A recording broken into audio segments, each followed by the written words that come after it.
Today's been an exciting day. We've got singles, both men's and ladies singles today. Just seen the first two players warming up on Championship Court. We've got a massive crowd of people all around the building at the Telford International Centre. Just obviously also people feeding in, getting ready for their first games. So the first match we'll have on Championship Court, on our far side is Eric Lang from America, and on the near side we have Ben Corsten from England.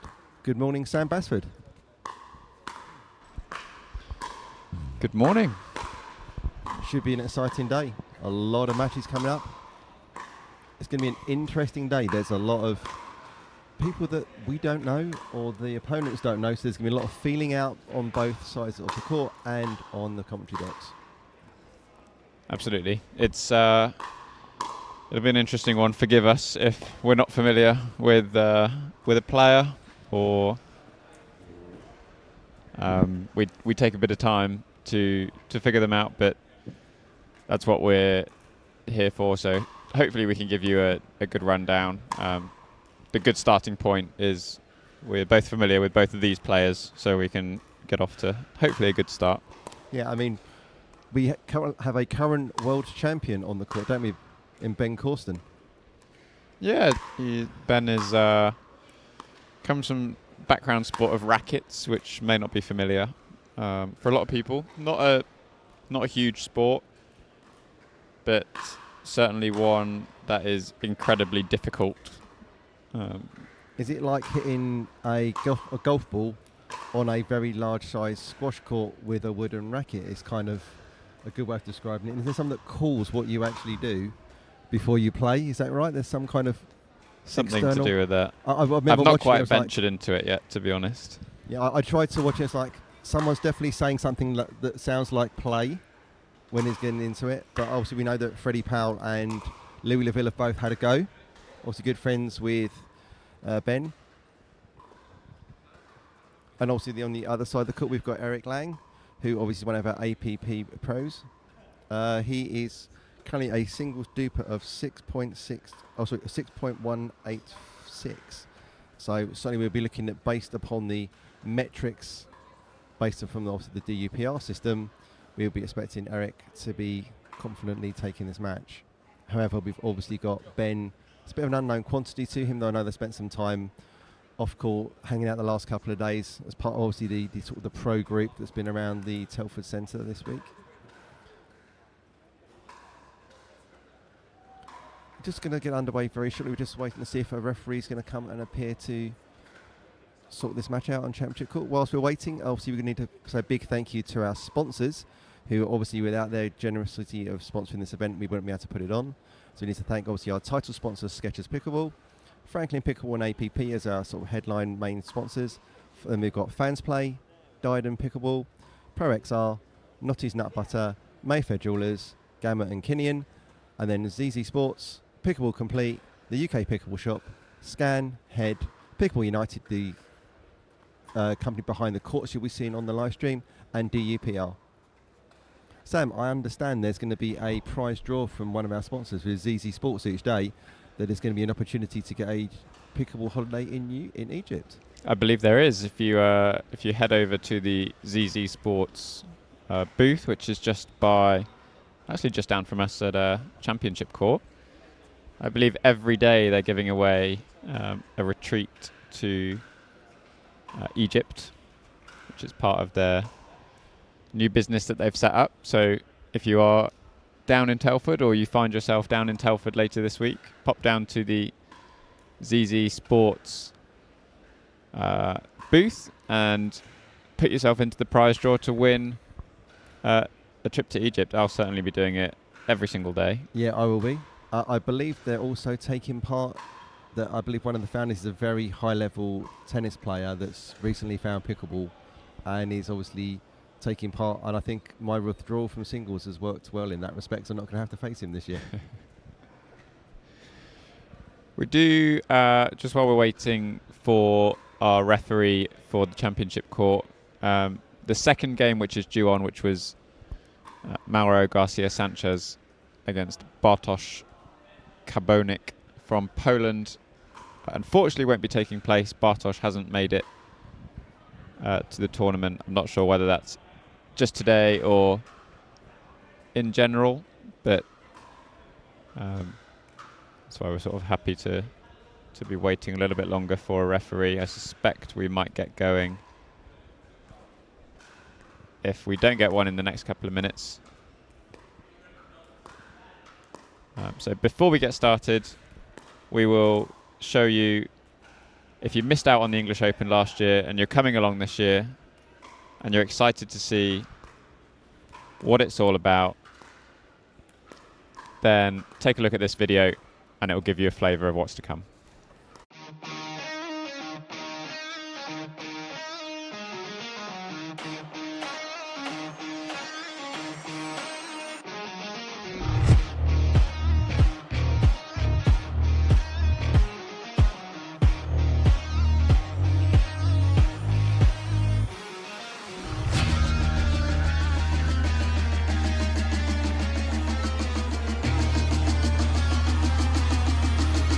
Woo!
Okay, we're just waiting to get underway. We're just waiting for one of our refs to turn up onto Championship Court.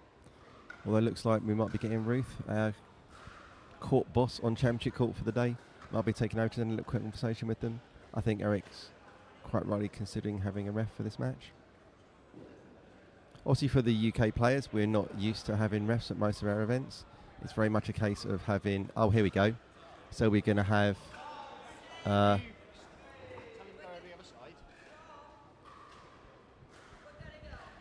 okay, so we're going to go for it. That's what we're going to go for it without a ref. We're going to get underway. So the pleasantries are now, oh, we go. Which side are we going? Yep, the old spins happen. So Eric Lang is going to serve. First point of the day about to get underway. We have a referee on his way round, so we might be able to port help.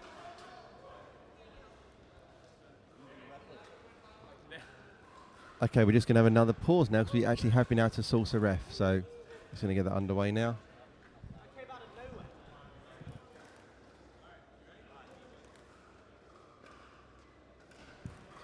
So we're just going to have a ref in the next couple of points there. We've got a referee, so yeah, they're paused in that. Oh, Eric's like, well, we're going to get going, then we're not going to get going. And we are now very much about to get started. Obviously, with our withdrawal from our second match, we've got a little bit of time on Championship Court to get started today. A full packed schedule with all courts going all day, Sam, probably until a good 6 or 7 o'clock tonight before there's anybody getting any rec playing by the looks of it. I think the men's singles open final is scheduled for 6:52.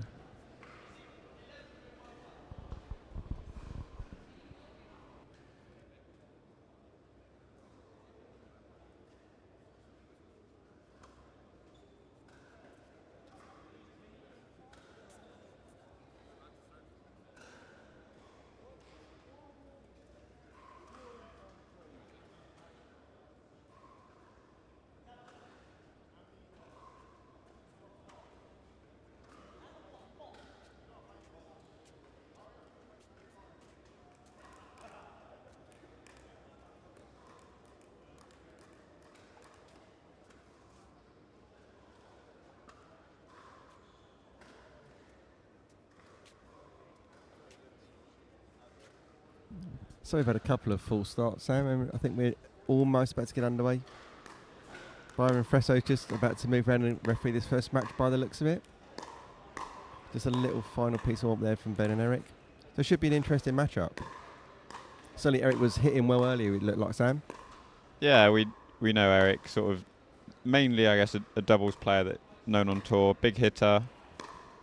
Ben, very quick, lots of movement, gets more balls back than I think I've ever seen anyone get back. So certainly doesn't give up on a ball just because it's a little further out of reach.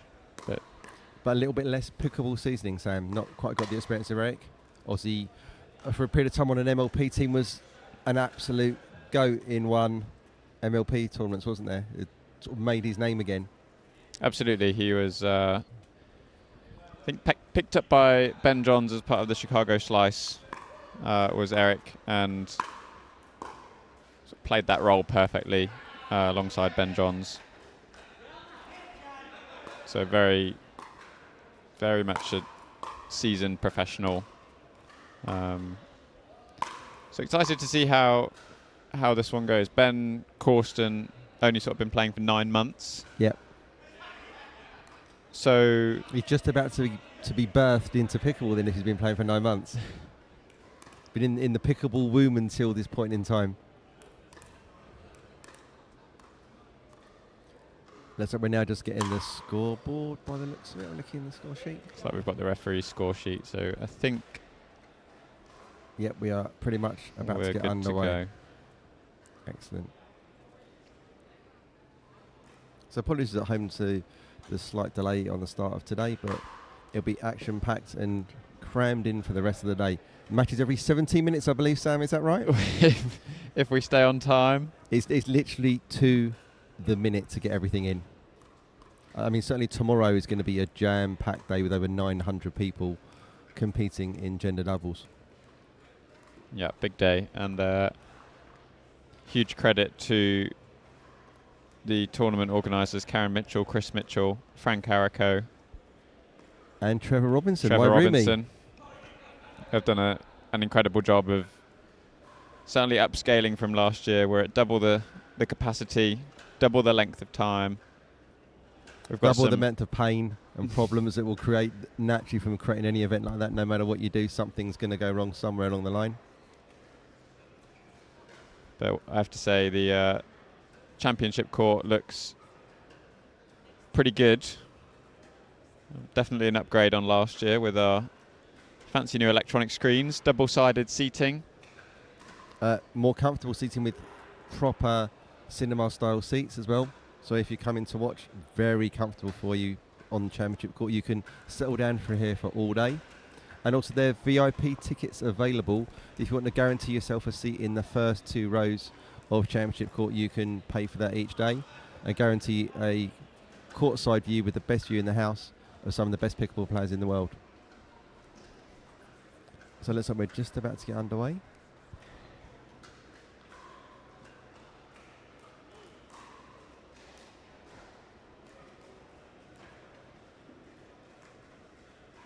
This must be difficult, Sam, as a player, to be ready to go, then stopping, then get ready to go, then stopping, and you sort of lose any momentum into it. And obviously, it's about handling the mental side of things and just your emotions, and obviously the tension of that first match.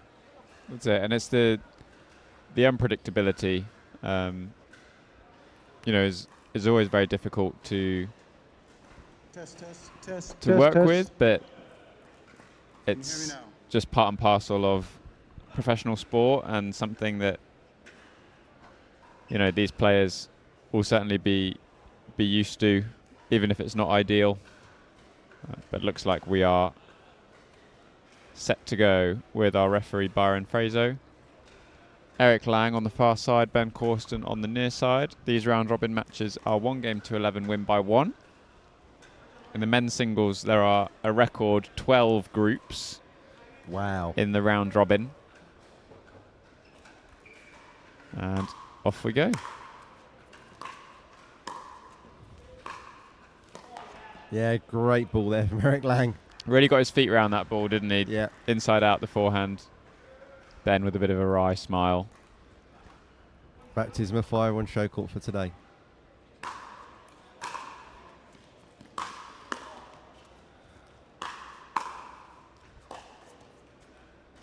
Yep.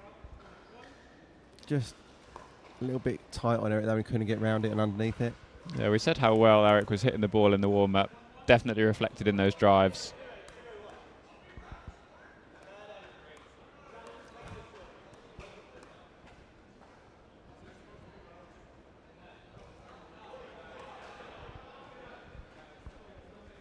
Just refreshing from yesterday.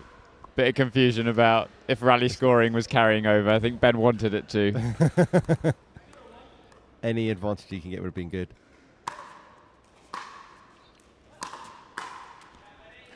Yeah, nice drive there from Ben Corsten. Yeah, did well to go back behind Eric, just approached a little bit closer into the middle.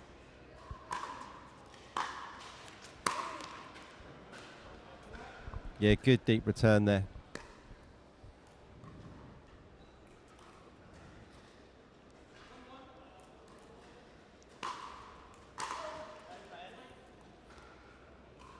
I think we might see a few unforced errors like that from maybe some of our players with less experience up against these much more experienced American pros. Oh, he's painting the line there.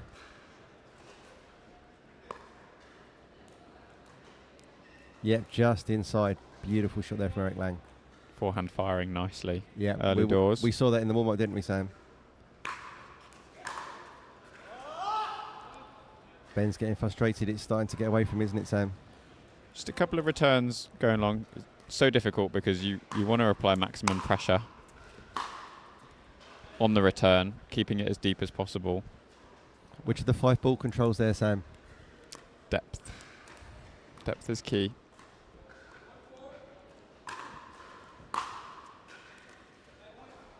And that will be a welcome addition for Ben.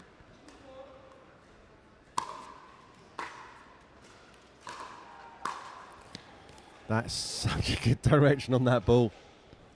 Almost the signature Eric Lang backhand punch. Open up the face, using the whole width of the court there.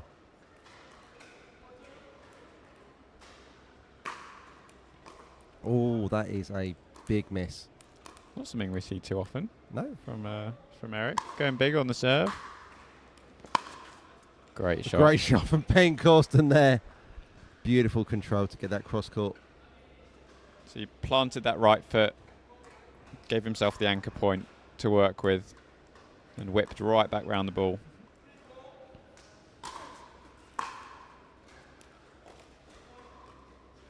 He's recovered nicely from a bit of a shaky start. Yeah, he had that sort of talking to when he got frustrated and sort of settled down now.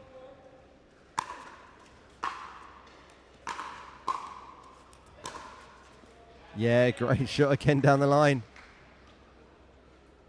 Again, you can just see the confidence of Ben starting to push through a little bit more, swinging a little bit more freely than he was earlier on in the game.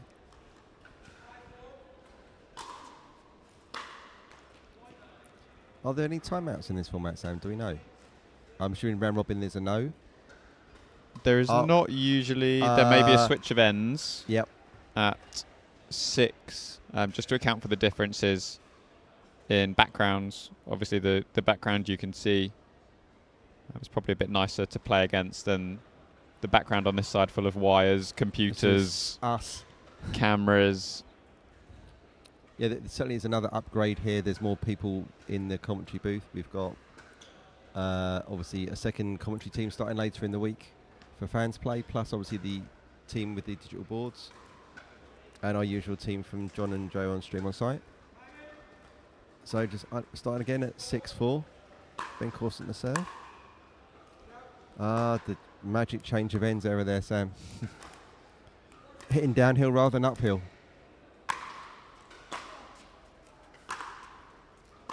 And that's long. I think Eric has looked generally a lot more comfortable behind the baseline so far. Might just be the lack of singles reps for Eric, a little bit less comfortable sort of in the approach on transition and more singles specific shots. Obviously one thing the pros are going to have to factor into.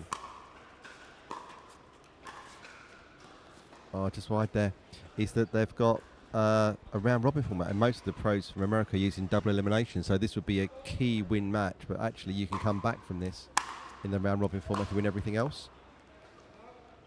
There's a lot less room for error, I think, because of the shorter games as well. Only one game to 11. I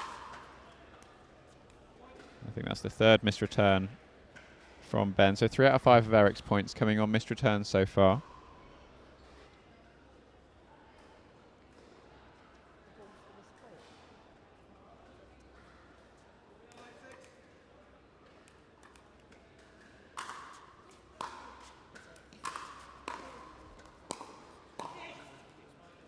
Yeah, good movement there from Ben Corsten, but unable to get that down the line ball from Eric Lang.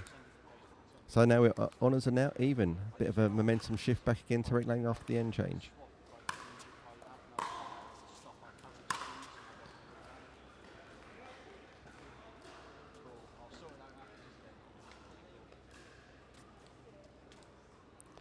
Just away. So equal life a little bit now, so.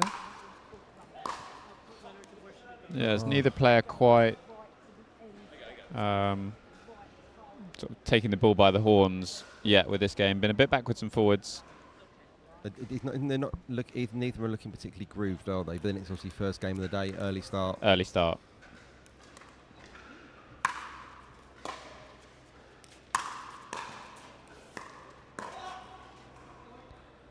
We see Ben's speed coming in. Second time he's got to a ball you wouldn't expect to get to, but just unable to control it. So Eric retakes the lead, 7-6. Yeah, great direction there from Ben Corson to get right in that corner to push Eric wide. And we've seen Eric Lang go for that inside in forehand drive a few times.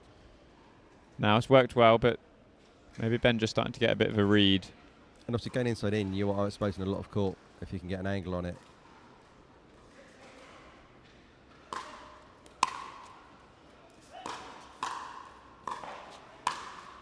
Yeah, that after that first one, that was point over.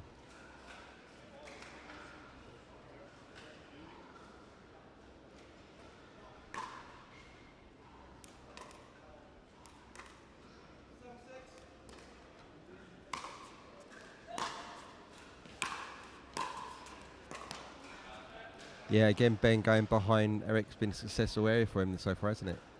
Yeah, Ben's had a lot of success so far, sort of moving Eric side to side. He's won the majority of points when that's been the case.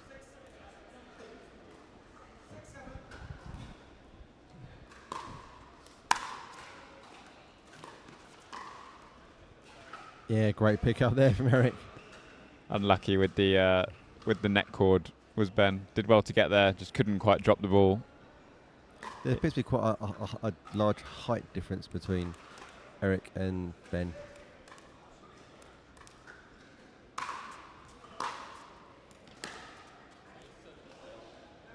So what would you say the advantages are of having a larger wingspan?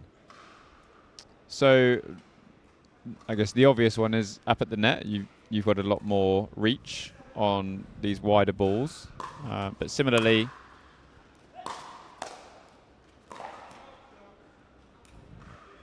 Ben's centre of gravity is much lower to the floor. Yep. So he's got a lot more speed behind him, a bit more agility. So reaches a lot more balls. So I guess it trades backwards and forwards on. You can reach more balls, but then Eric reaches more balls, literally. Just extends the lead to 2 points. Eric trying to get in a bit of cat and mouse there with that shorter third drop.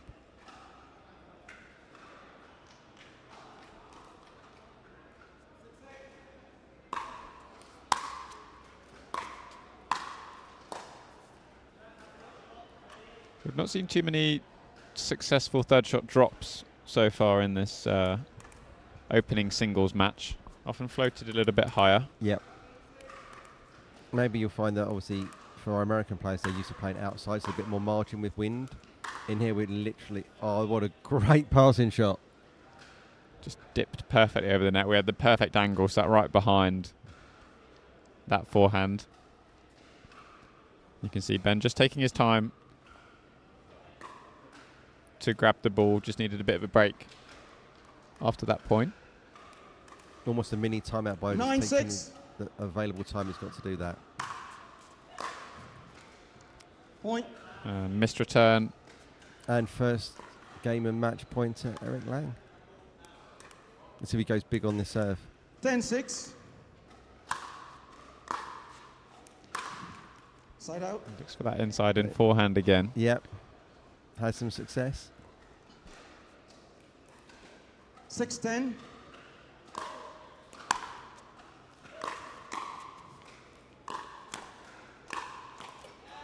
Point. Did Ben no look that? It did. It's almost a bit of a trademark shot for Ben Corson. Seen it one too many times on the court.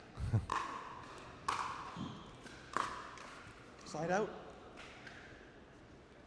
See, just maybe slightly rushing into that. There was a big open space on cross-court side. Exactly. And we're now second match point for Eric Lang. See if he can convert on this one.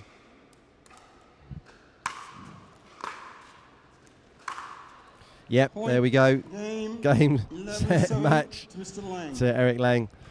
We've seen that switch between inside in and inside out on that forehand. Yep. Last couple of times he's gone down the line. Just opens up the body. Ben releasing his paddle at the end of that. It's a very nice way of putting it. Showing a little bit of frustration there. So obviously our second fixture has been delayed with the withdrawal. So we've now got Jesus Campos and Cameron Luring coming back in the men's singles open Group K. We just have a few messages from our sponsors and we'll be back after that for the second match of the day.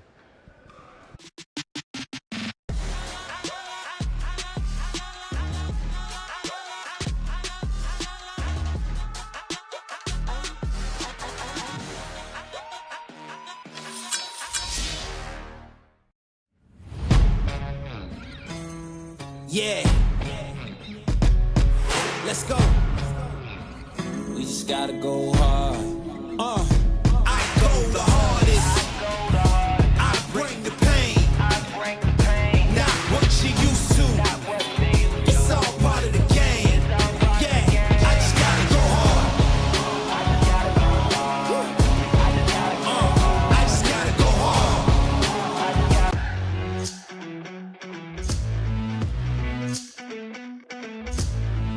Whether you're a pickleball pro or you play for fun, Fans Play is your ultimate destination. Welcome to the home of the fan, where your passion for pickleball comes alive. With Fans Play, creating your dream team is just a few clicks away. Sign in, select your favorite tournament, and dive into the excitement. Explore player rankings and build your winning team from the top pickleball players. During the tournament, stay on top of the action with real-time leaderboards and live match scores. Feel the thrill of competition and see how your team stacks up against others. And the best part? Participants have the chance to win amazing prizes. Join the community of fans and experience the excitement of pickleball like never before. Fans Play, where every fan becomes a champion. Download now and get in the game.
So we're looking like we're about to get started on the warm-up for this second match on show court today.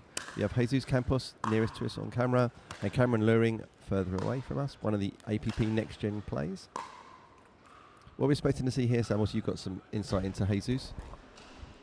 Yeah, I've seen Jesus.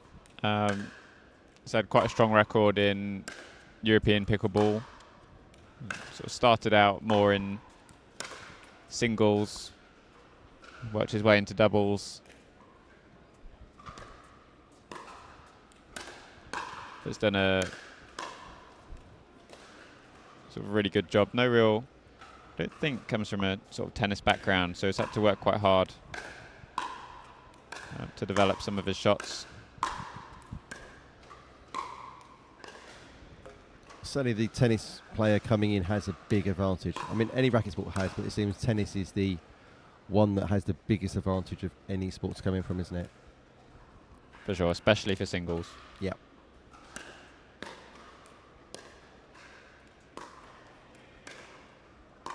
So on the live stream, we've had a comment with regards to how can they see the scores of the other matches. So what we'd recommend is if you go to the Pickleball England homepage, which is pickleballengland.org, there's a link there to the English Open 2024 microsite.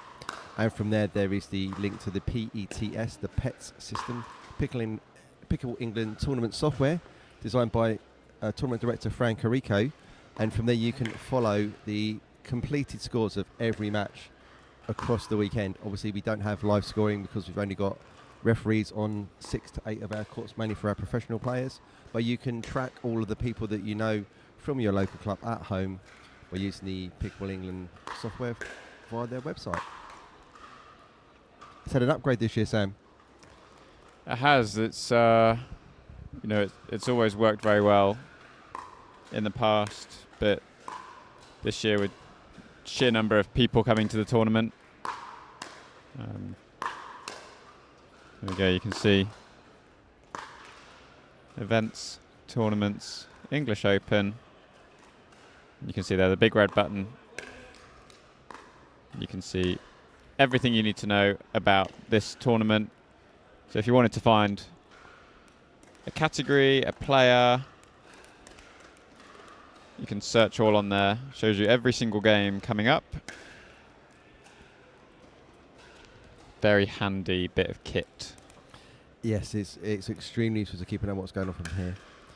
I mean, we're using it ourselves to keep an eye on what's happening for the match schedules, obviously as part of the commentary team and the broadcast team. And also we have fans play with us as well, don't we? So they're starting to create and provide some metrics and starting to give it opportunities to interact with your favourite players and pros. Absolutely. Set up my fantasy teams the other day for singles. So I don't know how any of them are getting on so far, but my got my teams. Let me see here what we've got going on. Men's singles, I went with James Chowdhury. Yep. Good choice there. Aditya Ruhela. Yep. Finalist last year. Yep. Arman Bhatia from India. Yep. And lesser known, but closer to home, Ben Stutchbury. Oh, in the open singles. Are you hoping there's going to be a tree appearing on centre court for him to hug, Sam? I'm keeping all my fingers crossed for him. Playing really well at the moment, so good exposure for him. So, looks like we're ready to get underway here on Championship Court. Jesus in the blue serving, and Cameron luring on the other side. Jesus just misfiring on that first forehand.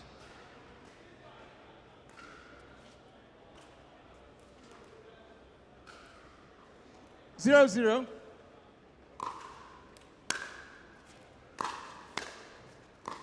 Point. And goes just deep with the forehand volleys. Maybe a bit of a nervous start here for 1-0. Jesus.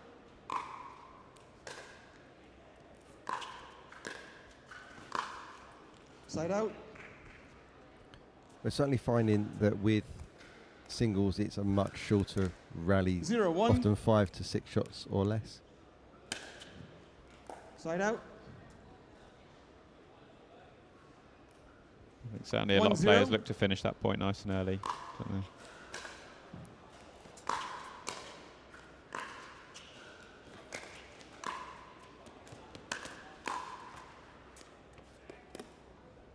Side So out. great hustle from Jesus. I thought one of those balls looked a bit wide, but 0-1. couldn't quite see from this position.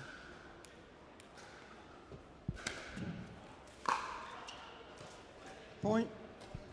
Cameron goes just wide with the backhand return. So 1-1. opening point scored for Jesus Campos. Side out. So Sam, I just did a little look on the Fans Play app, and you are able to, for the next 7 minutes, create your women's singles team. So if you're at home and you want to get in on the action and pick some 1-1. players for your women's singles for today, and obviously you can start to register for the other teams. Side out.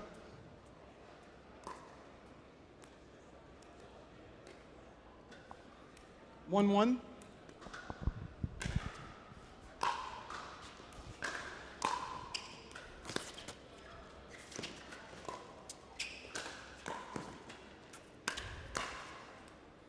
Great play from Point. Jesus, moving Cameron side to side. Using the whole width of the court there, Sam.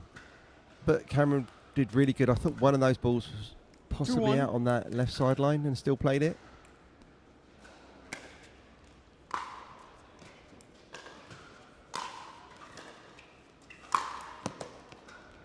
Side out. Great finish there from Cam Luring. And I think it's a credit to the APP players. 1-2. We saw it last year, very much sportsmanship driven Point. with regards to line calls, something instilled, I 2-2. think, by Ken Herman. So that senior leadership team on the next gen national team. Point.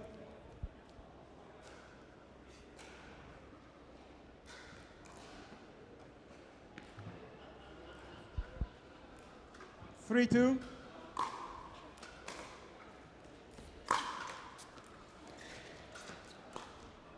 Oh, what a great flick there from Cam Luring. Just held the forehand. You can just see Yeah. weights and weights and weights. Just brushes up the side of the ball. Not even a particularly 4-2. big wrist movement to get that angle. Point. It's the Eric Lang inside in forehand down Yep. the line.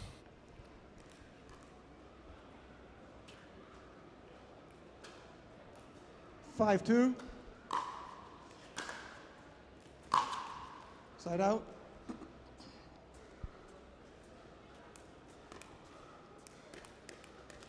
Comment in from Gustav 2-5. from Sweden, tournament director for the Sweden Open Point. happening later this year. Good opening game, and this one should be fun as 3-5. well. Certainly been all action. Side out.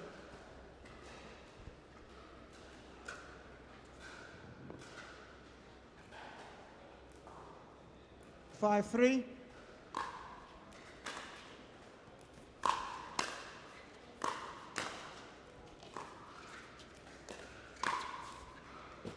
Point. Timeout. Change ends. 6-3. Nice 1 net minute. play from Jesus. Would have liked to have seen him go cross court with that backhand dink. Just left that ball up a little bit high down the line.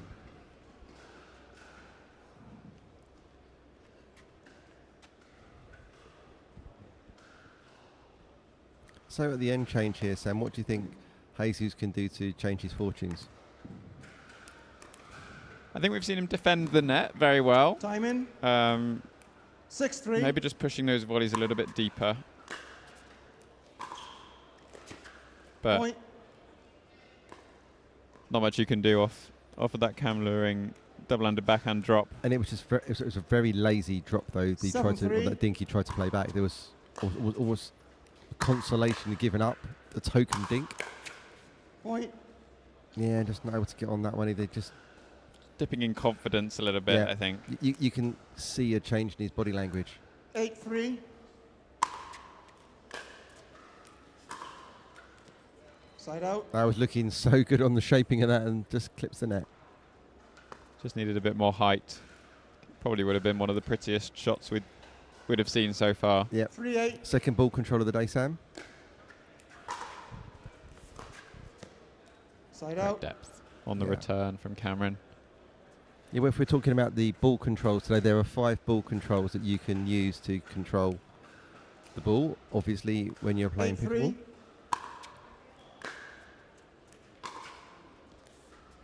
And that will be Side out. width. So you're looking at width, height, depth, spin, and speed. So any error you tend to make, one or more of those ball controls, 3-8. normally just one, will be slightly out. Point. So 4-8. a few early errors from Cam on the two-handed backhand so far. Had a Yeah. nice drop, but again, might just Point. be That's long again. case of early doors. Yeah, you've got to get he's one of the taller guys on the 5-8. show court today, so you're going to have to get down to get to those balls.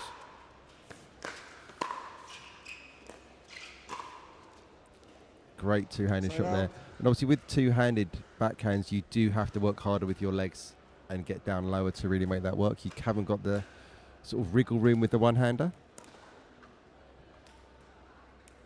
8-5. Side out. Yeah, another error on that two-hander, Sam. I think it's just a bit of indecision on occasion, not quite knowing which one he's preferring, which one he's going for. 5-8.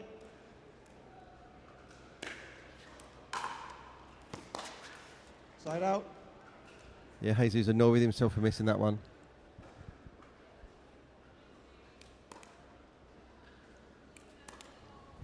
So Cameron's had a couple of 8-5. side outs on 8. Let's see if he can lift himself off that.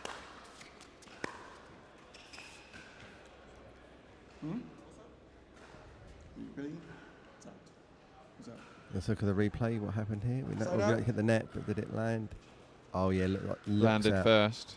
Just out, I think, before it hit the 5-8. foot of the net Yeah, post. apologies there from Jesus.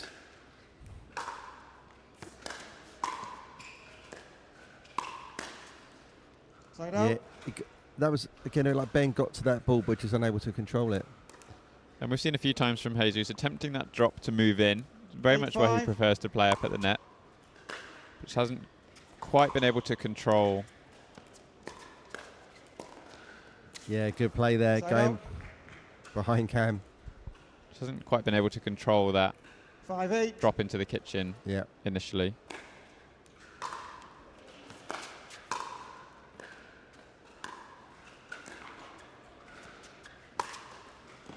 Great use of the Side angle out. there from Cam Luring. Something we don't see often enough, I think. Players taking a bit of power off the smash and focusing, like we've said, on that ball control of direction. It's my favourite smash because if you put it wide, they can't get at it. 8-5. Real extreme angles, very powerful. Groundhog Day getting at 8-5. Side out. Yeah, and again another side out. Seems Yeah. this score does not want to move beyond 5-8. Potentially, whoever gets this next point brings some 5-8. momentum with them. Another unforced error on that backhand side as well.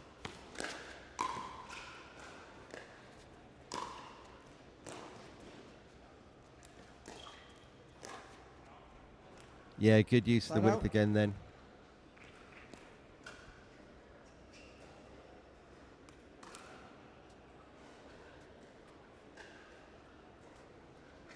So Cameron Lewing here taking a little bit of time to settle himself before this 8-5. next point.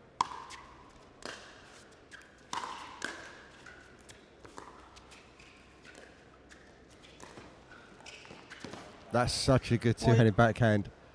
Just settled himself before that point. Lucky. Just get ready for it. Didn't bounce up too high for No. Jesus. Bit of an apology from Cam. Not much these players can do about 9-5. the odd bad bounce. Side out. We've seen a few times that inside-out forehand from Cam. Not quite made it over the net. Maybe just a bit more 5-9. focus on the height of the ball.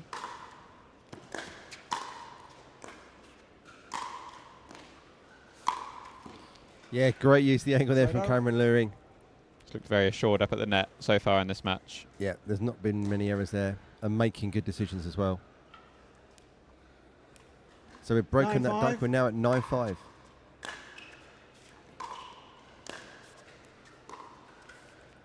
Side out. Again, that looks a bit questionable on his shot choice again, Sam. 2 minds, do you think? I think, to be honest, just a few of those unforced errors 5-9. going through his head from the backhand side. Point. And that two-hander error again. Trying to atone a little bit. But good direction from Jesus on that serve to really push him wide and deep. 6-9. Not something we see as much at the open level, the sort of slider Yeah, serve. Side out. I think that's a misunderstood weapon that's really useful. Changing the pace or changing a big difference in what you're giving your opponent can sometimes get you a cheap 3 point. 1 second.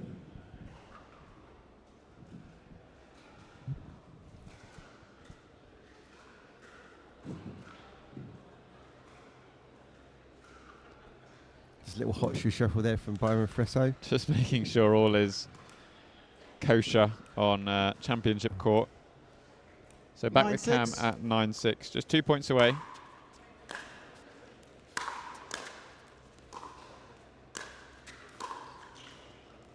Oh, that's so cruel. Point. Did well to get there. Yeah. though. And a really good backhand roll to set up that 10-6. possibility, and then the net had its interaction. Side out. Oh. That's very loose. Very loose. But 6-10. at 10-6, you've got a little bit of flex. Side out. Jesus goes just wide. I think looking to go a little bit bigger. Bit of scoreboard pressure creeping in. Knows he has to 10-6. score. Side And out. again, we're finding that two-hander having a problem. Often from the same location on the court, Sam. 6-10. Yeah, you can see Cam gesturing to sort of what he wants to do. Side out. So good to get behind that ball and get it back in the direction he got it on that volley from Cam Luring there.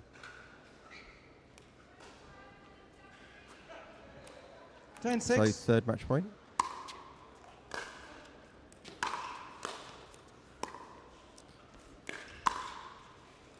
Side out. I really like that scoop dink that he hit to get in, but unable to control that final volley. You can see him just shadowing there how he wants to get that wrist position for the next one. I like the move from Jesus as well to go straight at Cam at the net. 6-10.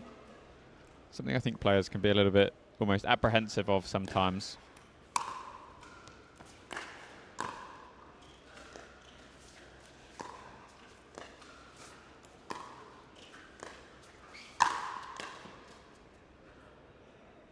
Side And out. just watching that sail wide. So match point number 4. Great hustle from Jesus in that 10-6. last point.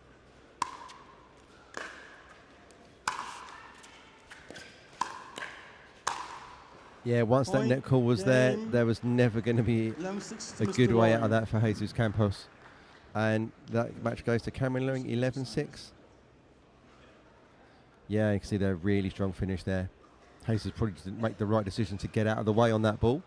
So we're just getting the scorecard signed off. And our next match coming up will be Jaden Broderick versus Atilla Rahela in the men's singles open group L. We're getting into a whole new set of letters for this year, Sam, with the number of groups we've got and the record number of entries in the singles category. So I have a few words from our sponsors. We'll come back for the next match.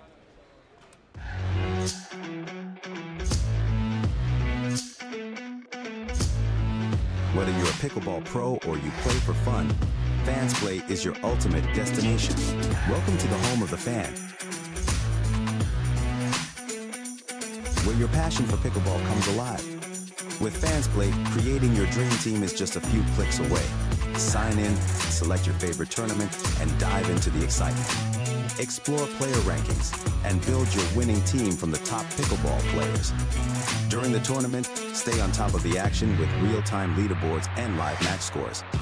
Feel the thrill of competition and see how your team stacks up against others. And the best part? Participants have the chance to win amazing prizes. Join the community of fans and experience the excitement of pickleball like never before. Fans Play, where every fan becomes a champion. Download now and get in the game.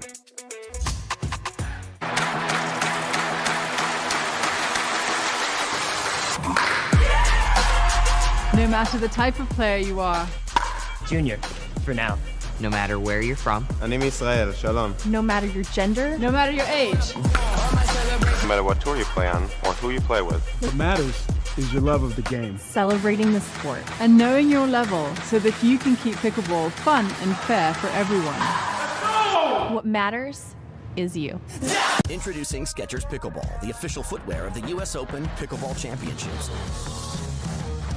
They're ultra lightweight and responsive for incredible speed. They have Goodyear rubber outsoles with a specialized pickleball design for increased side-to-side stability and agility.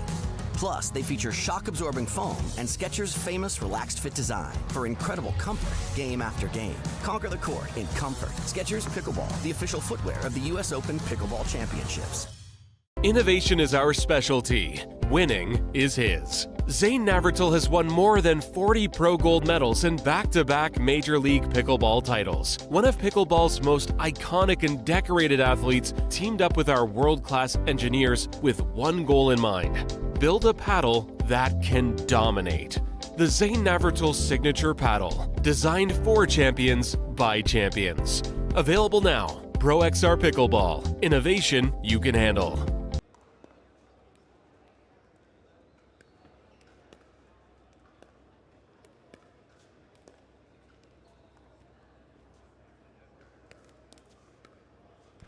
Welcome back, everyone. We are now about to undertake the first match from Group L on Championship Court today. Nearest to us on the camera, we've got Aditya Rahela, who was last year's runner-up in the men's open singles. And on the far side of the court, we've got Jaden Broderick, another one of our APP Next Gen professionals. Should be an interesting matchup, Sam. Yeah, we didn't see Jaden last year at the English Open. He's a new addition to the Next Gen team. Aditya, obviously, we became familiar with last year. Went on a great run in the singles all the way to the final. Just fell short at the hands of Ryler de Hart, so I'm sure he's hoping he can do one better this year. Obviously, one of these upcoming Indian players, there's a real production line coming through there, isn't there? There is lots of investment currently ongoing in India. Lots of work from Pran and the team at Pickleball United. Fans play, and newly sort of released Pickleball World Rankings and World Series, which we'll be keeping an eye on for sure. Oh, and Maxwell as well. Obviously, Maxwell were here in the Battle of the Paddles yesterday. I believe they're linked in as well, aren't they? Is that right, Sam? I think so.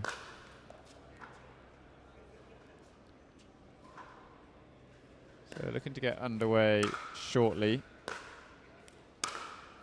here on Championship Court. Sam, it's exciting for us to have a launch of a brand worldwide here. For sure.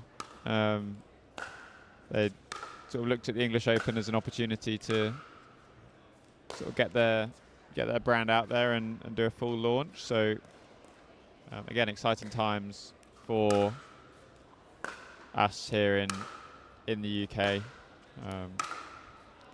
Starting to become a bit of a force in the world of pickleball.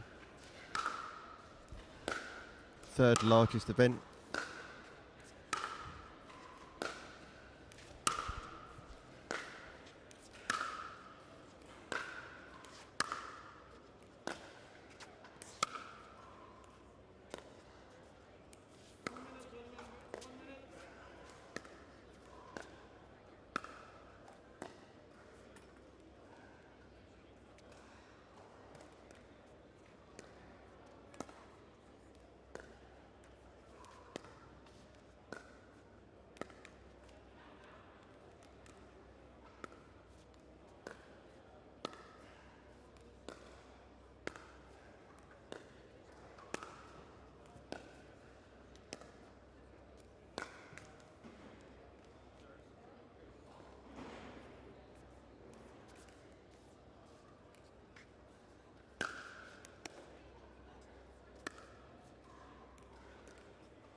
So we're just finishing up the warm-up now. Running a little bit behind time on Championship Court, but I'm sure there'll be some management between the refs and the organising committee to get us back on schedule with such a tight set of matches to fit into the unbelievably... We're talking, Sam, of trying to fit matches in with 40 courts. That shows you a sign of the growth of the game in the UK. Absolutely, and the fact that it's a struggle is quite remarkable, but again, testament to the growth of pickleball here and the sort of considerations of the organisers to try and fit in as many players as possible. That's always been the way with Pickleball England. It's always been, can we get the maximum amount of people playing pickleball at any given time, whether that's in a social session at your local club or whether that's on sort of the biggest stage that we have. Just in case you didn't hear that, 15 seconds. Here we go. A 15 seconds call from Byron Fresso. So we're just about to get underway. Looks like we've got To my left is Mr. We've got Jaden Broderick, Broderick to and serve. to my by the right looks of is this. Yeah, Jaden's going to be Mr. serving. Ruila. Time in 0-0. Point Nervy start there from Aditya. Understandable, I think. Yeah. 1-0.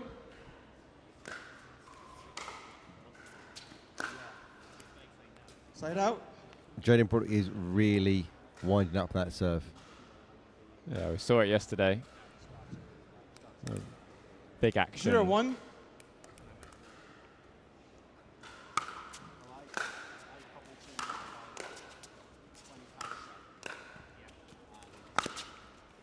Side out.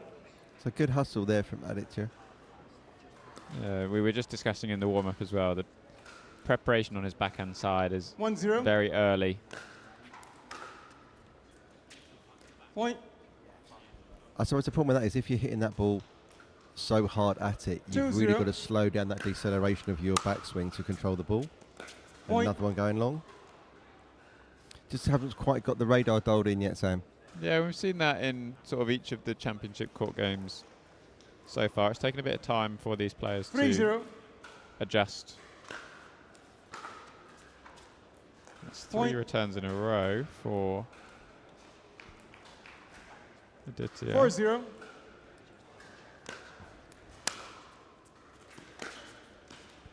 Those are Side out. such long levers that Jaden Broderick's got, hasn't he? If you look on screen, when he loads on that serve, it's a huge 0-4. base he's accelerating from. Side out. All of these players had to submit their information for the fans play. Fantasy 4-0. game. And Jaden stands at 6'5". Side out. So has to work a bit harder to get lower than most people do, but equally very long reach. I'd be 0-4. considering some slide there, Sam, on an underspin on those shots to him.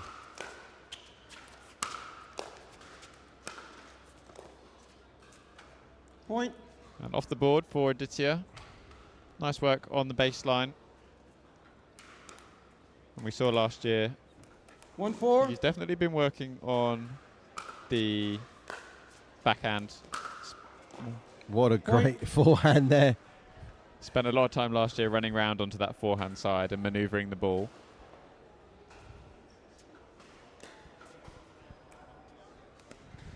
So a little bit of momentum coming 2-4. back in here for Aditya. Side out. And that's the shot we saw pretty often last year, either that inside-out cross-court drop or the 4-2. inside-in drive down the line. Side out. Rob, do you want to just give a quick rundown of these phrases we're using, inside in and inside out? What do they 2-4. sort of refer to? We'll just get to that in after that point.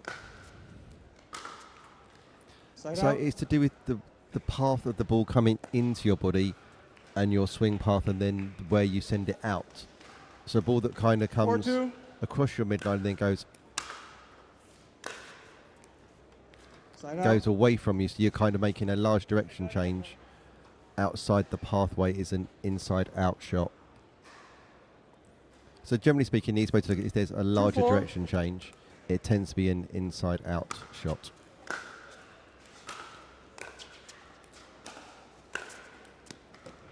Great Side volley out. there from Jaden Broderick.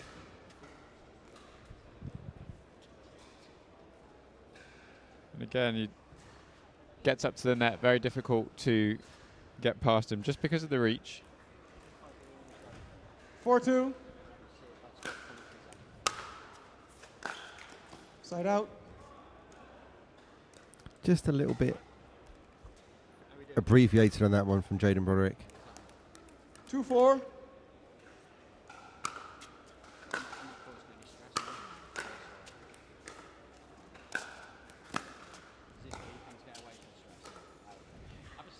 Great hustle there Side from out. Aditya, but couldn't quite control the last ball.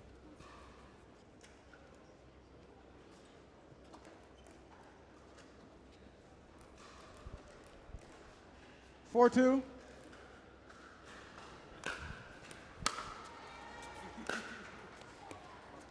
Side out. Nice leave from Aditya. Jaden just not quite getting over the top of that 200 backhand. 2-4. Oh, sorry, hold on. Just a slight shoe pit stop, Aditya. Ball scored again. 2-4.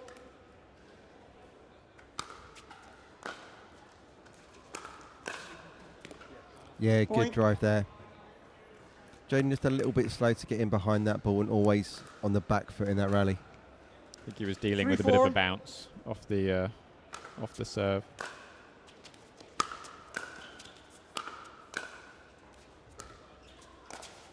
Yeah, great. Side out. Going back behind there. We tend to see, well, we 4-3. tend to want to see if players are dropping on approaches, Great two-hander Point. there. giving themselves time by going cross court rather than down the line, especially playing against someone with such long reach. It's going to be really difficult to drop down the line accurately and get that ball to drop 5-3. unattackably.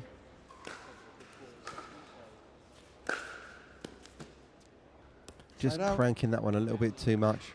Yeah, I think just needed an extra little step. 3-5.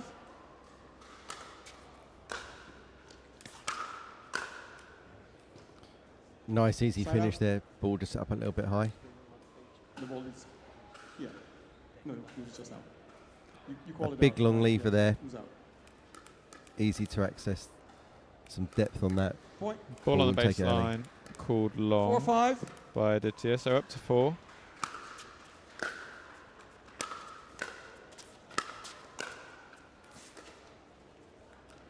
Side out. He's always sort of kept Jaden within reaching distance Yep. in this match so far.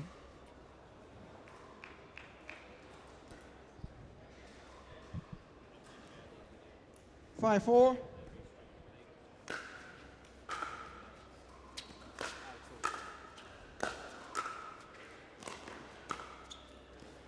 Yeah, great Side out. control at the net there from Aditya.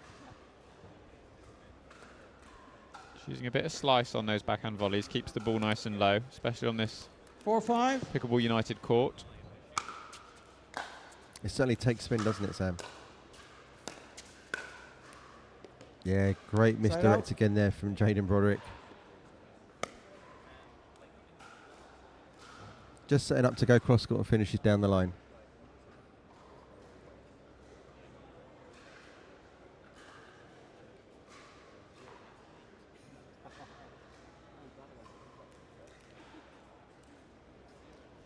Five four.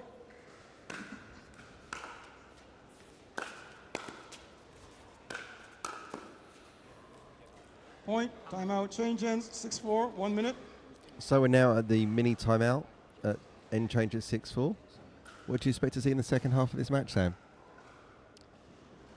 I think, to be honest, more of the same. I'd like to see Aditya having a little bit more confidence on his backhand side.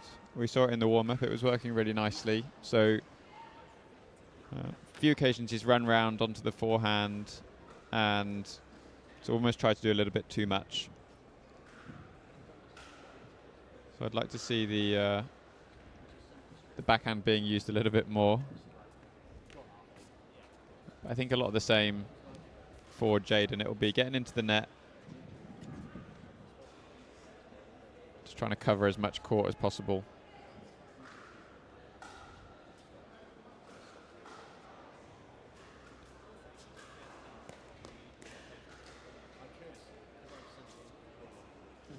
All right, gentlemen. Time in. 6-4.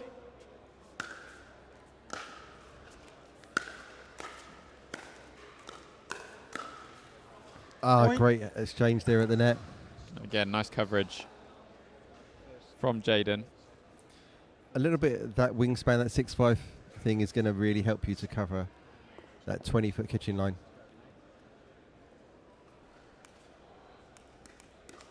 7-4.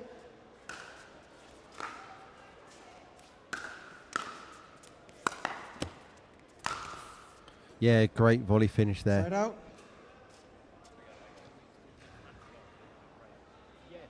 Feels like Aditya is not really dominated up at the net too many times. Obviously had a couple of missed returns early on in the game. But maybe that's the route for him. He seemed to have lost the ball somewhere around all of the camera equipment. And obviously they don't want to change with if it's been working well for them. There's that whole kind of luck thing going on. You want another ball? So we might have to get a new ball. Not sure where it disappeared into the ether, I think. The pickleball fairies have the literal pickleball fairies have arrived. Okay, there we go. 4-7.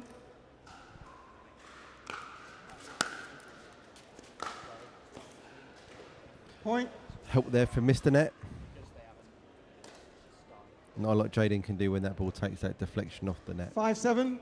Obviously with our fixed nets here, the English Open on the championship court. Great play from Alice, a good hustle to get behind that ball. But yeah, obviously with the fixed nets we have here, they tend to have the correct kind of fly on bounce, whereas obviously 6-7. on a temporary net they will tend to drop on the other side. There we go, Point. the backhand finally Firing for Aditya. brings him level. 7-7. 7-7.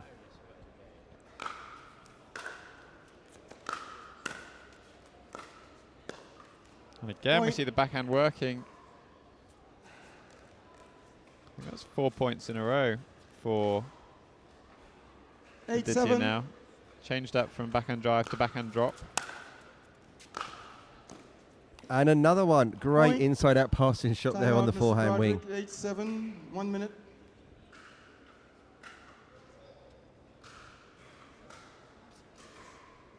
So timeout called from Jaden. Great run from Aditya, going from 7-4 down to 9-7 up.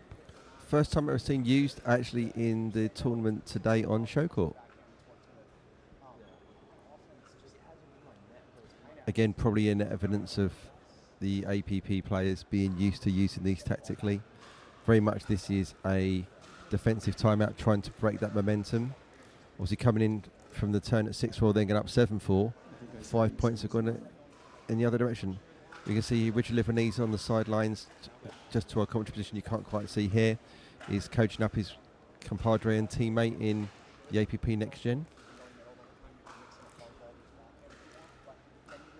And the judge is trying to stay focused and in the moment, obviously, all the direction of travel in this match is in his direction. So Broderick, you have 1 timeout remaining.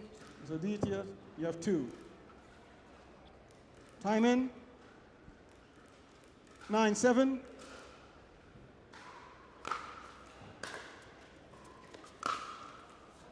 Side out. Timeout has worked. Yep. Often just something to change 7-9. the momentum, the flow, anything going on could be enough.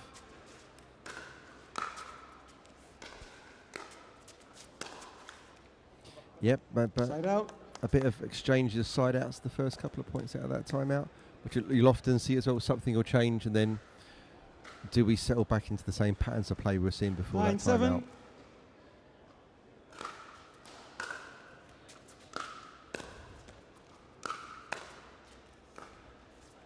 Side out. Yeah, the back and forth battles happening, Sam. Certainly the momentum has shifted again. Yeah, suddenly feels a lot more even. Maybe there's some strategic adjustments that's come from Richard on the sideline supporting his partner. 7-9.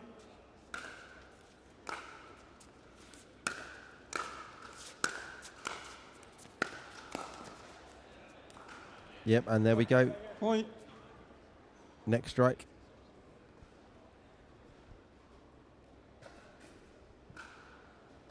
So it brings it back to within 1 point. 8-9.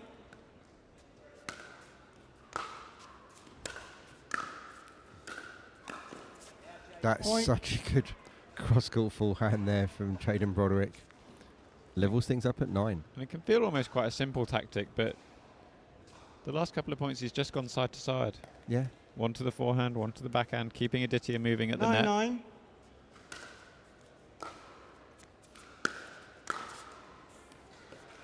Yeah, great shot there to go back behind Jaden.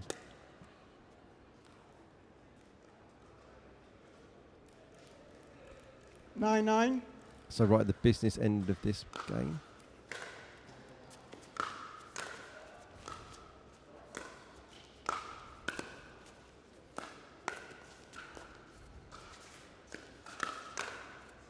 Yeah, and there we go. Side out.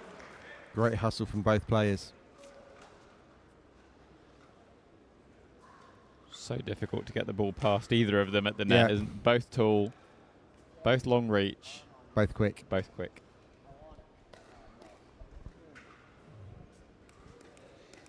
9-9. Serve, oh, that would have been very unfair for that to have landed in, Sam. Those are the cruelest of net calls when they just dribble over the non-volley zone.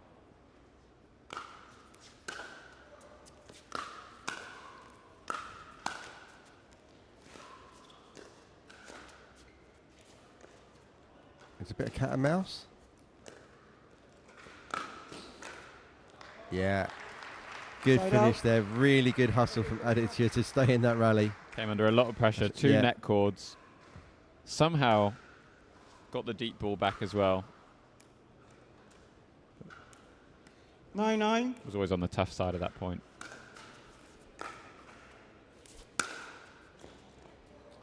Side out. Yeah, calling it wide.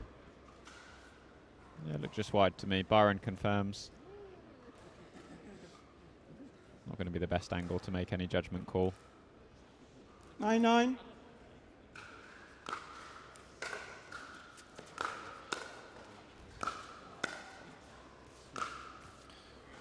Side out. Maybe just trying to do a little bit too much on that last backhand from Aditya there, Sam.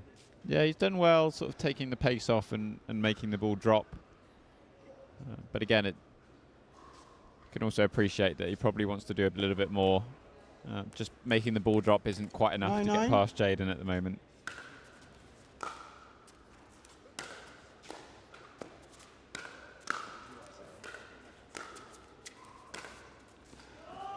Side out. Good hustle again.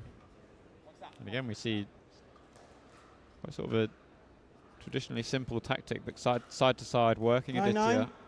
Forehand to backhand, just misses with the drive. Great serve. Point. Wow, literally straight down that middle line to set up match point.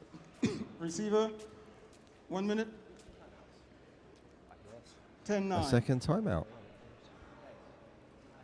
So Aditya must have taken the first timeout. Or he said timeout receiver, didn't he, Sam? Byron? Receiver would be Jaden. So I thought he used that in the previous 9-7. Maybe. It's a different format for certainly these American players and referees to be working with. So they are often used to more timeouts than we tend to afford them at the English Open. But it will just have to be something that we catch up quickly with the referees. Obviously, one of the challenges of having such a popular event, Sam, is trying to stay on schedule, which is where the timeouts have been removed from all the non-pro games. So Broderick, you have 0 timeouts remaining. Aditya, you've got 2. Yeah, 2 timeouts remaining for Aditya if he needs them. 10-9.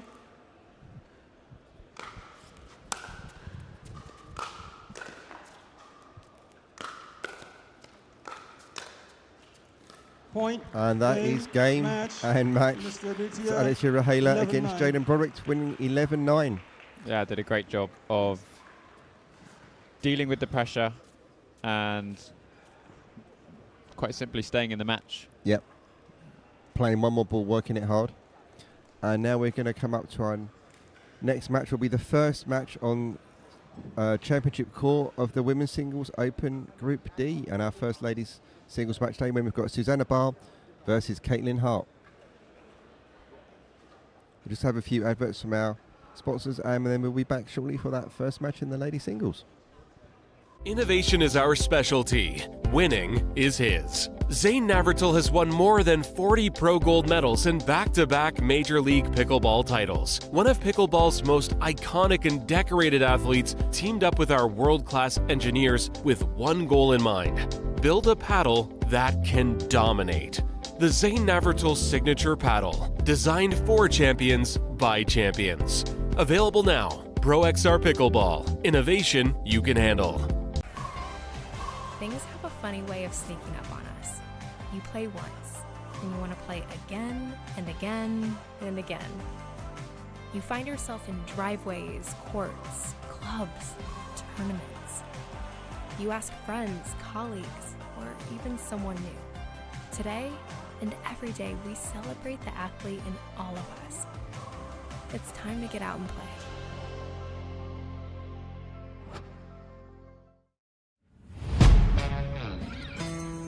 Yeah. Let's go.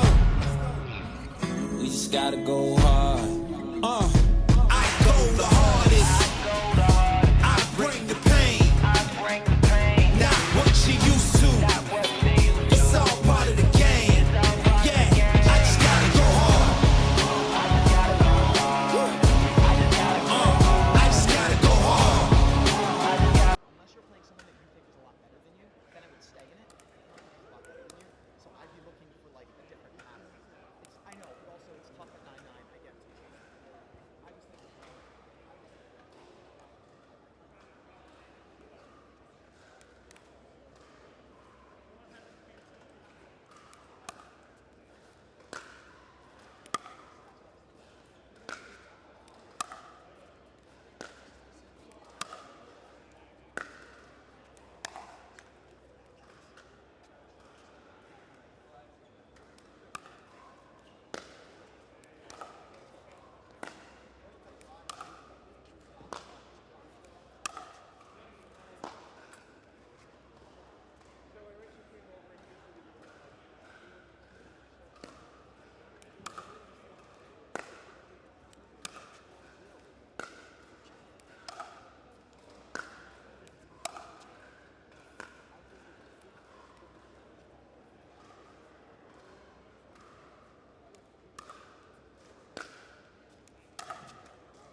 Test.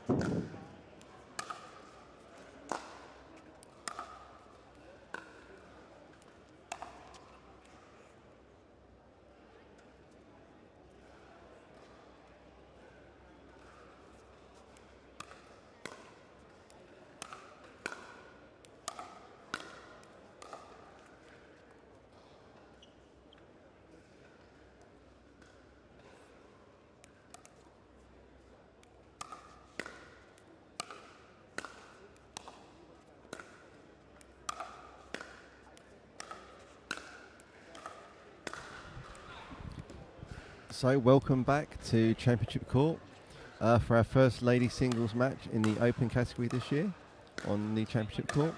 We have nearest to us Susanna Barr, and on the far side we have Caitlin Hart from Australia.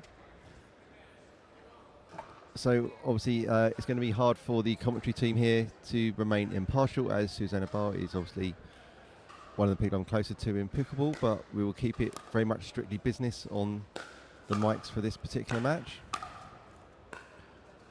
Obviously got a couple of nicknames from Susanna, known as the Net Lord, with the queen of the hitting a temporary net and making it drop, and also loves a bit of a lob, but we're unlikely to see much lobbing in the singles format.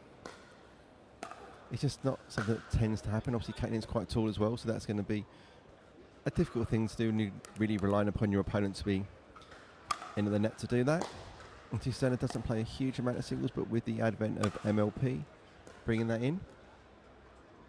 So a lot more of our pros are now having the ability to practice singles more often. A welcome joined again here by Sam Basford. Obviously, talking a bit about Susanna, and obviously we've got a fairly good insight knowing Susanna fairly well, but obviously Caitlin's newer to us in the UK. Yeah, I think she's sort of quickly risen in the ranks in Australia, part of the Major League Pickleball Australia setup. So interested to see how she does. Susanna obviously not necessarily your traditional singles player. No, although she played tennis in college. We don't often see her playing too many singles tournaments, but maybe she fancies it in England, or it's a lot of players I think are playing singles to get good practice in for Major League Pickleball in the event of Dream Breakers. Yeah.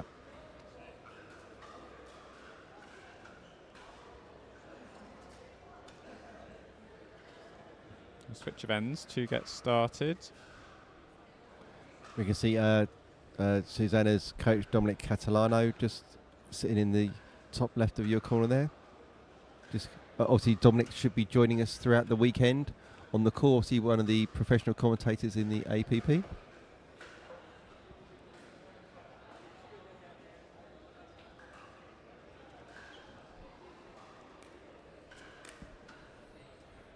So about to get underway. Change of ends from the warm-up. Caitlin Hart to serve from cameras near us.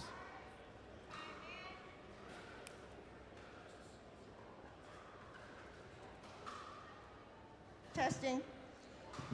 Time And the in. mic is on. Yep, we can now hear 0-0. our referee.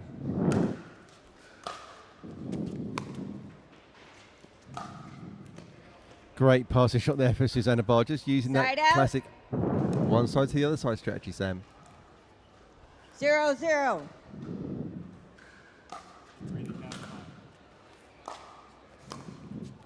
Point.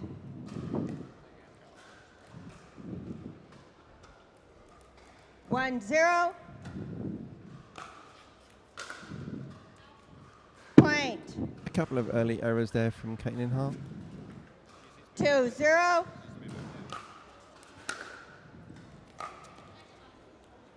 Side out. Just going to lose Sam for a moment. We're just going to try and sort the microphone out on the referees. If you're hearing at home, there's a little bit of 0-2. wind noise, which we believe is from the slightly incorrect microphone placement. However, perfect placement from Susanna Barr, where she's in place those balls side to side, really making Caitlin Hart run. 2-0.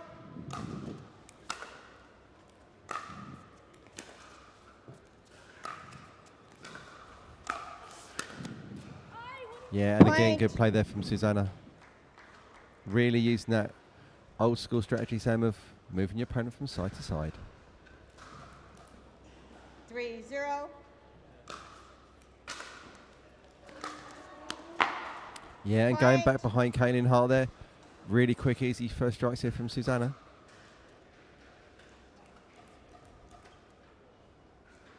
4-0.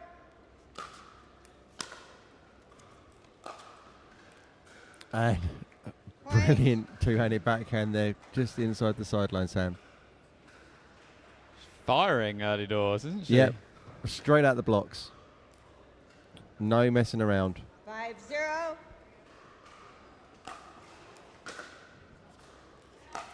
Point. Wow, 6 on the spin. Timeout. Change in. Just 6-0. everything 1 is being hit with laser-like efficiency. So what can Caitlin Hart do to change her fortune, Sam? I think, to be honest, just try and ride it out. Yeah? Keep the balls in the court. Try and stay as consistent as possible. Maybe a bit of variety with, something different like a lob or maybe a shorter return, or I think at this stage just anything she can do differently to give Susanna a different look. Yep. At the moment, the balls have tended to have been at a sort of comfortable depth for Susanna to deal with. I'd consider a second shot drop.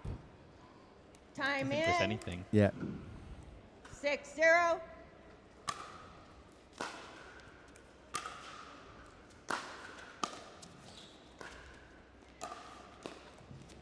Yeah, Point. there we go again.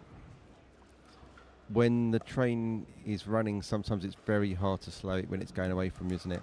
7-0.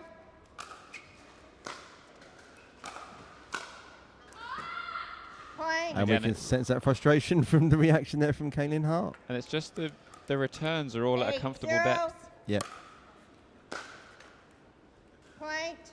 And this is where we saw, there we go, the Timeout.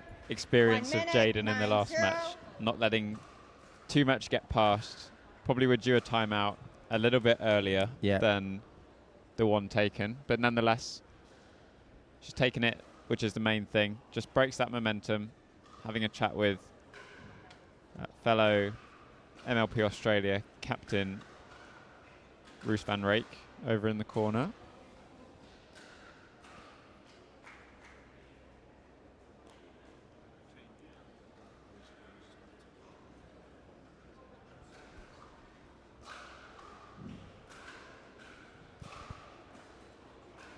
Receiver, 1 timeout. I'm sorry, no timeouts. Server, 1 timeout remaining. Time in. 9-0.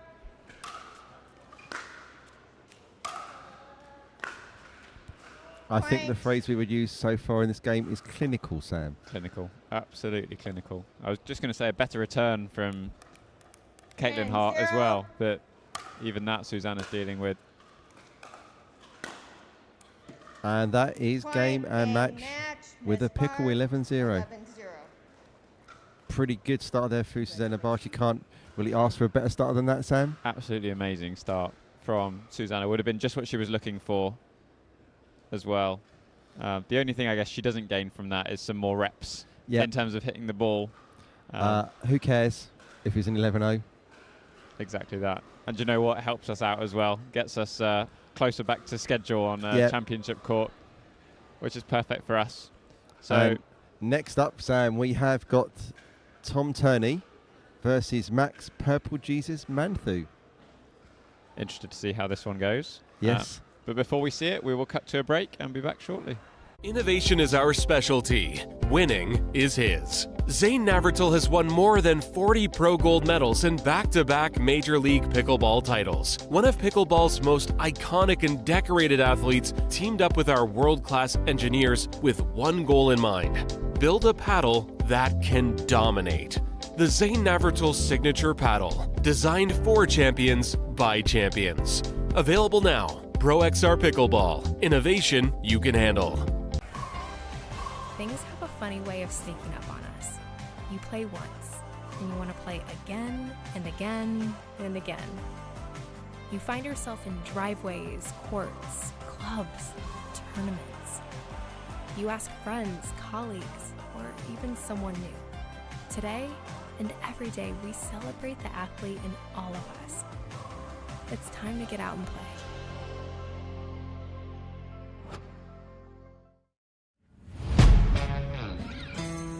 Yeah. Let's go. We just gotta go hard. I go the hardest. I bring the pain. Not what you used to. It's all part of the game. Yeah, I just gotta go hard. I just gotta go hard.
1 minute.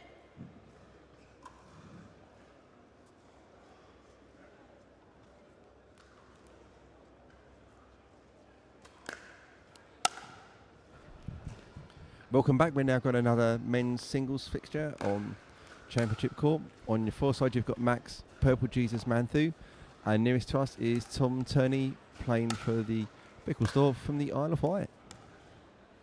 Again, similar setup to last time. We're very familiar with Tom Turney. Yep.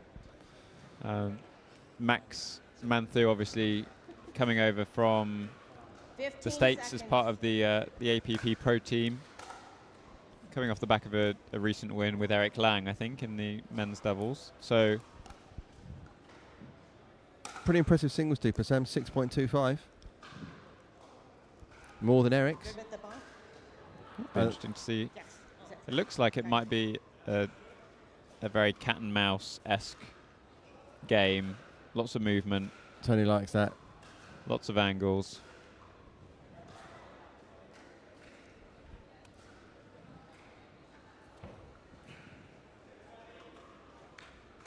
Good morning to Leonardo Gonzalez Rodriguez watching on Facebook.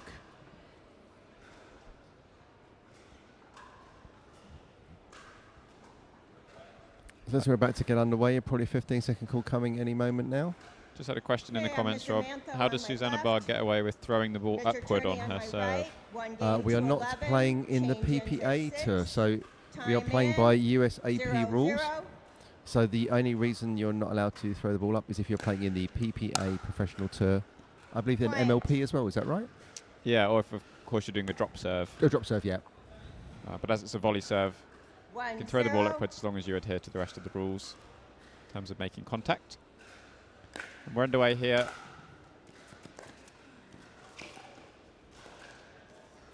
Lovely bit of cat and mouse there.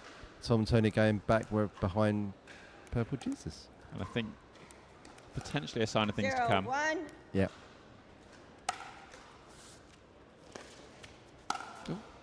Oh, it was sitting there. Side out. Yeah, Tom Turney. You can see from his face, like, what have I done? Tom's always a little bit of a showman, isn't he? I don't think anyone can quite believe. 1-0. Just to confirm for those of you watching, forgot to let the ball bounce before hitting his third shot. So sort of by default lost himself the point. We can see the Pickle Store videographer in the top right of the screen, Sam, as well. 0-1. Yeah, very active on social media. That's a great ball. That's such a great inside-out shot there from Tom Turney. We've seen that a lot of times. Yeah, once again, I've been on the receiving end a lot of times. 1-1.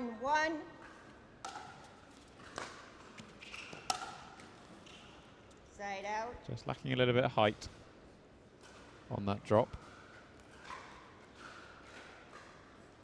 1-1.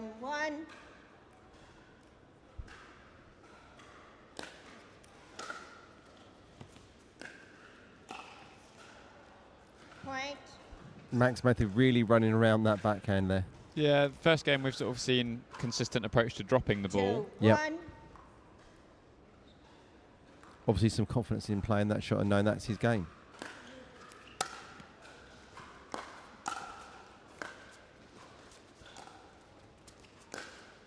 That's a great drive there.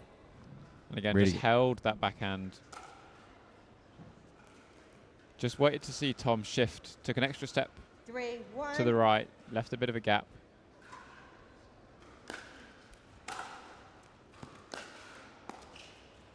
Point. Oh, net cord having a horrible impact on that rally. And again, something we're not very used to here is dealing with a net cord that doesn't drop. Pushes the ball up. 4-1. But this lovely new Franklin semi-permanent net certainly looks the part. Almost impossible to create a net that has that characteristics that's a temporary net. Yeah, they've done a really good job with this one. It's very light, which is different to a lot of sort of championship court nets. Yep. But again, still sort of got to put it together and move it around, and for a lot of our venues, which are temporary venues, we go in and out of them. 2-4. It's not quite conducive yet. Yeah.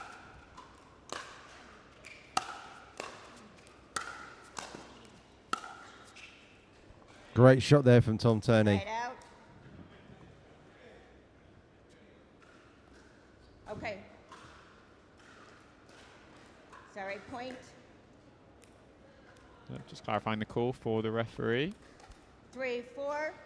So back within 1.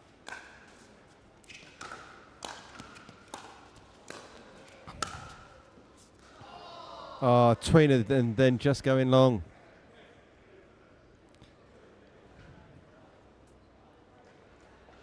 What Oh, could we have tried been? to. Is Tom Turney going to become the English Side out. Christian Alshon? 4-3.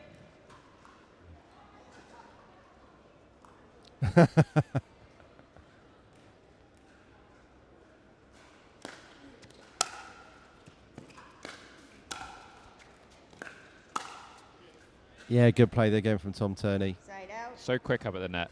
Yeah. Is Tom. Just one of the quickest reactions of any players that I've played against. 3-4.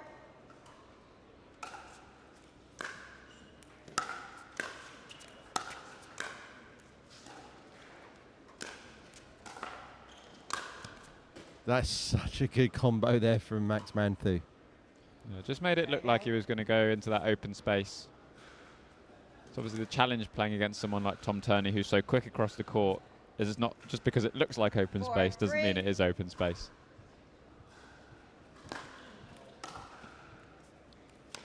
Just moving through a little bit on that return. So approaching potentially the 5-3. turn on this point.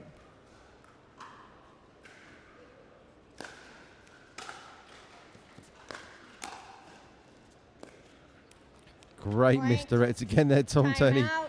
Gonna have to Game gamble in, on which way he goes. 6-3, 1 minute. You can see him just sort of stuttering and shuffling, trying to decide which way to go. It's a bit like a game of brinkmanship, isn't it? It's Yeah. like who moves first. On a couple of occasions, Tom has just shifted, but understandably so, because he almost needs to predict where the ball's going to go if he's got a chance of getting to it.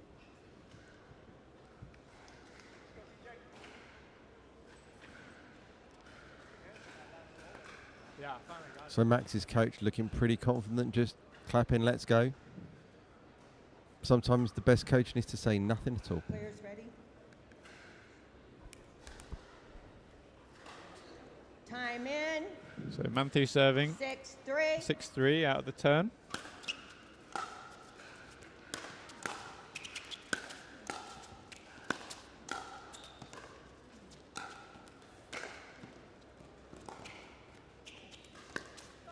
Oh, good hustle from Tom Turney to stay alive. Side out.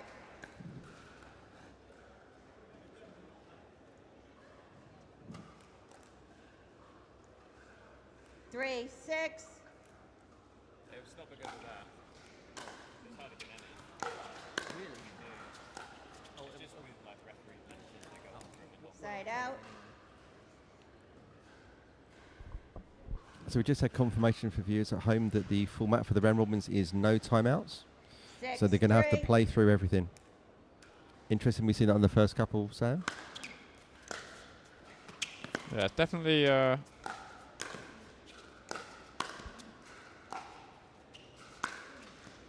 That's such a good volley. Such a good volley. Point. Definitely something the American players are used to, but it's part and parcel of playing in different tournaments, playing in different countries, as you have to 7-3. adjust to different formats.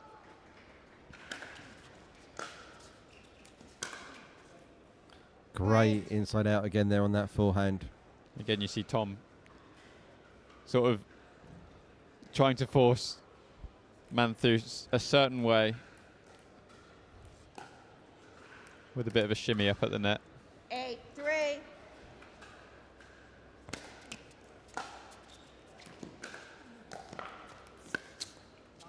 Great Side hustle out. there from Tom Turney. Yeah, did really well to cover on that backhand side, and then put the volley in a difficult position for Max to access. 3-8.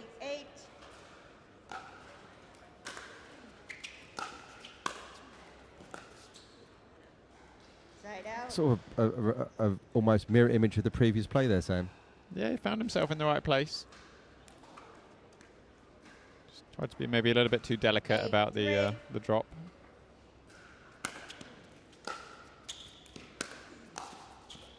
Point.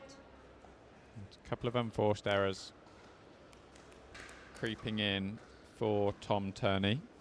9-3. So now comfortable lead moving into this at 9-3.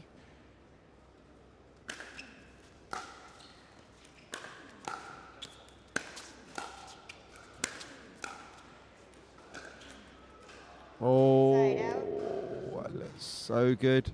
Just caught at the top of the net.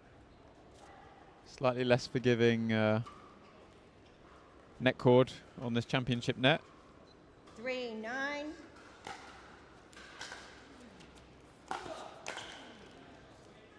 Point. So another strike there for Tom Turney, trying to change his fortunes a little bit. Yeah, just managed to get the ball dipping over the net.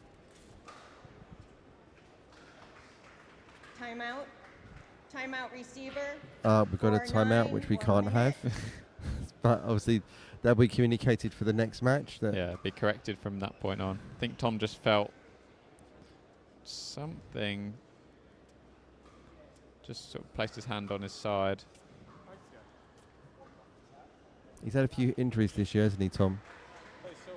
Yeah, just purely because he's so active on court and stretching all the time. It's can be difficult to maintain a full bill of health.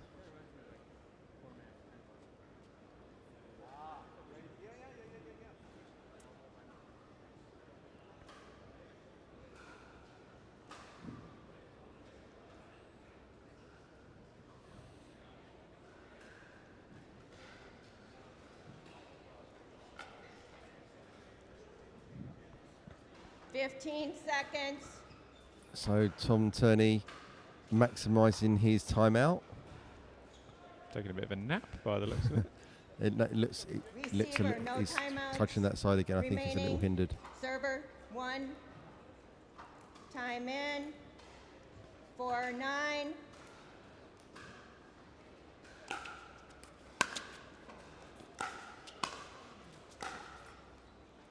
Oh, he's pulled Side up out. again. And you can see him just migrating towards it every time. Yep. This is hard if this is the first part of your weekend. Whether you're going to be able to, is it worth pushing through with 2 more days to go? 9-4.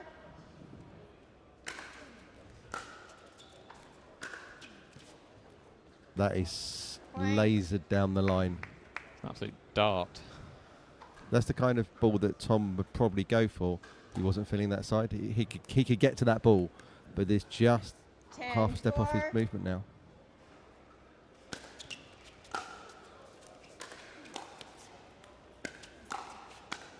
And there we go. Point. Match point. Game The win to Max Mr. Purple Mantha. Jesus. Manthu, 11-4. Yeah, great effort from Tom. You can see he just felt something go on his side, so we'll keep a track of that as the weekend progresses. But credit to Purple Jesus for coming through. Obviously, Jesus referring to his hair. Our co-commentator, Julia Stevens, will be on later today, was certainly saw him in the bar afterwards and referring to a very flowing set of locks. Absolutely. And leaning into his brand. So we're just going to take a short break and we're back with our next fixture.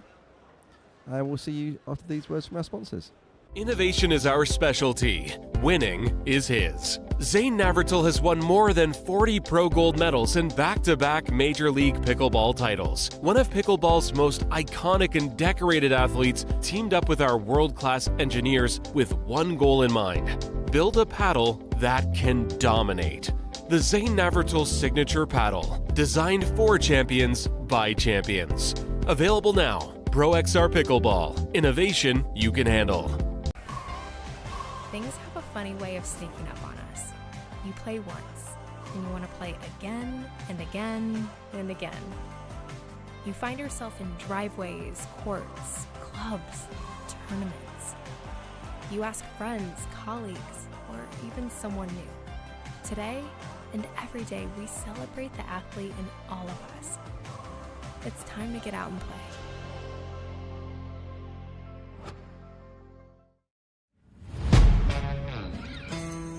Yeah. Let's go. We just gotta go hard. I go the hardest. I bring the pain. Not what you used to. It's all part of the game. Yeah, I just gotta go hard. I just gotta go hard.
Okay, so we're now about to get underway in our Group D match between Sam Schedule, who's obviously a great friend and playing partner of Tom Turney from the Isle of Wight, and on the nearest side to us is William Sobek, who's joining us from America, another one of our APP players, over with his dad Rusty, who's going to be taking part in the senior event on Monday to Wednesday this week, I believe. And I think he might be playing some of the 45 plus stuff as well as maybe some of the seniors.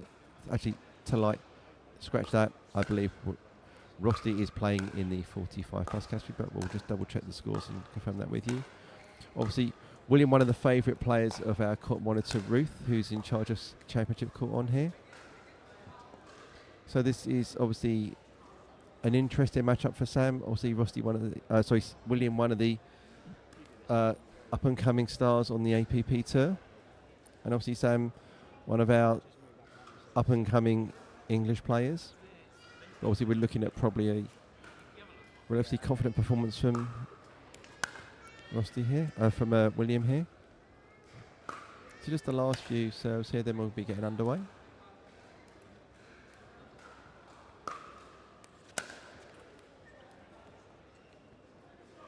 We've got Christina Vo, who was refereeing some of our finals last year on Championship Court as our referee. Very experienced referee.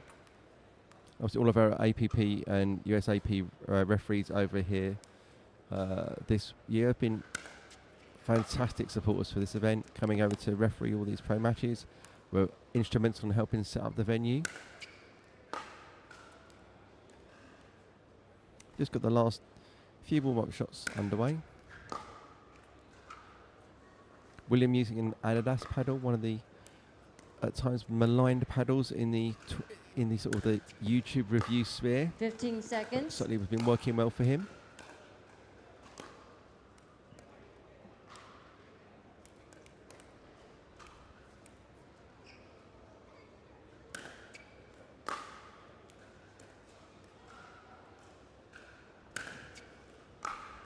Okay.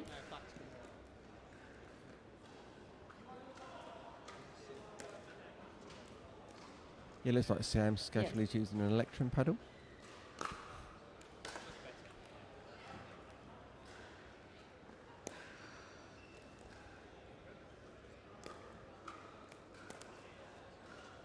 Okay, so just about to get underway.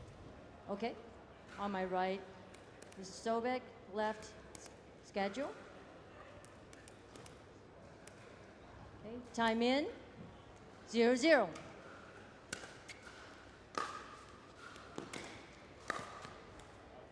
And that just a little Point. wide. So Sam just didn't quite in control of that. His shadow swinging that backhand when he wants to try and achieve if he had that shot again. 1-0.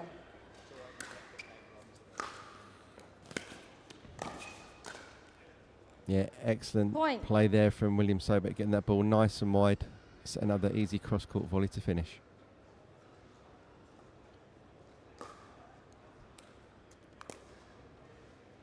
So an early 2-0 start here to William. 2-0.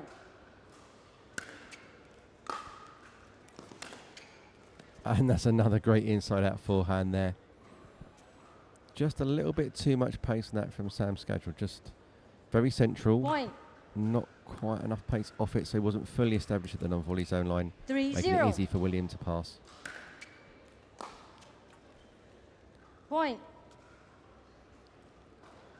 So Sam's going to have to find something to kind of arrest this momentum. 4-0. Point. Sam, take your time. Breathe.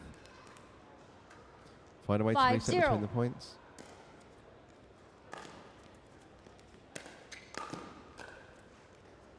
Point. It looks a little Time bit out. like William Change is ends. starting to 6-0. toy 1 minute. just a little bit like a cat playing with an injured bird that you pulled in from the garden. He's just starting to feel that you could just see a little bit of something like when you're trying that really wide slidey forehand serve from deep left on your side on the singles court, exposing all the court, you are definitely feeling yourself, because that is a relatively high risk and reward strategy there, because you're giving so much space for your opponent to hit into, and if you get that wrong, you're in a lot of trouble. But obviously it was perfectly executed by William Sobek on that point.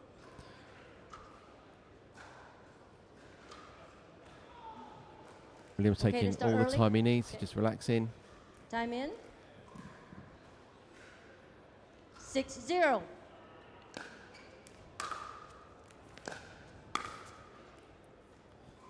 Point. Yeah, Sam disappointed on that one. Interesting, looking at Williams' serve, there's elements of our Jess Wilson in that kind of slightly 7-0. really close to his hips, similar to Jack Foster as well. Really hitting those forehands, very, very close. Side out. So well done, Sam, you've got the serve back. Let's see if we can have some impact on this point. Keep focused, play your game. 0-7.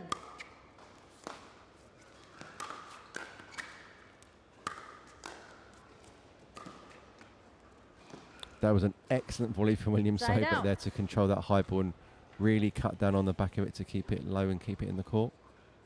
7-0.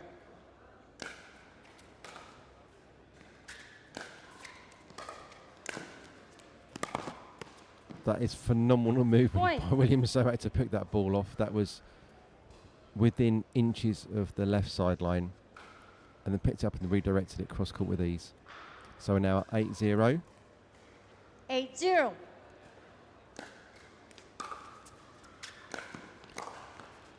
Point. Interesting, I think I've noticed there's a slight difference with William Sobek when he's going to hit his top spin or his 9-0. side spin screwball serve by the number of times he taps his paddle with the ball Point. before he serves in his pre-serve ritual. I think when he goes top spin, there's an extra couple of taps and he holds on his paddle longer. Let's have a look here. 10-0. 1, 2, 3, 4, 5. That's going to go top spin. Point. And there we Game. go. Match. Point game match. 11-0. 11-0. Sobek. Our second pickle of the day. Another very clinical finish here from William Sobek to win that game. So just signing off the match card there from referee Christina Vo. Next up we have on Championship Court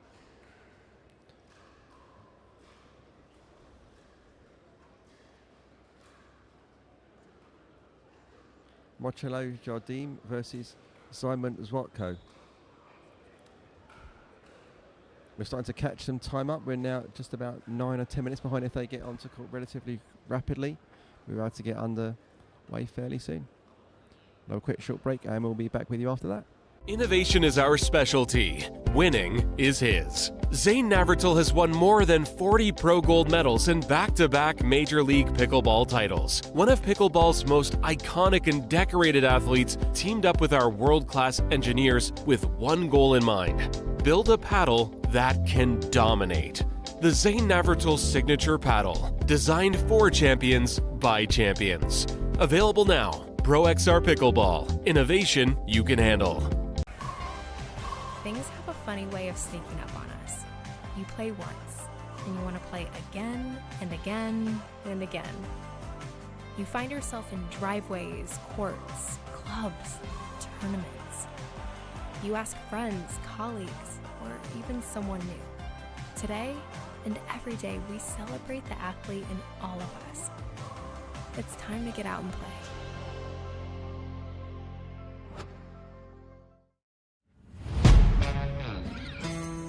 Yeah. Let's go. We just gotta go hard. I go the hardest. I bring the pain. Not what you used to. It's all part of the game. Yeah, I just gotta go hard. I just gotta go hard.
Welcome back, everyone. We're now going to get our next men's singles match with Marcelo Jardim, who's playing from the far side of the court, and then Simon Zwatko, who's going to be on the near side. I'm just going to get onto my Duper account to get some research on Simon, who's someone new to me that I'm not aware of, so just bear with me while I get some information to give you a bit of an insight into him.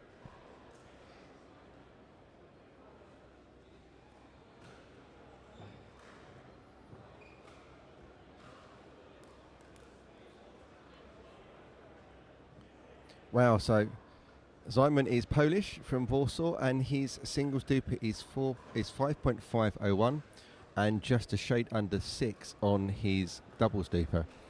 This is going to be an interesting match here.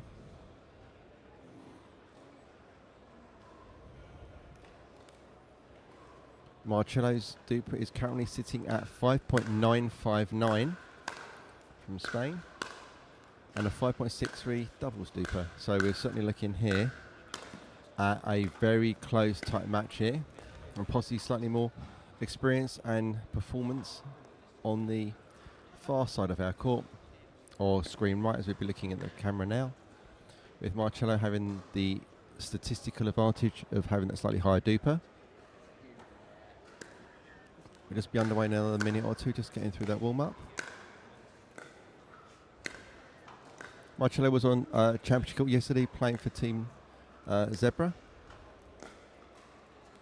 And we can see a carbon paddle being used here by Simon. Christina Vo will be our referee again. It'll be an interesting match here, obviously. 1 minute. I've lost Sam for the moment, who's got a bit more insight into the European playing community. Recently commentated at the Revolution Cup at Pickleball Rota.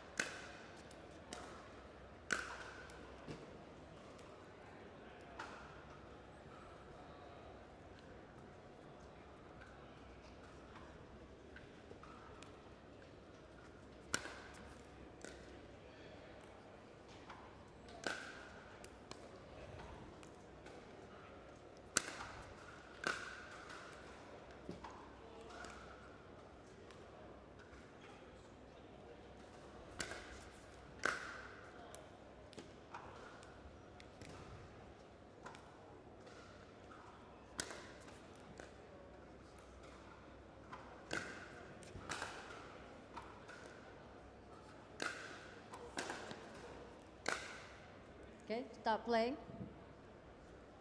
We're ready to start. Okay.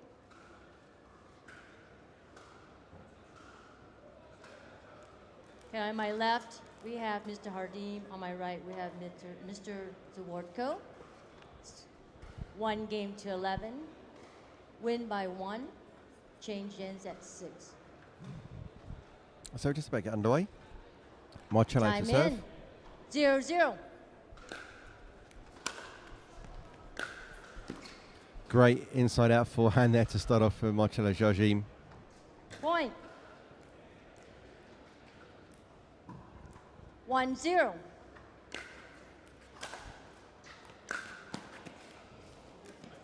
Point. And interaction there from the net, giving no chance to Zwartko to get onto that ball. 2-0.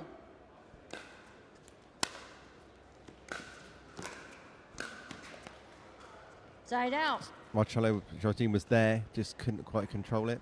Hitting a lot of slidey forehands, not really hitting a lot of tops, and we'll see from all the other players in this so far today. Point. Wow, that is a very dynamic, busy technique we're seeing here on this serve from Zwartko. 1-2.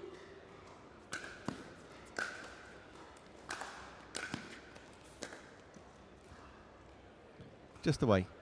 Yeah, that's a really Side out. active technique he's got on that serve. There's a lot going on there. 2-1.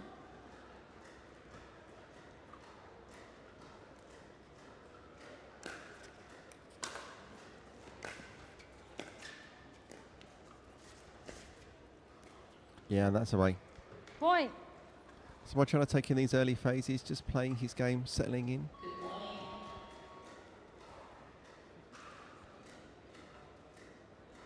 Just heard an announce of the PA. 3-1. Are we waiting to hear something in the middle of the point? No. Just a PA test by the sounds of it. Or are they calling that? Point. Yeah, they're calling that in. Just landing and rolling away there. 4-1. Not a chance to get on top of that. So 4-1.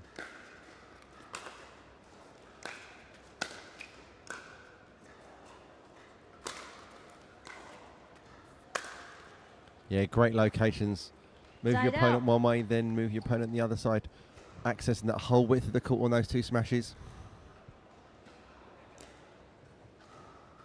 Often no need to hit the ball hard, hit the ball wide and then finish up with the second one in the opposite direction. 1-4.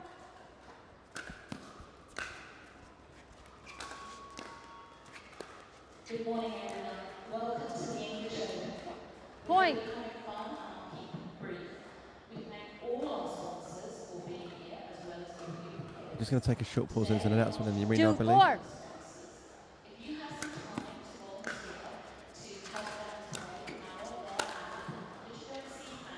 Point. So 3-4 to Simon Rocco. I've just been joined back in the commentary by Sam. Sam, have you seen Simon play before? Have a look at this serve action when it starts underway again. I've not seen Simon before. We've sort of missed each other at tournaments in Europe, but look at this. 3-4. Watch this. Ooh, little run up. Great Point. forehand there. I define that Tenek is very busy on his serve. There's a lot happening. Almost be a bit of a distraction to the receiver, though, in some cases, and sort of focus shifts from returning the serve to almost all the different parts. Yeah, when's he going to hit it? 4-4.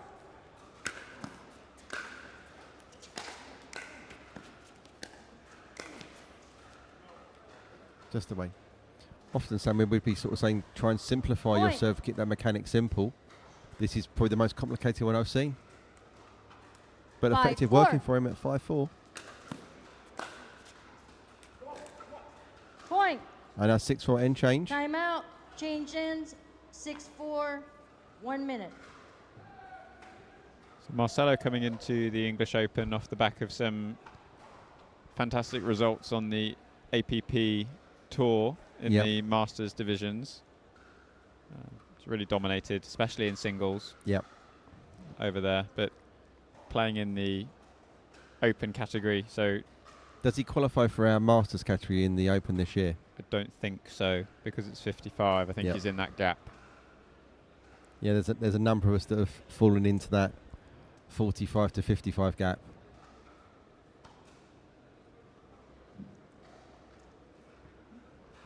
Right.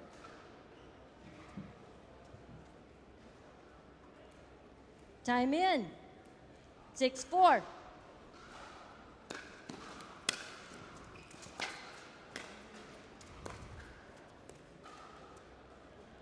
Good Side hustle out. there from Marcello. Simon is 4-6.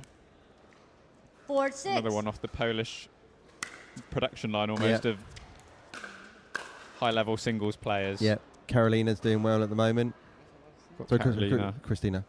Carolina, we've got Matoush, we Yep. might see later on. Side out. Bartosz, who couldn't make it Yep. today, but just 6-4. growing in numbers all the time.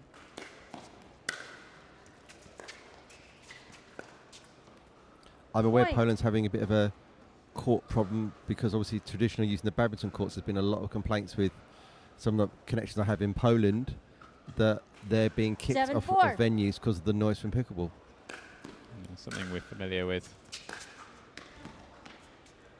Maybe they need to have a conversation with one of our sponsors, Al, with regards to their quiet paddles. That might be able to make some impact into there. For sure. I'm aware obviously another sponsor, Didem's got a quiet paddle coming. So maybe that can help No our timeouts. communities around the world. No, there's no timeouts. Keep playing. There's no timeouts.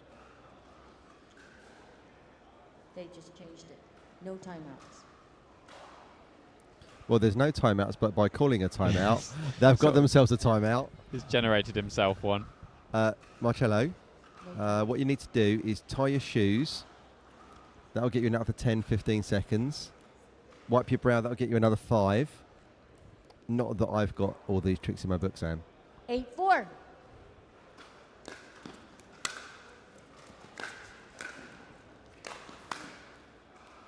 Point. Simon is very, very close on that even side serve to the centre line.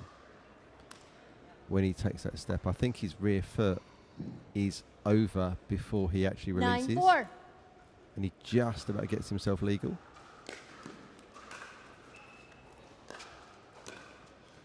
Let's look on the Point. setup on this one, Sam. Just keep an eye on that back foot. Don't think Marcelo's quite let go. The fact that he couldn't take that time out. There you go, Sam. Let's get the 10-4. ruler out. Let's have a look.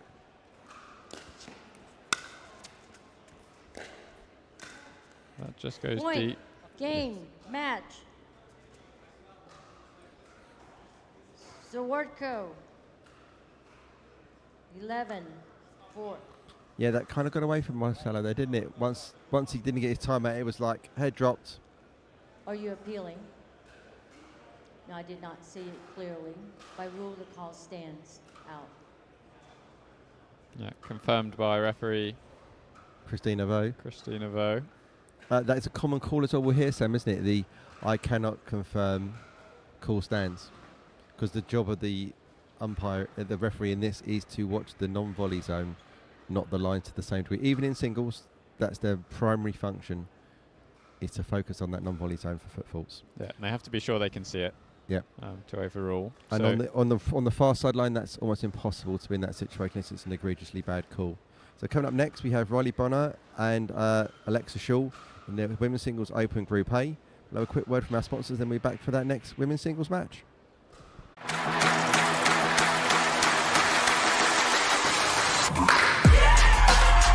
No matter the type of player you are.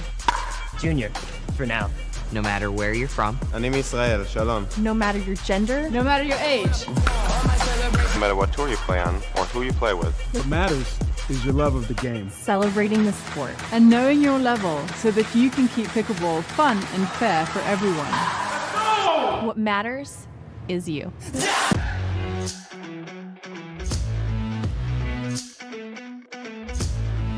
Whether you're a pickleball pro or you play for fun, Fans Play is your ultimate destination.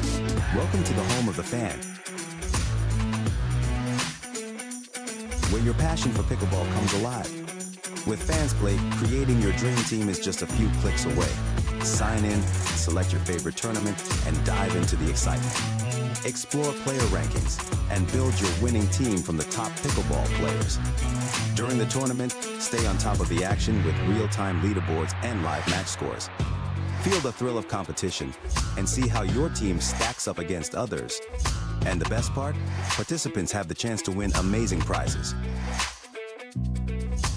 Join the community of fans and experience the excitement of pickleball like never before.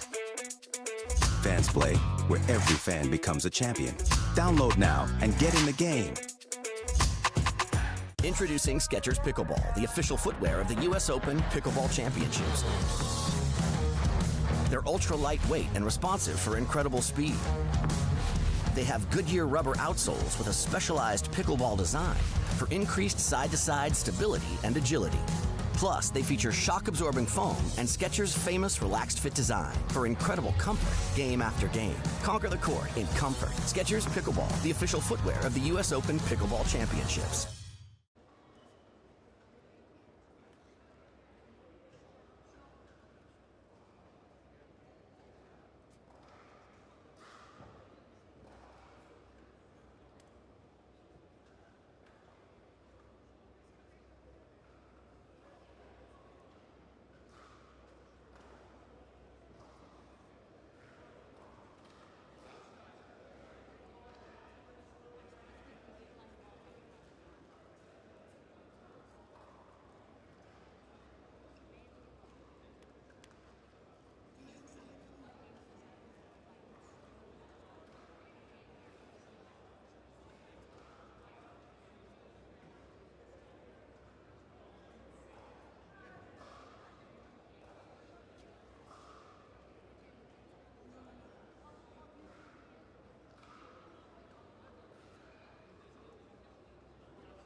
1 minute remaining.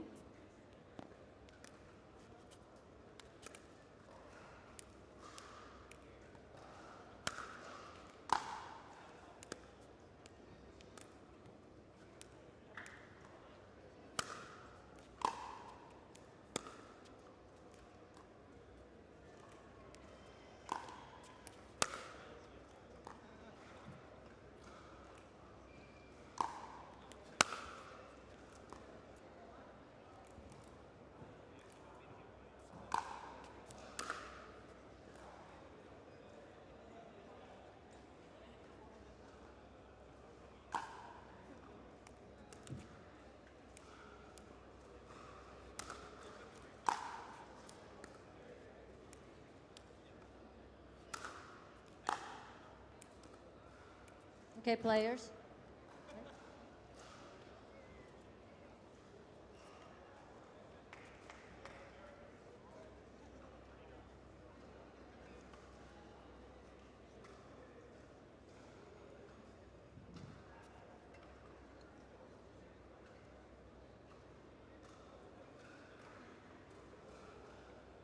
Okay.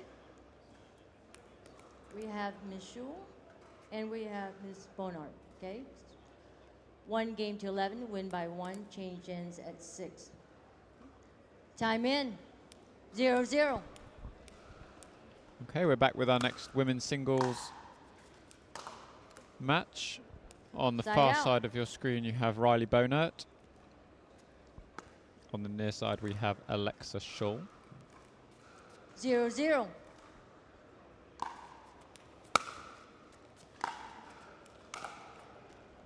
Point. Riley, someone we've come to get to know. She came to the English Open last year, part of that APP Next Gen national team. 1-0.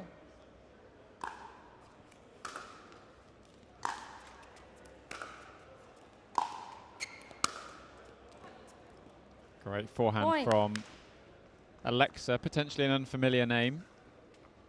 I believe just 16 years old.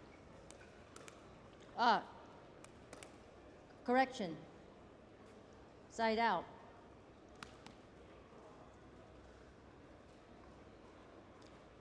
Zero, 1.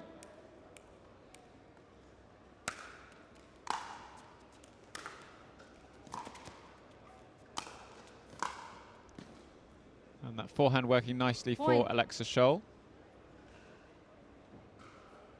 Been spreading the ball around the court. 1-1.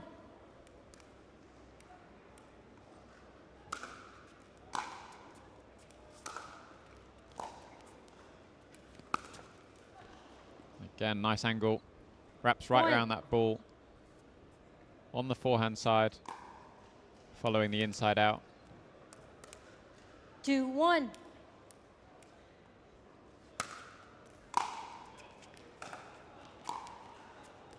Point. Opts for the drop this time on the backhand. Nice change up, keeping things different for 3-1. Riley.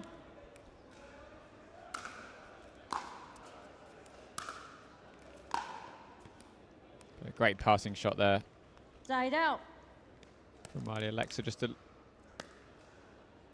little bit slow up into the net on that approach. 1-3.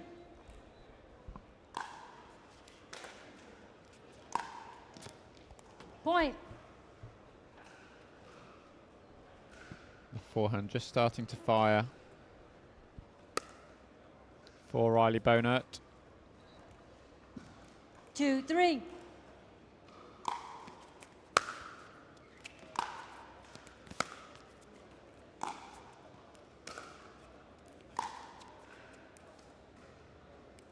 Side out. Head just comes up a little bit on 3-2. that forehand from behind the baseline.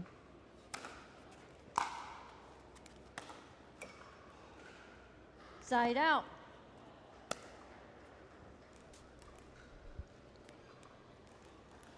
Two, 3.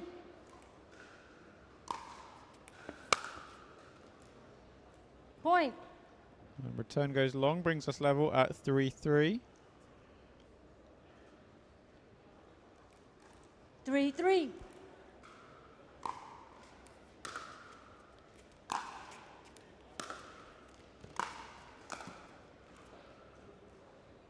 Great play from both players.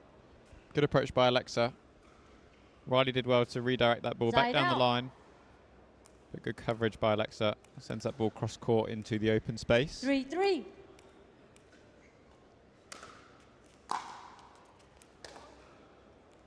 Point.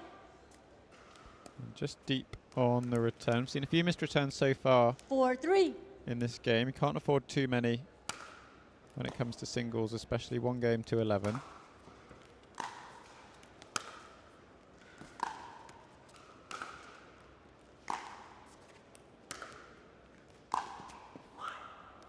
Side out.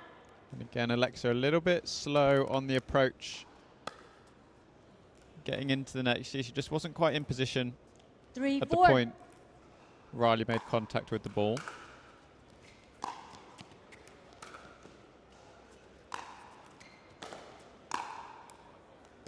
Point.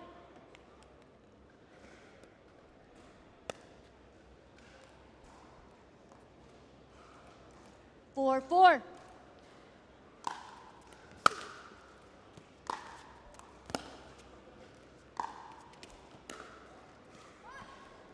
Great drop Side out. from Alexa. Again, a slight change up.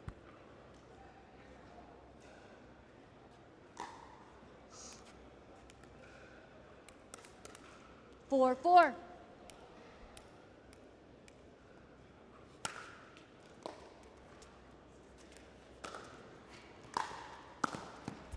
That's better. Point. From Alexa getting into the net a little bit quicker. And they've also had to cut those balls off. And goes back behind Riley with the forehand volley. 5-4.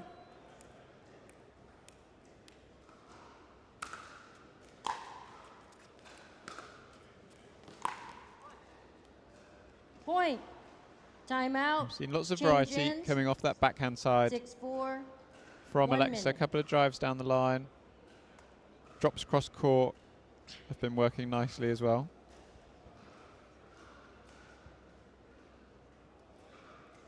Both players just taking on fluid. It does get a little bit warm as the day progresses at the Telford International Centre. Lots of players competing. You can see Riley there just taking on some advice from next gen teammate Brooke Revuelta, who's up next against Cao Pei Chuan. Ready to start?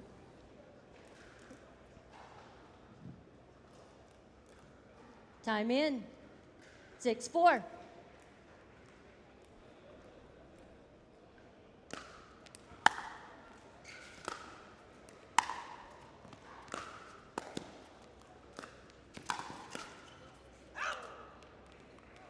Side out. The lesser spotted singles hands battle.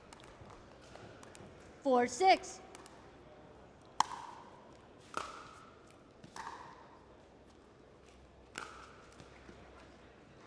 Great approach from Alexa. Side out. Something we've seen quite consistently across today is players who hold that shot just right until the last minute, look for a bit of movement from the opposition.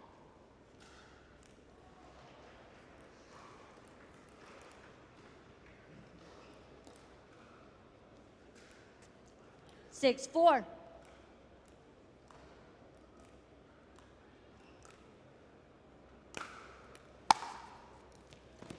Great return Side out. from Riley. Can often be a good tactic. A lot of players expect that return onto the backhand side.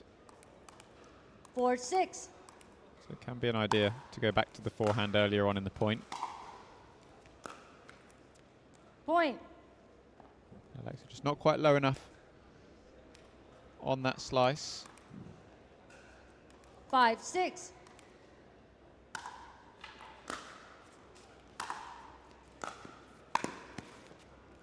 Point.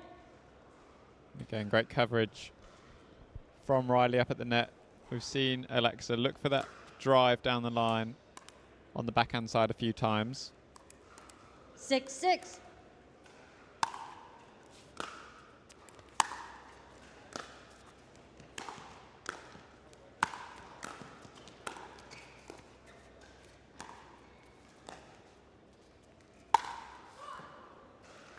Side out. A great point. Just can't quite find the finishing touch with the smash. 6-6.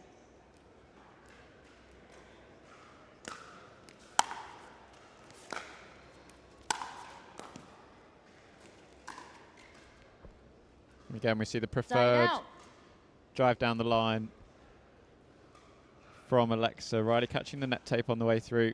Just allowed her to reposition and take advantage. 6-6.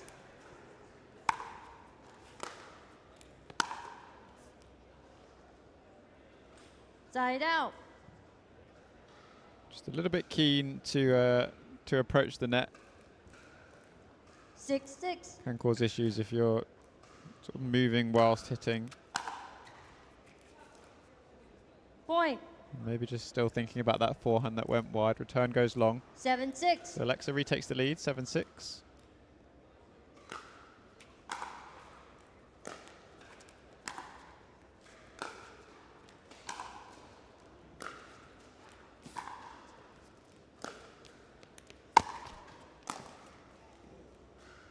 Side out. And such good baseline play from Alexa. She'll be thinking about that forehand on top of the net.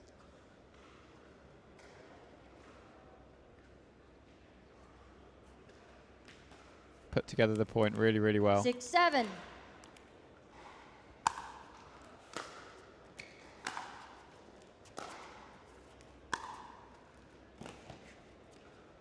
Point. Again, we see just that side-to-side tactic from Riley working well. Brings her back level.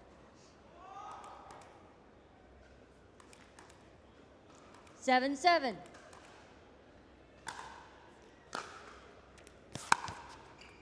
Side out.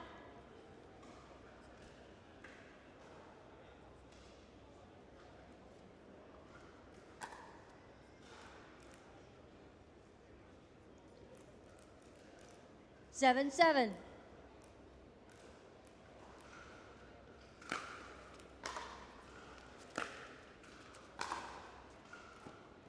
Point.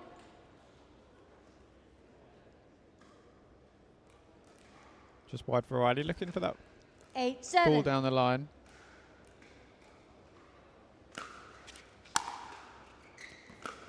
And again, we see the Side return over to the forehand side of Alexa. We've had a few unforced errors as a result of the returns to the forehand side. 7-8.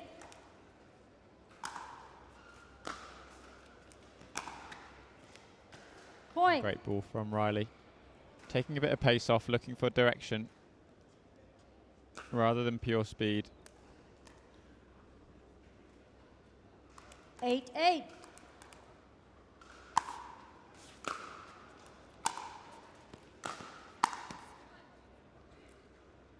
Again, Side the out. preferred backhand drive down the line from Alexa.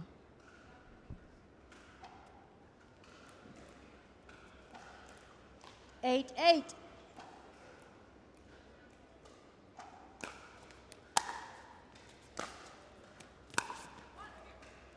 Point.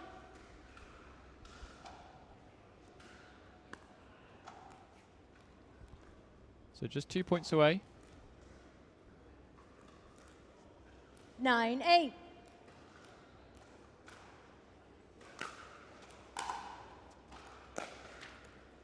Side out.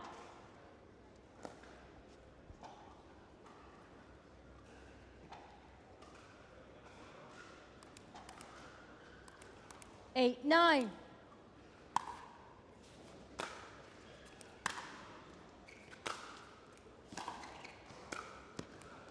Great play Side out. from Alexa. Depth on the return, direction on the approach, and puts herself in a great position to finish off the point. 9-8.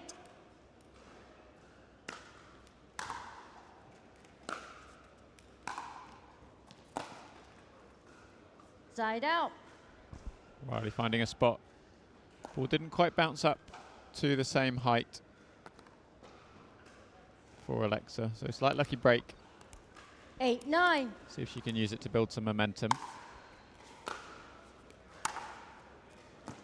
And great forehand again over to that forehand side.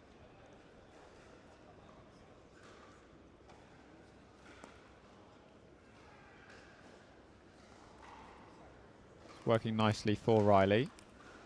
9-9. Going back to the forehand side of Alexa.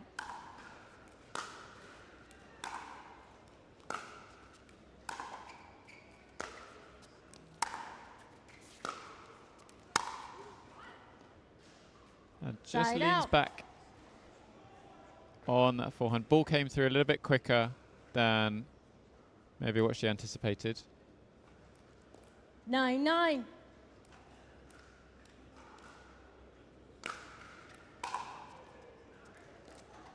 Point. Unforced error on the return brings up game point for Alexa Scholl. 10-9.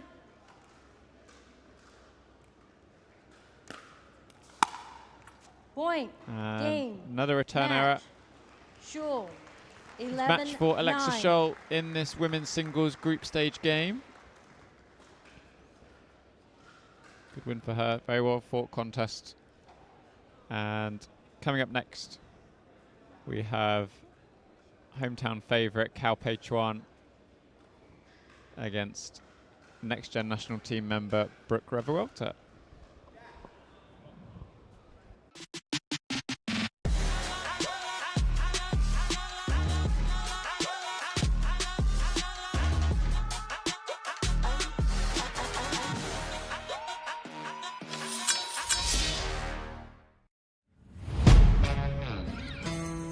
Yeah. Let's go. We just gotta go hard. I go the hardest. I bring the pain.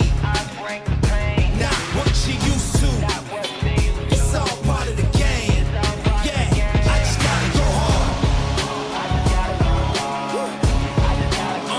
I just gotta go hard. Innovation is our specialty. Winning is his. Zane Navratil has won more than 40 pro gold medals and back-to-back Major League Pickleball titles. One of pickleball's most iconic and decorated athletes teamed up with our world-class engineers with one goal in mind: build a paddle that can dominate. The Zane Navratil Signature Paddle, designed for champions by champions. Available now. Pro XR Pickleball. Innovation you can handle.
Test, test.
Okay, we're back for our next women's singles matchup.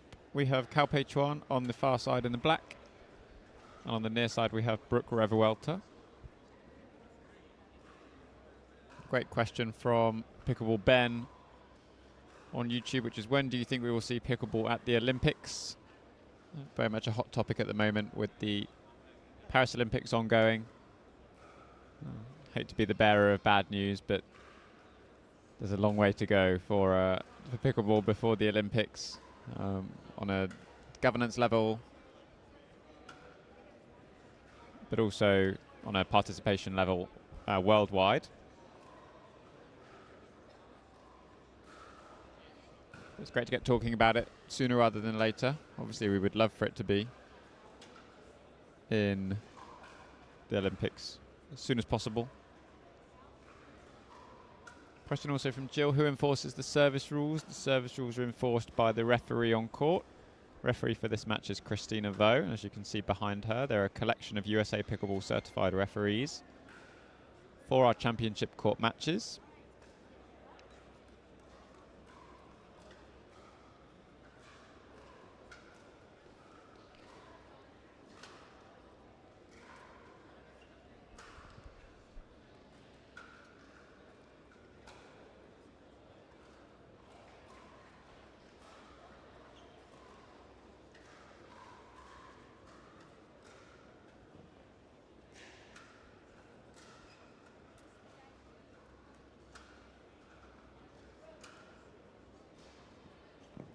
It looks like it will be Pei Chuan to serve first.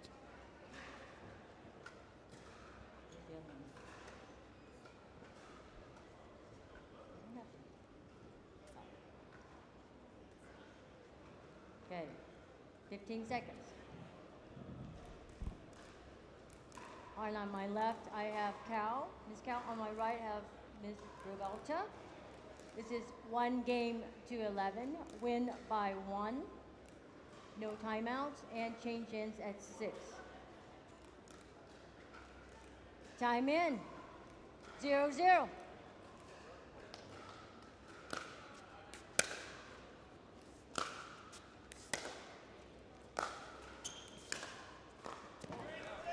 Tied out. Nice drop from Brooke off that forehand wing. Something to be thinking about for Pei's. Obviously, Brooke is left-handed, so slightly different look 0-0. on the other side of the net.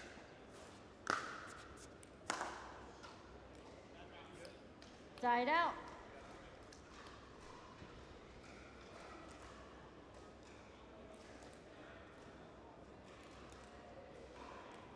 Zero, zero.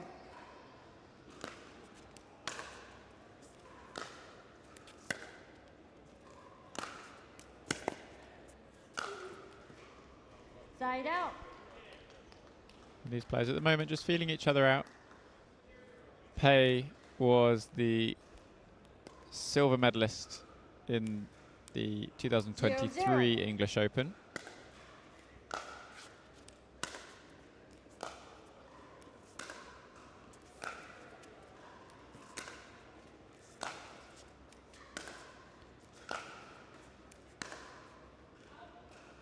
Side Cuts out. across that forehand a little bit. We are playing with the Franklin X40 ball, which is the official ball of Pickleball England and the English Open. 0-0.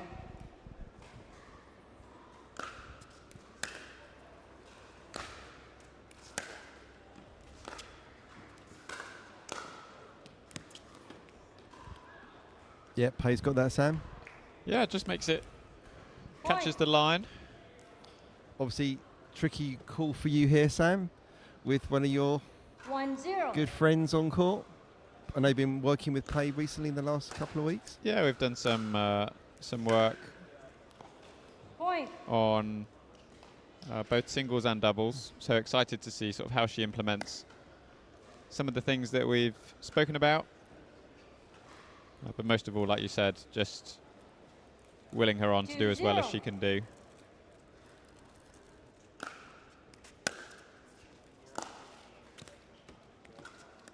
Side out. Just taking her time to get into this match. 0-2. Brooke seems fairly happy trading baseline to baseline at the start.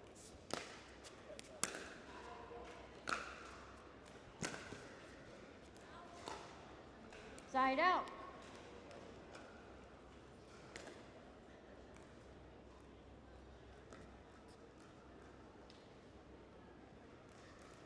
Two, 0.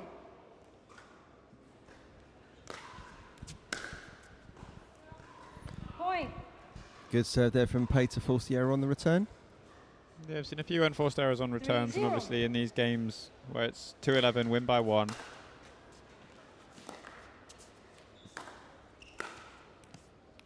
Can't have too many. Point. Pinpoint accuracy there, Sam. I'd love to say that's the one that I taught her, but unfortunately not. There was a 4-0. virtual Lucasade bottle there, Sam. So up 4-0, early doors. And that's long, that's 5. Side out. Yeah, Sam, you were coaching her with a Lucasade bottle, I believe, was that right? We did some work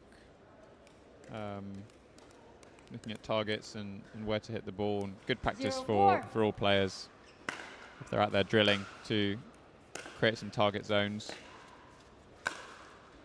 Point. Yeah, good there from Brooke Rorelta to put that away behind Pei. Just coming back to middle, doing the right thing movement-wise, but got to gamble one way or the other. When the ball's that high, easy enough to put it into the empty space. 1-4.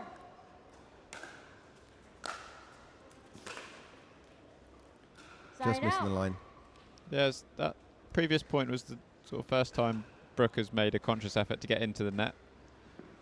Maybe a change that she's discussed with 4-1. some of her team.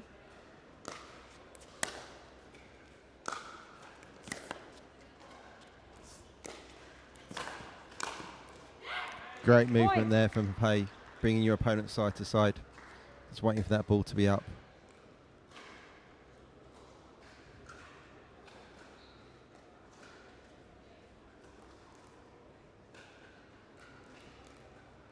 Five, 1.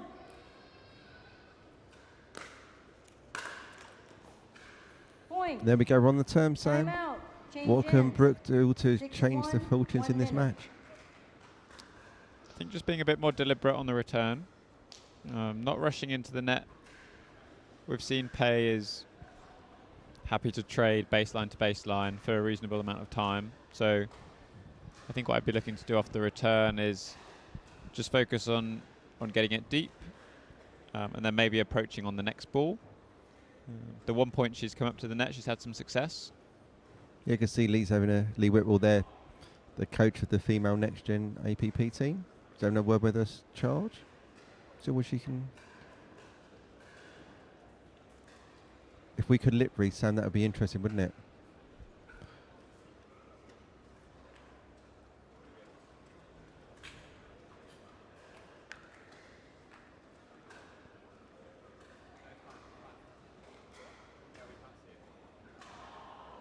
Well, we can, Sam. So I'm just talking to Pay about where to put her towel. Playing well so far. They're very dominant. Time in. Yep, really in good this start. game. 1.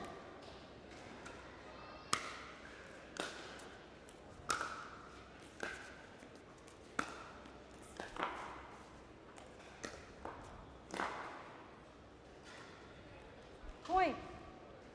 Paid representing our title sponsor very well, Sam.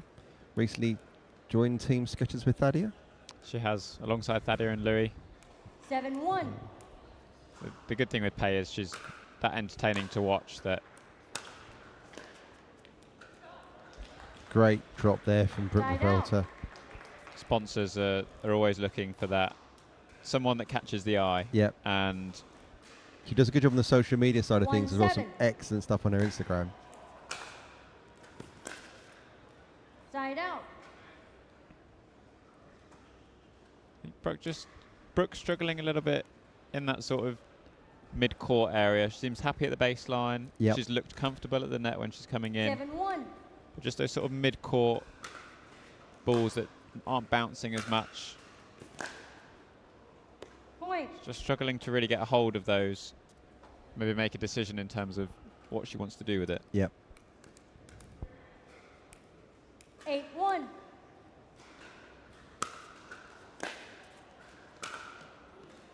Just the ball Side sailing out. wide down that inside out forehand. In the reception, in the main lobby of the Telford International Centre, there's Go Pay, Go Thadia and Go Louis signs that you can go and show your support for the English residing players. We're sponsored by Team Sketchers. Great backhand cut volley there. That's the second one we've seen from Brooke so far. So nicely we're dropping that ball short, changing the direction. 2-8.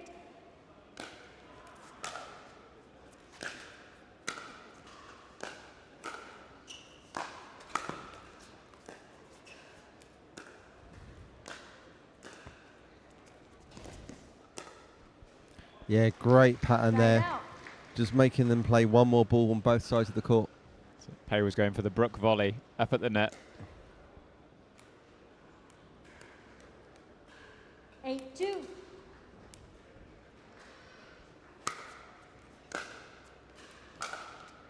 Oh, what a great backhand. Point. Yep, point.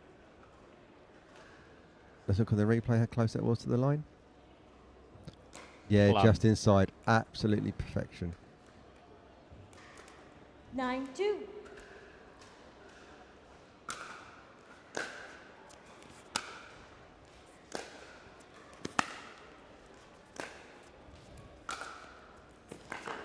Yeah, great use of the width of the court there. Not being afraid to stay in a cross-court battle, waiting for that ball to change direction. The second that Brooke altered the pattern of play, she opened up that big gap to hit into. She'd have been brave to stay one more shot in that 10-2. cross-court rally, I think.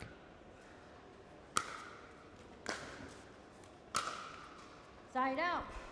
Yeah, first match point goes missing. Pay maybe trying to do a little bit too much on it. Got a little bit excited, I think. At a 10-2, you've got 2-10. some extra chances, haven't you, Sam? You can go a little bit big on that first one if you want to. Oh, Very welcome for Brooke. I think needed a bit of a break. That might just give her the impetus to 3-10. keep moving forwards. Side out. ooh. Slightly different bounce than Brooke was expecting. Yeah. 10-3.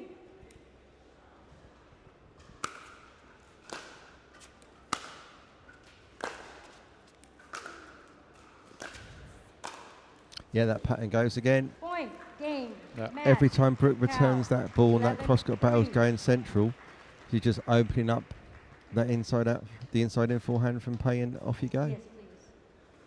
Yeah. So Cal Patron looking good early doors in the women's singles open category.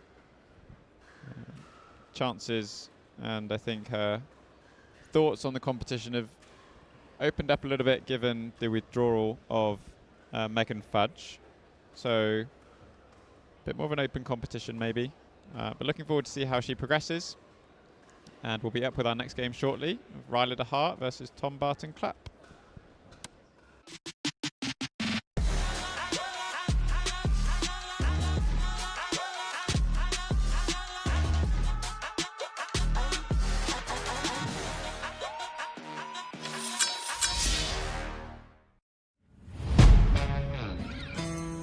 Yeah. Let's go. We just gotta go hard. I go the hardest. I bring the pain. Not what you used to. It's all part of the game. Yeah, I just gotta go hard.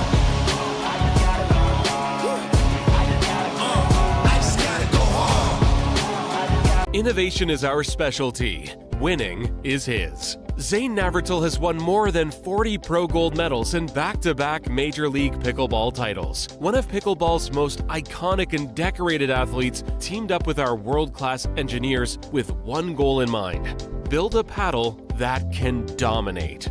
The Zane Navratil Signature Paddle, designed for champions by champions. Available now. Pro XR Pickleball. Innovation you can handle.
So we're looking at the current standings on the men's singles open Group A. Top in the table is Ron at the Heart, who's next on court. Currently 2-0 with a points differential of 20 points. Second place is Stuart Parminter from the Southampton area. Again, 2-0 with a points difference of 14. Third, we've got Anakin Owen, the Pickleball Jedi, playing out of Cromer. We've got Dhiren Ramanchal Patel, who's coming in on fourth on our board.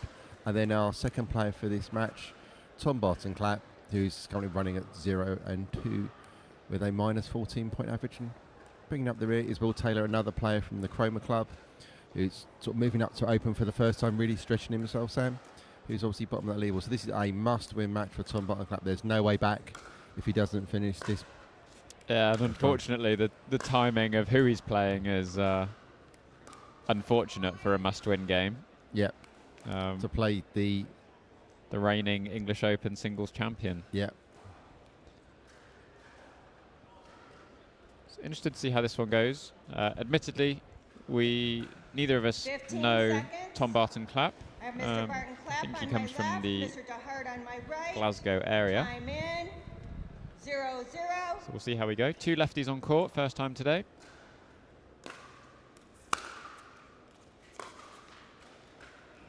Yeah, Sam, Tom Barton Clapp is 24 from Glasgow with a non-existent singles duper, so a completely unknown quantity with no metrics to work on from here.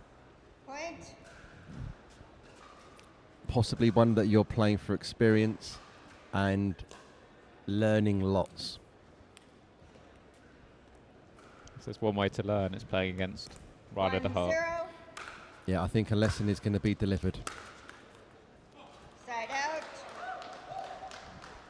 Supporting Applause the crowd. Just from getting the serve. Side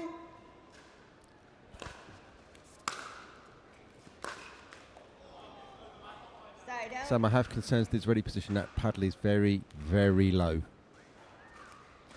Yeah, it's difficult walking into the open category. Foot fault. Foot fault called by our referee. Just overstretched, I think, on that backhand side. 2-0. Yeah, great shot there from Ryder de Hart. Again, just working side to side, keeping it unpredictable for Tom. 3-0.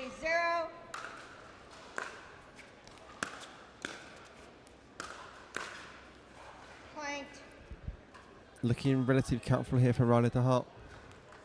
As he has been all morning by the sounds of it. Yeah.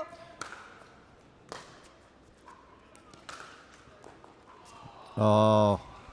So yeah, I saw Ryler and his kids and Megan in the main concourse with Lily and JR, who've been playing in the junior tournament. They're getting all the juniors together for some photos in our photo booth outside the show court part of the Telford International Centre. Oh. Point, timeout, change. I used it earlier that Susanna Barr was, one of my players was looking like they were kind of toying with their opponent. It's almost like there's a little I refer to it as a wounded bird being dragged in by the cat that was being toyed with. It's got a little bit of that feeling on this match as well with Ryder de Hart. That backhand volley was disgusting. And the interest, obviously, we were watching the Play with the Pros experience yesterday, and Ryler is the perfect showman for those kind of events. Just loves playing with joy and a bit of fun and making people smile on court. But you can only do it if you've got the confidence in your own abilities, which we're seeing here.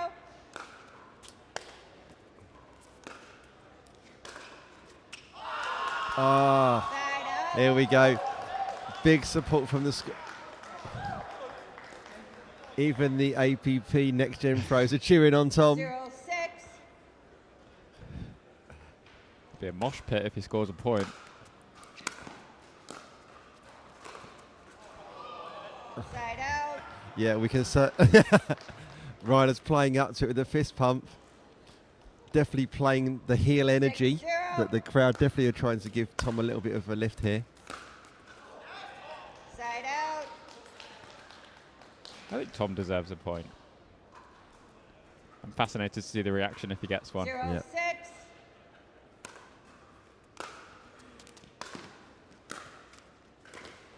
Oh! Point Yep, side blood out. has been drawn. It is not the place you want to be diving on this court. Very much a sandpaper-like surface. Point. We can't question Tom's commitment. He's leaving everything on the court, including part of his body. Goes just long. Not just long. Point. Yeah, good call, Ryla. On the return. So just starting to creep away. Point. He called it out. And he called it before the ball landed. Can't question it. A very professional move there. 8-0. Tom looking over to the desk as if he might get a replay, but And that's laser past him.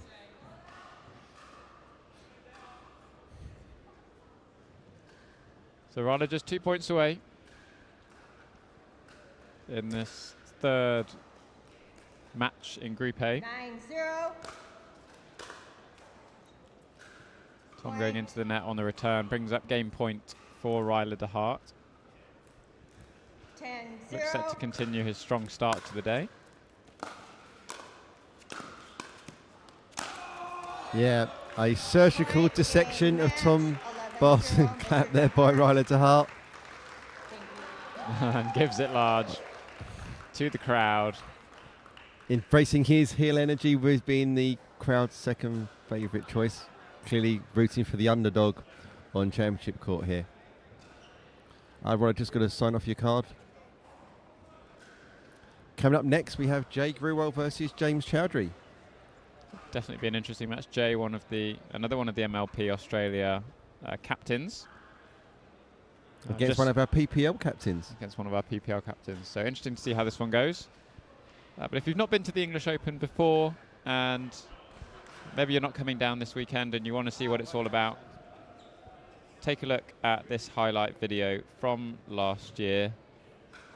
It will give you a flavour of what you might expect. If you came down to the English Open, you are also more than welcome to join us this weekend. But take a look at this for what to expect.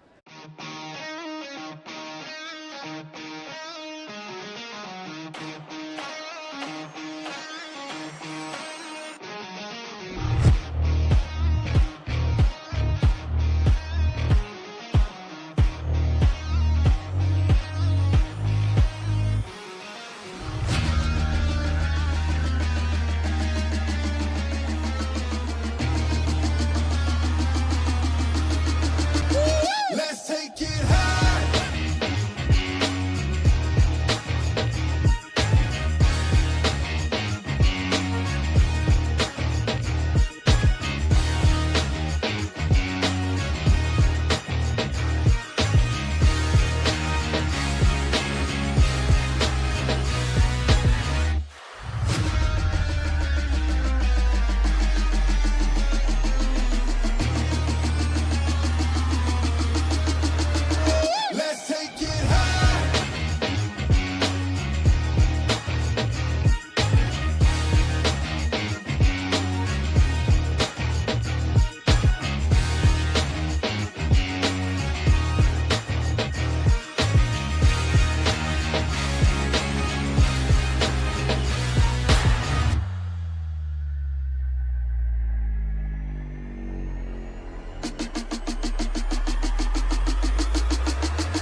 We have Mr. Grewal on my left. So we're about Mr. to get Chaudhry underway. on my right. We have James Chowdhury nearest to us in the One game to camera. 11, And we have Jay changes Grewal at on our far side who's about to serve.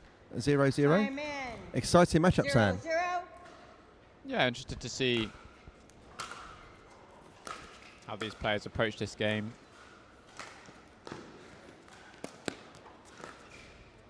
Great hustle there. Side out. James was definitely behind on that last penultimate ball and just got it over. If that's a sign of things to 0-0. come, I think we'll have a pretty exciting game. Great passing shot there from James. Point.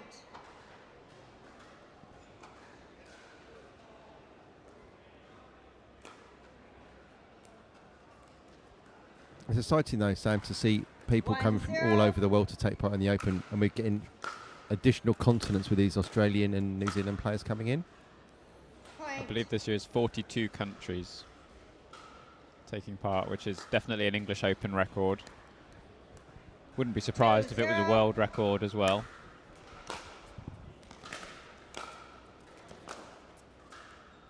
Side out.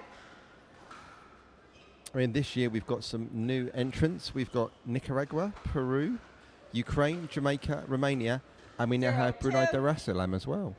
I know some of the Bruneian players are looking and find a way to follow our feed.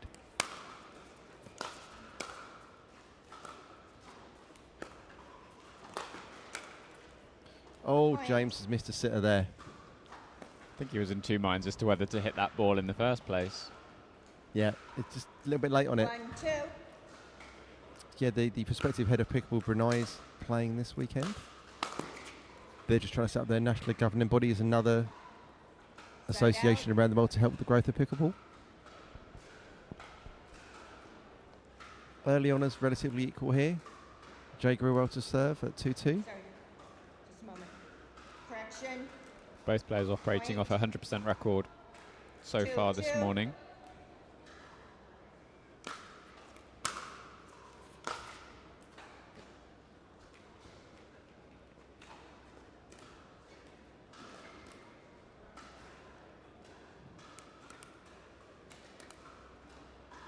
Be sure and make your out calls loud and clear.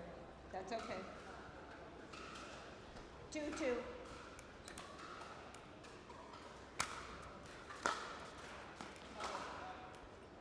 Point. Yeah, that ball landing long. Thank you. James, obviously the first European player to have a duper above 6 for singles. It's a good opportunity for him to continue 3-2. building his record with regards to singles.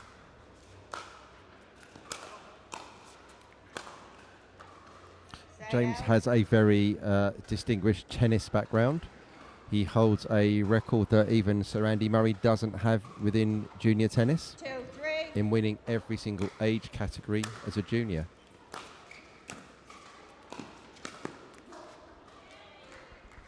Nice approach from Jay. Came in maybe a little bit quicker than James was expecting, but used that drop to his advantage, gave himself time to move Make forward. your out calls.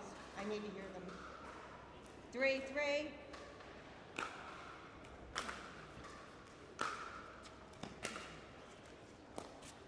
Oh, the net having a horrible interaction there on the timing for Jay Grewal. Almost like time sort of stood still for a moment then. 3-3.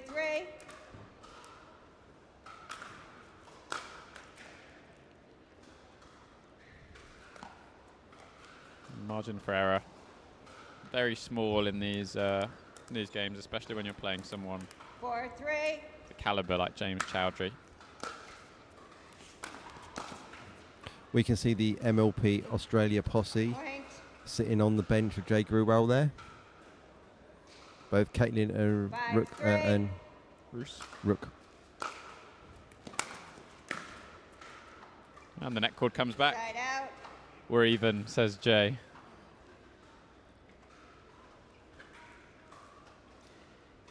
Three, 5.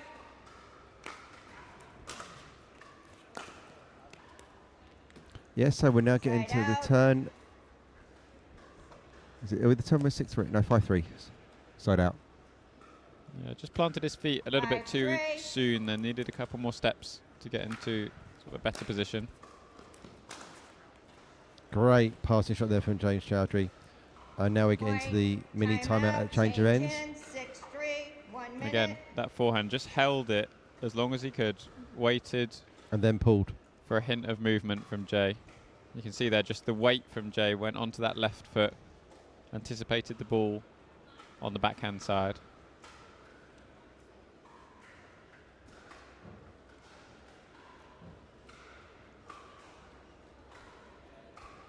Anything you'd be telling Jay at this timeout? Sort of switch of ends, anything he can do, you think, to get himself I'd like to back see level? I'd like to see maybe 10% less pace on the ball and just increase his percentage of getting balls in. There's a few easy points have gone away where he just hit the return into the net. So he's not even getting into any phases of play. It's just over in 2 shots. So just need to try and make James play a little bit more. 6-3.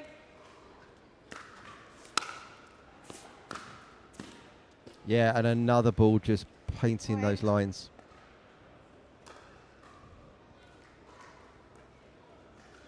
7-3.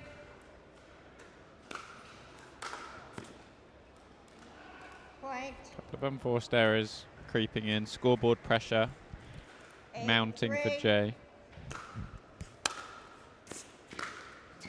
Yep, and another one goes past.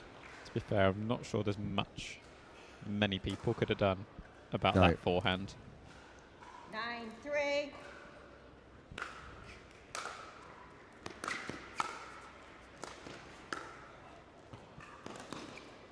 Great hustle from James there, but unable to get the ball to land in.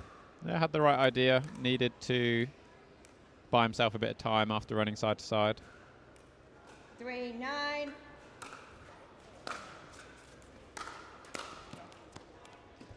Side out.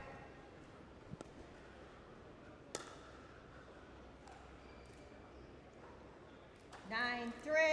So just 2 points away. Did so well to dip that ball below the height of the net. So now we've got our first match point on the paddle of James Chowdhury.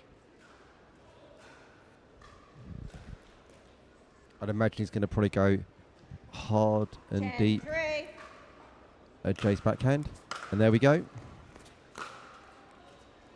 Oh, just unsuccessful. Goes for that signature shot. Side out. Inside out, forehand roll drive. 3-10.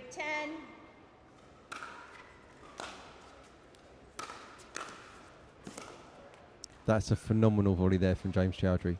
Yeah, Jay just got caught inside, sort of a foot inside the baseline.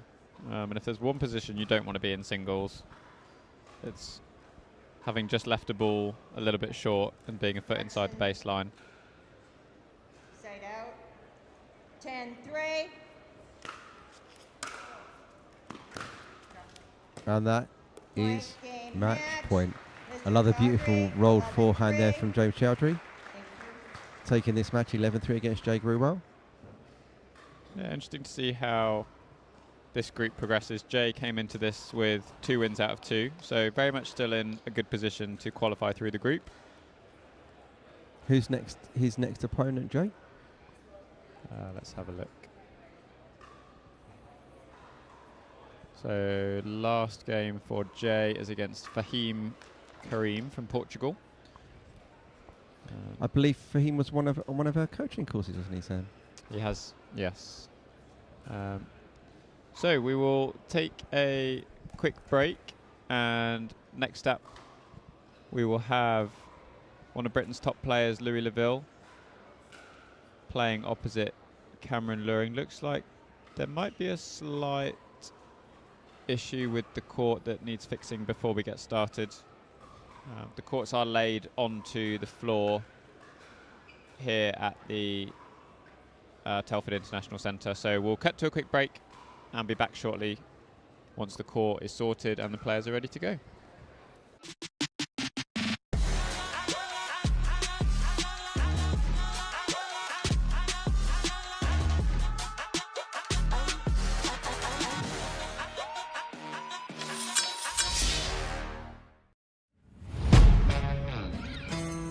Yeah, let's go. We just gotta go hard. I go the hardest. I bring the pain. Not what you used to. It's all part of the game. Yeah, I just gotta go hard. I just gotta go hard.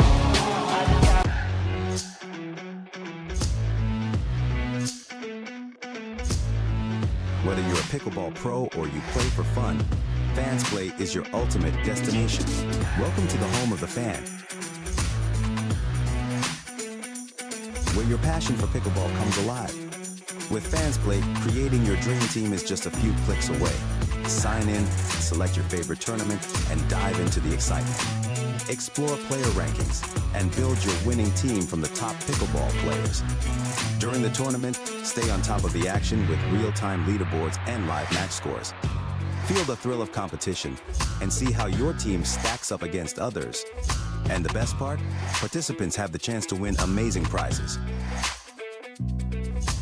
Join the community of fans and experience the excitement of pickleball like never before. Fans Play, where every fan becomes a champion.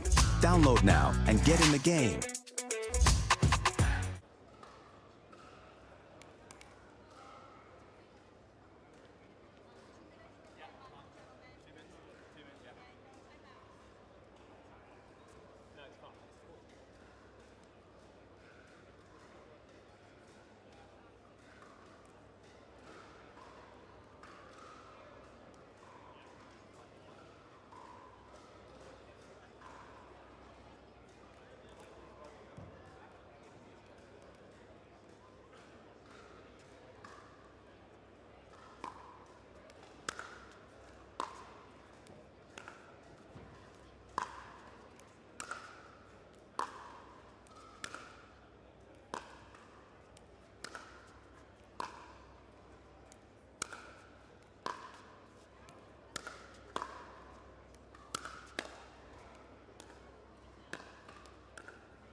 I have Mr. LaBelle on my right, Mr. Loring on my left.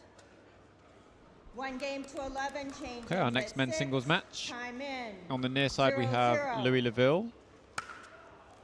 And far side, we've seen already Cameron Luring.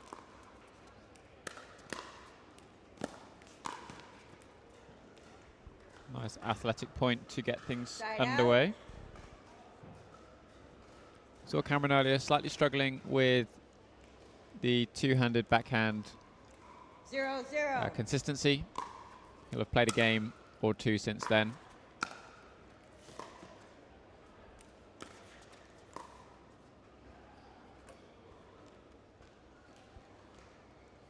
Side out.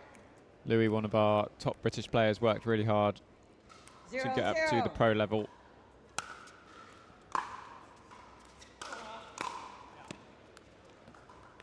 Side out. Looks for that inside-in forehand drive, but it doesn't quite come off. You sort of leave majority of the court exposed.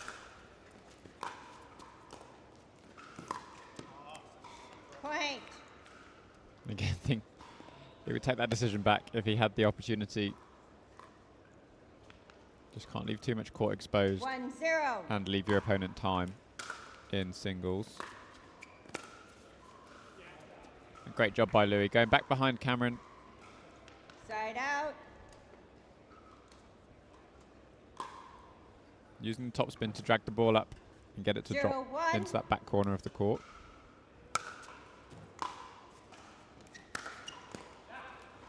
Point. That time the inside-in forehand just wide enough away from the forehand of Cameron. 1-1.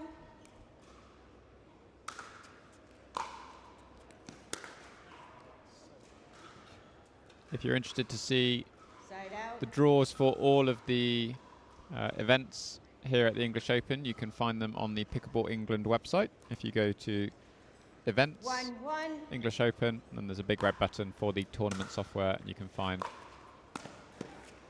all of the fixtures, results, groups and categories on there.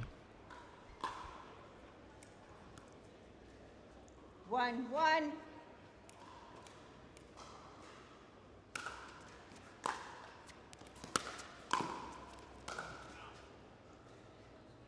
Side out.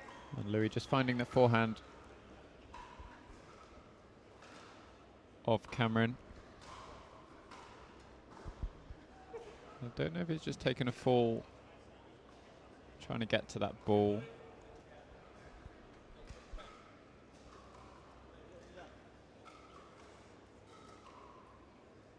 May have just rolled his ankle. 1-1.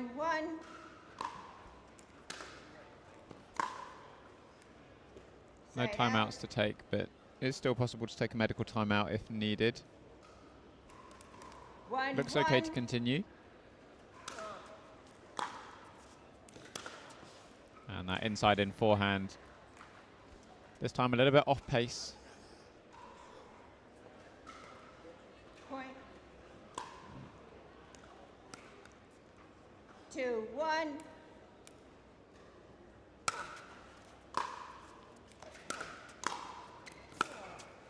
Oh, great shot from Louis. Going back cross court. That time the initial forehand drive was a little bit higher. Good volley from Cam. Just shifted across, gave Louis a bit of room to work with. 3-1.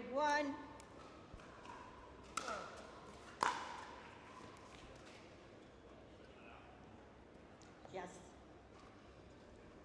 An unforced error on the 4-1. return. So lead up to 3 points now for Louis. This time goes with the inside out forehand cross court. And again finds the inside of the line.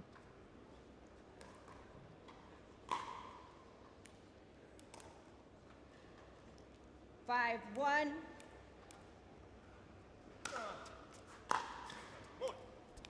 Another unforced error on the return. Takes Louis to the turn at 6-1 up.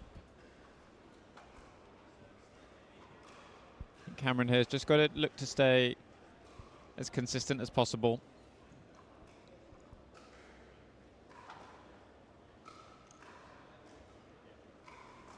Keep the returns in. Keep the balls fairly central. Louis has been working the angles quite nicely with the forehand drives. See on the side there, Lee Whitwell providing some advice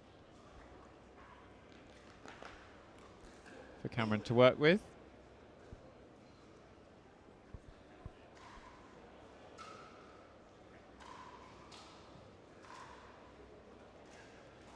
See if there's any changes coming out of this switch of ends.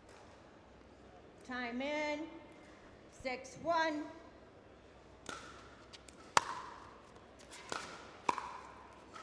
Great drive by Louis. Dipped right over the net. Made it really difficult for Cameron to lift that ball. 7-1. Do anything with it.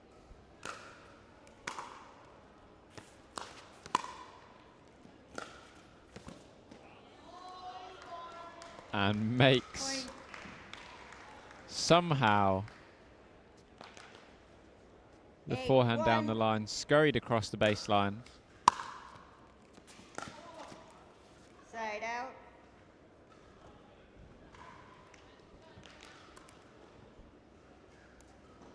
One, 8.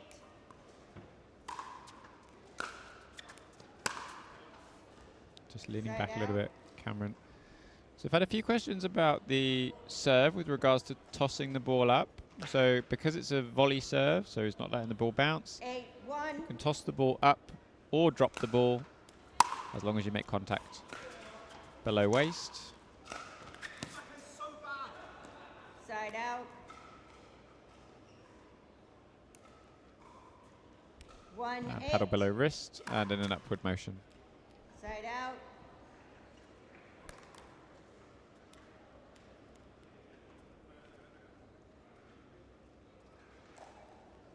So Louis at 8-1. He's done well since, taking a bit of a fall.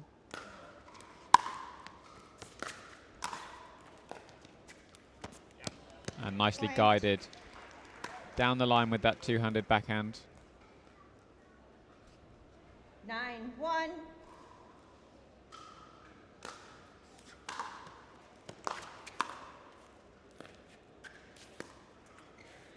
Point. Again, applying the pressure. Cameron just letting that ball get behind him. Up at the net. 10-1. And return goes long. So game for Louisville, 11-1.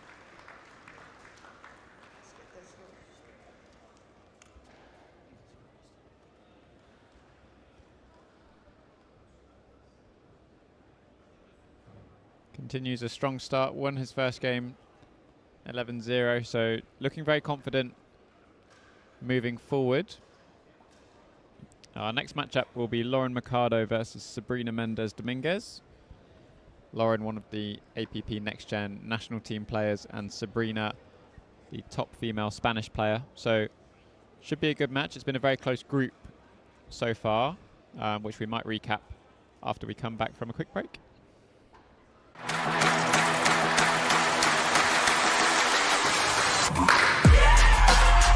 No matter the type of player you are. Junior, for now. No matter where you're from. אני מישראל, שלום. No matter your gender. No matter your age. No matter what tour you play on or who you play with. What matters is your love of the game. Celebrating the sport. And knowing your level so that you can keep pickleball fun and fair for everyone. What matters is you.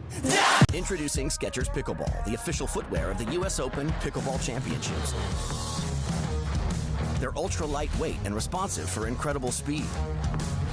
They have Goodyear rubber outsoles with a specialized pickleball design for increased side-to-side stability and agility. Plus, they feature shock-absorbing foam and Skechers' famous relaxed fit design for incredible comfort game after game. Conquer the court in comfort. Skechers Pickleball, the official footwear of the US Open Pickleball Championships. Innovation is our specialty. Winning is his. Zane Navratil has won more than 40 Pro Gold medals in back-to-back Major League Pickleball titles. One of pickleball's most iconic and decorated athletes teamed up with our world-class engineers with one goal in mind: build a paddle that can dominate. The Zane Navratil Signature Paddle, designed for champions by champions. Available now. Pro XR Pickleball. Innovation you can handle.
have Miss Mendez Dominguez on my right, Miss Mercado on my left. 1 game to 11, change-ins at 6.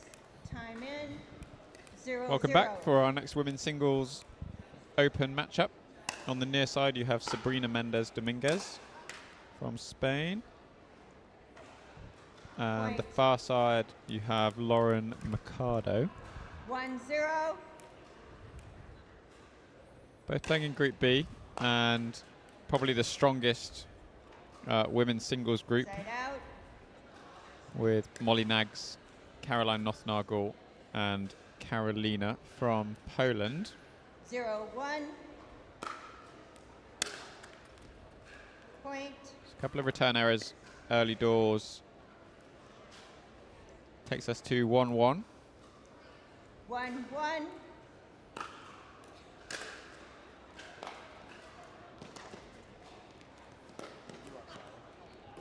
Just goes wide Side out.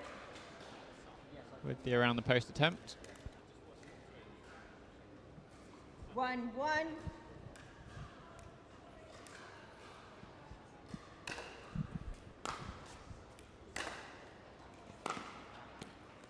Great backhand there, inside out Side from Lauren out. Mercado. Just finishing that point beautifully.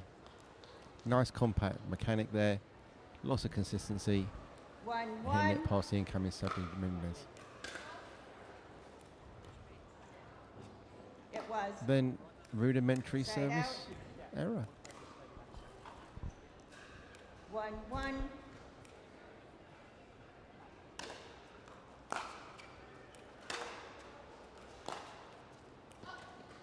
Point. Just dragged that backhand. Contact point was a little bit too close to the body. She had to work a little bit harder to direct the ball where she 2-1. wanted it to go.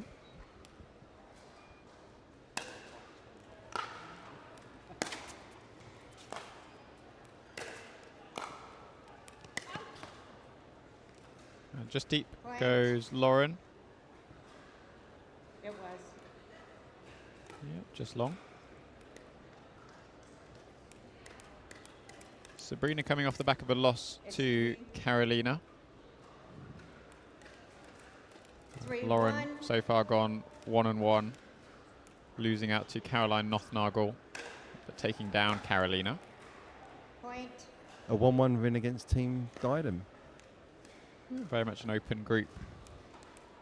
4-1. So Sabrina with an early lead, 4-1.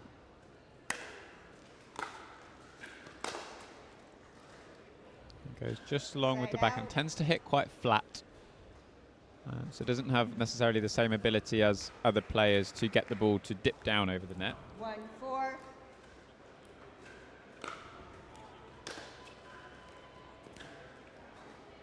But finds the sideline with that backhand. Side out.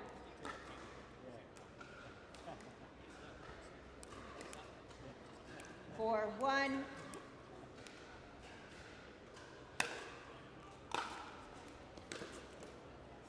Side out. Short points so far. Often a return error or a third shot error. Yeah, we're used to seeing a slightly more grindy form of pickleball in the female singles game. Great direction there from Sabrina Mendez Dominguez there to get that really wide on that forehand wing. Did well to position herself behind the ball as well. 4-1.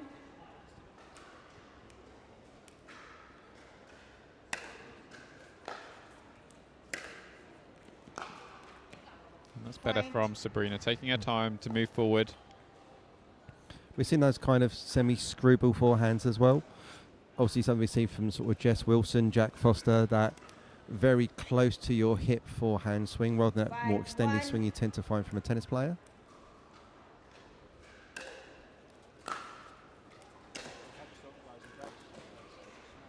Point, timeout, change in, 6-1. Hint of 1 frustration minute. on the side of Lauren Mercado. Again, taking in some words of wisdom from Lee Whitwell. Yeah, I think in this sort of situation you've got to be as positive you can as a coach on the sideline. If you're getting too negative on a player that's already in that cycle, that's not going to really work for them. You've got a minute to maximise what you can do. Hopefully Lee's seeing something again. Very talkative with her hands. We can sort of see lots of gestures. Looks like there's a lot of backhand feel sort of stuff in there swinging through. Would you say, Sam, what we're trying to read from the rooms, from the body language from Lee went well? Yeah, and I think her role in this is really to just get Lauren thinking that actually, 6-1 isn't too much of a deficit, and 15 she's well in this game. It's been mostly a game of unforced errors with a couple of sort of highlight winning shots. So I think probably so far we've just seen Sabrina hit 6-1. a few less errors really than Lauren, and that's taken the scoreboard up to 6.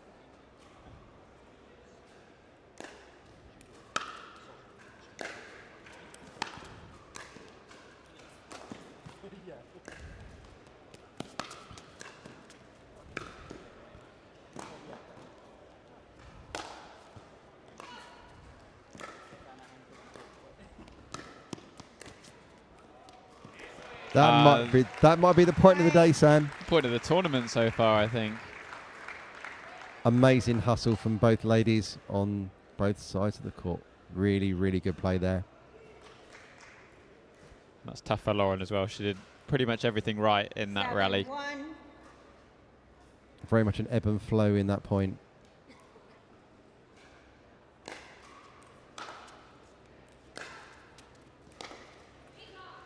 Point. Finds the baseline. Again, some frustration from Lauren. Not looking really happy to be on court at this moment in time. The body language not looking super positive. Oh, that certainly didn't react the way that Sabrina was expecting that ball to.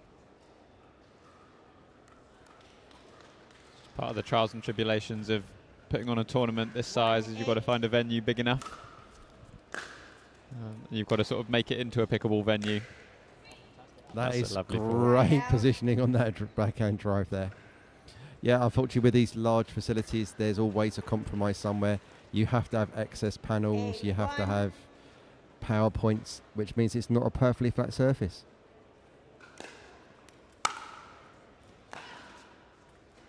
I mean, I looked at a venue for future Pickle England events, and it was beautiful when you walked in, and as you worked forward the back, the ceiling got narrower and narrower and narrower till there was barely enough clearance to put a pickleball venue in. So you're probably losing 8 courts.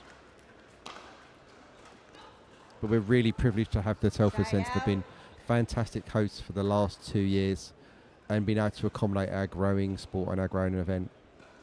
8-1. So back at 8-1. Everything to play for Lauren Mercado. Really got to get insert herself onto this rally. And there we go. Straight away, a quality return. Something we saw earlier from Riley Boner, often returning sort of heavy to the forehand side. 1-8.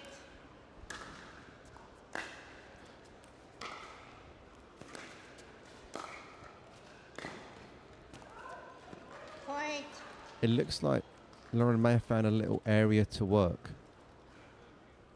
There's a couple of spots that she seems to have found that she's favouring. That put some questions in Sabrina Mendes Dominguez's mind on what that ball's going to do. 2-8. But beyond the baseline is not one of them.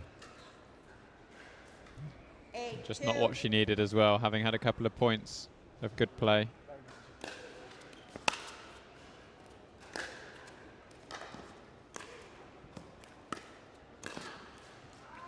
Yeah, nice volley there. Good work. Point. 9-2. So Sabrina just 2 points away. Point. A great angle on the forehand. We've seen quite a lot of players looking at hitting the ball off pace, sort of 60-70%, and going more for direction. Definitely paying dividends so far today. 10-2.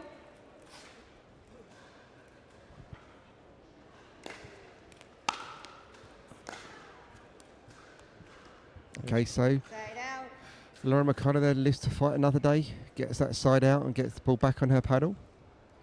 2-10.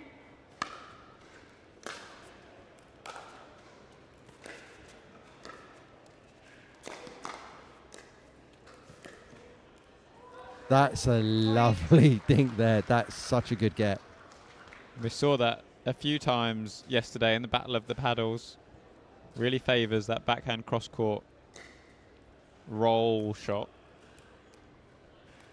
I wonder maybe if the way forward for Lauren is to get up into the net a little bit more. The problem with that strategy, Sam, is quite high risk and reward. If you don't get your approach shot right, you are an absolute sitting duck on that part of the court. 4-10.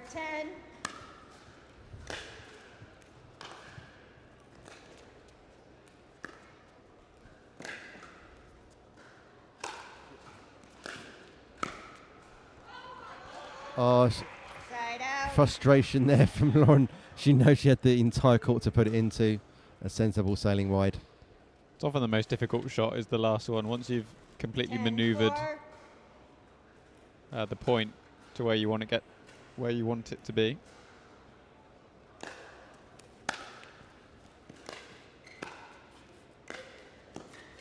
And there we go. Game point and game to Sabrina Mendes Dominguez, beating Lauren Mercado 11-4. Lauren beating a very hasty retreat from the court there, going back to her team. I don't think she's particularly happy with her own performance there, but credit to Sabrina. Did a fantastic job of managing the game effectively. Played very considered and careful shots, and ultimately it's won her the match.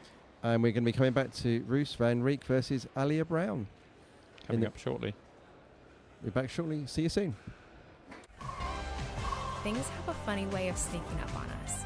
You play once, and you want to play again and again and again. You find yourself in driveways, courts, clubs, tournaments. You ask friends, colleagues, or even someone new. Today and every day, we celebrate the athlete in all of us. It's time to get out and play.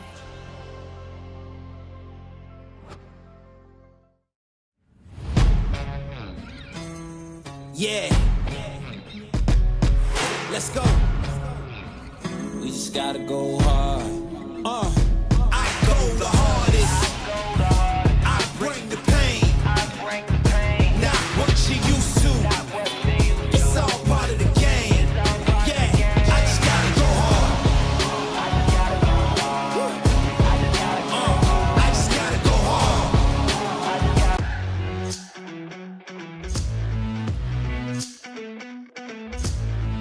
Whether you're a pickleball pro or you play for fun, Fans Play is your ultimate destination. Welcome to the home of the fan, where your passion for pickleball comes alive. With Fans Play, creating your dream team is just a few clicks away. Sign in, select your favorite tournament, and dive into the excitement. Explore player rankings and build your winning team from the top pickleball players. During the tournament, stay on top of the action with real-time leaderboards and live match scores. Feel the thrill of competition and see how your team stacks up against others. And the best part? Participants have the chance to win amazing prizes. Join the community of fans and experience the excitement of pickleball like never before. Fans Play, where every fan becomes a champion. Download now and get in the game.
Okay, welcome back to this singles match between Ruth Van Riek from MLP Australia versus Alia Brown. I'm joined on the commentary booth by Spencer Lanier. Hello, Rob. How you doing? Yep. I am part of the Next Gen national team as well, and Alia Brown over there is part of it as well from the U.S. She's playing Rose from, I think, Australia right now.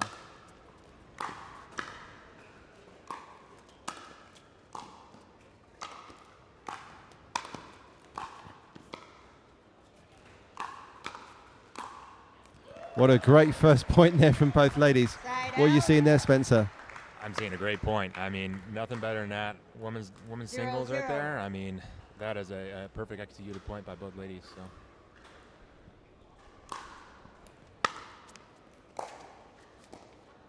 Point. Perfect ball getting at her feet right there. Yeah, not you can do when it's in that location. Yeah, especially in singles, you just got to get it over the net there. So. 1-0.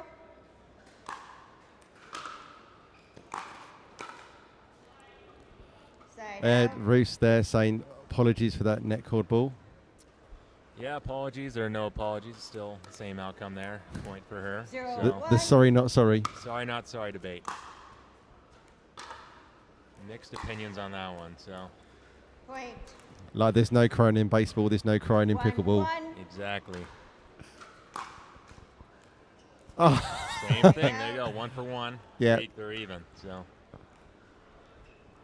You find over the course of the match they tend to equalise themselves out. Exactly. The net giveth, the net taketh. So. Side out.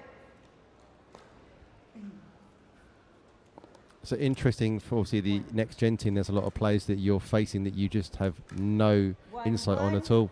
Oh yeah, I mean we come here to these tournaments abroad, and yeah, we play tournaments like Leah's doing right now. She's playing Rose. Never probably met her, never played her, and it's a total different look. And it's a great experience for us, you know, to see the competition, how it stacks up to America. It also helps the international. You know, what is the level like in the U.S. where pickleball is found, and where the level may be a little bit higher right now as they're making their way up. So both ladies going back and forth on these early exchanges. No one running out to an early lead, just settling into this. Yeah, no, just feeling each other out. I think figuring out where their weaknesses lie, and then really targeting those right now. So. Oh, that's a great ball from Alia to get it behind. Yes, what a shot! Trying to get it behind her. The open court, go to cover it, and going right behind her. So. Often going where they've come from is a safer call than actually going where you think the space is, because the gaps close on a pickleball court. It's only 20 foot wide. Yeah, very. I mean, you either got to play the lines or you got to be sneaky and go behind them. So they really never know your next move. So. That absolutely paints that line. Perfect calibration there from Roos. 1-1.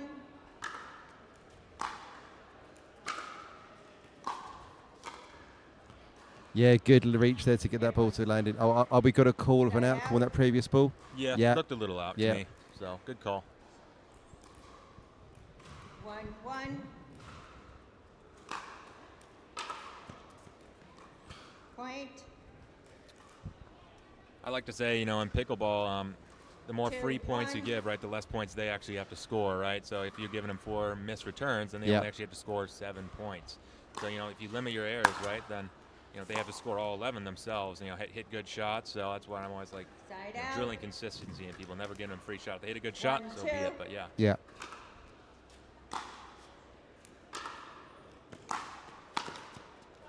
And 2-1 to Roos now on the net courts. Yep, we'll keep a little tally in my book here. It'll come around for Alia here. Yeah. Football. There we go. Referee very hot on that line. They watch it like a hawk. That's their function. Keep the score, watch the non-volley zone line, and overall an egregious call, which is going to be tough unless it's on your side of the court. Exactly. It's tough when you're looking at that kitchen line, and you also got to look at the lines, where the ball lands. They got a tough job, so. 2-3.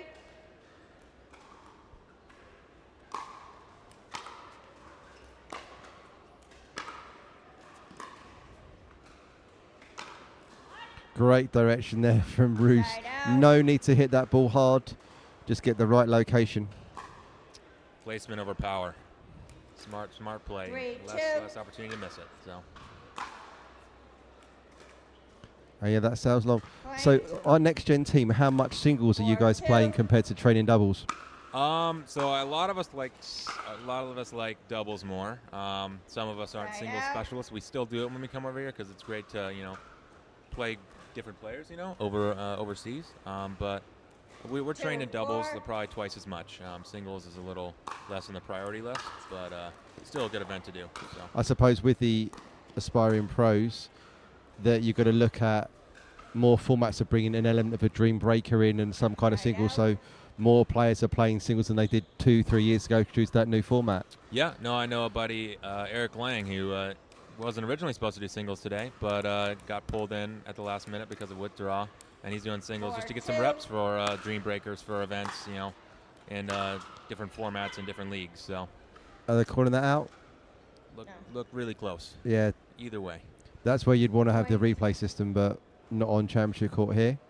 We have had in the UK the full Hawkeye system. So we didn't have live ball track, but we did have every line with a camera at PPL finals over here.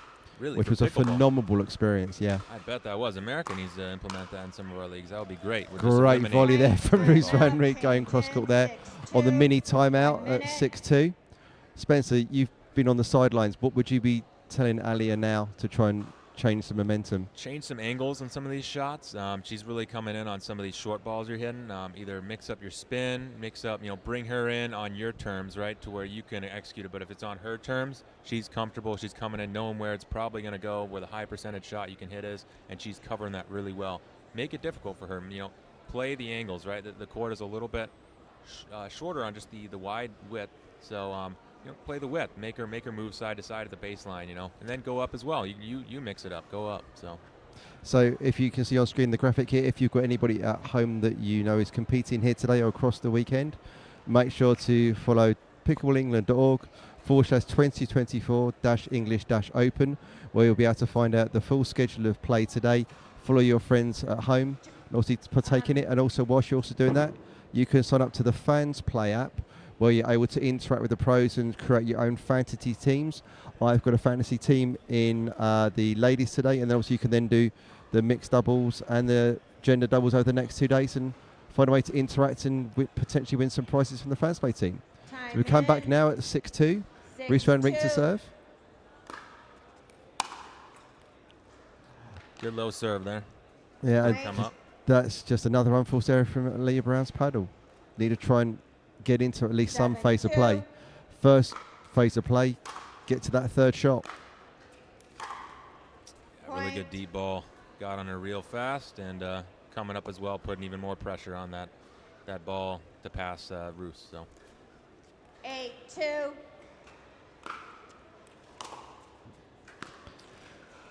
Point. I'd like to see Alia take a little bit more time between the points. You're just almost trying to run through the points to get it over and done with. But that's long. Mix up the rhythm, yeah. If she's, going fast, try and slow her down.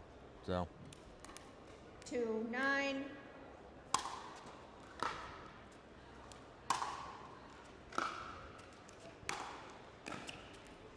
Excellent play there from Alia Brown. All of those balls were nice and deep in the first two phases of play, really putting Roos under pressure. Yes, and then curling it to the outside to her backhand, getting it low beneath the net. So side out. Frustration. She knows what she needed to do. Just the execution, She just got to relax, have some fun out there. At the end of the day, it's just pickleball. 9-3. So.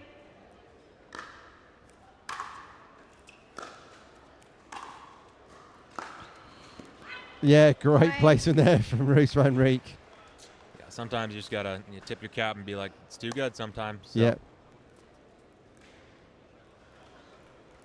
It's been noticeable the respect shown to your opponents more, the next gen team.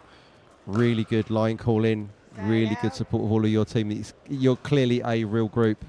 Yes, your character represents, everything. If you ruin your character just once, then that's a stain on your repertoire. And so being a good line caller, what a great pick up there. Yeah, being a good character, being a good person on the court, making the right calls, just gonna, be the right thing to do is what we do here at Next Gen. So. And you had a successful day yesterday on court as part of Team Franklin? I did, yeah. We ended up winning the paddle battle with Megan Ryler, me, and Hermione. So it was a good time.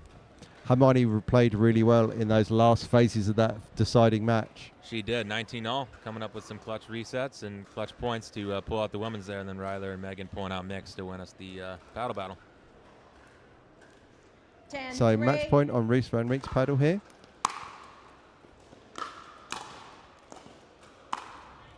Yeah, good hustle there from Alia to get forward and control that rally. Yeah, I think whoever comes up more is going to win the rest of this, or going to win more points here at the end. Or if Ruth can get up, it's going to be tough for Alia to pass her. 3-10.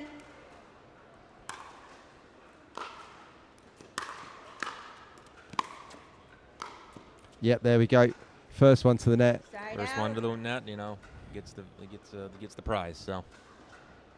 You just instantly put in your opponent under pressure to pass you or get something really low, because anything else, it's gone. Yep. No, if anything's high above the net, they can reach it. It's, time taken away from their opponent. And so second match point. Ooh, she got just got a bit tight on that, snatched at it. Sometimes, you have the whole court because they're staying back and you just miss it, and then I've been there so many times. So. How is your day going today? Wait till this point's over here.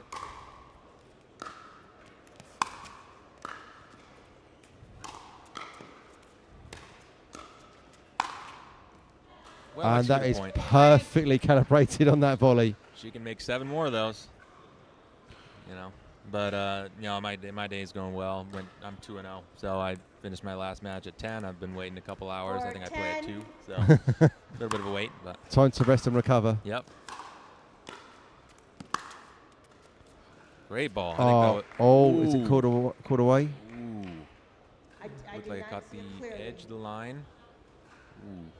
That's up. We can go replay here. Ball call on the court stands. Oh, we can't see that replay. That's tight. That's tight. Ugh. 10-4. Well, the pickleball gods have probably told us that ball was in. The ball does not lie. That's what I'm going to say.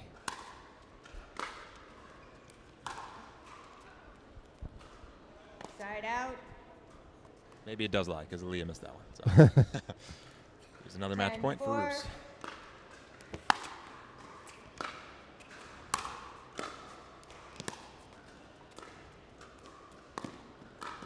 Yeah, does it. Does it.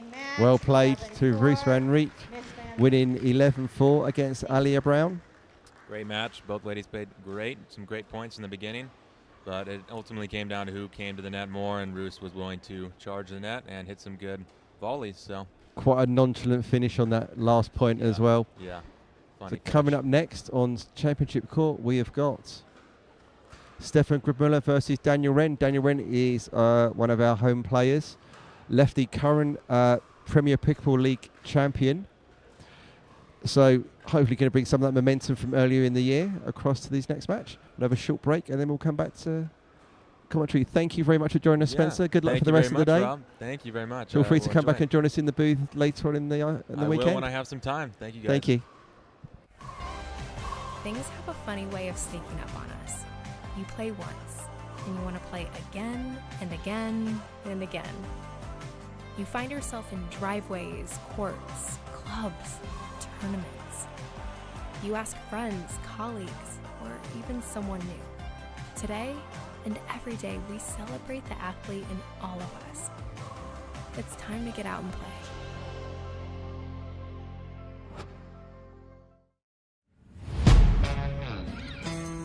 Yeah. Let's go. We just gotta go hard. I go the hardest. I bring the pain.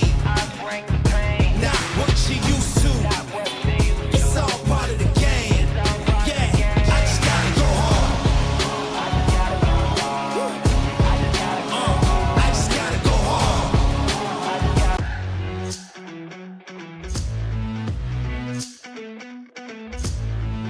Whether you're a pickleball pro or you play for fun, Fans Play is your ultimate destination. Welcome to the home of the fan. where your passion for pickleball comes alive. With FansPlay, creating your dream team is just a few clicks away. Sign in, select your favorite tournament, and dive into the excitement. Explore player rankings and build your winning team from the top pickleball players. During the tournament, stay on top of the action with real-time leaderboards and live match scores. Feel the thrill of competition and see how your team stacks up against others. And the best part? Participants have the chance to win amazing prizes. Join the community of fans and experience the excitement of pickleball like never before. FansPlay, where every fan becomes a champion. Download now and get in the game.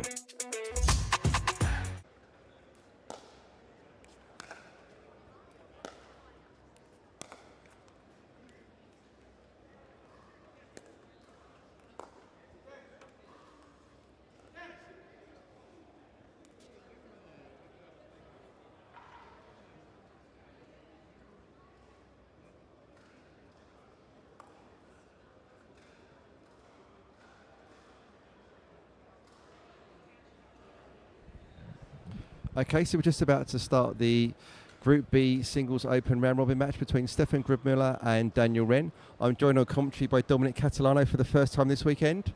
Privileged to have him in the booth with us.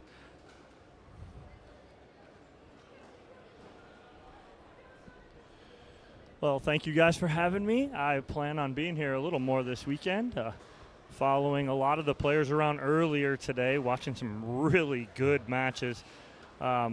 A lot of the American players and the next-gen players that I'm very familiar with, they're doing very well, but I am more impressed with the international play and what I am seeing in the level of play. It's absolutely incredible. Anybody standing out for you from those scouting you've been doing earlier today? The hard part is I'm still getting familiar with most of their names. So no, if you had them all lined up in front of me, I could point them out. But names-wise, it's tough because I don't know many of their names. So I'm really excited to see once we get out of group play this morning and this afternoon and get into the bracket and really seeing those players and what they've done and the work and body of work they've done this morning to get to that bracket round.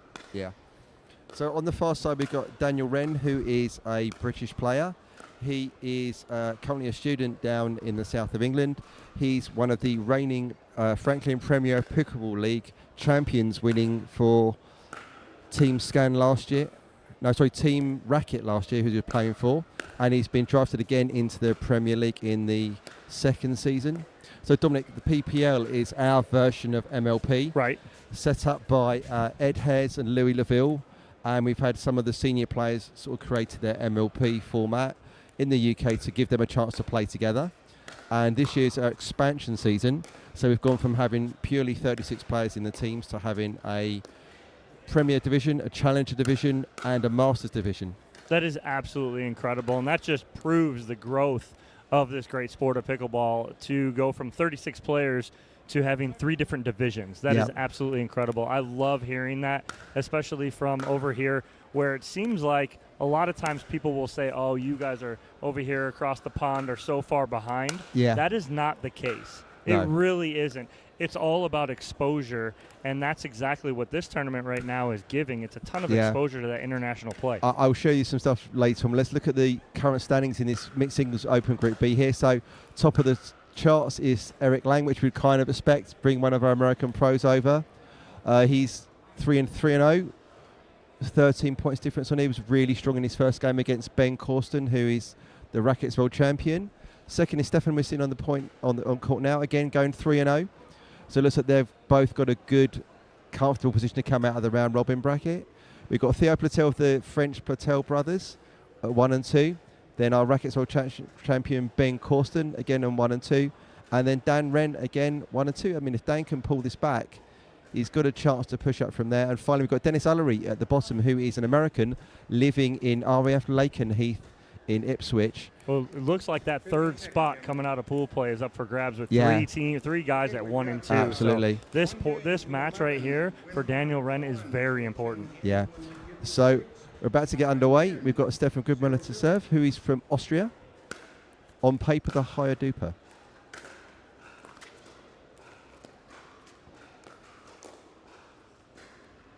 First strike there to Dan Wren.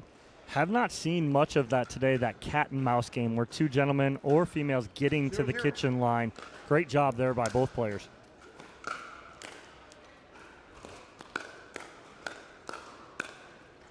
Yeah, great finish there from Stefan. Yeah, great hands battle right there. Again, both of these gentlemen getting to the kitchen line, taking that time away. But again, Grub Miller just finding that open court, cross court.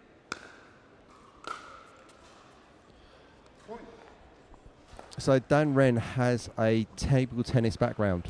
So you'll see that he's very good with his wrists, a slightly lower ready position than you'll see from some of the other players.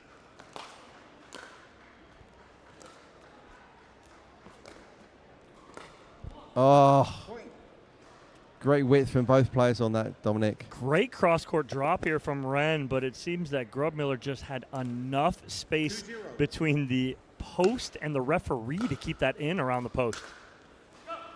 And called in. Yeah, lasered that line. Yeah, catches the line right there. A little inside-out forehand here from Grub Miller's. We're going to see again. Just baits it nicely, inside out, dots the sideline. Beautifully done. Yeah, another good location there from Grub Miller. That forehand's really firing. Yeah, and what I'm seeing right now from Grub Miller is he's not trying to overpower anything. He's taking some pace off, getting some dip over the net, and creating some shape. Yeah, looking confident here. Dan Wren's going to have to do something to break this momentum. And just getting away from him. 1 point away from an end change right here at 5-0. Side out. Like the little deep return right there from Wren, and I think that's a key for him right now is he's got to get his returns deep, put Grub Miller behind the baseline when he's hitting that third shot. Yeah, easy ball there, too high. Just at the net, put it anywhere, and that's your point. Just get it in.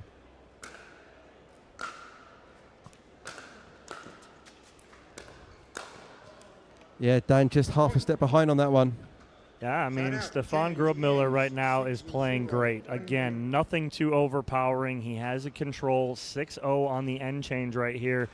And again, just nothing too strong, too overpowering, creating some shape over the net, getting that ball down at the shins of Wren right now. And the biggest thing right now for Wren is he has to keep Grub Miller back. He has to get those returns deep, and then he has to make his presence felt up at the kitchen line. Right now, he's not doing that, and he's letting Grub Miller just control him. He's looking a little hang doggy. He's there's not a lot of energy radiating. That Dan doesn't look particularly up at any time on a pickleball court. I know Dan well, so he's not.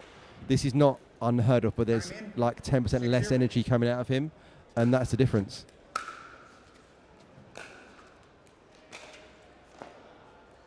Yeah, 10% too much. Yep, right there. 10% everything needs to be altered. Hold on. What hang doggy? Yeah. What is that? You got to kind explain of that like, to me. Because I'm using that. Slumping. Okay. And kind of just kind of. I've got to add that to my repertoire because I'm going to try and fool Chad when we get back in the booth together and see if he understands what that is. Yeah. You know, kind of like slightly low key, slightly maybe slumpy kind of phrase in the American vernacular. Yeah. Yep, that's perfect. There we go. First deep ball, and crowd's giving Dan a cheer here. I can see one of his former doubles partners in the stands, smiling happily for that first strike for Dan Wren. There we go. Something happens. Well, it's just like Susanna Barr right there, the Net Lord right there, off the tape. Get some love. He can use it right now, down by 6. And that's 3. The momentum shifting. And here's a key too. I learned this morning. In these games to 11, no timeouts. Yeah. There's no timeouts. Yeah. So he has no chance to slow anything down, does Grub Miller right here if Wren gets on a run. Well, there is.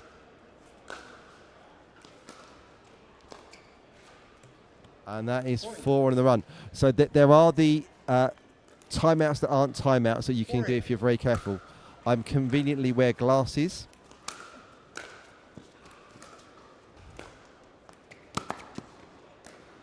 Great hustle from Darren Wren, So but can't do that. Go ahead, explain. So, legal reasons that you can slow down a game are for safety or for protection. So there's the Tyson McGuffin towel rub. Yes.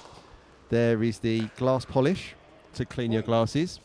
Your shoelaces might be slightly too loose. True.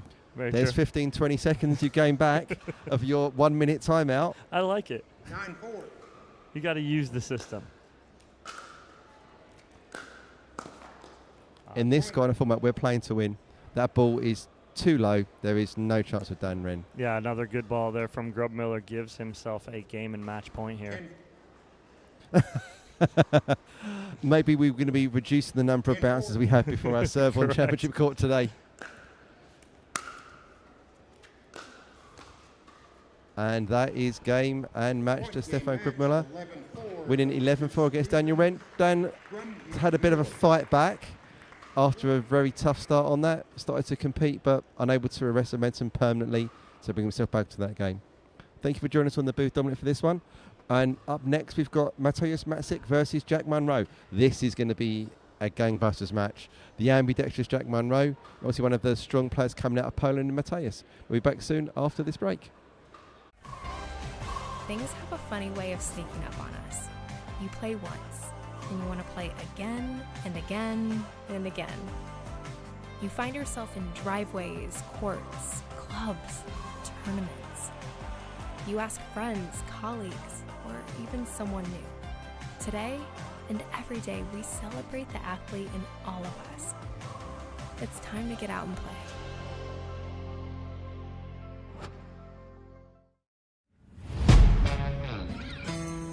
Yeah. Let's go. We just gotta go hard. I go the hardest. I bring the pain. Not what you used to. It's all part of the game. Yeah, I just gotta go hard. I just gotta go hard.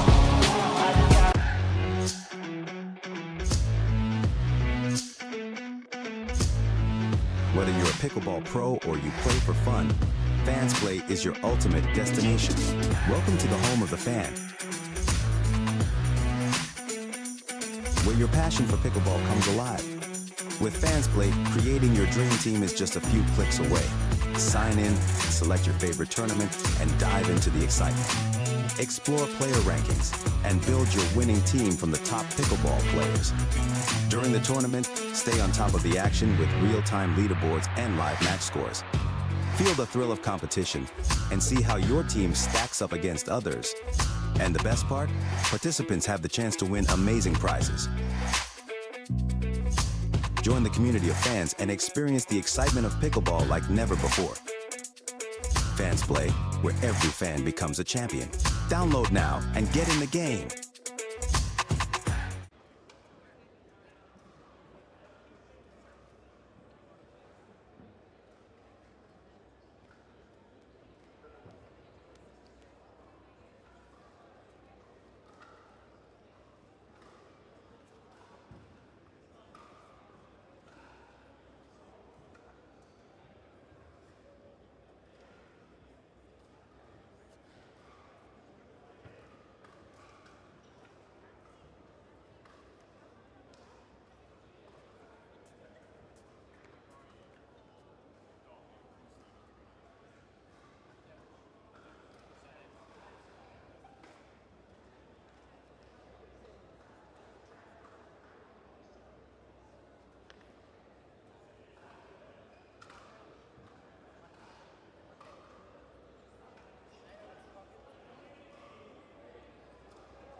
All right, we are back with our next men's singles matchup from Group G.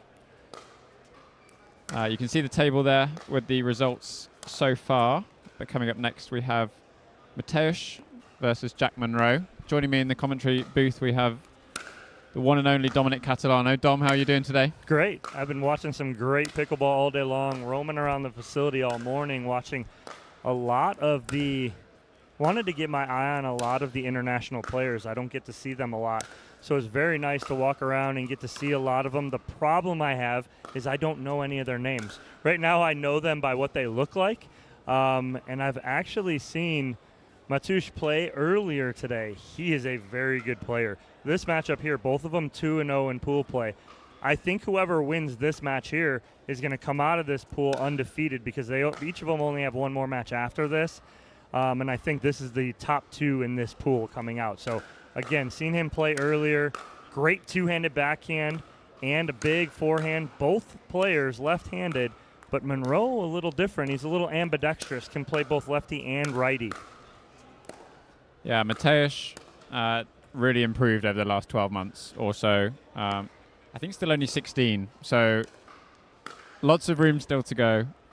But has done really well sort of in recent European tournaments and has been working really hard. There's a lot of sort of up-and-coming Polish singles players. It's something we've seen a bit of a trend in the last, again, 6-12 months. So exciting to see how they get on this weekend. It's incredible. Everyone always, back home that doesn't get a chance to come over, across the pond is like, oh, well, they're so far behind, right? And that is completely false. No one here at this top level is that far behind as what people imagine. The issue is that we get stuck over in the States in this bubble that we have, right? And we think that this is the only thing. When we get outside of it like we are this weekend, we're seeing so much. You're saying from the Polish side, from the English side, from the Indian side of things. These are actually really good high-level players that if you're not playing your best game, if Jack is not playing his best game right now, there's a chance he loses this one. Now it is pool play, and I think both of these two are going to come out of it. But, again, Mateusz has something to prove right here, right? And that's the biggest thing is he can come out and play gangbusters. He wants this win. It really means a lot to him, I think, a little more so than Jack because Jack's just looking to kind of maybe cruise and get in. But don't take Jack lightly. Jack wants to win no matter what. But, again, I love seeing this competition. I love seeing the improvement all over the globe in pickleball. For sure, and something that you're involved in as well with the APP. They're very supportive of the international scene, whether that's supporting these events, but also bringing the next gen national team over and exposing them to different players, maybe different playing styles, but also different environments as well. This is a very European dominant tournament, so the European players tend to be the favorites within the crowd. Yes, 100%. And it's good for the next-gen players and also just the American pros to contend with that as well. Have adversity, right? They go and play in the States, and everyone wants to see them, wants to root for them. Come over here, it's nothing personal, right? It's nothing personal because all these players are talking off the court, whatnot, but when it comes down to it, you're between the lines. They want to win, and they want their countrymen to win. And we're over here, and we're the minority coming over. But, hey, you have to deal with this kind of adversity, and that's exactly what they're given. But what I loved what you said is talking about the different styles of play because that's exactly what we're seeing, too. From a lot of the international players, there's different styles that we're really not used to seeing, right? One thing I really picked up on is a lot of the international players that come from tennis come from a one-handed backhand, a big rip backhand. And a lot of the Indian players have that, and I'm seeing that. And it takes a little while to adjust to that because it seems to be a little harder. 0-0. For sure. Well, just underway here on Championship Court, and you could say the perfect start for Mateusz. That's perfect right with there. With that serve. Big serve right there. Gets Monroe a little off balance. He'll take it. 1-0.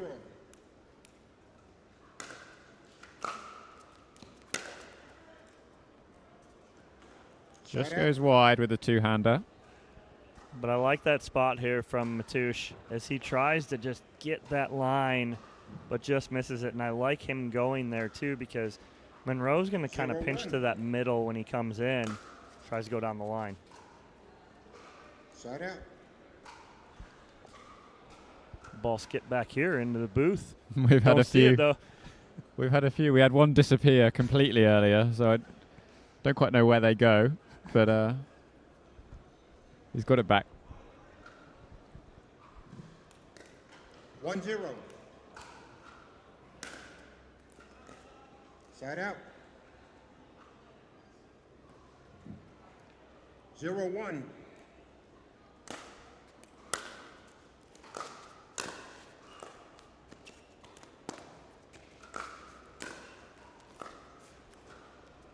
Yeah, great play from Matej.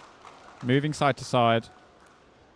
How does that fit in with Jack's, obviously using both hands? 1-0. You've seen it quite a lot. Yeah, and Jack's going to want you to kind of hit to him. When he's on the run, right there, he gets a little off balance on the first one. And what I'd like to see Matej do is, if he can, try to find the backhand of Jack Monroe. He had it on the first one where Jack goes to that right hand. Unless the ball's high, Monroe's not going to really do much with it. He's just going to tend to block 2-0. with that right hand. So I'd like to see him try and find that backhand right-hand side. He's going for it right there. He had the spot he wanted, and I think he would have gotten something there. But, again, we always talk about in singles, it's about making balls. You have to make balls. You cannot 0-2. give those easy side outs.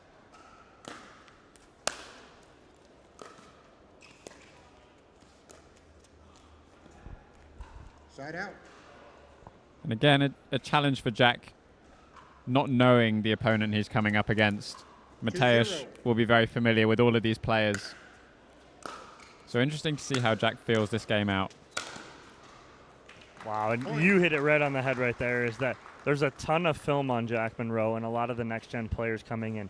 There's not a lot of film on the international players yet.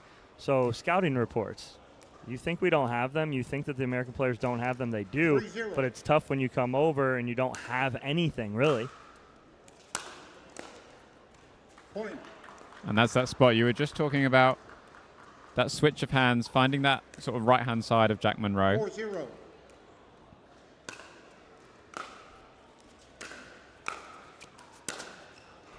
And I think that's where Monroe's going to do, is if he's going to return, he's going to want to return to the backhand, or forehand side, of Matej as he comes over, because then he can close it off, and the fat part of the court is his forehand. So he's going to avoid that backhand. Point.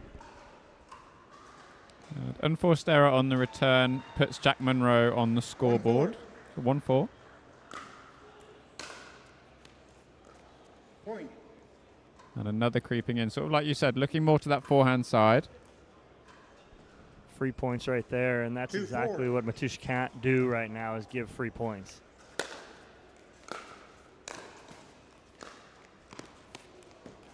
That's a perfect setup right there, but it fed into exactly what Monroe wanted. As Matej returned to the backhand 3-4. side of Monroe, it wasn't a powerful return. It was something Monroe can set up. That's a good placement right there. Goes just long again. That ball below the height of the net on the right-hand side of Jack. I think that's the difference here, too, is Matej wants to play a little faster. Monroe wants to get to the kitchen line, play that cat and mouse game. And there's that backhand side, or the second forehand of Monroe that Matej has found here. And again, if I'm in his corner and as coach, I'm saying, hey, continue to go there. That's a good spot. I don't mind that miss. That's an aggressive miss over the net, and it's to the side that he wants to go to. For sure. Just looked like he got a little bit caught up with the backhand. 3-5. Slight lead for Matej.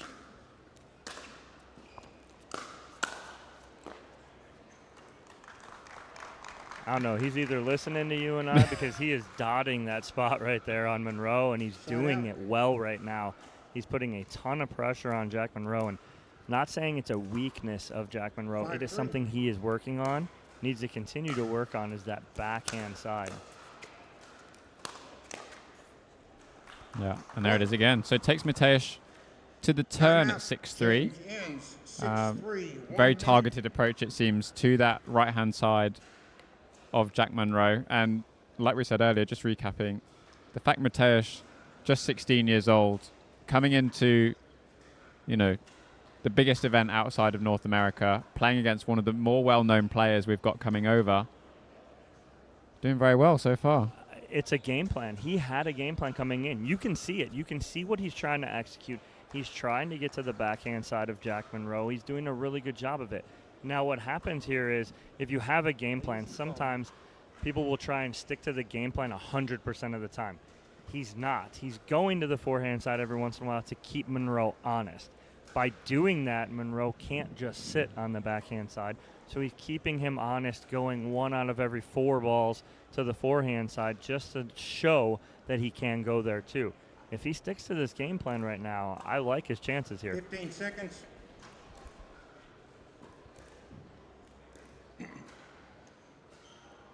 Again, you always want that end change on your terms. He's up 6-3 on that end change and in control with ball in hand. Just catches the top of the net, takes the ball wide. Side out. Important point for Jack Monroe, do you think, to win that one out of the turn? Immediately needed to get that side out. And there's Monroe right there. That's what he wants. He's going to go third shot drop. He's going to follow it in, get to the kitchen line, and try and play that cat and mouse, that dinking game one-on-one.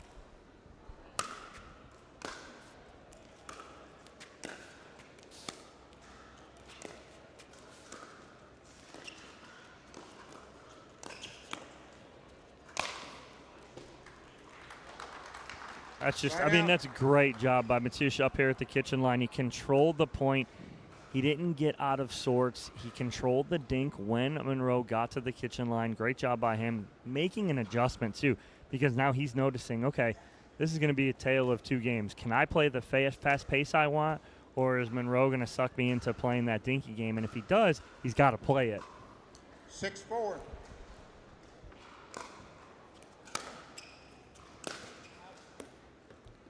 Side out. It's where it's almost, like we said earlier, Monroe's at a bit of a disadvantage because walking into this game, you know, we discussed Mateusz, and just his all-round singles game is amazing. So maybe in this setup he wants to play a bit harder and faster, but equally he's more than comfortable up at the net, playing the cat and mouse, quick around the kitchen. 4-6.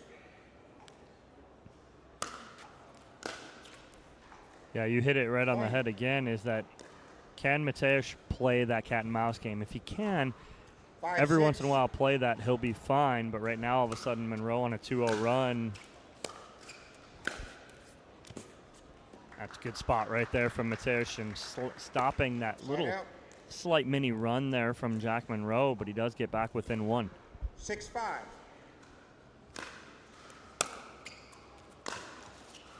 Side out. Just rushing a little bit out of the side out. Obviously didn't go his way on the turn. Couple of points crept up. It just feels like he's a little bit getting ahead of himself on a couple of these shots.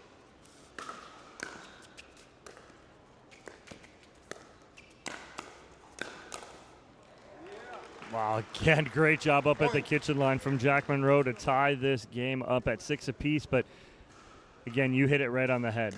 Mateusz is just rushing a little bit. That not last point before, he rushes the forehand drive.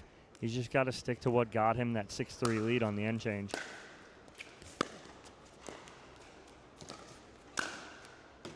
Much better point construction right there. He pulled Monroe wide on the return. I like the idea here. See Monroe off the court right there.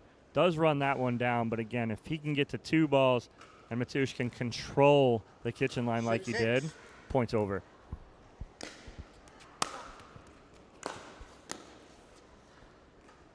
That's perfect. The change you were talking about, right? We've seen Mateusz target that right-hand side of Jack and just sending that ball down the line, taking away time, changing it up. And that's it right there. And all that ball has to do, right? That's on the backhand side of Monroe. He's trying to really kind of tightrope down that line. He doesn't have to, especially on the backhand side. All he's got to do is keep that ball in play, force Monroe into another ball. That's a huge serve right there from Jack Monroe.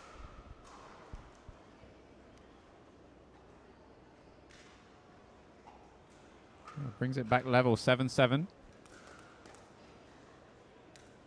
7-7. Thank you. 7-7.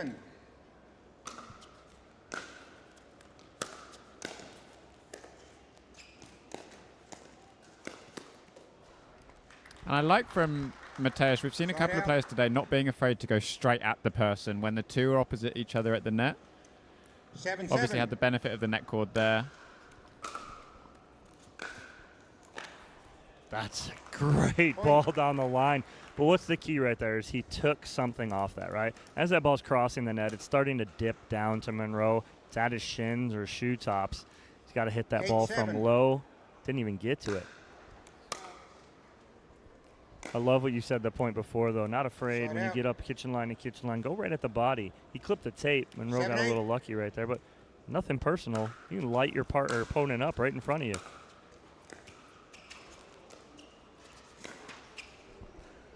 Yeah, just going for a bit too much. Not in the best position. Really nice roll dink from Jack Monroe out wide. 8-8.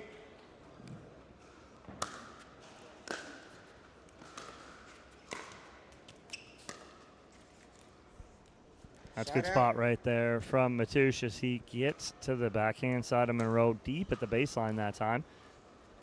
Again, that point before, again, you hit it right on the head. Is that just rushing a little bit when you get to the kitchen line, and Monroe will suck you into that. This time a miss off the forehand wing from Jack, and I think, sort of like we've said, it's just credit to Mateusz changing the look for Jack Monroe consistently.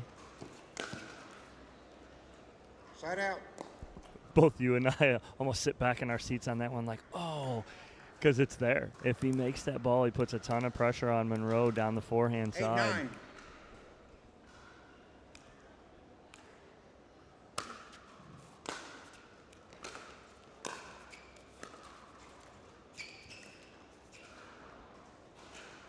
So unlucky for Mateusz.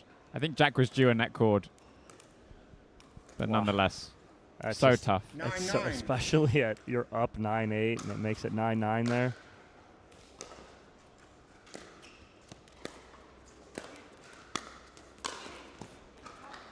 It almost happened again. Monroe almost got back-to-back net cords in his favor, but Mateusz, great poise to control this point, and then ends up putting this one away. Beautifully done. The youngster showing 10-9. some veteran moves out here.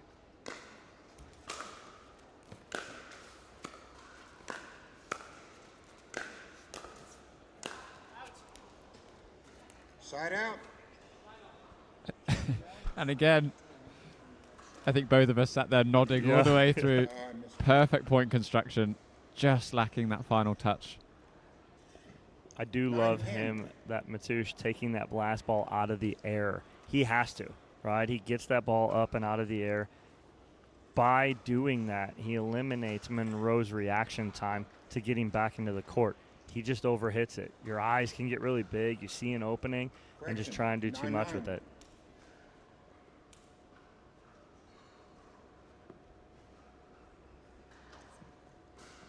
I call it.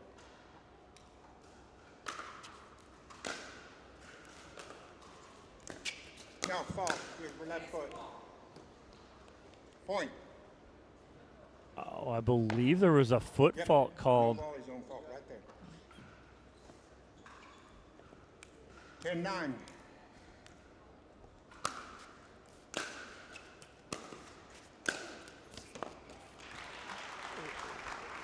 Oh, and Mateusz got called for a foot fault on the ball before. I mean, both you and I thought that ball bounced. It certainly looked like it did. But I tell you what, just like you said, veteran moves coming out the back of that. I thought he won the point. Oh, and dots a line right there. Exactly. He could have let that bother him. He let it go quickly, got the side out, and now tied it up. 10-10.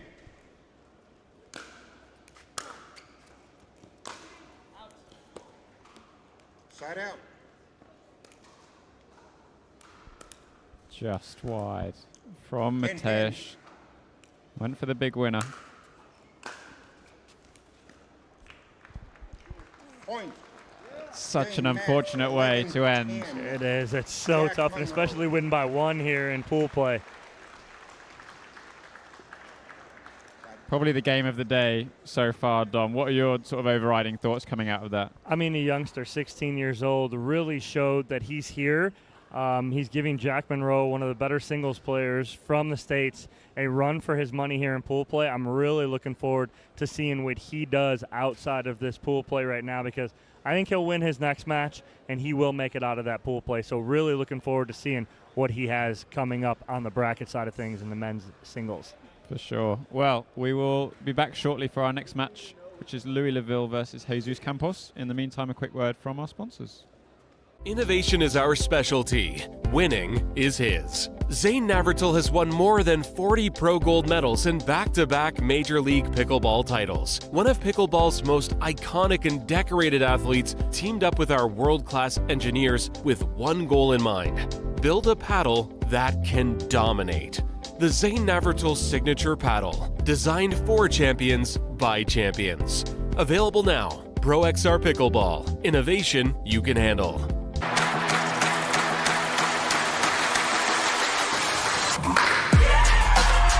No matter the type of player you are. Junior, for now. No matter where you're from. אני מישראל, שלום. No matter your gender. No matter your age. No matter what tour you play on or who you play with. What matters is your love of the game. Celebrating the sport. And knowing your level so that you can keep pickleball fun and fair for everyone. What matters is you. Things have a funny way of sneaking up on us. You play once, and you want to play again and again and again. You find yourself in driveways, courts, clubs, tournaments. You ask friends, colleagues, or even someone new. Today and every day, we celebrate the athlete in all of us. It's time to get out and play. Introducing Skechers Pickleball, the official footwear of the US Open Pickleball Championships. They're ultra lightweight and responsive for incredible speed. They have Goodyear rubber outsoles with a specialized pickleball design for increased side-to-side stability and agility. Plus, they feature shock-absorbing foam and Skechers' famous relaxed fit design for incredible comfort game after game. Conquer the court in comfort. Skechers Pickleball, the official footwear of the US Open Pickleball Championships.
All right, we're up for our next match. This one comes from Group K. We're getting to the business end of these round-robin matches.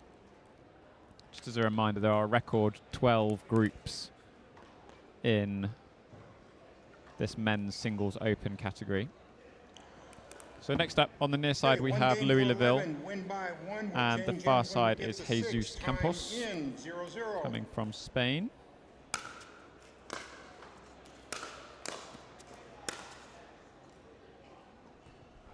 I watched Louis earlier. It looked like he tweaked something in his last match. He was came up a little ginger. Not sure what it was. Do you know what he's dealing with? I think he took a bit of a tumble, maybe slightly rolled his ankle. Okay. Looked like a bit of pain earlier, so interesting to see sort of how he deals with that.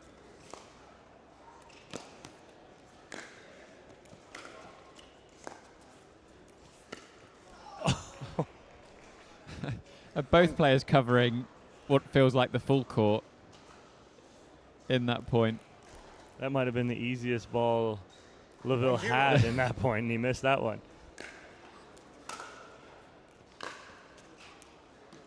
Point. Well, that ball stayed in.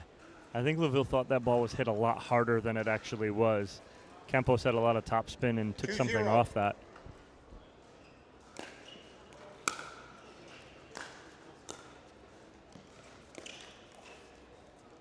Side out. And had that ball maybe just rushed a little bit through that forehand. We've seen a few players today really holding and waiting until the last moment to play those sort of higher bouncing balls. 0-2. Point. Laville has an interesting serve. Not a lot of guys, or females for that matter, toss the ball up. So if you watch him, he tosses this ball up, and he waits for it to drop and travel. Point. And by doing that, he actually gets a little more on the ball because the ball has some trajectory down. So he creates a little more speed and spin off that. I love that serve from Laville. And that's something new that he's been working on, because even just a couple of months ago, it was a fairly standard serve from Laville. So definitely something that he's sort of actively looked to change and work on. I think it's paying dividends so far. We saw earlier some big serves from him, generating some errors off the return.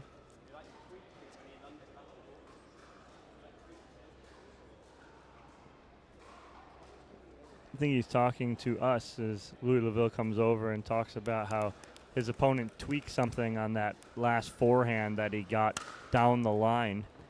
But again, going back to Laville's that new serve that you say he's kind of working on, it's not easy because, again, the ball's moving as you're trying to hit it. A lot of players want to hit that ball right out of their hand and whatnot, want the ball moving as little as possible. That's very difficult what he's doing. He's making it look really easy. I've seen some players tweak with that and bounce around with that before. Morgan Evans back in the States, he used to do that a lot.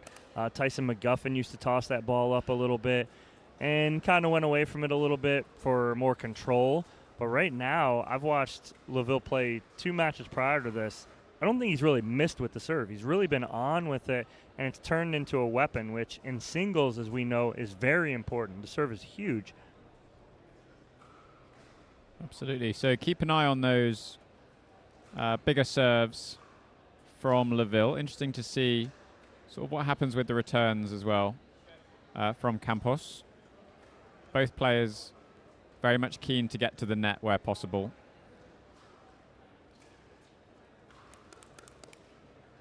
Looks like we're ready to resume play here at 2-2.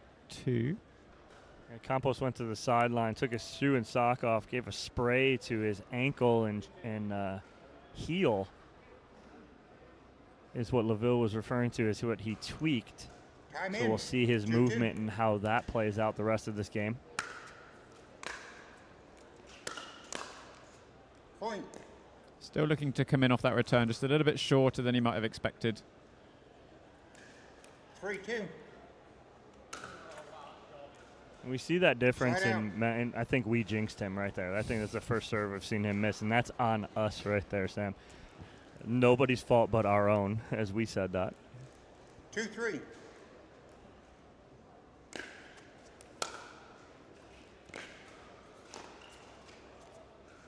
Oh, and he came up completely lame right there, did Campos.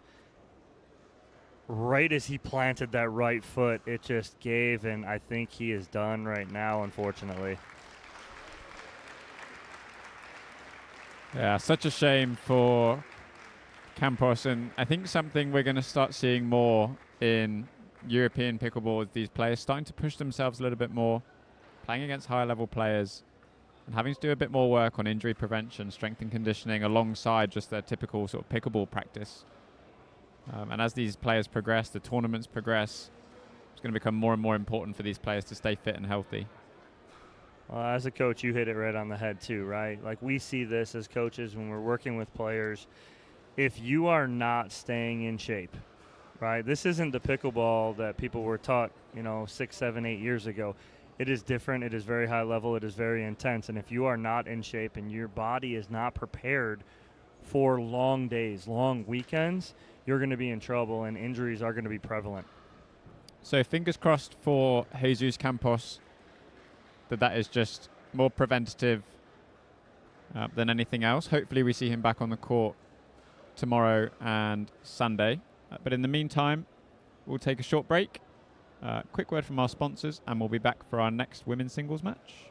Innovation is our specialty. Winning is his. Zane Navratil has won more than 40 pro gold medals and back-to-back Major League Pickleball titles. One of pickleball's most iconic and decorated athletes teamed up with our world-class engineers with one goal in mind: build a paddle that can dominate. The Zane Navratil Signature Paddle, designed for champions by champions. Available now. Pro XR Pickleball. Innovation you can handle.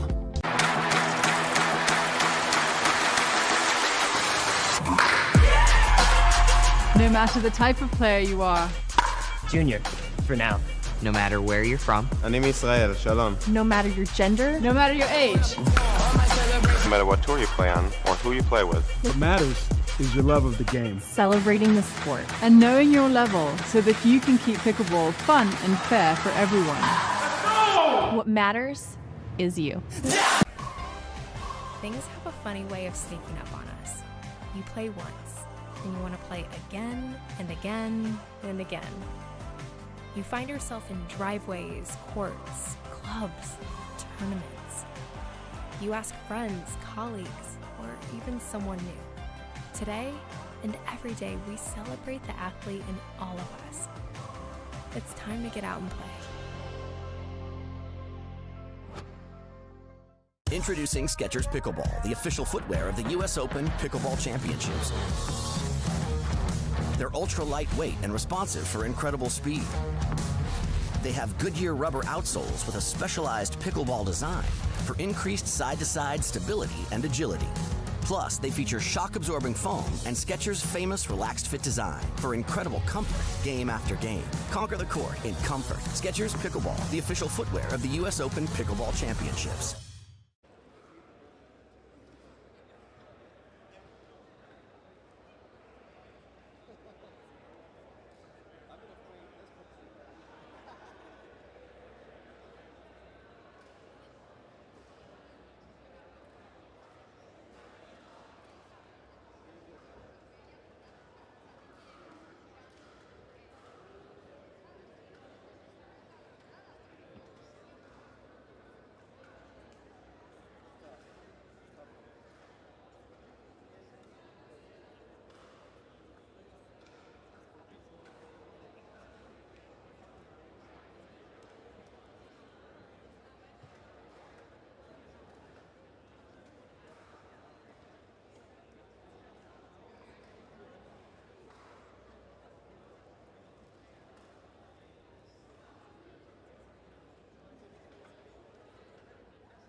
Okay, we've got one game, playing to 11, win by 1. We'll change ends when we get to 6. Time in, 0-0. All right, onwards and upwards. Our next women's singles match. On the far side, we have Caroline Nothnagel from Germany. Side out. Very high-level tennis background. Fairly new into pickleball still.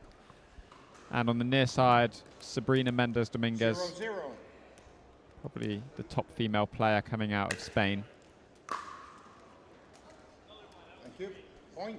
In a very closely fought group 1-0. so far. Probably the strongest group in the Women's Singles Open.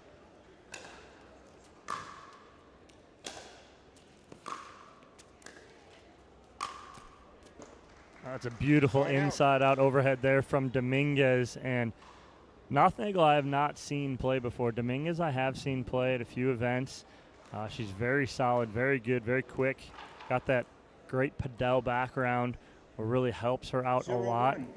And you mentioned Nothnagel playing on the tennis tour in her past.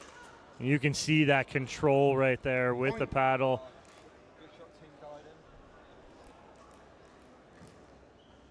And quite a stark difference in styles from these two. Caroline very much sort of a traditional tennis. Side out. Fairly heavy topspin approach. Sabrina tends to hit the ball a little bit flatter from the baseline. 1-1. Again, from that padel background. Topspin, not so much of an element.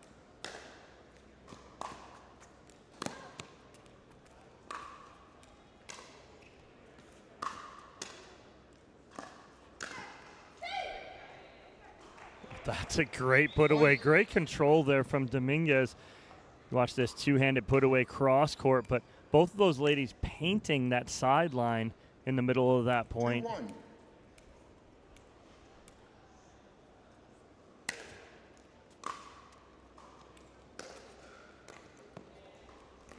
Great drop right there from Dominguez on the backhand side. She just drops this third into the kitchen. Nothnagel not sure what to do with it. Tries to take it out of the air, but clips the tape, and a 2-point lead here for Dominguez.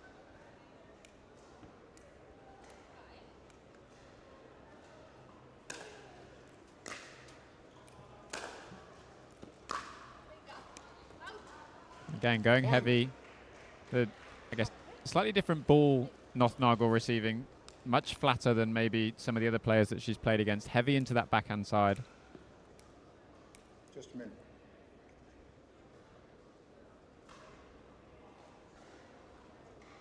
Okay, here we go. 4-1.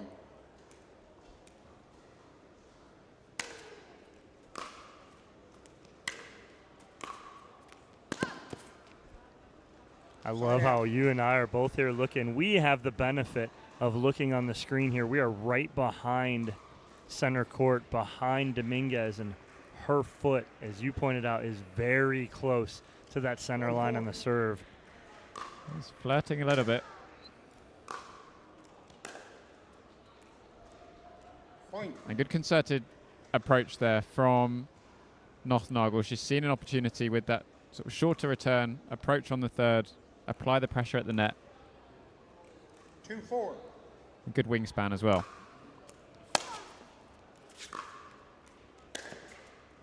Well, you're pointing out something really quickly here is you're seeing that both of these ladies, and it's nothing against women's to men's singles, men tend to come up to the net quickly. Ladies will tend to go baseline to baseline. 4-2. Both of these ladies are getting to the kitchen line quickly. So they're coming up, playing more like men's singles, as you see right there. Nothnagel getting to that kitchen line and applying pressure. You can only do that if you have that wingspan, and both of these ladies are on the taller side. 2-4.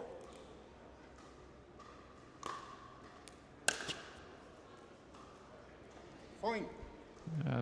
Sabrina may be finding herself just a little bit under pressure at the moment. Nothnagel doing well on the approach, putting her on the back foot.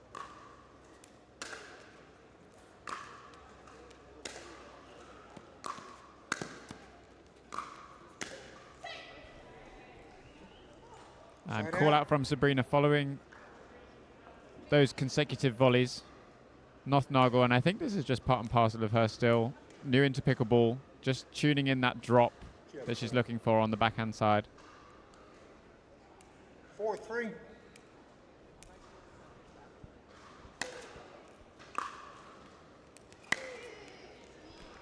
That's a beautiful cross-court drop right there from Dominguez. Not a bad return here from Nothnagel. Dominguez on her heels, but finds the right spot. If she tries to really rip that ball, she's out of position. So by dropping that, she allows herself to get back in the point if that ball comes back over.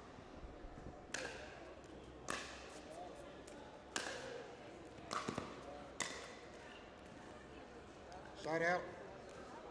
A nice change up from her on that drop as well, really focusing on the top spin, something we don't see too often from Dominguez. Tends to hit the ball flatter. So good change up on that drop.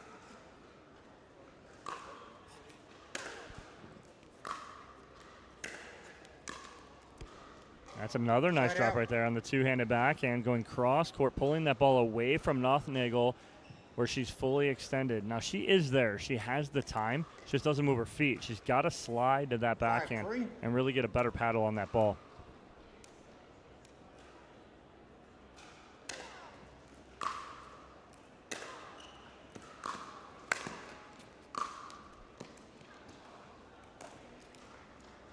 Side out. It just catches the inside of the baseline with that forehand. When you talked about it, it's that control, that tennis background, that top spin roll that she has down that line to keep it in. Side out.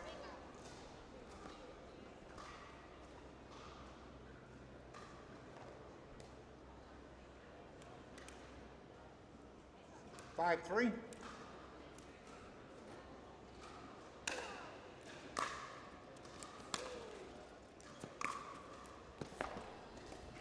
Side out. That's dirty right there from Nothnagel. That was a beautiful drop on the forehand for Dominguez, but Nothnagel takes a step back and she just takes that spin and uses it against her down the line. Point. I like that change-up slice approach, keeping the ball low, just faded a little bit away from Dominguez. 4-5.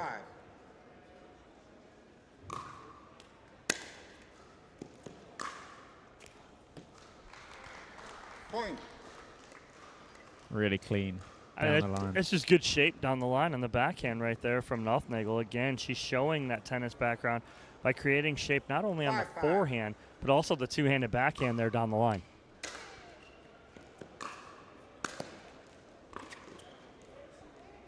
That ball never came up to Nothnagel. That ball just sat down. But this is because of that topspin, right? So Dominguez hits that with a ton of topspin on the forehand, pulls it across her body, gets a little extra on it, and that ball never comes up. 5-5. So I've been sat on 5 for a while, Dominguez. See if she can take this point to the change of ends.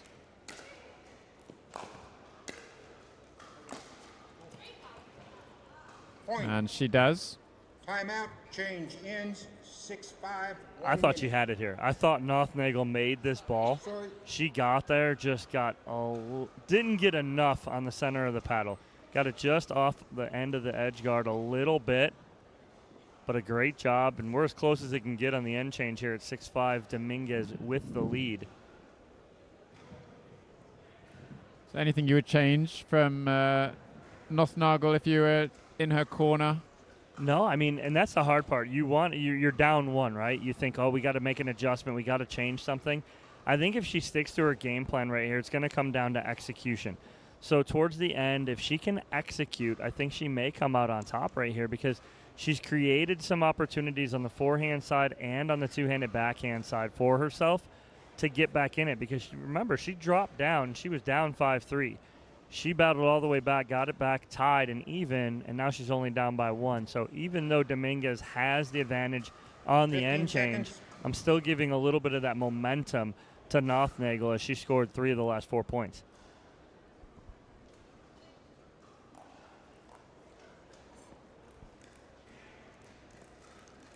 Time in.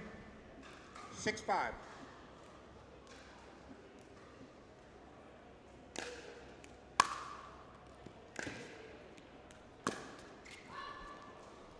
Point. That's a great cross-court return right there from Nothnagel. She put a ton of pressure on and came in and followed it. That was the difference right there. She eliminated the amount of court Dominguez had to put that ball away.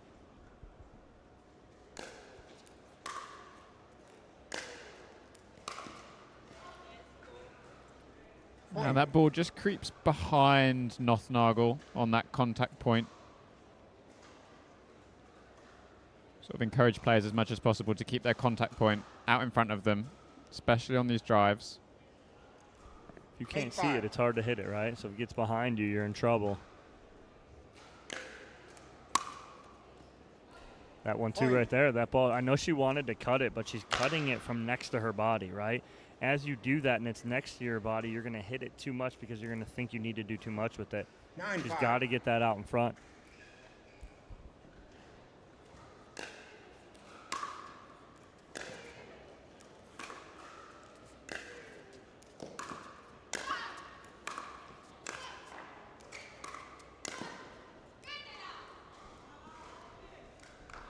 I think Dominguez is frustrated because Nothnagel never went to her backhand. She continued to pepper her forehand, and Dominguez was looking for the put away on the two-handed backhand, and it was never given to her.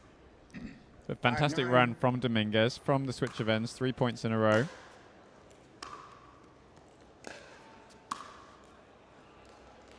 Point. And that drop just doesn't quite drop over the net enough, a little bit too high. That's what I think I'd like to see a little more out of Nothnagel. If she has Dominguez back, I want to see her cut that backhand or cut that forehand and put a ton of pressure on Dominguez from the baseline. See what she can do with the cut.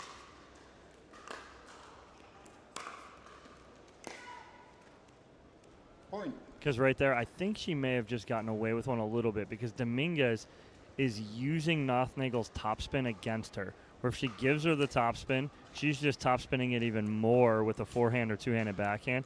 Whereas if Nothnagel cuts it, makes it a little more difficult for her because she keeps it so low.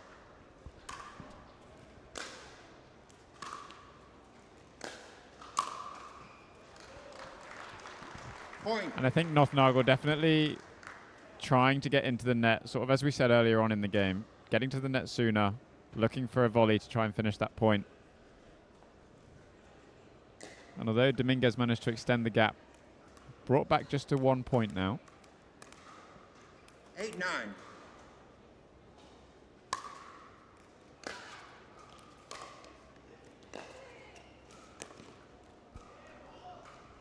Change the pace. Dominguez changed the pace right there. She did not give Nothnagel anything she could do anything with. She dropped it, and beautifully done from Dominguez to stop that run. 9-8.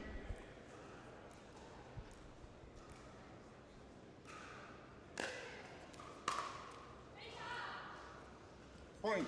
And unforced error on the return. We've seen a few players sort of running through their returns. I think quite keen to get to the net. That's something you see quite often in sort of players aspiring to play at this level. Absolutely. Trying to overdo it, do a little too much, using that momentum against them. Point. And heavy forehand from Dominguez. Takes the game 11-8. Fantastic game between these two ladies in what is a very taxing round-robin group for all of them. So excited to see how this one plays out. But upcoming, we have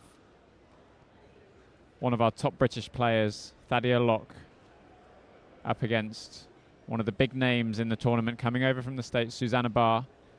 These guys will be warming up, and we'll be back shortly to see who can come out on top. Innovation is our specialty. Winning is his. Zane Navratil has won more than 40 Pro Gold medals and back-to-back Major League Pickleball titles. One of pickleball's most iconic and decorated athletes teamed up with our world-class engineers with one goal in mind: build a paddle that can dominate. The Zane Navratil Signature Paddle, designed for champions by champions. Available now. Pro XR Pickleball. Innovation you can handle.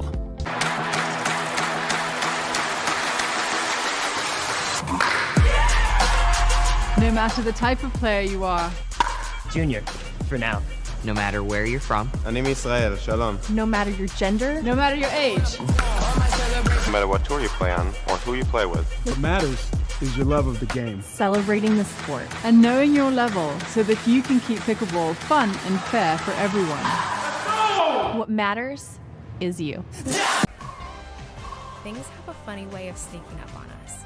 You play once, and you want to play again and again and again. You find yourself in driveways, courts, clubs, tournaments. You ask friends, colleagues, or even someone new. Today and every day, we celebrate the athlete in all of us. It's time to get out and play. Introducing Skechers Pickleball, the official footwear of the US Open Pickleball Championships. They're ultra lightweight and responsive for incredible speed. They have Goodyear rubber outsoles with a specialized pickleball design for increased side-to-side stability and agility. Plus, they feature shock-absorbing foam and Skechers' famous relaxed fit design for incredible comfort game after game. Conquer the court in comfort. Skechers Pickleball, the official footwear of the US Open Pickleball Championships.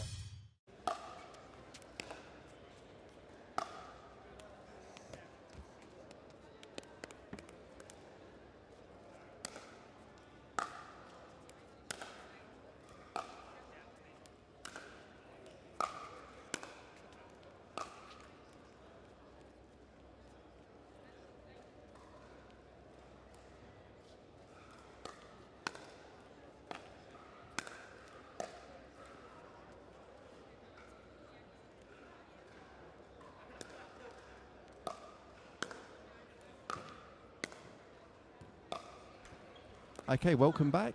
We've now got our next match on centre court. We have got Thadia Locke versus Susanna Barr in the Women's Singles Open Group D. We're getting towards the end of our round robin phase, and we've got the top two players here in their box.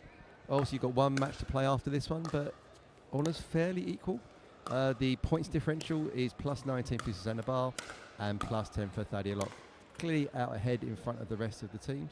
So we've got obviously one more match to go for both of them after this one. Obviously, Caitlin Hart is the one that they kind of look like possibly have already beaten. I know certainly that Caitlin got a bit of a beat down from Susanna earlier on championship court. So it looks like the maters are at 4th and 5th are probably out of the running to get and qualify out of the round robin. And it's certainly much a case here of whoever wins this particular match is more than likely going to be the person that wins their round robin, and they get a more favourable draw into our knockout phases this afternoon. So on our left, so on top of the screen, we have Susanna Barr, our pro from Boise, Idaho, and the co-owner of the Flying Pickleball Club in Meridian, Idaho. And nearest to us is Thadia Locke, the well-established female player from England, currently playing out of Surrey, originally from Bristol. 1 minute, players. Winner of many international medals across Europe, and had a successful run at the English Open, so the US Open earlier this year, where they sort of christened the English lob trend, where she was lobbing the Walters family of Annalie and Lee from the first point and having success at that. And on the other end of the court, you've also got the lob queen in Susanna Barr, who is extremely well known, as well as getting favourable net chords in lobbing her opponents with precision accuracy. And we're looking out for that more over the next couple of days on championship court when we go to the gender doubles and mixed doubles across Saturday and Sunday this week. So they're just finishing their warm-up here. Thadia playing with a Pro XR paddle and her Skechers shoes. She's obviously the poster girl for the Skechers English Open this year. If you come into the entrance of the Telford International Centre, there's a big poster of Thadia and Louis in there. Obviously with her sometime playing partner Pay, who's also the third kind of face of Skechers in the 50 UK. seconds, balls in, And we've got please. Susanna at the top playing with a Selkirk Pro paddle with the open smiley face that obviously lots of the Selkirk pros are using. Also sponsored by Mizuno for her shoes. So obviously the last time we saw Susanna on championship court, there was a surgical dissection of Caitlin Hart and an 11-0 pickling. Really, there was no chance for Caitlin to get into the play here. So hopefully Thadia's going to look to try and insert herself into the All right, points we a little bit have more. Ms. Barr on Start my to crack left. some stuff here. Ms. Locke on my right. 1 to 11, change ends at 6, time in. Here we go, 0-0. 0-0 with Thadia to serve.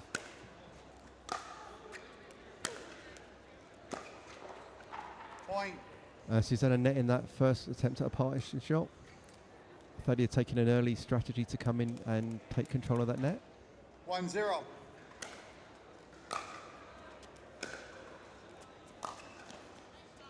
Yeah, and again, using some real width here, Thadia. Just getting Susanna moving on that backhand wing. I know Susanna had a fairly long layoff between a couple of the matches today.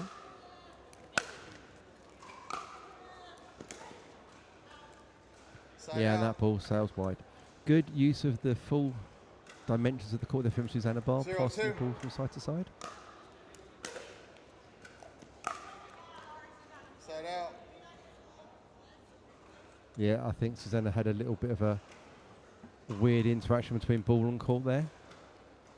Just thrown off her timing, so 0-2, Thadia to serve. 2-0.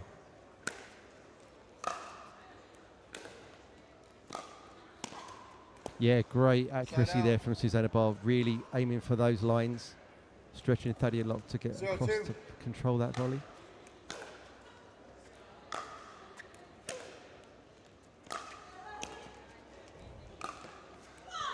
Oh, great hustle there from Susanna Barr to get that ball, and just lands inside the sideline. Look at that. 1-2. Painting the outside of the line.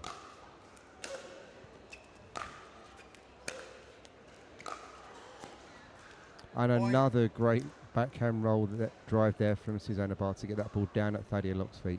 If you're playing at home, always try and get the ball at your opponent's feet if you can.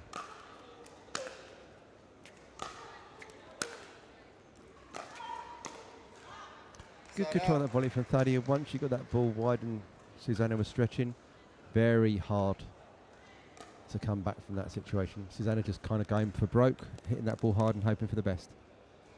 2-2. Sorry, 2-2.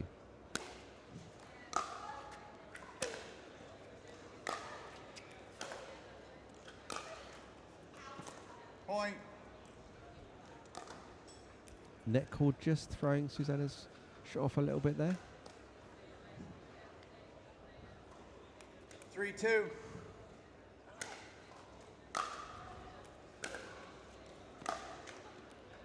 Point. Yeah, and another net cord not going in the favour of Susanna Barr. Maybe just needs to get a little bit more clearance on that. Obviously these courts have a different bounce to what she's used to. So obviously having to have a little bit more margin of error for some of her shots. Side out. And the net lord is successful with that roll going in her favour. 2-4.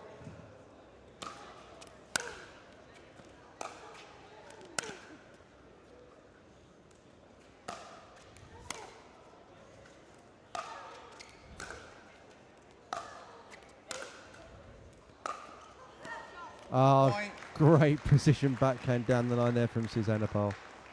We saw a load of those in the earlier match against Caitlin Hart. Really accurate in her shots and such great dip on that ball. 3-4. Really making contact with the court just before Thadia was able to get to it. Yeah, good hustle there. Thadia worked really hard to control that ball and send it just far enough cross court to keep it out of Susanna's reach. So Thadia taking the time to settle herself, 4-3.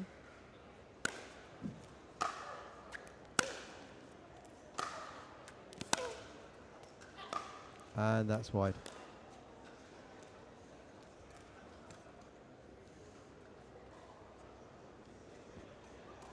Three, 4. I'll recall. 3-4.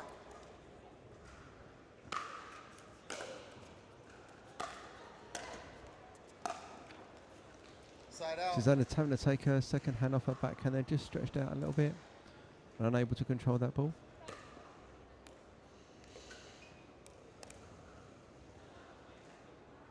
4-3.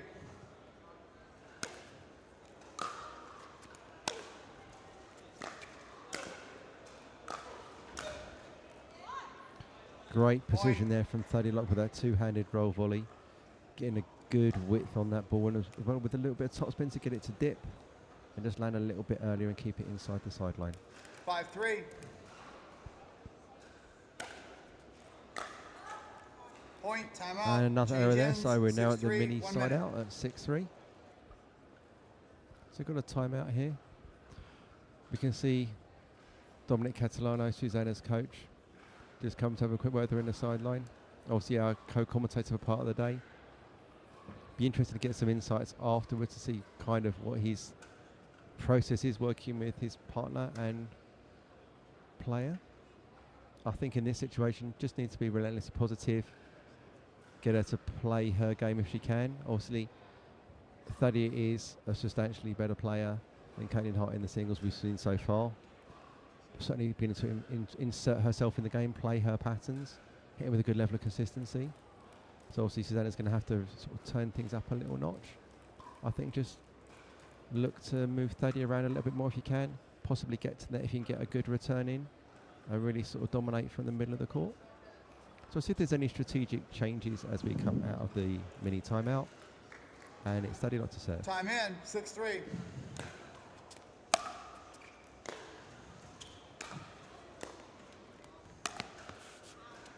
And that's just wide. Certainly that previous ball that Susanna Barr hit on her backhand, it's very close to the sideline. 7-3. Point.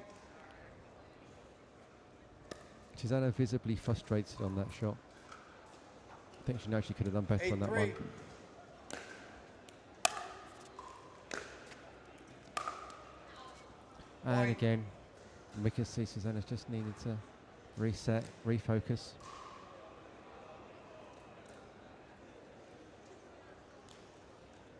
Lacking away a little bit of topspin on that to get that back in and shaping. That's a much better return. Point. And that's out. Oh, that's such a shame. The first return was really good and really deep, and then I was able to capitalise on that second one to put it away. 10-3. So game point to Thaddeus Lock.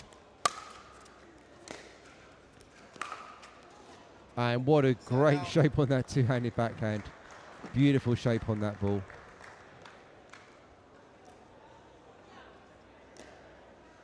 More like the Susanna Barr we saw earlier in the day. 3-10.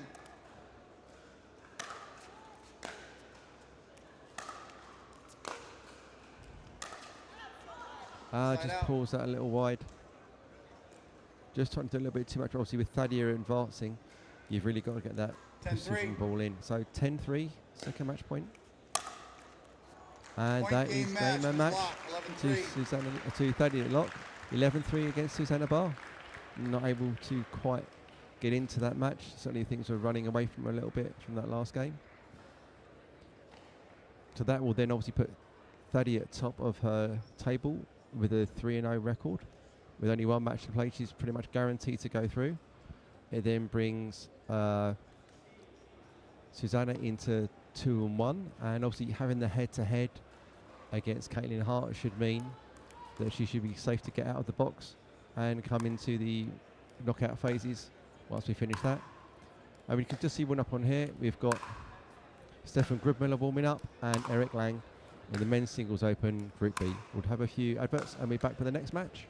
Innovation is our specialty. Winning is his. Zane Navratil has won more than 40 pro gold medals in back-to-back Major League Pickleball titles. One of pickleball's most iconic and decorated athletes teamed up with our world-class engineers with one goal in mind: build a paddle that can dominate.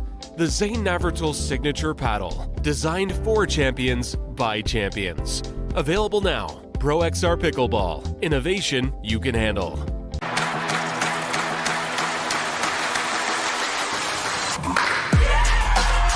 No matter the type of player you are. Junior, for now. No matter where you're from. אני מישראל, שלום. No matter your gender. No matter your age. No matter what tour you play on or who you play with. What matters is your love of the game. Celebrating the sport. And knowing your level so that you can keep pickleball fun and fair for everyone. What matters is you. Things have a funny way of sneaking up on us. You play once, and you want to play again and again and again. You find yourself in driveways, courts, clubs, tournaments. You ask friends, colleagues, or even someone new. Today and every day, we celebrate the athlete in all of us. It's time to get out and play. Introducing Skechers Pickleball, the official footwear of the U.S. Open Pickleball Championships. They're ultra lightweight and responsive for incredible speed. They have Goodyear rubber outsoles with a specialized pickleball design for increased side-to-side stability and agility. Plus, they feature shock-absorbing foam and Skechers' famous relaxed fit design for incredible comfort game after game. Conquer the court in comfort. Skechers Pickleball, the official footwear of the U.S. Open Pickleball Championships.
Players, 1 minute.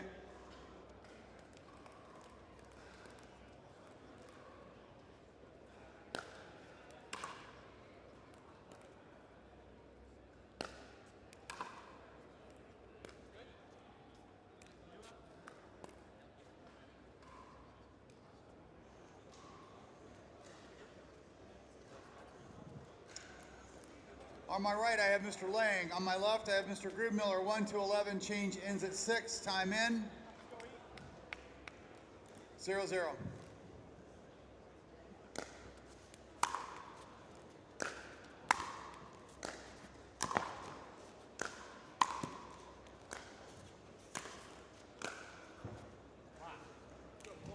Side out. Great first point there from Eric Lang. Really dynamic covering the non-volley zone there, giving nowhere for Stefan Grubmiller to go other than over the top and long.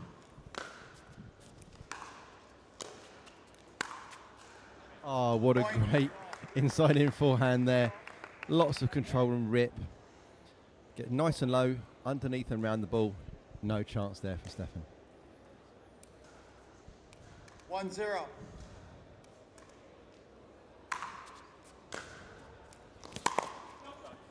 Yeah, and that sails wide. A really good deep return there from Stefan, making Eric really move wide to his right there. Couldn't just get around the ball and underneath enough to control the shape. 0-1.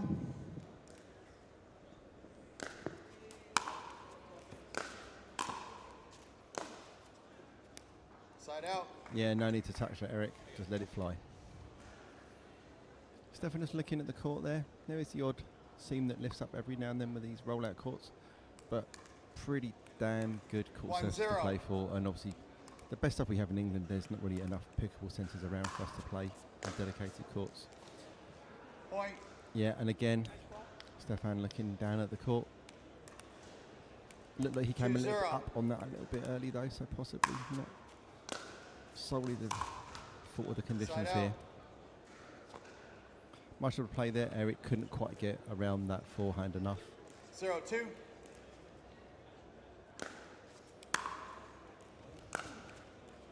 Side out. Nice to see in the top left of the camera and on that previous shot some of our young players from Ireland watching the action on Championship Court here. Get a bit of inspiration. Also seeing Ollie Crawford there, another one of our young British players. And up that flies. Point. Just not quite controlling that bounce. If I was Stefan, I would be taking as much. There we go. Go as far back as you can and give yourself time to react. Oh. Point. And there's nothing. He was perfectly set to play that volley. And the net cord is so cruel. 4-0.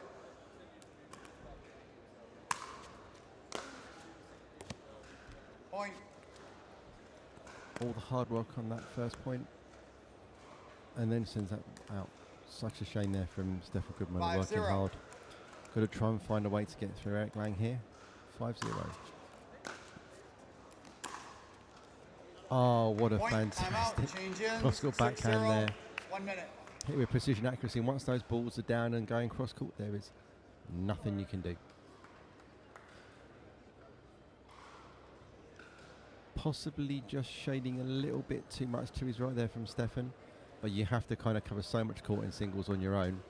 You have to gamble one way or the other. And if he goes a little bit too much the other way, it's going to go straight down the line past him.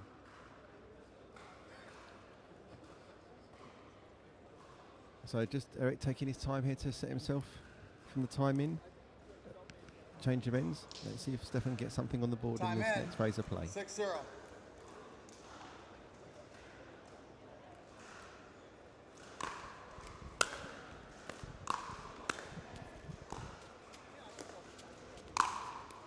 Great finishing volley there from Eric Lang. Nothing Stefan could do. It's at the net. That ball was positioning far too wide and low. Up goes the ball, bang. 7-0. Point over.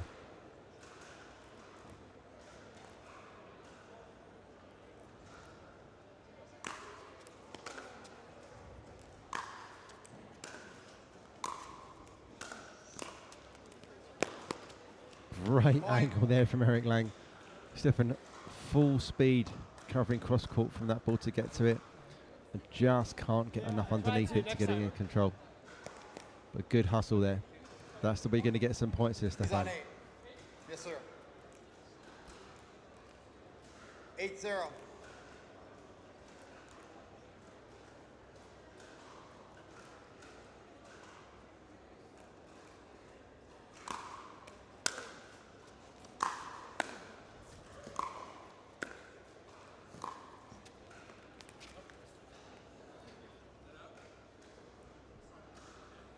Yeah, they're calling it wide.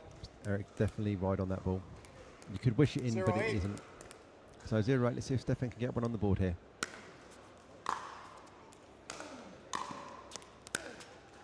Side out. Nope. Too deep. Too much movement there for Stefan to control that ball. So he's side out back to Eric to serve. Looking relatively comfortable here. Got a little bit of a lead, so he can relax, not take it too hard.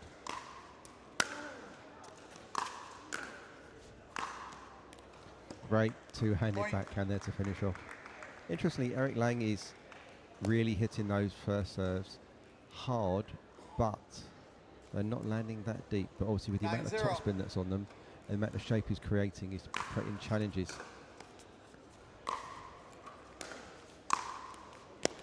Yeah, and with that wingspan, any ball that's floating in the area is going to get punished. Eric, also one of the taller players in our tournament. Once Sam Bassett is back on the commentary, we'll be able to access some of the data given us from the fans play, which will assist us in that. So match point. And Eric plays on the ball. I think he thinks that was out.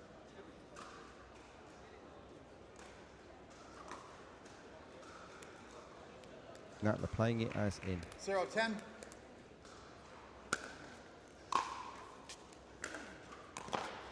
Yeah, and first strike and point on the board for Stefan Grubmiller. Well done, Stefan. Yeah, he's trying to get a bit more out of the crowd and wants a bit of something. 110.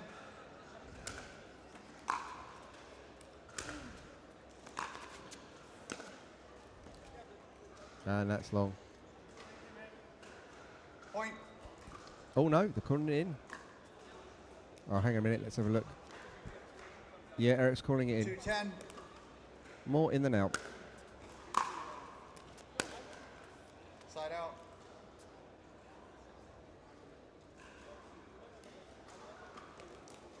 So another match point on the paddle of Eric Lang here. 10-2.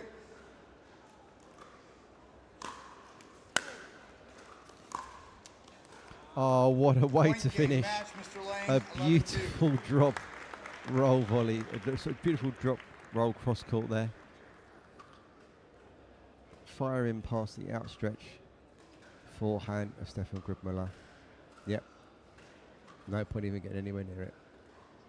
So we can see Max Purple Juice's ran through there. Congratulating Eric Lang. Next up on championship court will be Mauro Garcia Sanchez versus Spencer Lanier, who was joined us on commentary earlier. So that'll be one of the final matches in our round robins phase. So it's a men's singles open Group F match between Mauro Garcia Sanchez and Spencer Lanier, and we'll be back after this short break.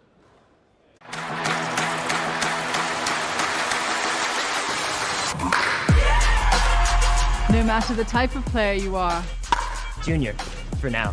No matter where you're from. אני מישראל, שלום. no matter your gender, no matter your age, No matter what tour you play on or who you play with. What matters is your love of the game. celebrating the sport, and knowing your level so that you can keep pickleball fun and fair for everyone. What matters is you. Yeah. Let's go. We just gotta go hard. I go the hardest. I bring the pain. Not what you used to. It's all part of the game. Yeah, I just gotta go hard. I just gotta go hard.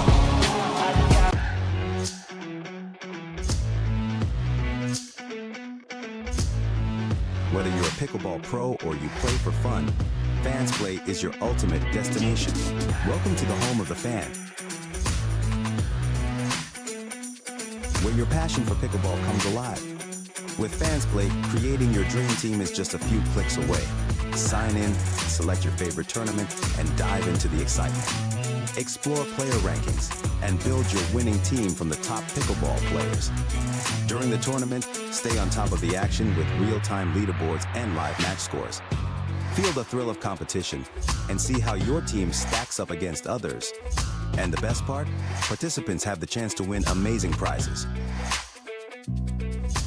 Join the community of fans and experience the excitement of pickleball like never before. Fans Play, where every fan becomes a champion. Download now and get in the game. Welcome back to the Skechers Pickleball English Open. We continue with our men's singles open Group F with a match against Mauro Garcia Sanchez and Spencer Lanier. Currently, at the moment, we can look at the league table for this box. So Spencer is fully ahead here at 2-0 with a plus 22 point difference. He hasn't lost a point all morning. Obviously, hiding his like under a bushel when he was on commentary, not commenting about how well he played. And obviously, Mauro is in the same position on this box, 2-0. So this is obviously a key match between the two of these to decide who is going to probably go through as the leader of that box. And obviously, it will just come down to the final match to go. Ed Hares is in 4th place, and Max Noah Washington in 3rd. We had a pull out on this box, so there's only 4 players in this bracket. So this will be the last match of either player, and this will decide who goes through to the bracket final is the winner from this, and obviously theoretically advantageous position. Generally, the winners of the round robins get a slightly more favourable seeding, playing the second person in one of the other boxes. So at the top of our court is Mauro Garcia Sanchez, and at the bottom is Spencer Lanier. Spencer obviously joined me on commentary earlier. Very eloquent young man. Good insight into the game and obviously how he understands the game of pickleball. We'll see if he can kind of create some of that on the same sort of side of the court we're looking at here, and obviously bringing his knowledge from the commentary box to here. I'm just going to look up Mauro for you here. Just going to pull his duper up for you.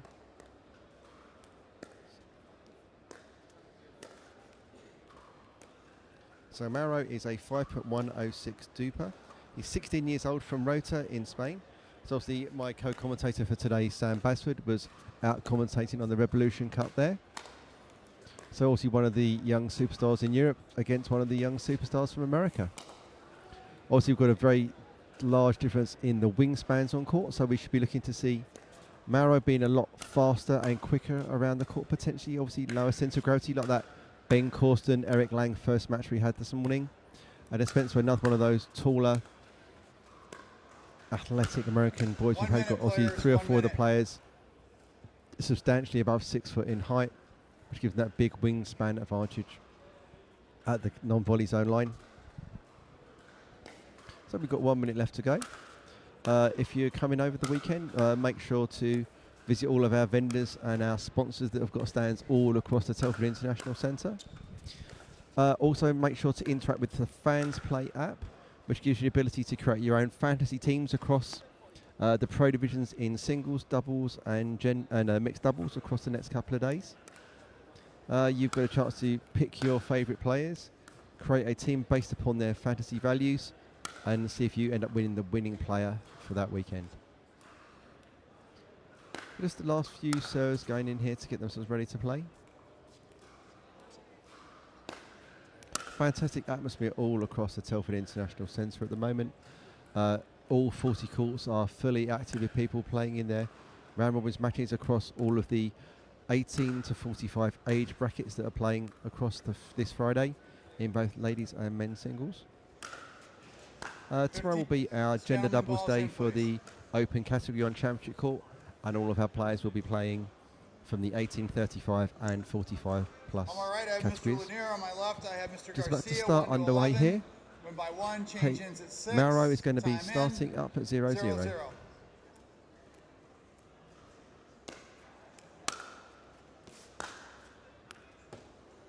And that looks like that is in. Yep, the fist pump there for Mauro.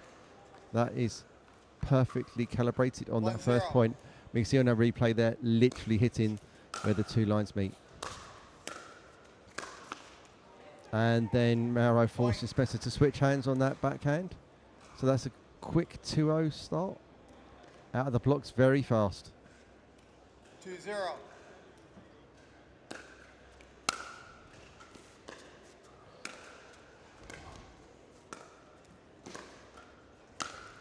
Yeah, and that is dismissed. Side out.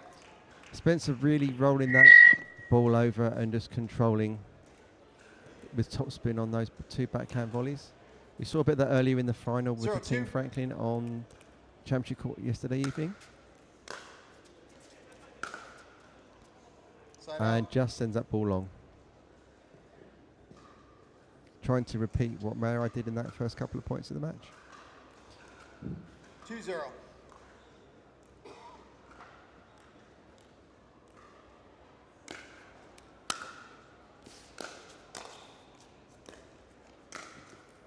Great control there, and then jump in the corner of the non-volley zone line there to make sure that volley remained legal.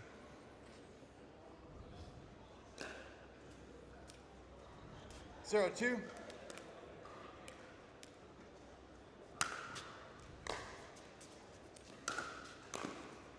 Point. Great inside-out forehand there from Spencer Lanier to get his first point on the board. 1-2. Nice dip in the forehand there going cross-court, using the full width of the court.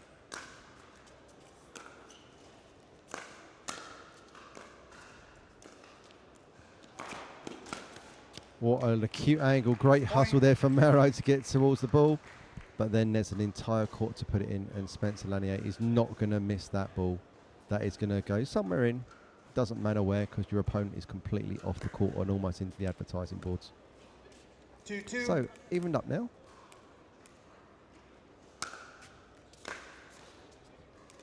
Point. 3-2.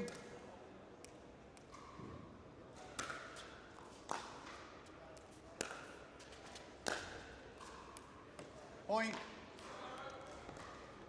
So after a slow start, Spencer Lanier started to accumulate a few points comfortably on the board here.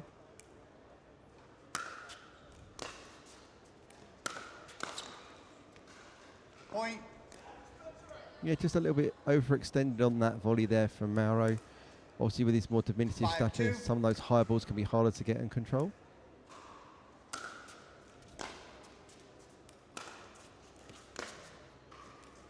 And that sails wide. So we're now at the timeout, at the change of ends.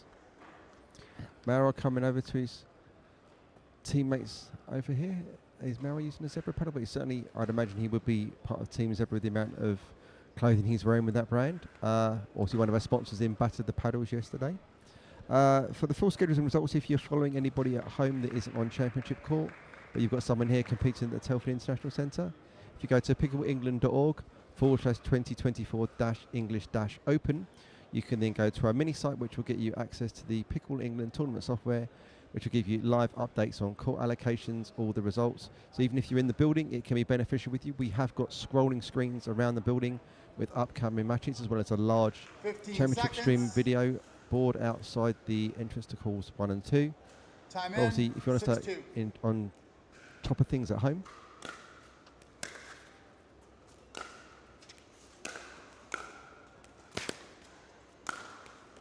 oh, that sounds wide. That side out has done its often trick of just disrupting the flow. If you want to stay in touch with us, keep on that Pickleball England website and you can see what's going on. All the reports. Definitely looks like something happened there. Just through Spencer's timing off. But it's clearly shaking that off and ready for the next point. Oh, and that sails past the outstretched arm of Spencer Lanier there. Didn't seem to quite get set to take that ball. Yeah, he did put the split step in, just didn't seem to be quite confident enough to do that.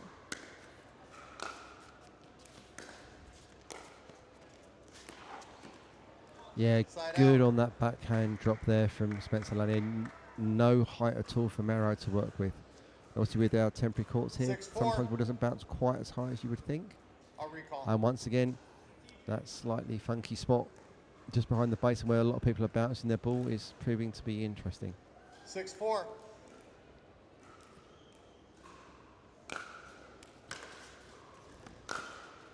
Yeah, perfect precision on the inside that forehand again.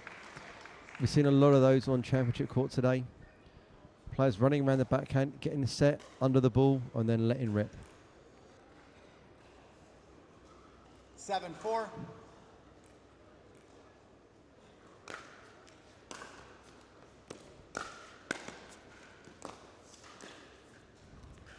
Point. We can hear some stuff from Team Zebra here trying to support their players. Get them get Mauro refocused. We may find at the end of this weekend some of our players redefining their serve rituals to involve less ball bouncing, just to ensure that they get second recall coming. 8-4.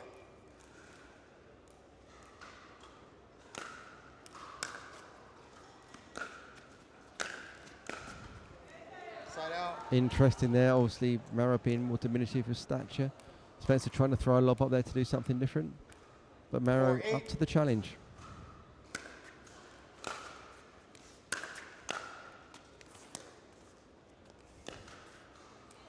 Point. I think another interesting reaction there. You can see Freddie Powell indicating 6 runs for a long ball there.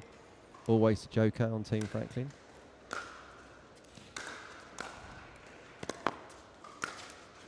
Great finish there from Spencer Lanier.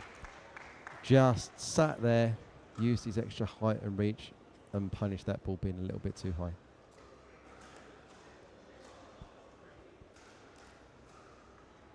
8-5.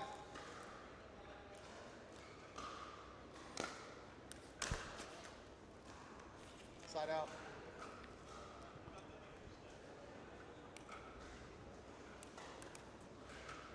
5-8.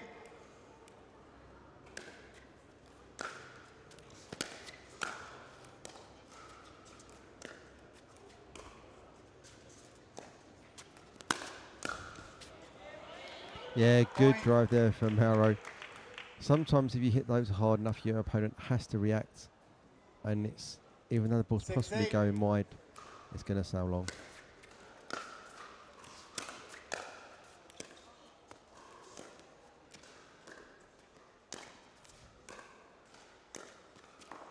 Oh, the reward for hitting top spin and lagging that wrist to get the ball over.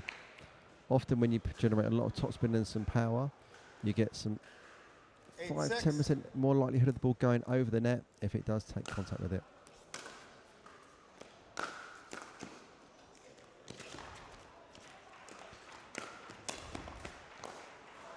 Oh, great hustle there.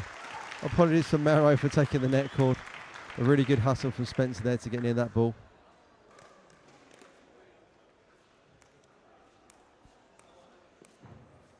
Six, 8.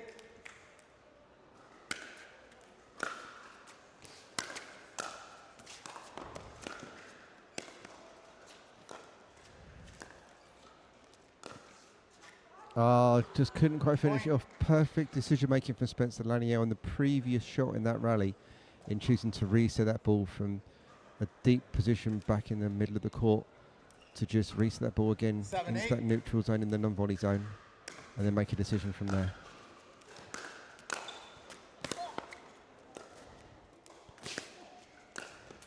Yeah, great movement there from Spencer.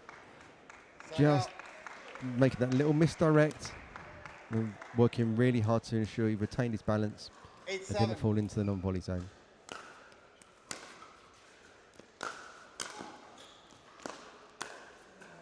And that sails wide. Really good hustle from Spencer Lanier there. Mauro had the net, but too much quality from the far end of the court. 9-7.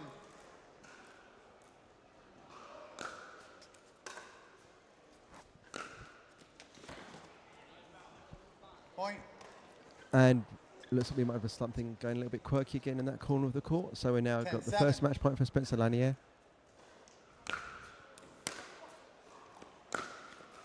I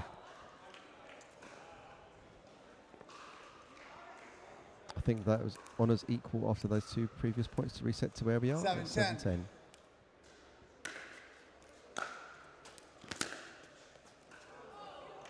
And does that land in? Yeah, it does. Point. Lands in. Spencer, despairing at leaving that ball, knows he had it on his paddle, but decided to make the decision to let that ball land, and it lands in. 8-10. Side out. And that lands out. Mauro frustrated there. He knows he had a chance. Brought a bit of momentum back into his game here, and puts match point again. And the paddle Spencer Lanier.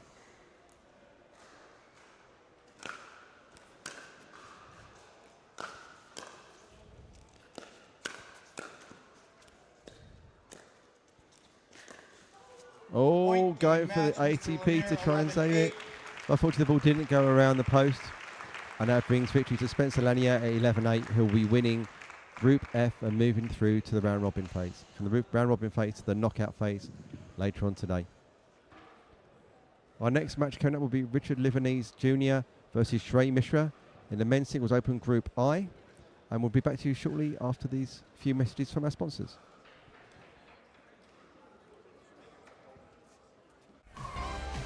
Things have a funny way of sneaking up on us. You play once, and you want to play again and again and again. You find yourself in driveways, courts, clubs, tournaments. You ask friends, colleagues, or even someone new. Today and every day, we celebrate the athlete in all of us. It's time to get out and play. Introducing Skechers Pickleball, the official footwear of the US Open Pickleball Championships. They're ultra lightweight and responsive for incredible speed. They have Goodyear rubber outsoles with a specialized pickleball design for increased side-to-side stability and agility. Plus, they feature shock-absorbing foam and Skechers' famous Relaxed Fit design for incredible comfort game after game. Conquer the court in comfort. Skechers Pickleball, the official footwear of the U.S. Open Pickleball Championships. Innovation is our specialty. Winning is his. Zane Navratil has won more than 40 pro gold medals in back-to-back Major League Pickleball titles. One of pickleball's most iconic and decorated athletes teamed up with our world-class engineers with one goal in mind: build a paddle that can dominate. The Zane Navratil Signature Paddle, designed for champions by champions. Available now. Pro XR Pickleball. Innovation you can handle.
So, welcome back to the Skechers Pickleball English Open.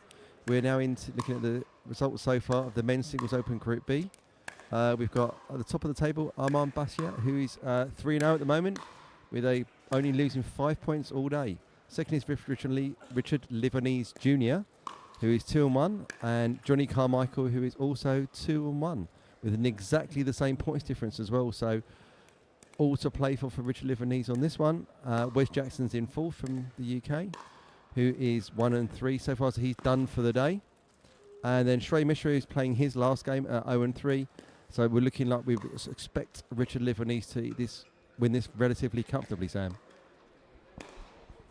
Yeah, I think so. Lots of experience on the side of Richard Livanese. Shrey, someone we're not familiar with, saw a little bit yesterday in the Battle of the Paddles on behalf of Team Maxwell, but obviously was mostly doubles rather than singles. So interested to see how this one plays out. I think I'd expect quite a comfortable win for Richard. Looking at the duper here, I'm just going to pull up Richard's. I was looking at Shrey's a moment ago, who's just above a 4. And we're looking to pull Richard's here. Richard Livanese Jr.'s singles duper is 5.659. So we're looking at about a 1.8 difference. If we think about that in more generic terms, it would be looking at like your kind of 2.5 beginner playing a 4.3 top end of an English club best player. So certainly a substantial difference in ability you would expect to see here, and obviously a next gen future pro here in Richard. Right, gentlemen. I believe Shrey's been quite busy and active on the socials in this week so far.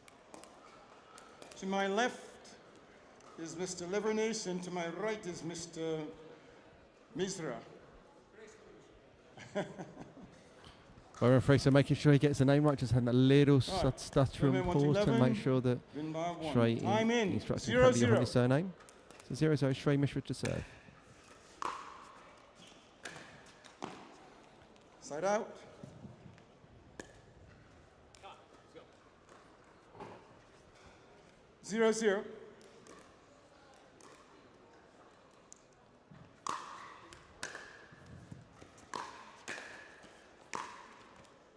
Side out. Just a relatively regulation backhand error there, Sam. Yeah, I think, as always, early doors can be quite difficult to sort of play your shots as you want to play them. There's always that hint of nerves as you walk on, especially to this championship court. Side out. Evidence there. Yeah, just leaning very back. Tight. Leaning back a little bit. Changes that contact point and the angle of the paddle. 0-0.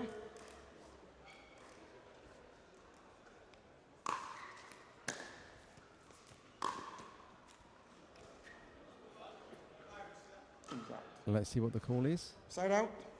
Side out. Yeah. Just a shade wide. 0-0.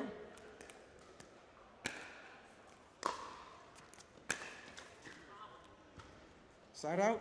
So, go on. I said early phases, Sam, not really anybody able to pin anything together more than 2 or 3 shots. Not really any real rallies getting initiated in this game so far.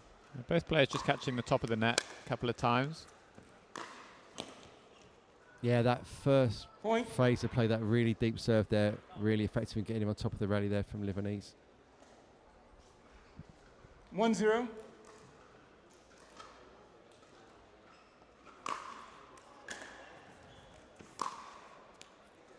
There we go, Sam. Lovely rolled forehand down the line. Yeah, Shrey just a little bit slow up into the net. Didn't quite set before Richard made contact with the ball. Yeah, a good couple of feet behind the non-volley zone line there, so going to cause challenges in covering your angles. Point. He's calling the serve out. I think just checking if Byron saw it. So players are responsible for their own line 3-0. calls. If they're not sure, they can defer to the referee, but the referee's call is then binding. Point. I think Richard starting to realise he doesn't have to sort of hit the ball too hard and fast, and actually taking a bit of pace off, being a bit more deliberate about placement might just carry him through this game. 4-0.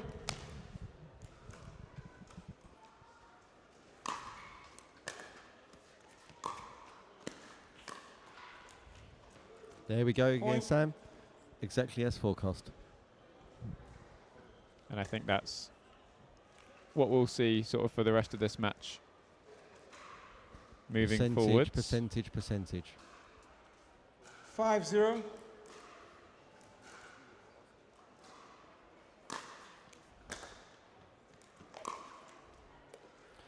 Shrey has got warmed up, Sam. We've lost the T-shirt. We have, and clearly made an impact. That ball just finding 0-5. the light blue outside the line. But not that time. Side out. Lovely control on that volley.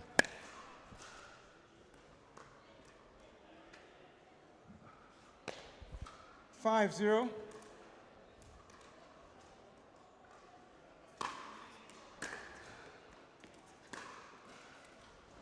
Maybe a generous line call Side out. from Livanese, but nonetheless, back with Mishra at 0-5. 0-5.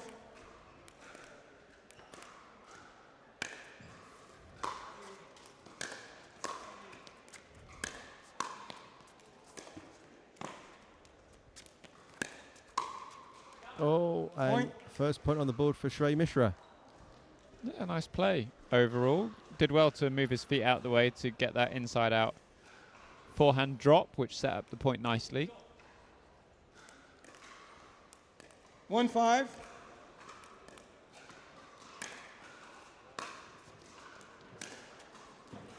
Ooh, looks Side for the out. same one again. Yep.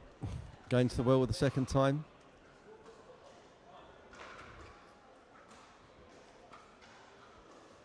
5-1.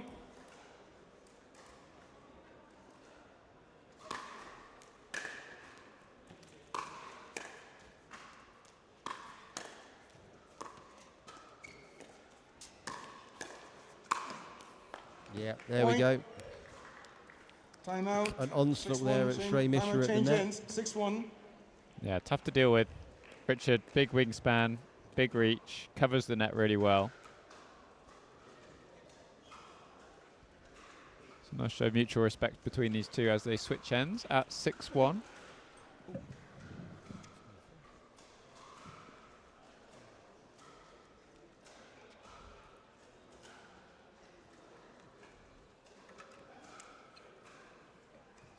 Anything you'd consider sort of giving Shrey to think about in this break? Go for broke. Clearly there's a skilled imbalance between the two players on the court. So I think the only option you've got is go for everything as hard as you can, as wide as you can, and pray. Ready? Time in. 6-1.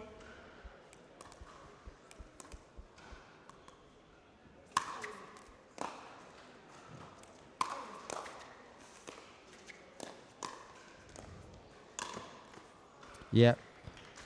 Seeing there that there will always be the correct decision made by Richard Liverneese Jr. And then it's just going to be a case of you make one slight strategic mistake and you're finished. Sadly up at the net, I think going to be really difficult for Mishra to win those battles.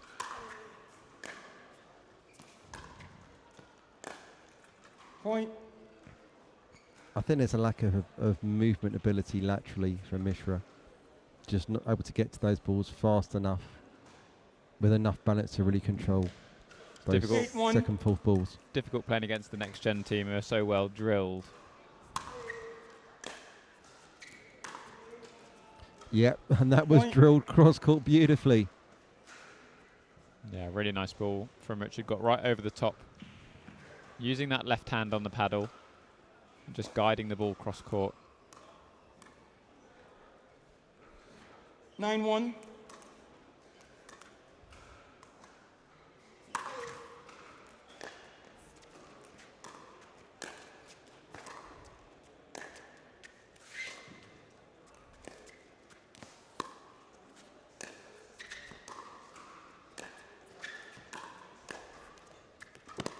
Good play there from Shrey Mishra, having to work really hard.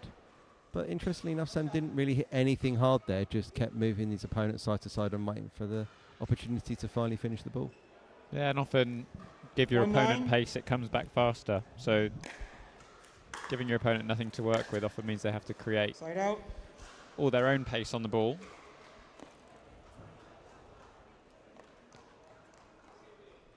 Certainly if you're not a hard-hitting team, that's the way to go. 9-1.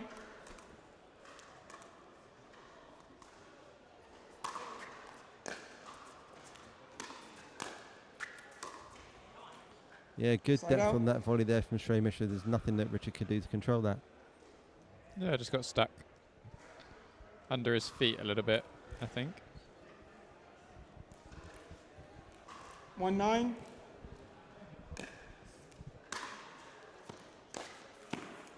Oh, and the net call coming into play there. It's a doubling Shrey Mishra score there, Sam. Got a couple to make it respectable, but we're looking like things are going very much still in Richard Liverneese Jr.'s direction.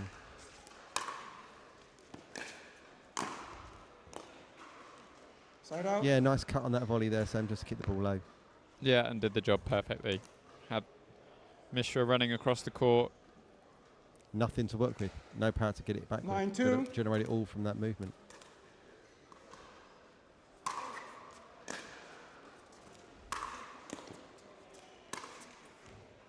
Side Good out. coverage from Shrey Mishra on that first down the line pass. And got the reward for that by creating the error on the second. Yeah, I think Liverneese would have been a winner had it gone over the net, the second one. Yep. Just maybe needs to give himself a bit more margin for error. And that's beautiful. Yeah.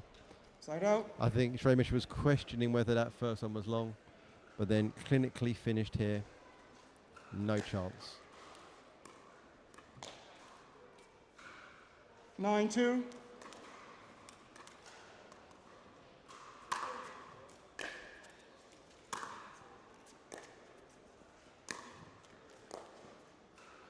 Point. Great lean in and flick from Livanese there.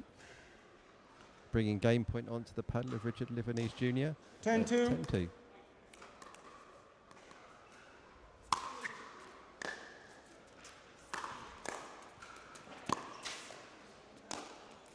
And sends that Point, wide. game, match.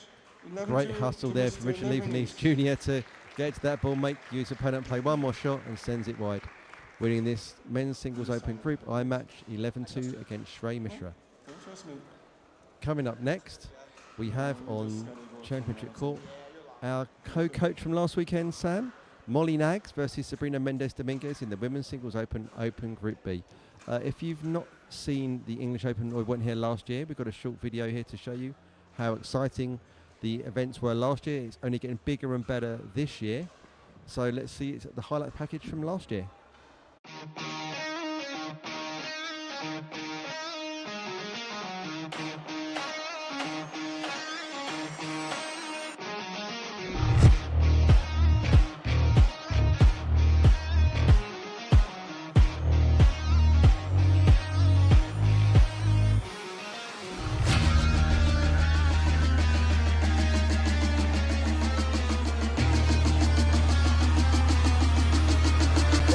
Let's take it high.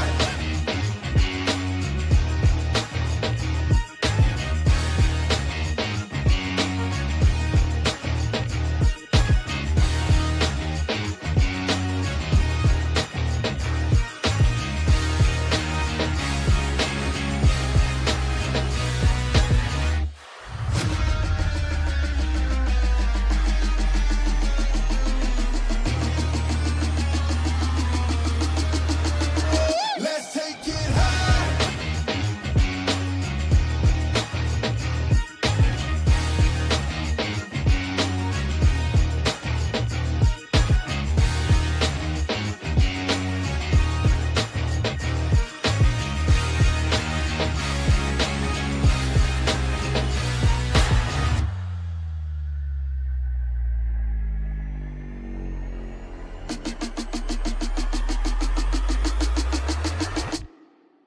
Higher, yeah, let's take it high.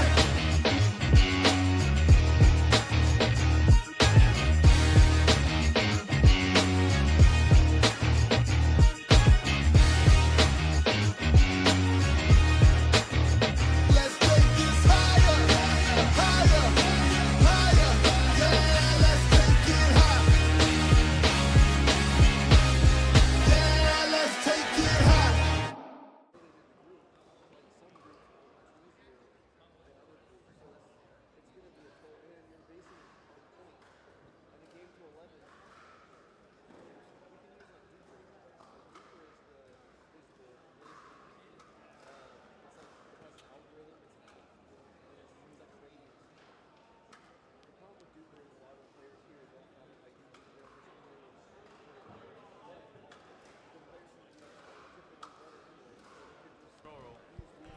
So we're now back for this Women's Singles Open Group B match. We've got a 3-minute warm-up about to start with Molly Nags on the top of our screen, playing against Sabrina Mendez, who's from Spain, and we're just seeing the ladies warm up here.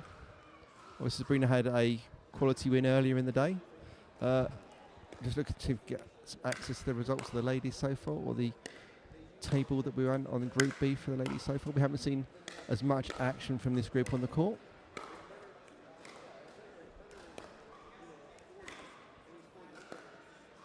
Be interested on the call here because obviously Molly Nags is a sort of compadre of myself and Sam in the commentary booth today. We were running a clinic last weekend.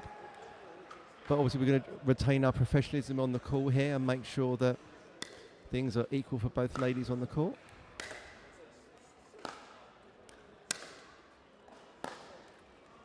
And so this is the big match in this box. This will decide almost certainly who goes through. Molly Nags wins this at 3-3 with a strong positive points difference of 17 points positive. She remains at the top of the box. Even if she loses this match, she will remain 3-1 and will remain top of that chart simply due to points difference. It's not going to be possible to beat her by 14 in a game to 11. So we're absolutely certain that Molly Nags has a win or lose. She will come out of this box on top. In third place, we have Lauren Mercado, one of our next-gen players. It's 1 and 3. So going to be unable to sort of bring that one back. We've had a withdrawal of Ivy Shetter at the bottom of this box, so we're only going to have 4 matches per lady. In fourth place, we have Caroline Ostrozek, and fifth is Caroline Nothnagel. Both of those players are playing for Team Diadem. Carolina is from Poland, and Caroline is the sales manager for Diadem Europe. So obviously we've seen her on Championship Court today, fully kitted out by one of our main sponsors. So this should be an interesting fixture coming up here. Obviously we'll look to see Molly playing relatively loosely, knowing that she can play with no real worry about stakes, but obviously big competitor in Molly will play with pride and want to make sure she puts a good performance on Championship Court here for the first time today.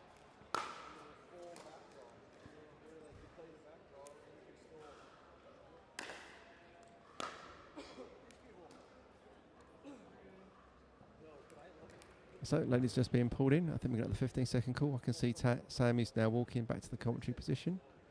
So I think he's going to join me on the call for this match.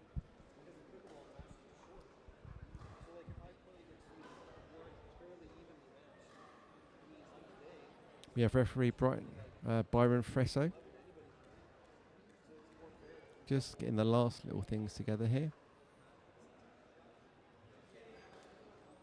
And we have Sabrina Mendez to start by the looks of this here. Yep, just taking a little sip of water, and Molly Nags just getting ready to play. We should be looking for some quite dynamic hard hitting from Molly Nags, who's very much known for the power that she can generate in her shots.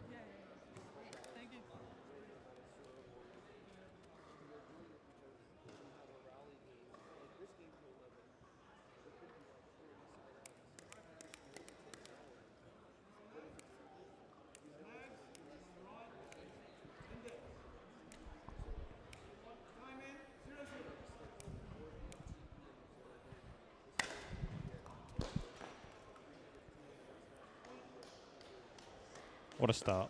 Yep. Quality pickleball there. 1-0.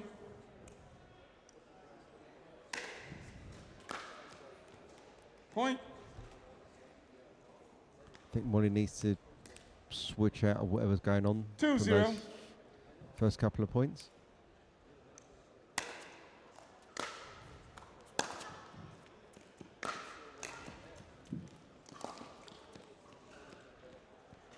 Interesting, Sam, in the positions in the link table at the moment, Molly is already qualified as winner of this round robin group. Oh, really? She's positive 14, with Sabrina only positive 4. So, positive 3. So she can't win by 14 in a game to 11. Point. So win or lose, Molly is through as the winner of the round robin. Certainly be good for confidence and momentum, though, nonetheless, to take the win. And it won't be something she'll have considered in any case.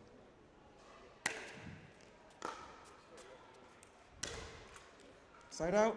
It's very much going to be a race to the net in this match. Sabrina, we've seen always wanting to come forward.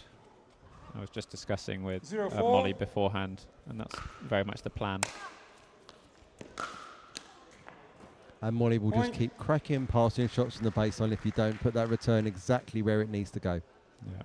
So there's not a lot of margin for error where Molly cannot hit a powerful ground straight from the baseline on that third. I won't see many third shot drops, I'd imagine, from Molly here.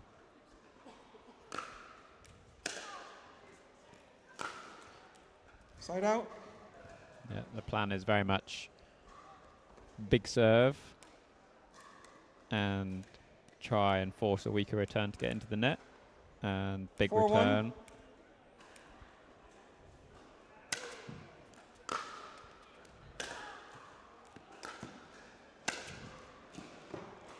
Point. You can see as well, Sabrina, same thing, wants to get in straight away. 5-1.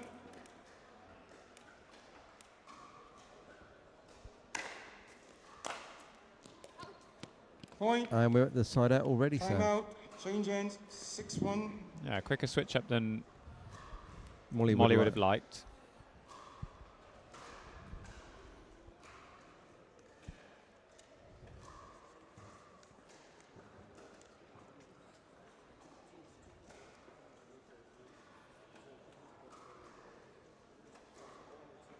Molly all ready to play here, looking to go straight back into the next point. Sabrina taking as much time as she needs in this timeout.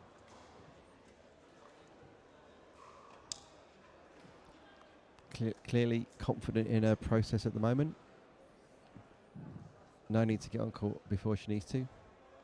Obviously, this is where you can potentially change the momentum in a match, as we have no timeouts in our round robins. So Sabrina looking to maximise every moment of that 1 minute she has. Molly's just there, ready to go. Funny, because you might have considered it would be the other way around. Absolutely would think that, but I've seen this happen before with Molly. Let's get on that court and get going again. Next point is no different to the previous point. 6-1. Reset that mindset and carry on.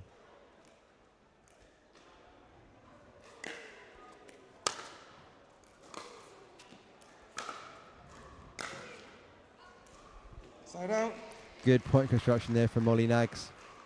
Changed up the return, went to the forehand. 1-6.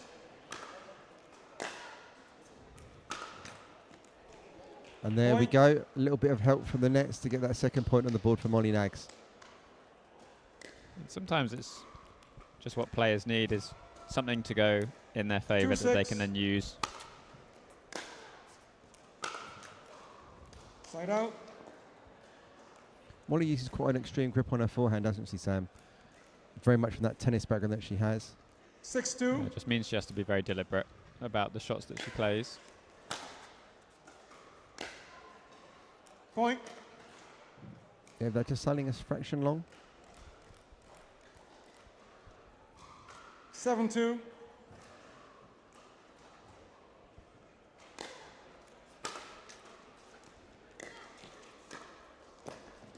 Nice cut volley there for Molly Nags. Side out. Again, net cord certainly helps, but nonetheless still had to execute the backhand volley. 2-7.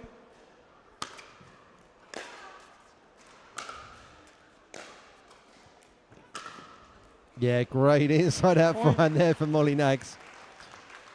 That grip change really allows her, doesn't she, Sam, to get over that ball and direct it across court. And again, it's something I spoke to Molly about yesterday. Playing that inside-out forehand from the baseline, she's got such good shape on the ball, giving herself the distance to get the ball up and down.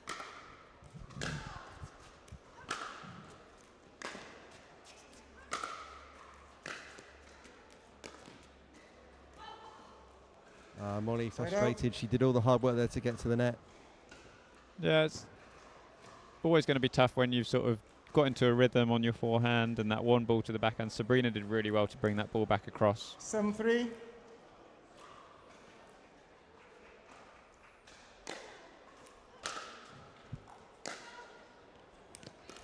Side out.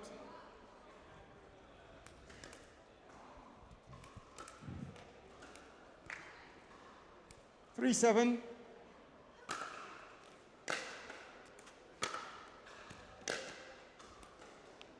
Point. Just wide. Just with wide, I think. backhand. Gap just starting to close. 4-7. Point by point.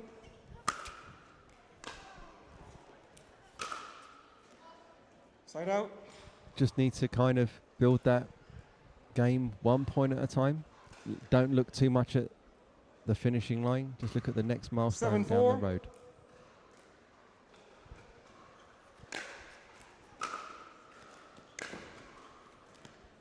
That's an excellent return there for Molly Nags, right in the corner, making Sabrina Mendes move all the way across the court to get access to her forehand. That's it, and something we've spoken about fairly consistently today is changing up the return, changing the look for your opponent. 4-7. Point. And again, plan A, big serve. Yeah. And Molly can go big on these. 5-7.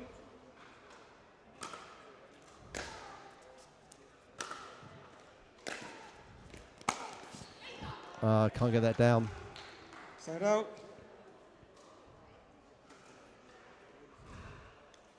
She's there, but just pulled up a little early.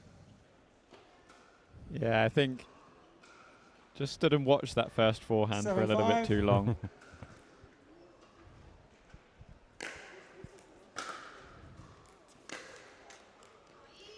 But nonetheless, Out. Sabrina struggling to score on serve at the moment. Give him Molly that chance to peg one back. It's ebbing and flowing, Sam, on this court. Started at 7-2, 5-7. now 7-5.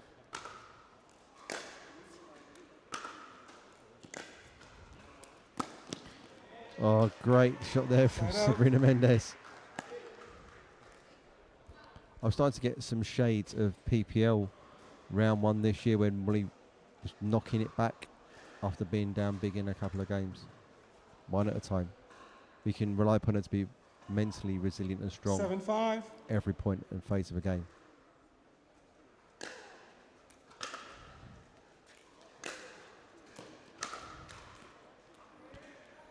Point. I think just a little bit unsure. Bit of indecision on the side of Sabrina Mendes. Might have just come through on that decision from Molly. 8-5. Foot fault. Fault serve. You're coming off the floor before you making contact with the ball. Okay, both feet are off the floor when you make contact. Sabrina called for a foot fault by referee Byron Fraser for lifting the foot before contact. I would trust Byron on that call. Yeah, 1 foot needs to be grounded. We've said before as well, with Sabrina gets very close to that centre line.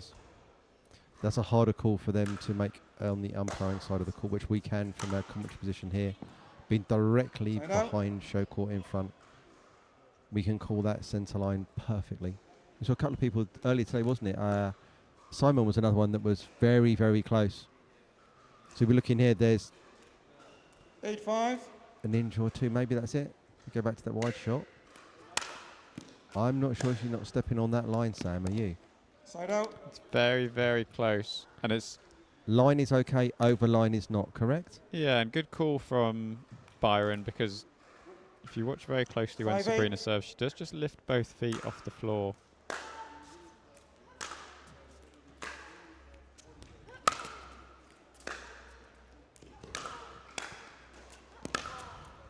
Yeah, what a shot there for Molly Nags. Point. Biggest round of applause of the day for that point. Nadal-esque forehand down the line. Whipped that paddle round. Another one peg back, Sam.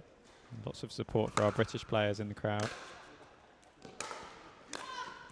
And again, Point. lovely bit of topspin on that one-hander for Molly Nags.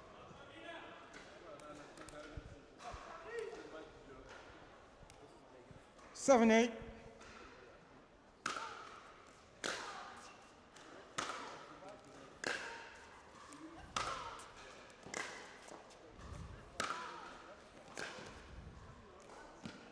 Point. Good point construction there again from Molly Nags. We're seeing Sabrina Mendes is afraid to come forward at the moment, or not able to come forward. It's tough when, you know, she's come in the last couple of points before that one, had those tough volleys up at the net, got passed down the line with the forehand. She's going to have a bit of an impact on confidence. Yep, again, she's trying to go in there and not.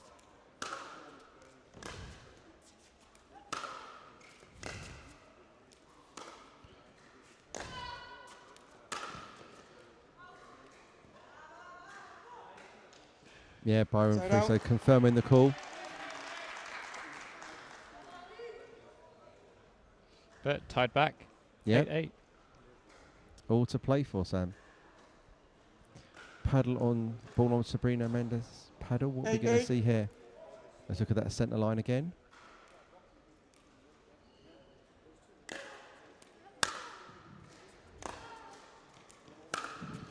And that is in. Side out. Beautifully hit. We can see our co-commentator sitting next to Peter Hitchman on Molly's bench. Hopefully might be able to get Julia Stevens on commentary later today. Certainly you'll be hearing a lot more for her over the weekend whilst I'm competing the next couple of days. 8-8.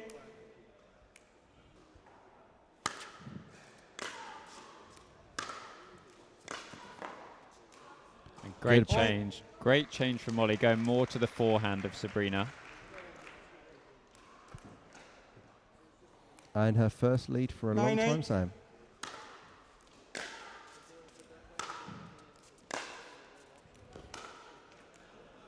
First lead in the game. Yeah.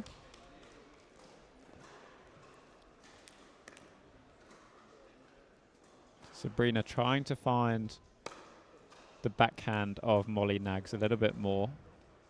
Molly's done a great job so far, running around, finding her forehand.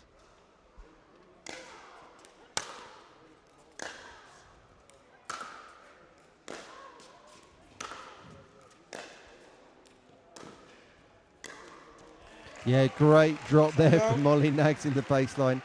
Using all that shape on her one-hander to get that ball to dip in front of Sabrina Mendes there. We've seen Sabrina struggle a few times with that ball below the height of the net. A little bit off pace. 9-8.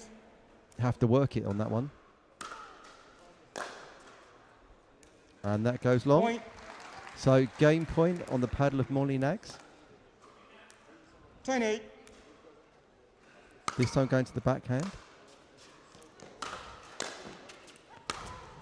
And there we go, the passing shot for Molly Nags to finish. Match 11-8 to Miss Nags. Fantastic comeback there for Molly Nags to finish 11-8 against Sabrina Mendes. Yeah, fantastic gameplay. And do you know what? As you said earlier, Rob, the mental resilience, being down the whole game up until getting to 9, and having, you know, the strength to bring it back, and then sort of the level-headedness to follow through and finish it off. I think we're finally starting to see how good Molly Nags can be. Yeah.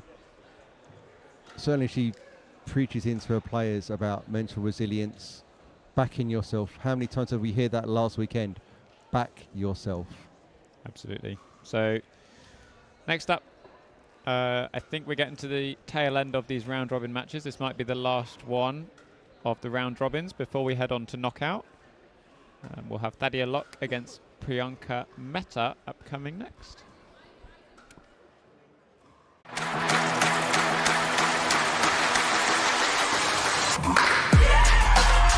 No matter the type of player you are. Junior, for now. No matter where you're from. אני מישראל, שלום. No matter your gender. No matter your age. No matter what tour you play on or who you play with. What matters is your love of the game. Celebrating the sport. And knowing your level so that you can keep pickleball fun and fair for everyone. What matters is you.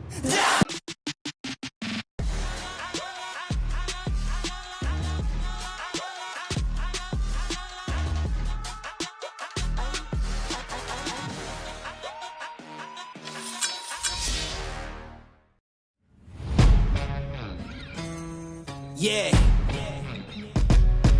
Let's go. We just gotta go hard. I go the hardest. I bring the pain. Not what you used to. It's all part of the game. Yeah, I just gotta go hard. I just gotta go hard. Innovation is our specialty. Winning is his. Zane Navratil has won more than 40 Pro Gold medals and back-to-back Major League Pickleball titles. One of pickleball's most iconic and decorated athletes teamed up with our world-class engineers with one goal in mind: build a paddle that can dominate. The Zane Navratil Signature Paddle, designed for champions by champions. Available now. Pro XR Pickleball. Innovation you can handle.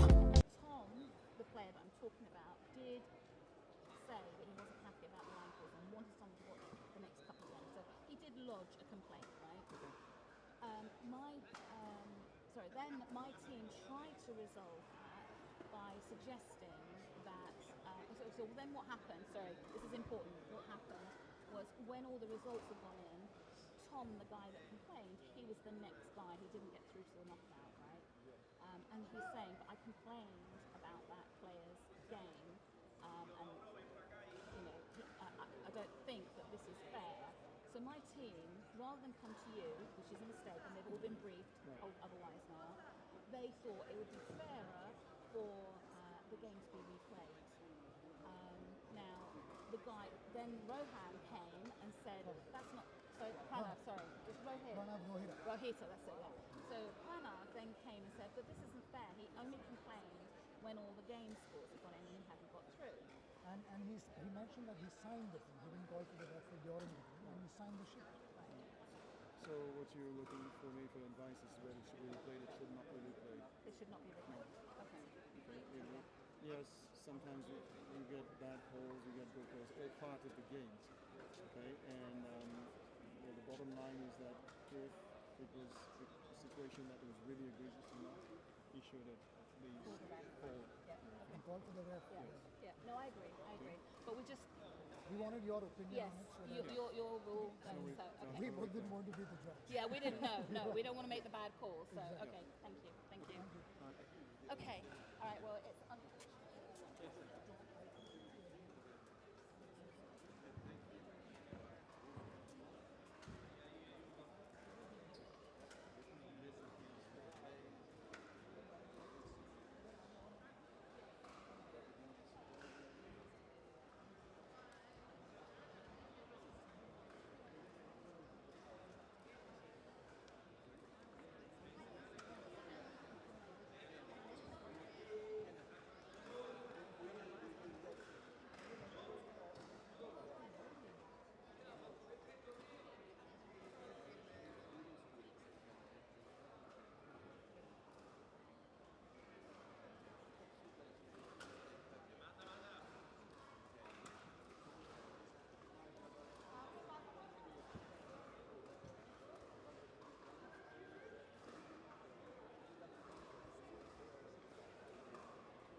My helmet.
Okay, we're just taking a short break here whilst we're finishing up the round robin phases, and we'll start at the knockout matches on Championship Court soon.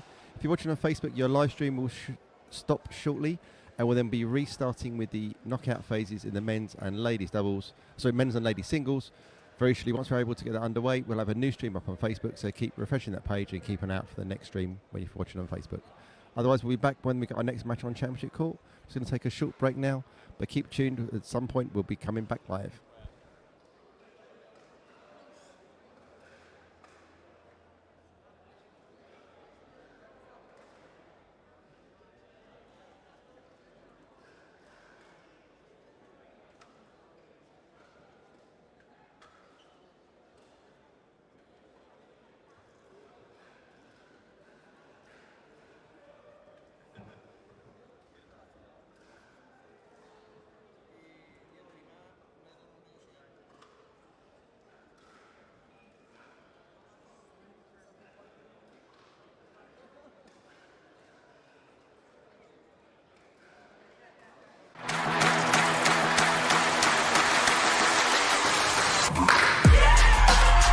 No matter the type of player you are. Junior, for now. No matter where you're from. אני מישראל, שלום. No matter your gender. No matter your age. No matter what tour you play on or who you play with. What matters is your love of the game. Celebrating the sport. And knowing your level so that you can keep pickleball fun and fair for everyone. What matters is you. Things have a funny way of sneaking up on us. You play once, and you want to play again and again and again. You find yourself in driveways, courts, clubs, tournaments. You ask friends, colleagues, or even someone new. Today and every day, we celebrate the athlete in all of us. It's time to get out and play.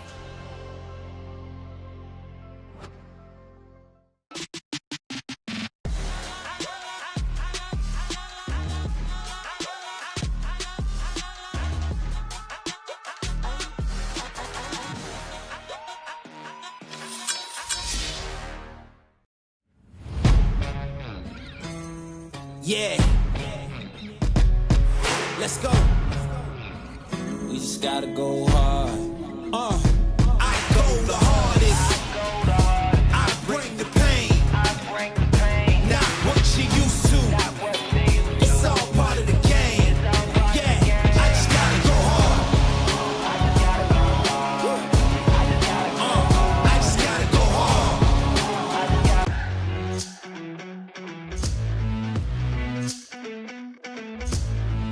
Whether you're a pickleball pro or you play for fun, Fans Play is your ultimate destination.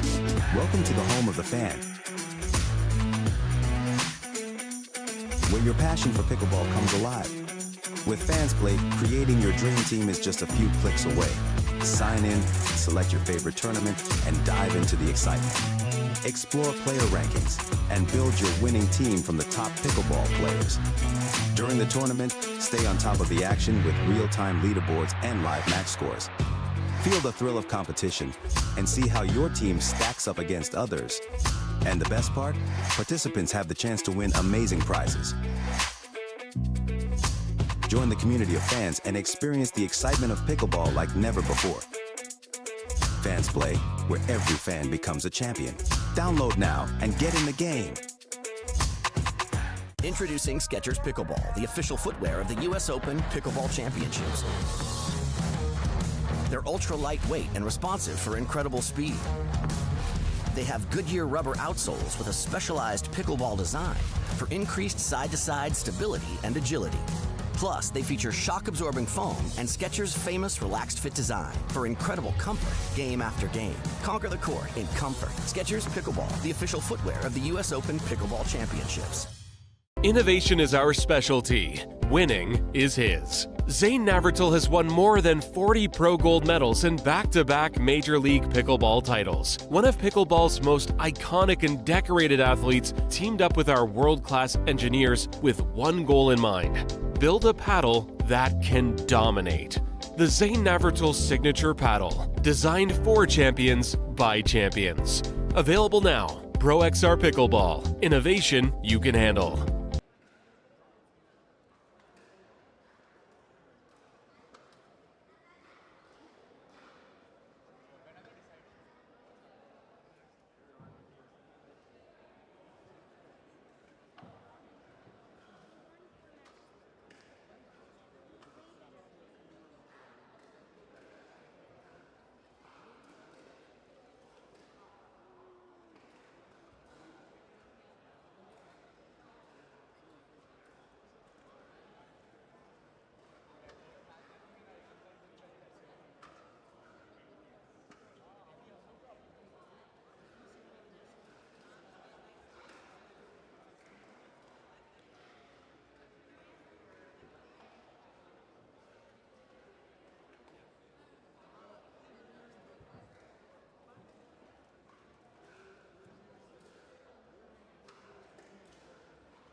hope it's win by 2.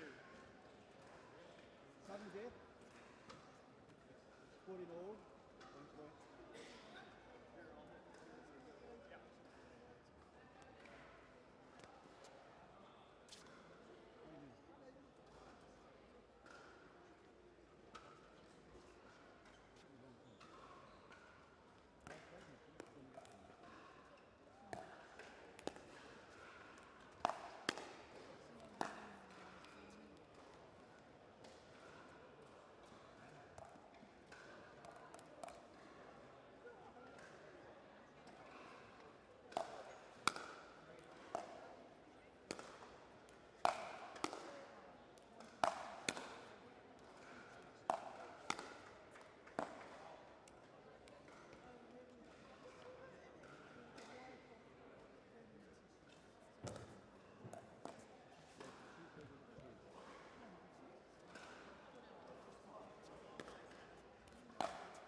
Testing, testing.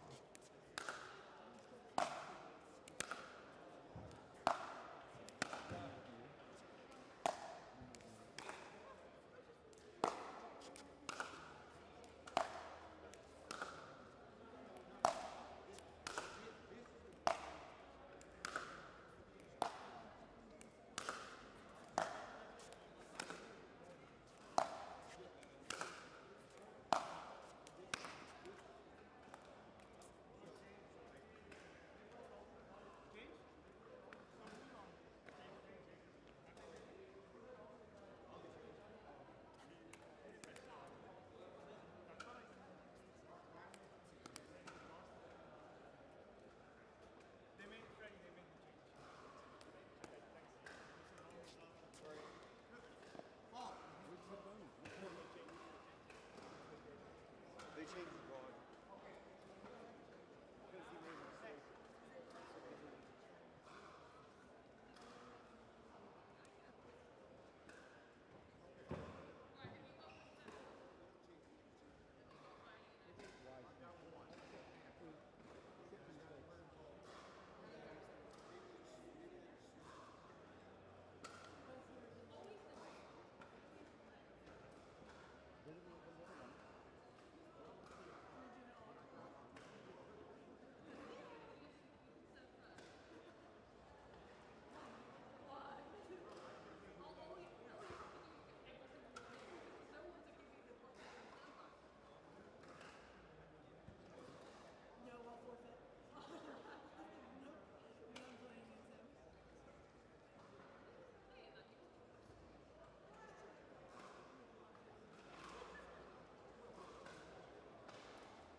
Okay, ladies, 15 seconds.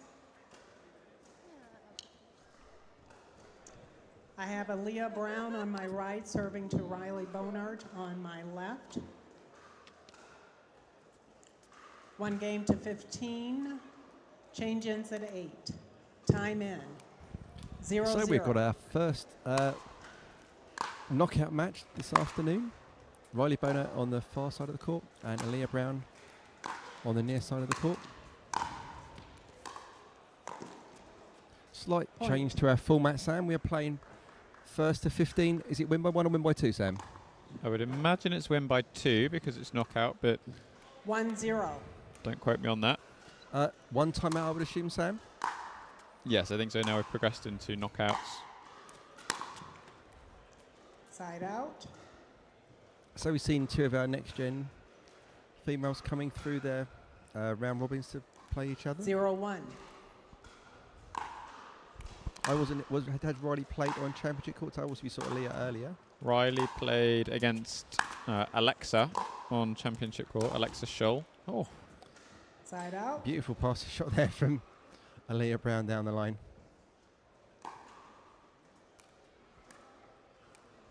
One zero. Lost out to Alexa Scholl in a very close match. So this match will determine who progresses.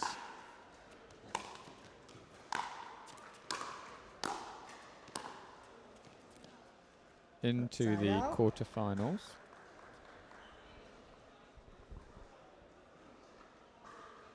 So have we seen any unexpected people coming through our round robin phases to get into the knockout round, Sam? I think there's probably a few omissions that we maybe would have expected to get through. So because of that last result, Sabrina Mendez misses out on the knockout stages. She would have definitely been someone that we would have expected to qualify.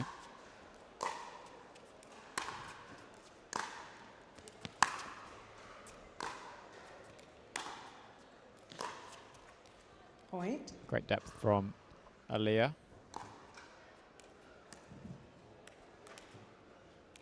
Two zero.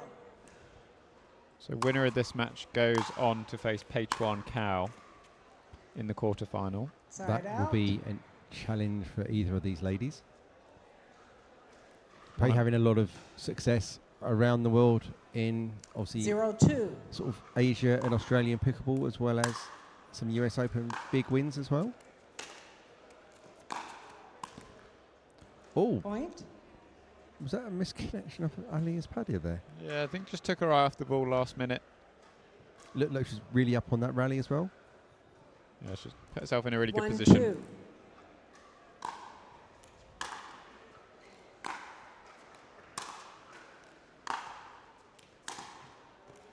What a great passing shot there. Sort of similar to Lauren Mercado, we've seen Aaliyah really working that two-handed backhand cross-court. Lots of topspin, lots of dip. 2-1. Very difficult to control the ball, even if you can get to it.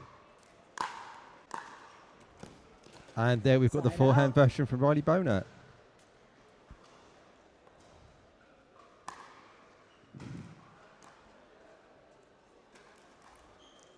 So first point on the board there for Riley. 1-2.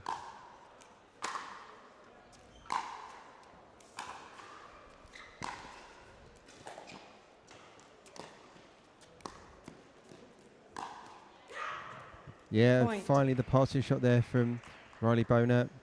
Played a ball that possibly could have been wide a couple of shots earlier, but kept sticking in that rally. Like successful with that ball passing Aaliyah Brown at the net. Point. Slightly loose return there. 3-2.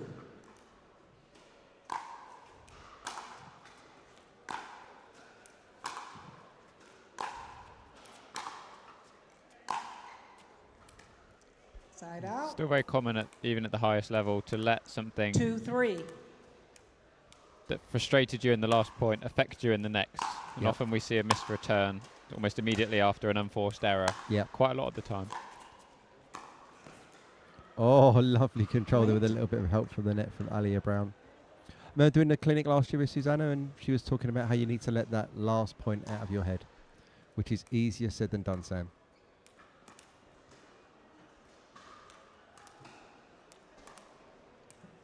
Three.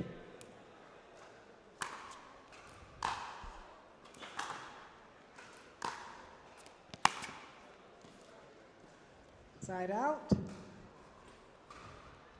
And again, as we've seen, not really either player taking the game sort of by the bull of the horns at the moment.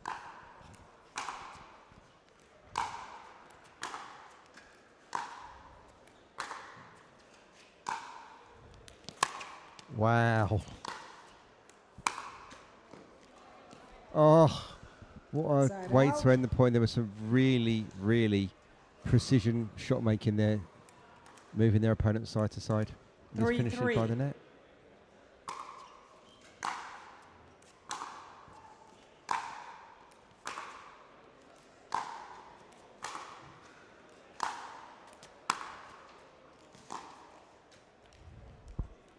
Point. Right in the corner there from Alia Brown, but Sam, we've seen more of that traditional lady single strategy of staying back and not aggressively attacking the net, which we saw in that game with Molly and Sabrina earlier. Certainly a more grindy, sort of attritional kind of game we're seeing here.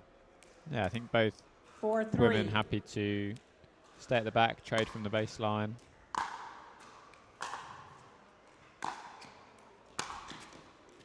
Great shot there from Alia Brown. Lots of control on that ball.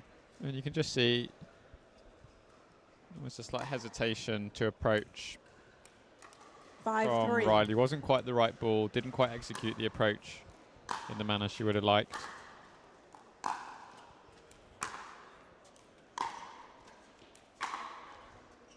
Point. What was that? Is Alia calling that ball on the Yeah, I baseline think long? Yeah. Confirmed by Marsha Fraser. Also with the husband and wife 6-3. refereeing team, no problems with actually having arguments in this format because there's only one on the court. Oh, what a great backhand there from Riley Boner.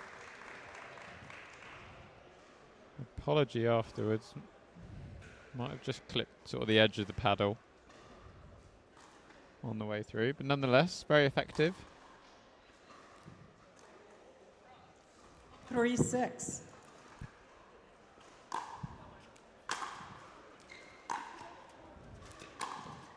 Oh, and there we go. Side out. Ping pong. Same shot from the other side of the court. Slightly cleaner hit, maybe, Sam. 6-3.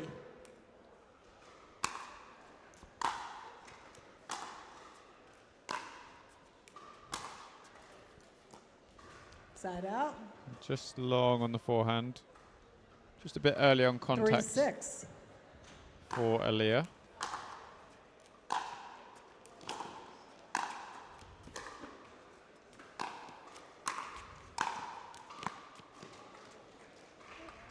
And the camera takes a hit. I'm sure John in the commentary booth beside us here, he's taking a look at his insurance policy. 4-6.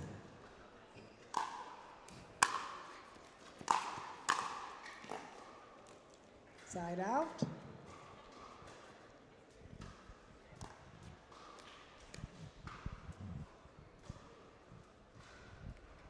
So again, a bit backwards and forwards so far in the first half of this game. 6-4.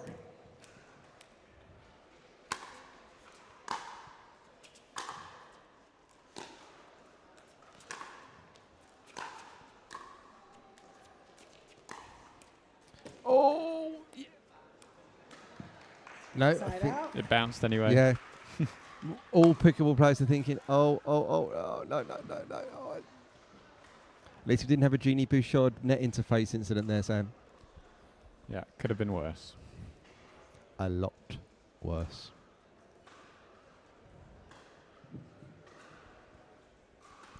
4-6.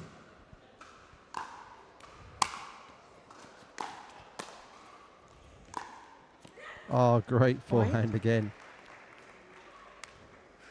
Something we're seeing a lot of more precision topspin from our next-gen players on championship court today. 5-6.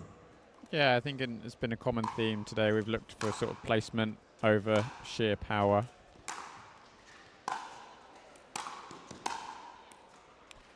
Great pick up there. That ball going on Riley Bonner a little bit early and a little bit close. Not completely able to swing freely through that ball. Side out. She's doing well at the moment to pick her moments on approach. Just couldn't quite angle that inside out forehand up and over the net.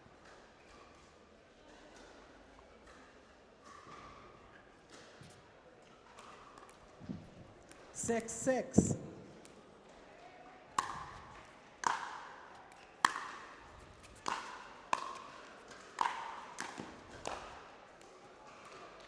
Side Again, out. confident approach from Riley up to the net.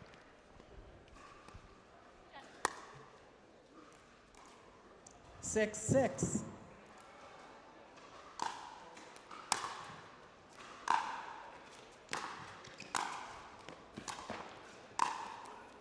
Lovely finish Point. there. The whole court to put it in. And just precision placement there, not trying to hit it too hard, just get it anywhere in, far enough away from your opponent.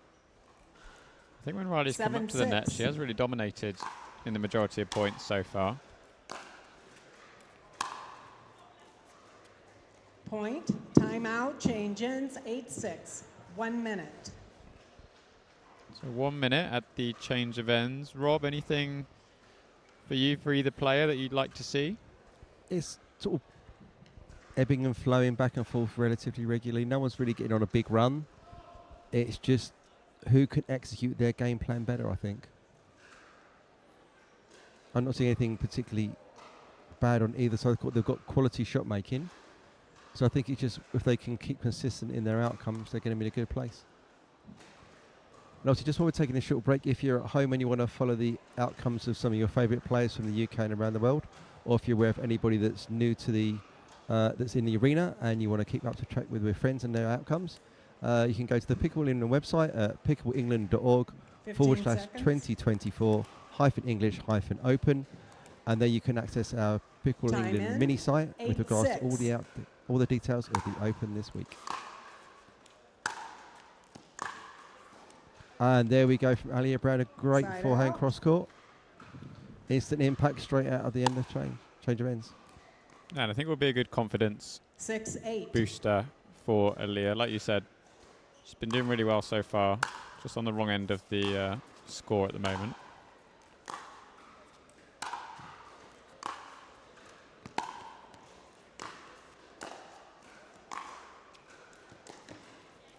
Oh, what a great Side backhand out. there.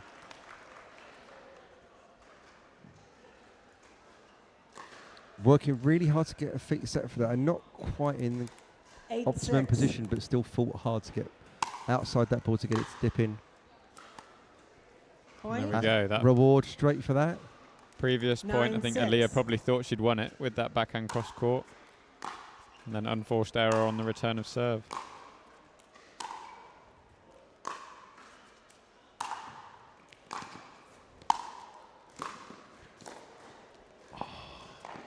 Great hustle there. pickups. Fantastic pickups from both players in that rally. 10-6. Especially that last backhand volley from Riley Timeout did really well to receiver. redirect that ball. 10-6. 1 minute. So timeout called from Aaliyah Brown at 10-6. Taking on some advice from next-gen teammate Lauren Mercado.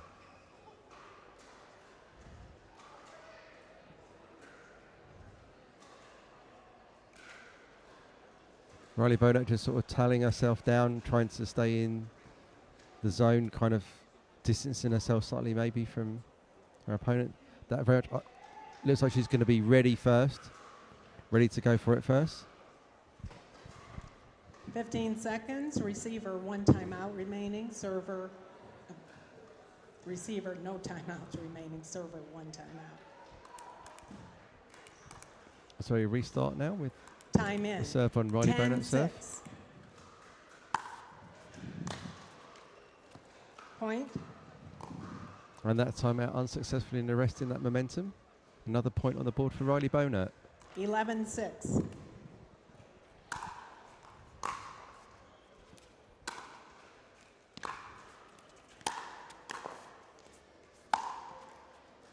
And Aaliyah Brown Point. working really hard to stay alive in that point. Good hustle, but unfortunately unable to remain successful.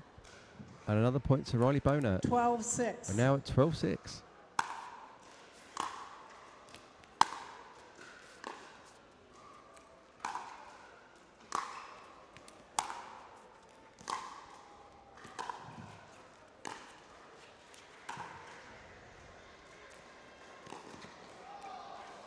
Point.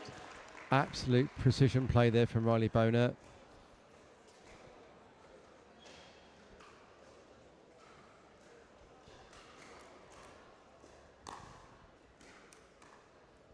Just settling down, 2 points to go.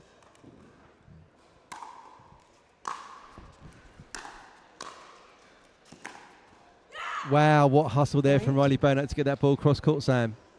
Yeah, fantastic angle. And we've seen now a few times a sort of favoured shot when she's a little bit out of position on that backhand side is to go back cross court. 14-6. She's done a really great job making that shot in this game. Oh, that's a Point horrible game way for that match to end. 15-6. Miss Boner. Unfortunate bounce for Aaliyah Brown, but full credit to Riley Bonet. Takes the win 15-6, progresses on to the quarterfinals where she will play against Pei Chuan Cao. Coming up next on Championship Court and the Skechers Pickleball Open, it is Ryla DeHart versus Fahim Karim in the Men's Singles Open round of 16. We'll be back after these short messages from our sponsors.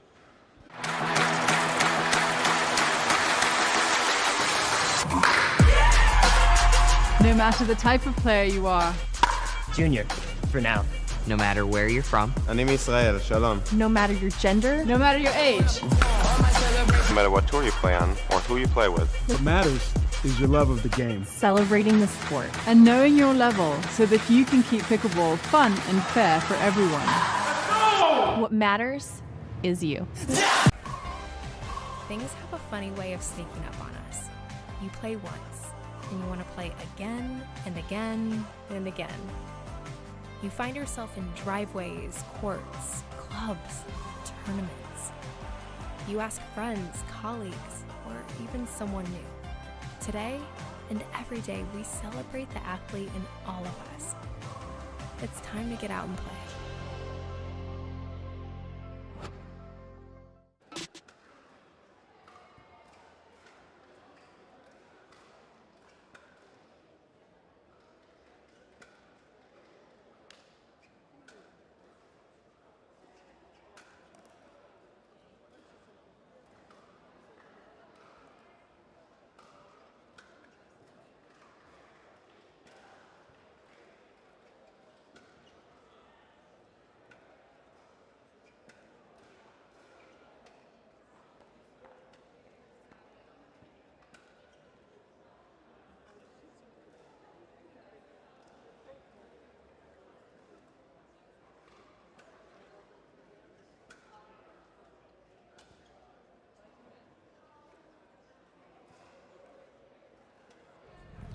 So we have a change to our scheduled match on the Championship Court on the Skechers Pickleball English Open. Our next match will be Armand Batia versus Jaden Broderick in the Men's Singles Open round of 32. We'll have a little look ahead of ourselves of what's got coming to come from here. So obviously Fahim qualified through here. So we've got Ryla DeHart is going to play Fahim Karim in the next phase of 16. Armand Batia and Jaden Broderick, the winner of that, will play against Simon Swatko we were watching earlier, Simon with the very large service motion. James Chowdhury's got a bye here, so waiting for the winner of Aditya Rahalia and Richard Livernice. That's going to be a match and a half. That's a tasty round of 16 match, and as is the next one. Marcello Jazim versus William Sobek. That's going to be a real battle there.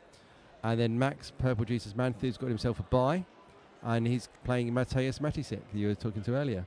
Yeah, these are stacked quarterfinals.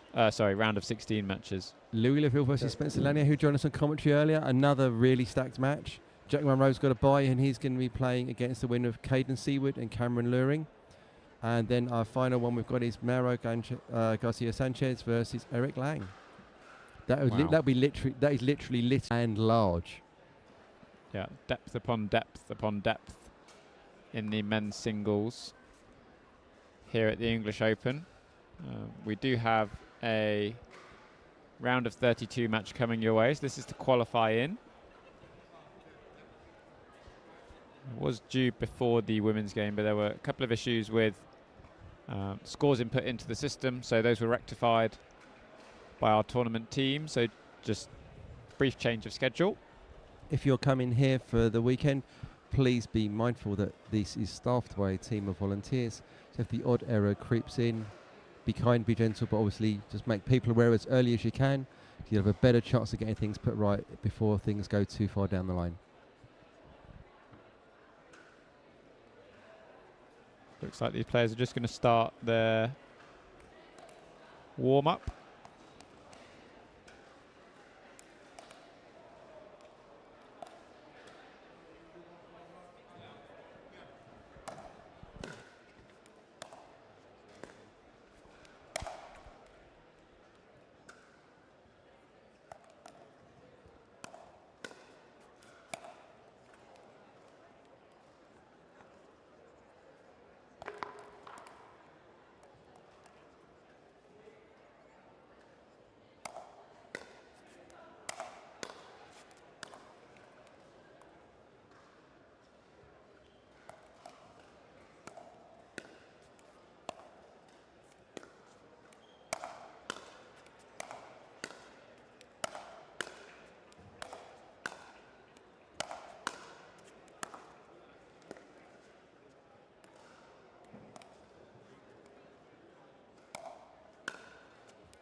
can I place it out there?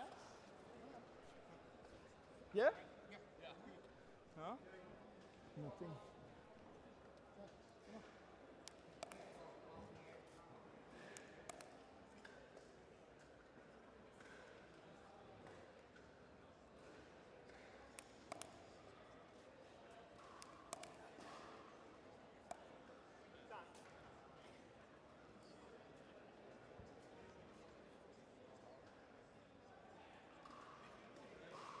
Okay, 15 seconds, gentlemen.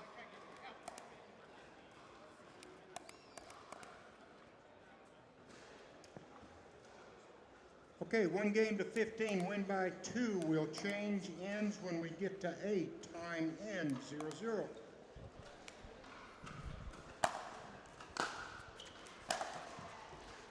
So first strike there to Jaden Broderick in this round of 32 match between Armand Bhatia and Jaden Broderick.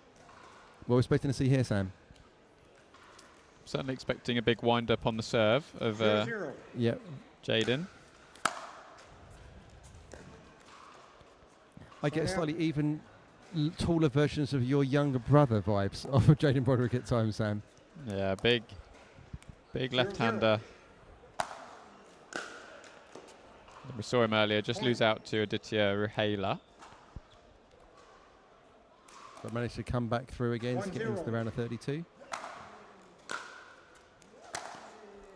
Lovely passing shot there. Yeah, Arman, part of the Northern Crocs MLP Australia team that were Season 1 champions. I believe got picked up very early on in the Season 2 draft.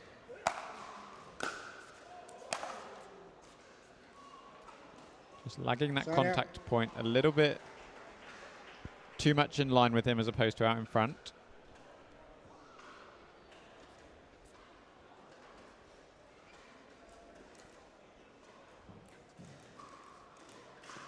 Zero two.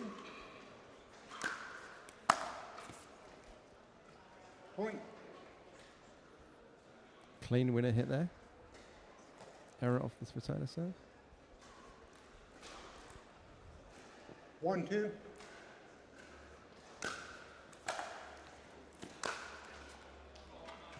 Big wind up twice in that rally. Unsuccessful on the second one. Yeah, the amount of backswing you take 2-1 when swinging, the more backswing, the less time you've got, or the less time it feels like you've got when you come to hit the ball. The lesser backswing you can take, the more time you've got to sort of decide what you want to do and then make it happen. I'm always a big fan, Sam, of a slightly truncated backswing, just to simplify the mechanics. Side out. The less complicated machine tends to fail less often, and less signal, less noise. Yeah. Arman going for, seems like the Molly Nags tactic of big serves, big returns, finishing the point sooner rather than later.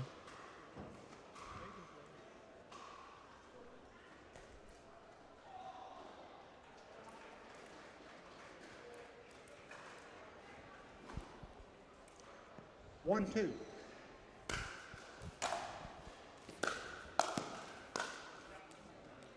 Point. Nice combination from Jaden. Decent coverage of the non-volley zone there by Armand, but couldn't get enough on that first volley. 2-2. And that goes long. Saw that a few times earlier, just a bit keen to get into the net, understandable. Just rushing through the stroke a little bit, Sam. What a great inside out forehand there from Jaden Broderick.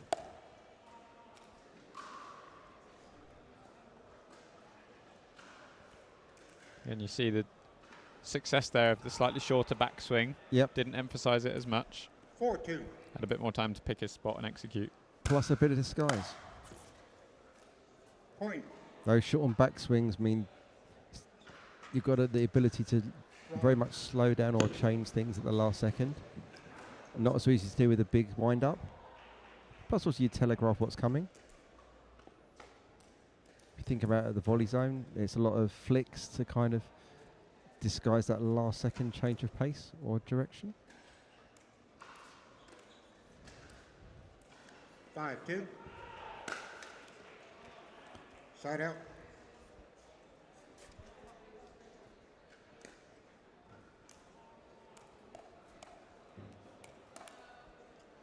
2-5.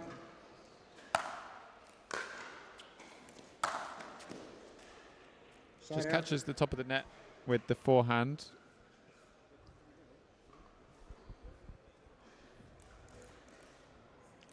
Five two.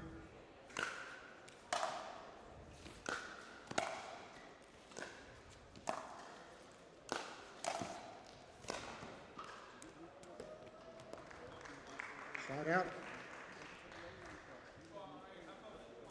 The forehand lands 2-5. just wide. Point. Armour doing a great job of getting past Jaden. 6'5", as we discussed earlier, big wingspan. Just wasn't quite up at the non-volley zone line in time to intercept that ball. 3-5. Point. The return goes deep, so as we said earlier, often unforced error followed by missed service return.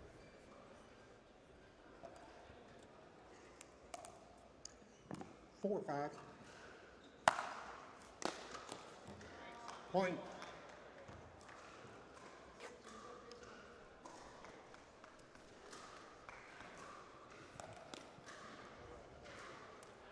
Five. Let's go. What a great passing shot there by Armand Bhatia.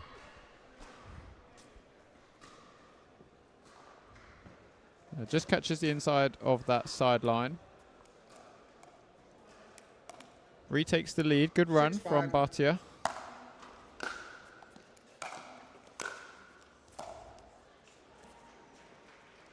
Side out. Can't quite follow up with another point.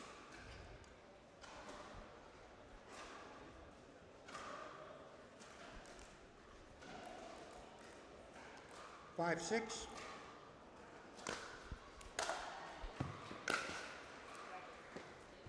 Point. A nice inside out. Backhand this time from Jaden. Catches the sideline, brings him level.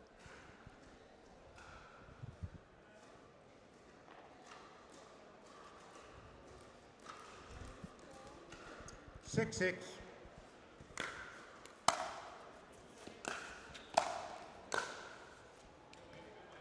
Side out.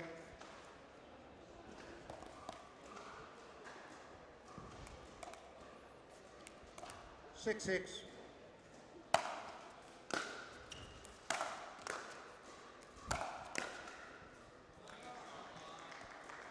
Point.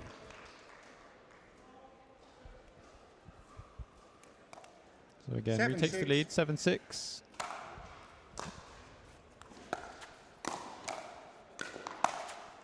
Ah, great handspell there at the net. Timeout. Change Both hands. players fully 8-6. extended to get there. 1 minute. And the mini timeout is going to be taken, and the point goes to Armand Bhatia. Yeah, he's done well to just move Jaden side to side throughout the sort of last few points in this match. Just creating a bit more space.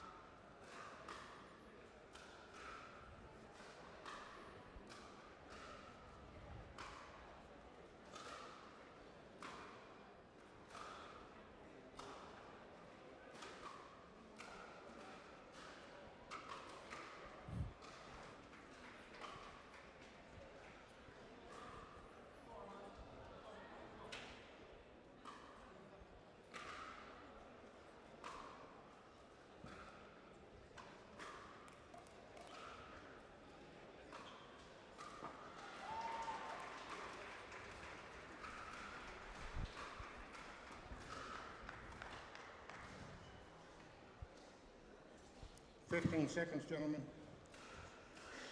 So elsewhere, Aditya Ruhela progressing on to face James Chowdhury. in the round of 16. Will Sobek defeating Marcelo Jardim to move on to the quarterfinals. Eric Lang also progressing into the quarterfinals by taking down Mauro Garcia Sanchez. 8-6.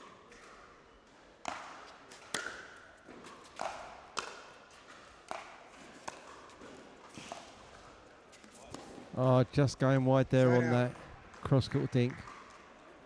Kissing the net and just interfering with the flight path of that ball. So, 6-8. side out.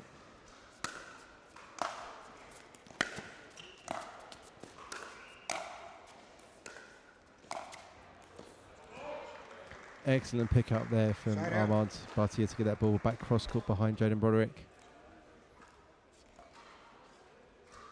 Yeah, really good reach into the non-volley zone. Net cord goes against Broderick that time, so first point out of the switch of ends for Bartier. 9-6.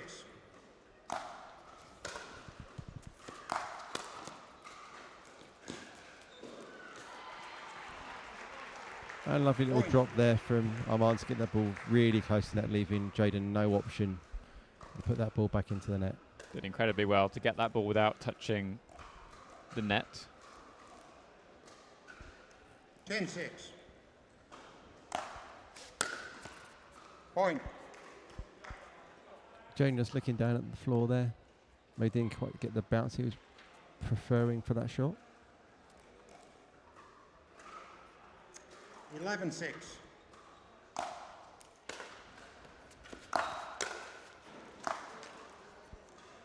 Side out. Armand goes for the fairly ambitious, but certainly not out of reach down the line drive.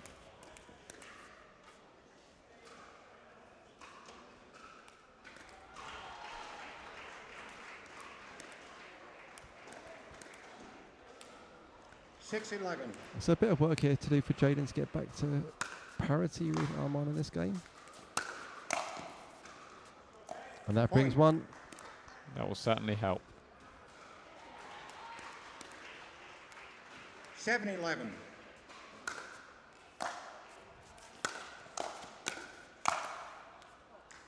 Side out. And again, not afraid, Armand, to go straight at Jaden when he had the opportunity. 11-7. Can seem a bit unfriendly, but it's nothing personal. Point. Bartier just making Broderick stretch a little bit. 12-7. Side out.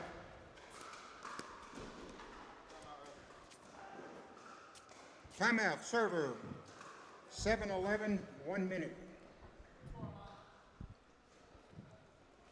So Broderick takes a timeout, I think, just to have a sit down, reset as much as he can. Taking on some advice from Next Gen coach Lee Whitwell.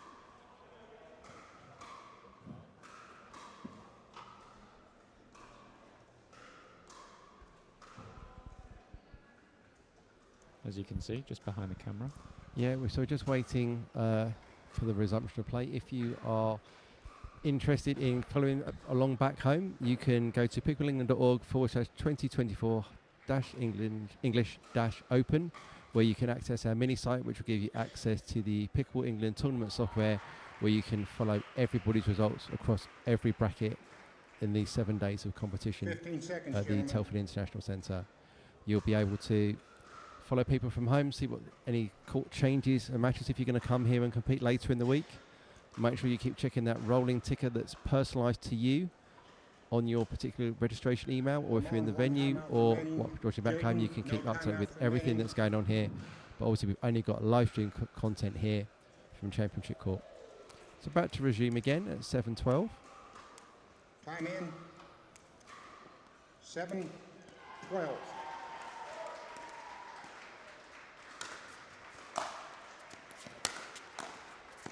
Point. And that's one, same out the timeout. Yeah, it's doing his trick. Been a fairly routine volley for Bhatia so far in this match. Just doesn't quite catch it as cleanly as he has been doing. 12.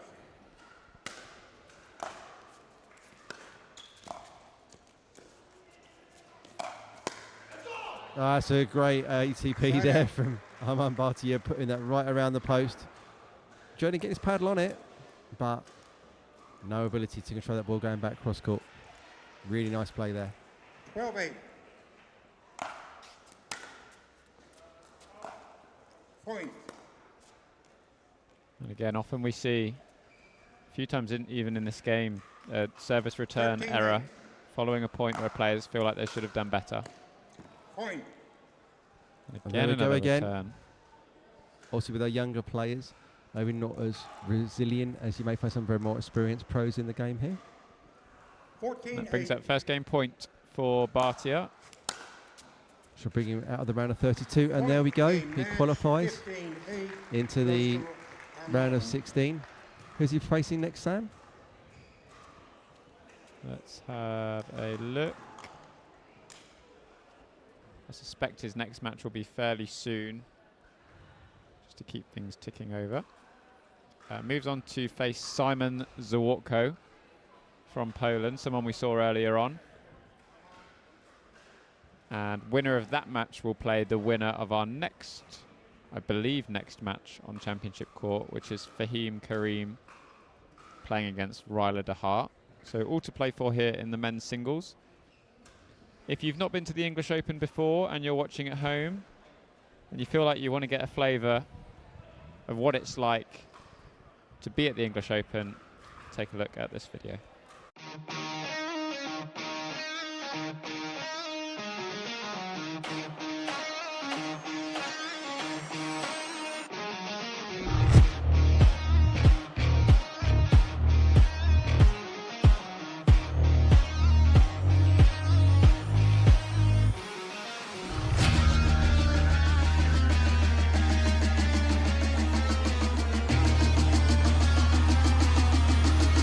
Woo!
So we're just in the warm-up here for this round of 16 match between Ryder Dahart and Fahim Karim.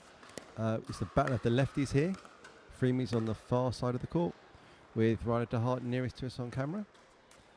Whilst you're at home, you can obviously interact and take part in the bigger English Open event through the Fans Play app, one of our sponsors this week.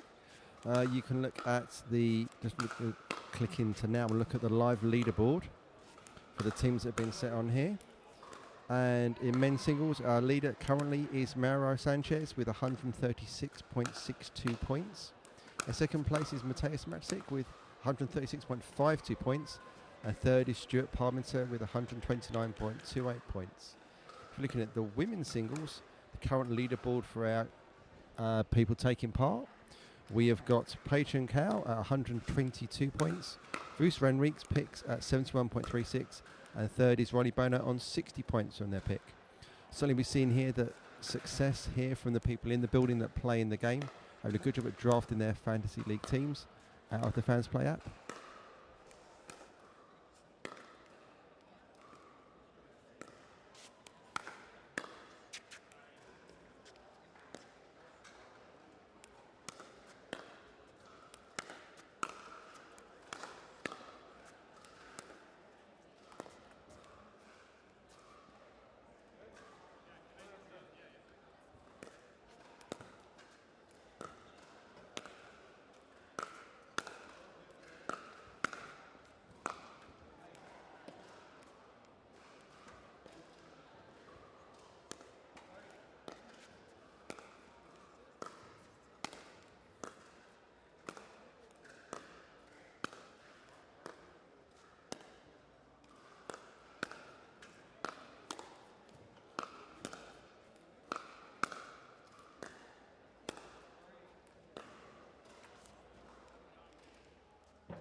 Okay, 1 game to 15, win by 2. We'll change ends when we get to 8. Time in, 0-0.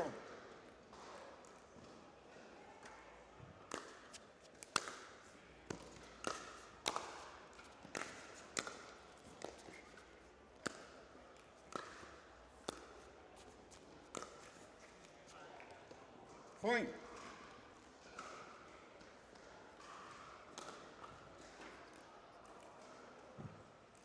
One zero.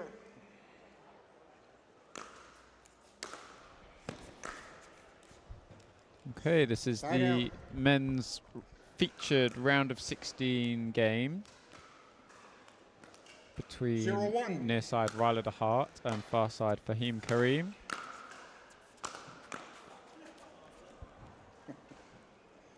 Fahim based in Portugal. Plays a lot of tournaments on the Portugal Pickleball Tour. Side out. Ryler, the reigning English Open men's singles champion from last year, looking to defend his title. I believe went undefeated through the round robin. 1-1.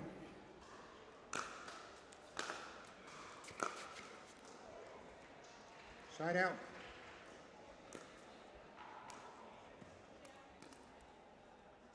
One.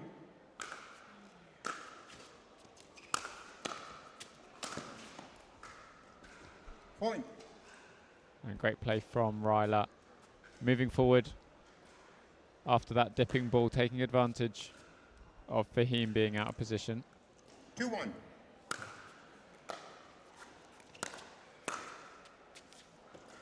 And that time choosing to leave the higher ball as it was going long.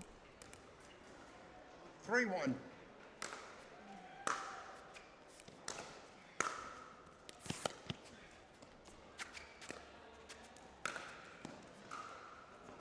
Point.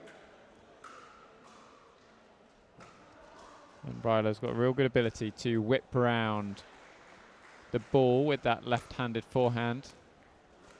Just guides the ball away 4-1. from the player at the net.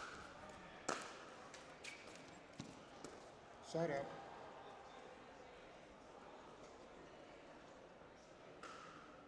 Run 4.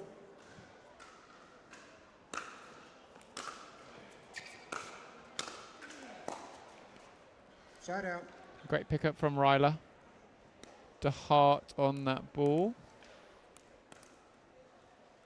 4-1. Point. Been a few net cords in this match so far. Extends the lead to 4 points. 5-1.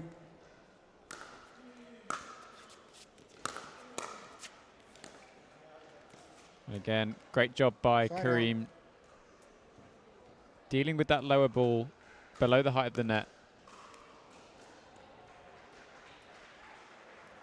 1-5.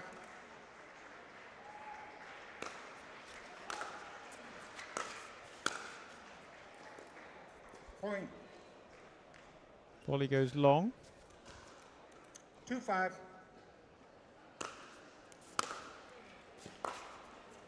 Side out.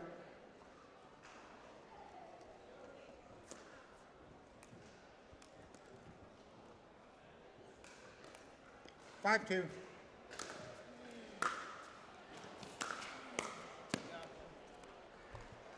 Ryler Side just out. not quite getting that ball to drop enough cross court. 2-5.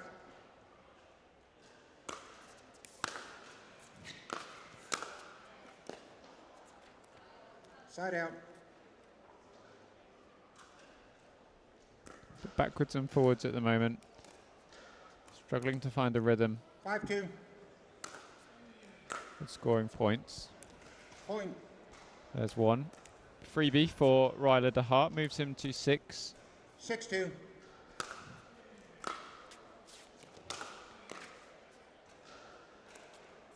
Point. Thought that might have been creeping over, but just lands short off the edge of the paddle. So one more point to take 7-2. De Hart to the turn. Point. And Timeout. comes from Change hands. an unforced return 8-2. error 1 minute. from the paddle of Kareem. Just needs to settle down a little bit here. Really easy to let these unforced errors get on top of you. De Hart looking fairly cool, calm and collected thus far.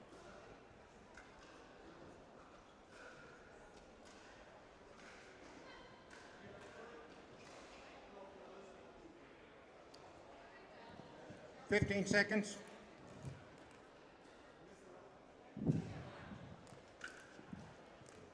Time in. 8-2.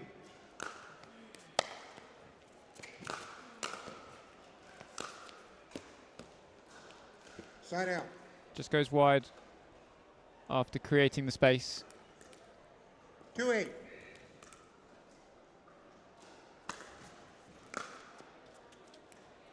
Side out. And it's going to be difficult 8-2. for Kareem to get back into this game Point. with these unforced errors starting to creep in. Missed serve, missed return. 9-2.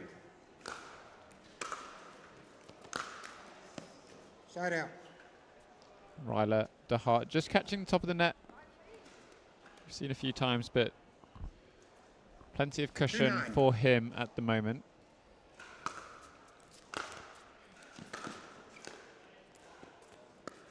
Side out.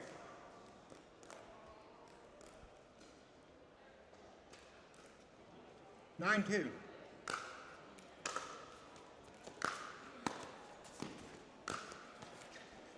Great volley by Point. Kareem in the first instance, just couldn't quite follow up. Again, that forehand of Ryler just 10-2. moving away from him at all times. Side out.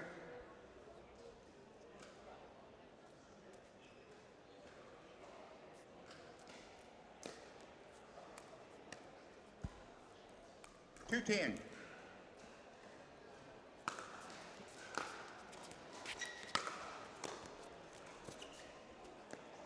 Point.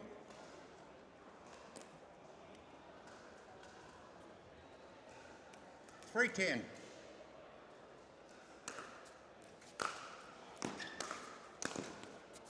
Point.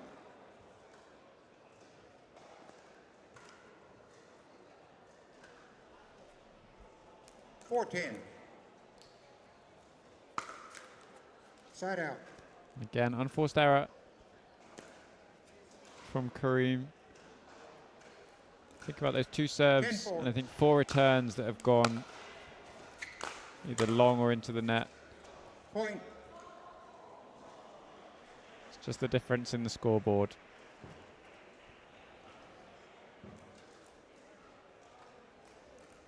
Eleven 4.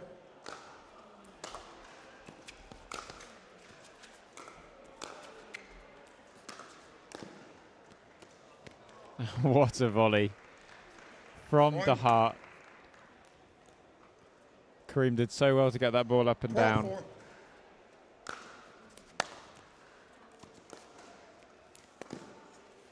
Point. Change up from the heart works really nicely. Backspin on the drop keeps the ball low. 13 4.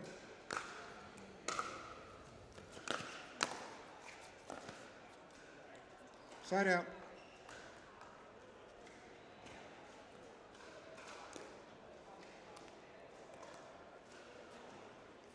Four 13.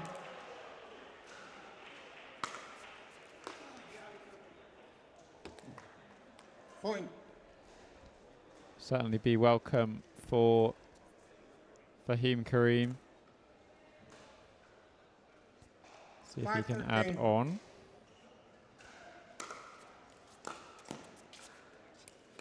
Point. Gets an unforced error off the serve. 6 13.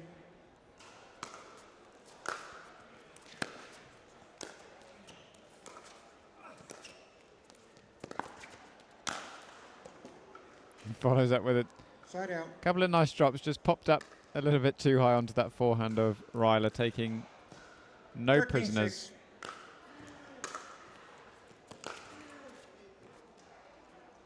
Just a little bit Side slow out. to move those feet and create enough space for the big inside out forehand. 6 13. Point. 7 13.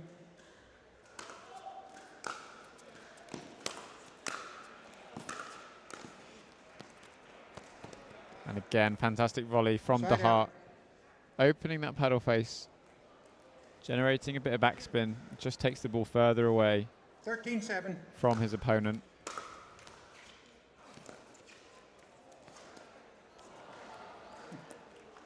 Point.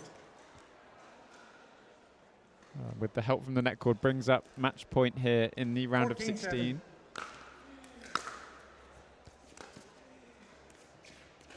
And the third shot drop. The backhand slice works beautifully.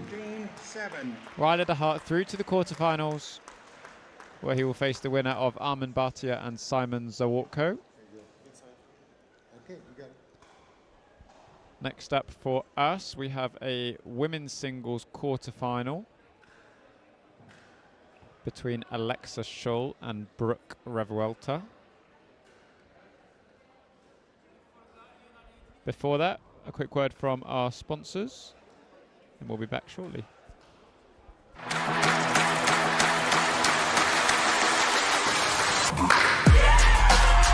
No matter the type of player you are, Junior, for now.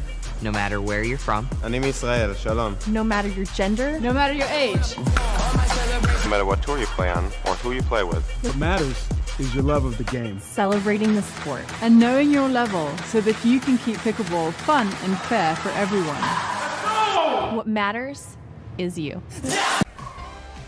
Things have a funny way of sneaking up on us. You play once, and you want to play again and again and again. You find yourself in driveways, courts, clubs, tournaments. You ask friends, colleagues, or even someone new. Today and every day, we celebrate the athlete in all of us. It's time to get out and play.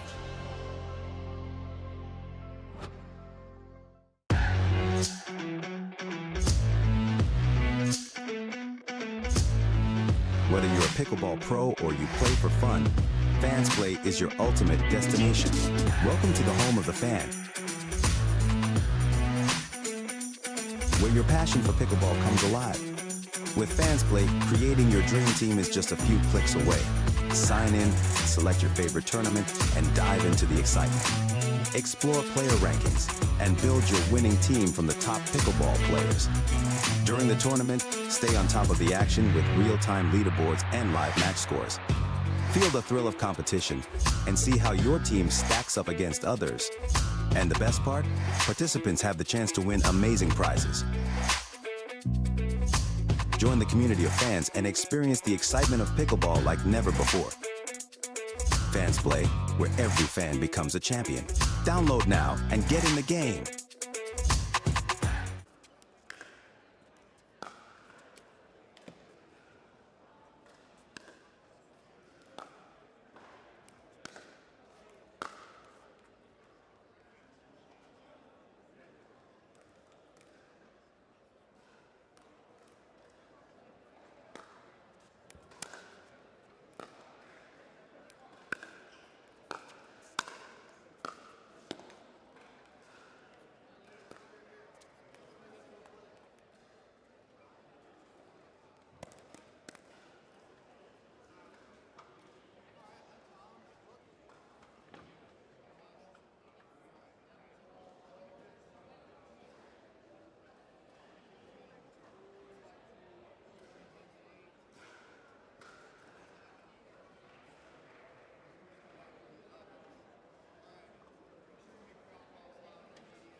All right, I have Alex on my right, Rook on my left.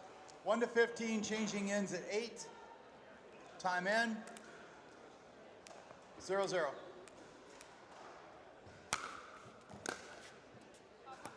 Point. 1-0. Underway in our women's singles quarterfinal.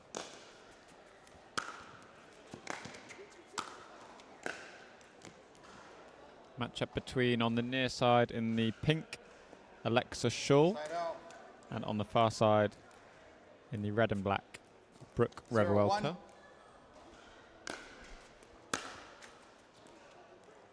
Trading net cords at the start of this match.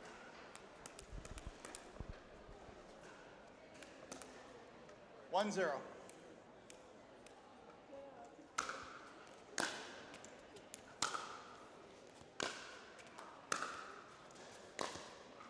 Fault, right foot, side out.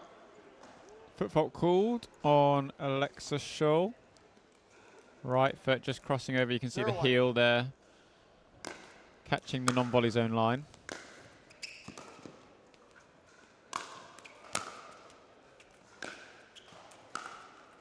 Point. Schull doing really well to stay in that rally, just missing that last drive. 1-1.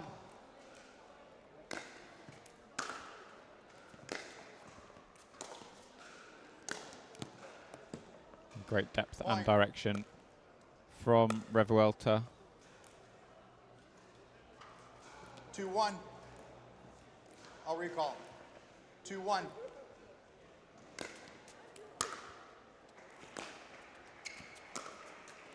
Point. Schull just looking for that shorter cross-court backhand. Need a little bit more height. 3-1. To change the flight of the ball when you're looking to change how far it's going to go.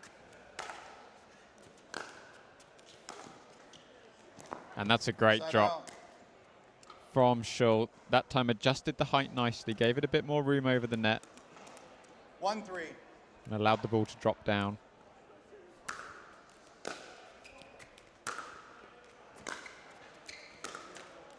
Side out. Just catches the top of the net.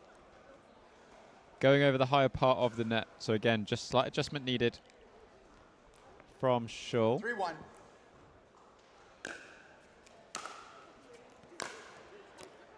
Side out.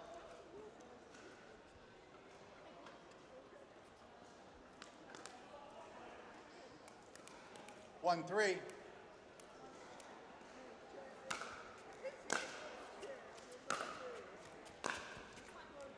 Point. Does well to apply pressure.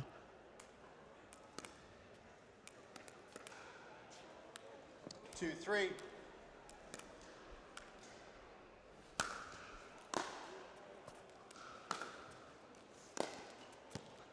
Point. And great backhand down the line from Schull, reducing the amount of time Revuelta had to get to the ball. 3-3.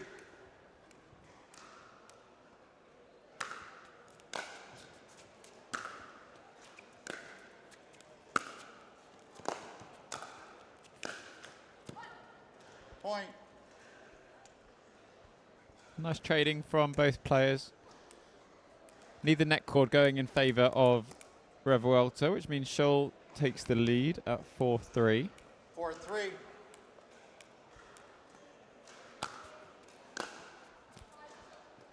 Point. Revuelta just a bit hasty to hit 5-3. sort of a bigger drive.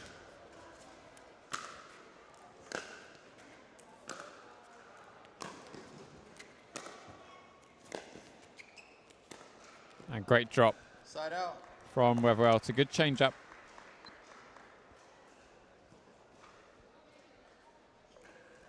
And as we've said all along, providing that different look for your opponent.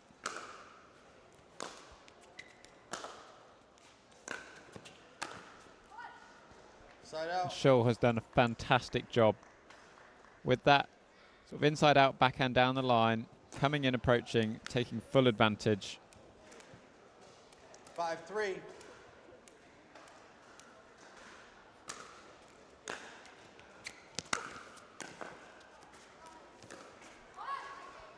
Point. Yeah, playing really confidently at the moment is Scholl. Striking the ball nicely. 4 points on the bounce for her. 5 points even. 6-3.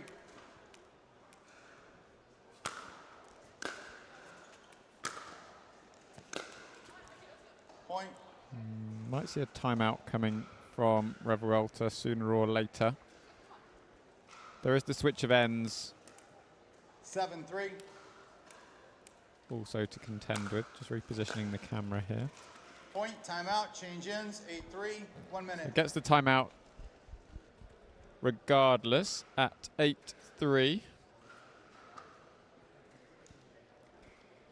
Again, Lee Whitwell coming in with some advice for Revuelta. Scholl playing really confidently, making good contact with the ball.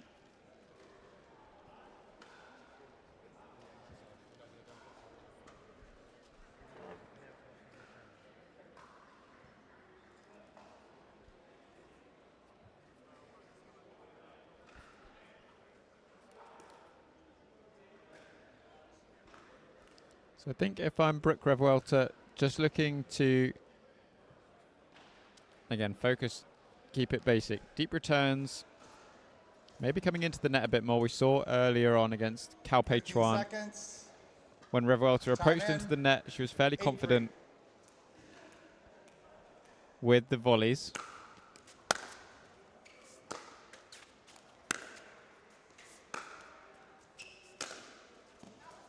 Point. Doesn't give too much away. 9-3.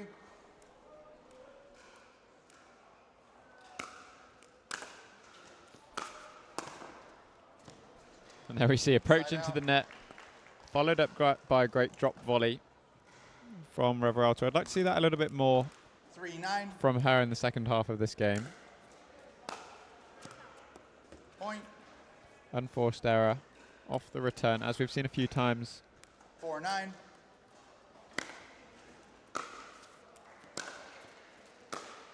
There we go. Approach Point. into the net. Deep approach, puts the pressure on Scholl and generates the error.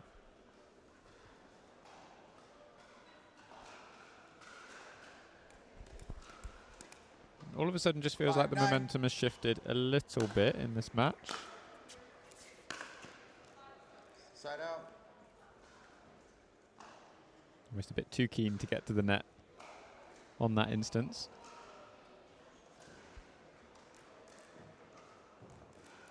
9-5.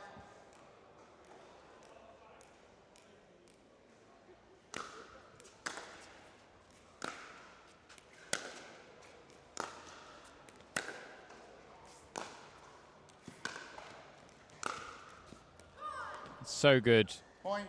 from Alexa Scholl.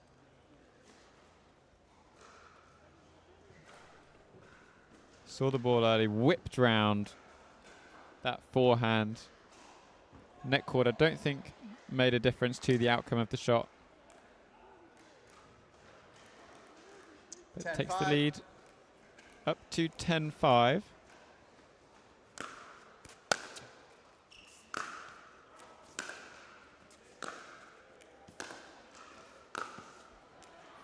Side out. Goes just wide. Had a bit more room to work with there than maybe she gave herself credit for.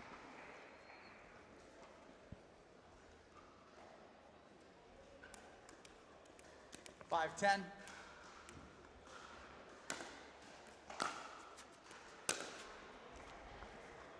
Point.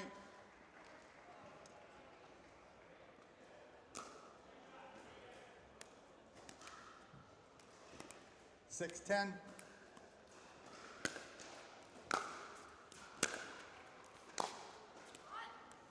Side out.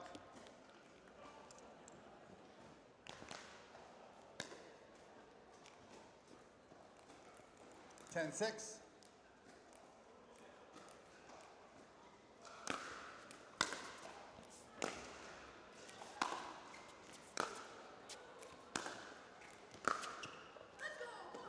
Point.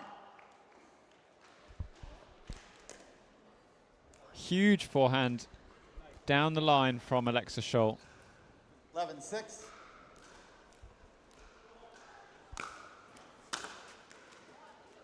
Point.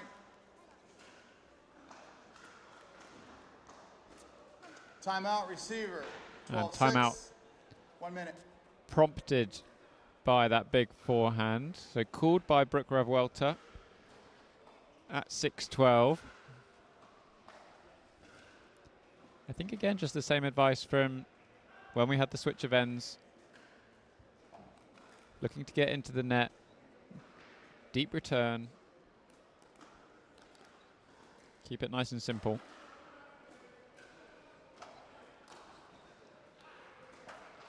And when she's made that happen,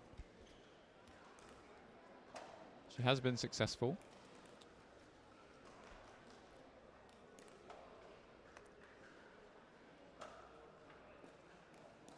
15 seconds. Receiver, 1 timeout remaining. Receiver, 0 timeouts remaining. Server, As you 1 can see, timeout. winner of this match moves on to the Time in. semi-finals, 12-6. where they will face Thadia Locke.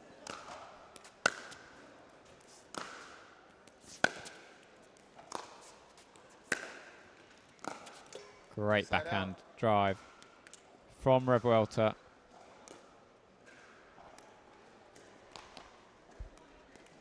$6-12. Bit flatter, a bit heavier.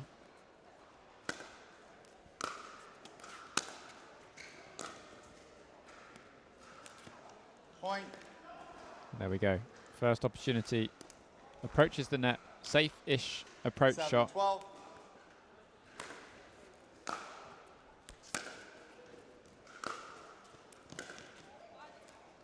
Side out. It seems at the moment like first person to approach the net has a higher chance of being victorious. 12-7.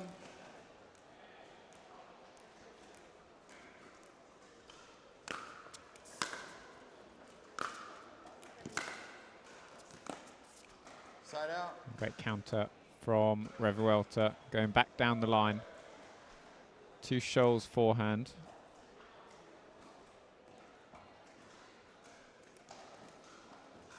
Lots of support in the YouTube comments for Alexa Scholl. Showing out really well here so far today. Point. Classic case of commentator's curse there. Let's hope I haven't jinxed it. 8-12.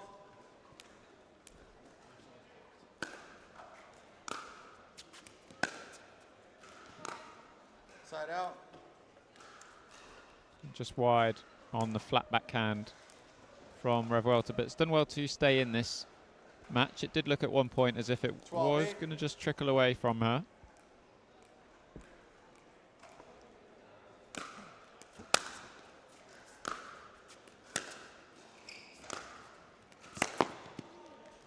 And again, great forehand from Alexa Scholl, takes her to within 2 points. 13-8.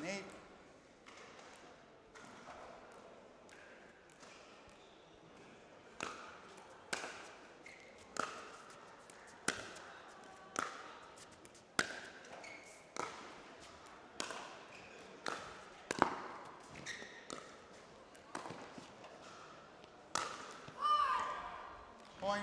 And great play from Scholl, in total control of that rally. Finishes it off with the inside-out smash, brings up match point to move into the semi-finals here at the Skechers Pickleball English Open.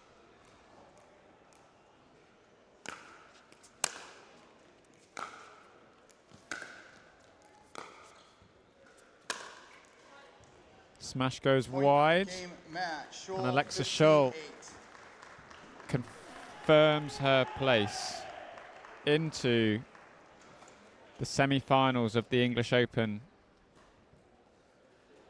she will face Thadia Locke in the semi-finals. Next game we have up, I believe, is yet to be confirmed. We're just waiting on a result, but what that might mean is we get a bonus game. I'm not quite sure what's happening yet. So in the meantime, quick word from our sponsors, and we'll be back once we know more.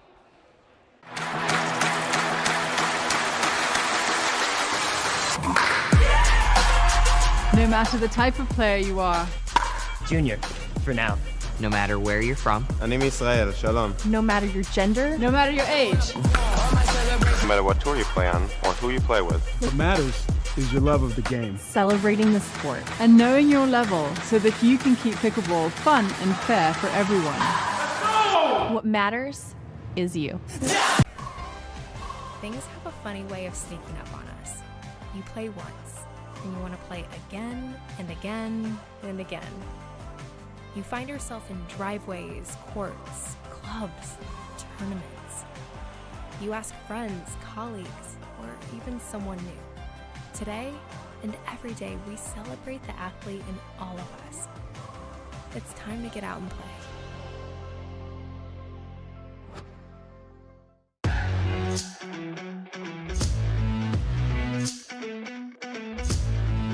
Whether you're a pickleball pro or you play for fun, Fans Play is your ultimate destination.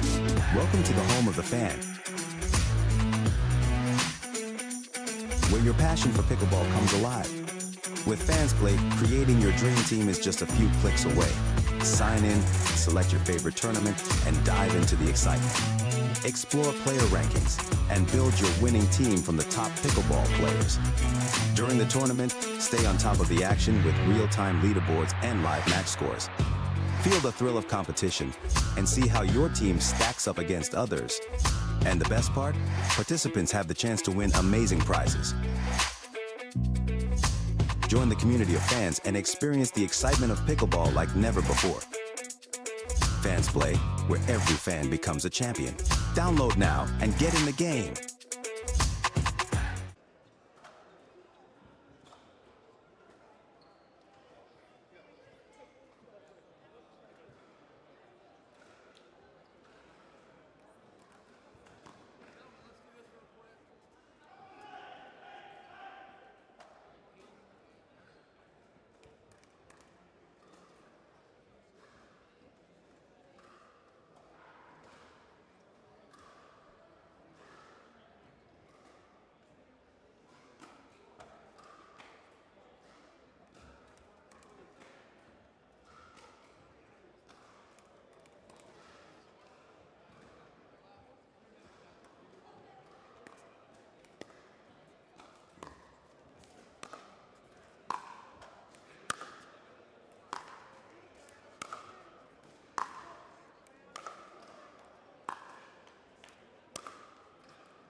Players, 1 minute.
I have Mr. Seward on my right, Mr. Lang on my left. Playing 1 to 15, win by 2, change ends at 8.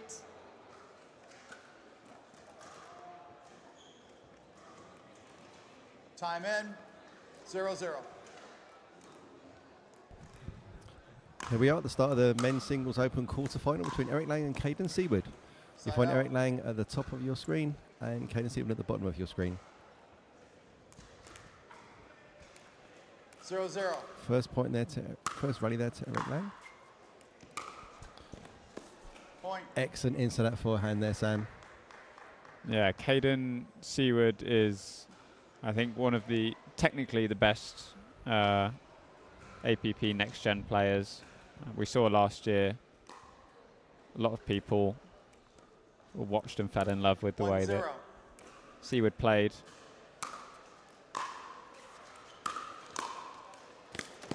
It's another one of those Jack Foster close to your hip forehands, really shooting from the hip. Yeah, very short preparation. Which you know I like, Sam. 0-1. That was a monster. Huge serve from Eric Lang. 1-1.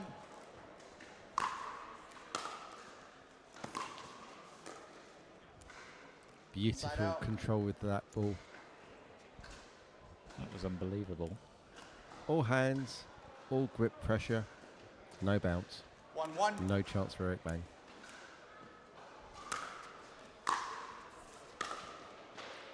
And that has painted the back corner. And Eric Lang just basically almost hand down flat in defeat, as well as acknowledgement of a great shot from Caden Seaward. 2-1.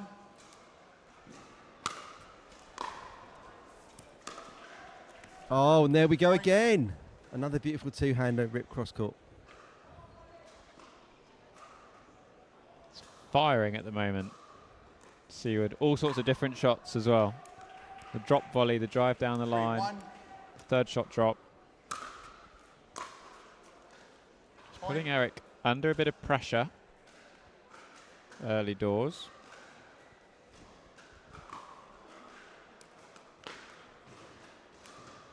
One.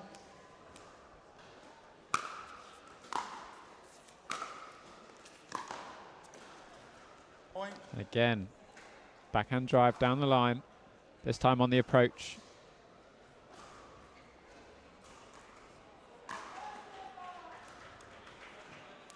You have a timeout. 5-1.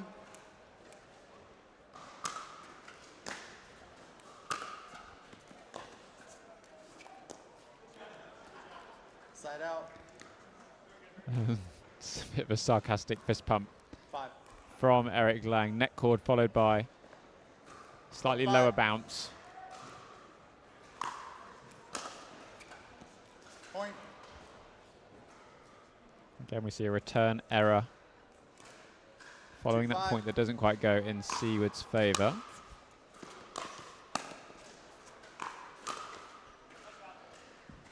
Point. Predicted well. Just couldn't quite control that volley inside the court. So Lang doing quite well to build his way back into this. 3-5.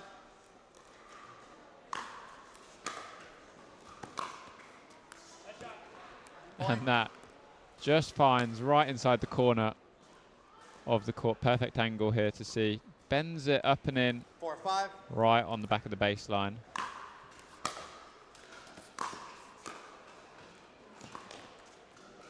Side out.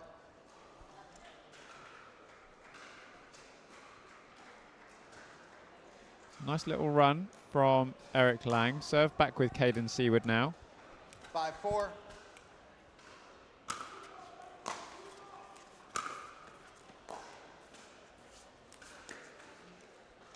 Beautiful control on that forehand from Caden Seward. All the disguise, leaving Eric Lang no chance to get forward and get that ball. Playing really clean, isn't he, Sam? Yeah, really nice. Nice technique. Side out. And commentator's curse, just a little wide. Sensible plays. Certainly noticeable from when we saw Eric earlier this morning that these serves are landing a lot longer. They were kind of just getting to mid-court or just over in that service box, and now they're certainly 4-6. firing a lot deeper when playing against Caden in this game.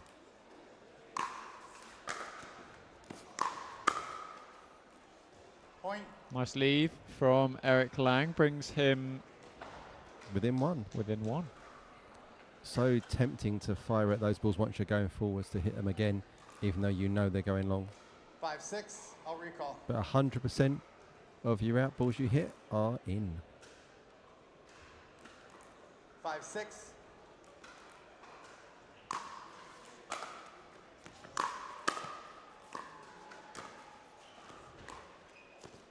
Side out. Seward, really nice backhand flick volley. Something that I think a lot of players aspire to have. That backhand flick shot.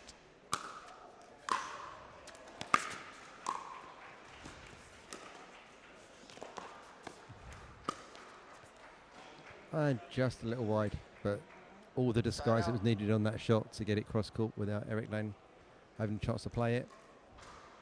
Could have given himself a little bit more margin for error. 5-6. Obviously, when you're holding it that late to pull it, you've got to go a little bit wider. Point. Yeah, good drive there from Eric Lang. Caden unable to really get on top of it and control it. Fully extended on that shot. 6-6.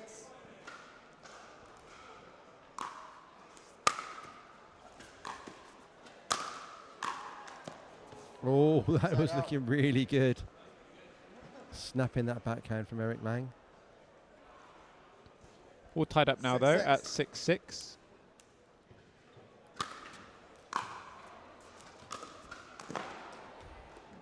And again, a little bit off pace Point. from Seward, making sure that ball dips over the net. 7-6.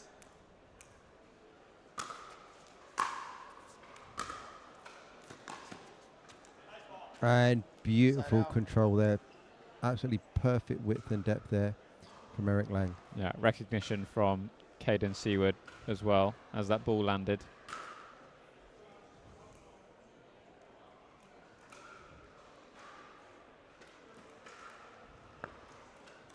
Six, 7.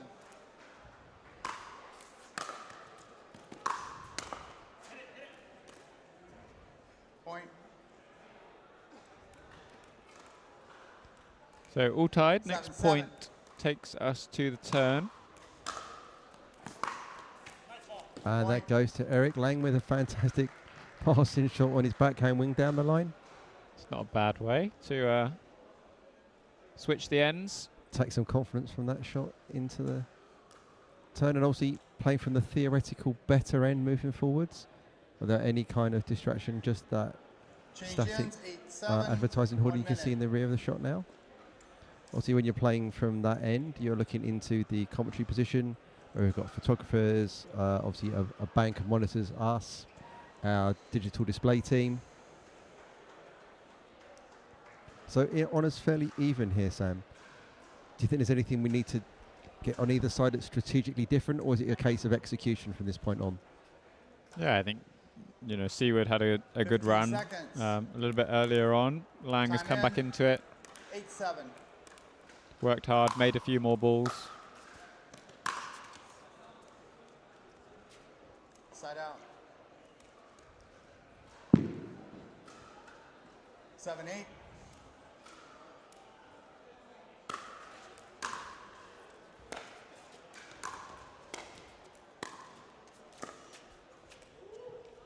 Side out. Just wide with the half volley scoop.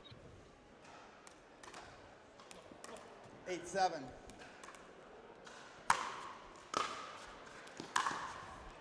And another precision inside out forehand cross court. Point. And again, a little bit off pace. Not hitting at 100%. But when you're going wide, you can't go with full pace.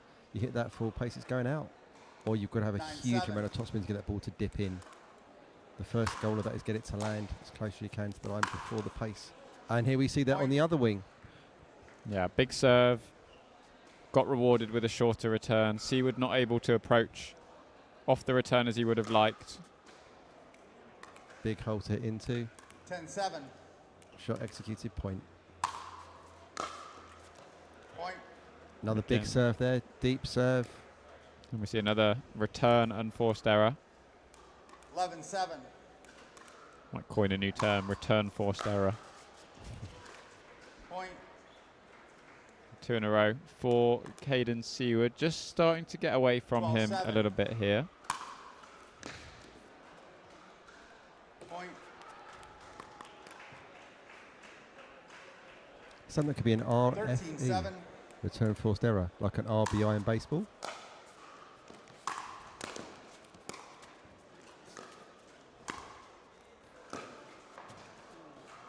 And it's unlucky from Caden Seaward. Brings up match point. Good wheels to get around the court. Lang shots just put a little bit too much pressure on. So match point here for Eric Lang. Takes it with the RUE, return unforced error. Sends Eric Lang through to the semi-finals, where he will play the winner of Louis Leville or his men's doubles partner, Max Purple Jesus Manthu.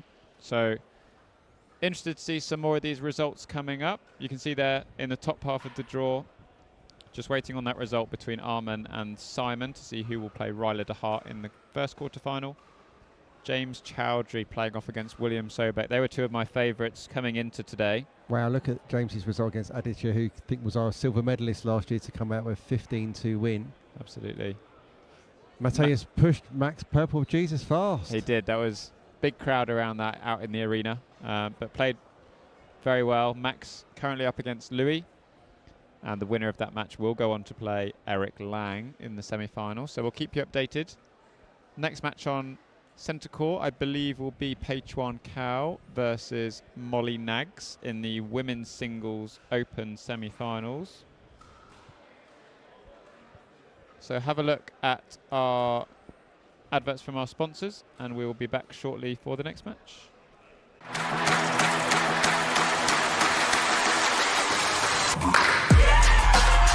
No matter the type of player you are. Junior, for now. No matter where you're from. אני מישראל, שלום. No matter your gender. No matter your age. No matter what tour you play on or who you play with. What matters is your love of the game. Celebrating the sport. And knowing your level so that you can keep pickleball fun and fair for everyone. What matters is you. Things have a funny way of sneaking up on us. You play once, and you want to play again and again and again. You find yourself in driveways, courts, clubs, tournaments. You ask friends, colleagues, or even someone new. Today and every day, we celebrate the athlete in all of us. It's time to get out and play.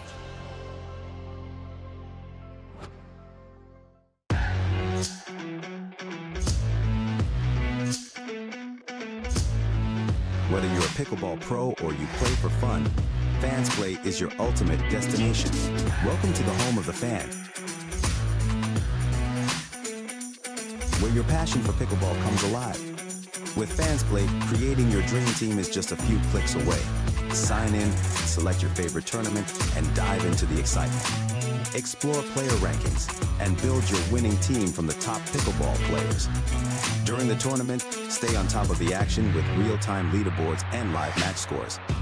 Feel the thrill of competition and see how your team stacks up against others. And the best part? Participants have the chance to win amazing prizes. Join the community of fans and experience the excitement of pickleball like never before.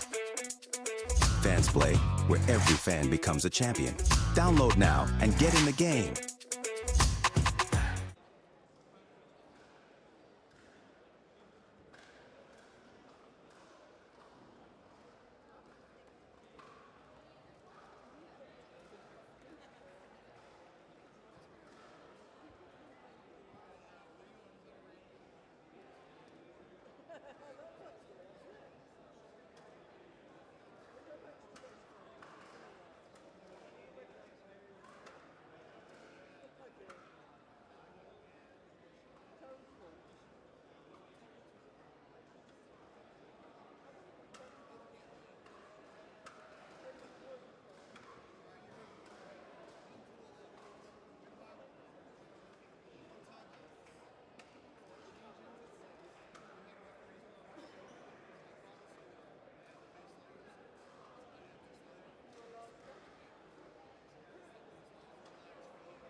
Okay, so we're able to bring a bonus match to Championship Court today.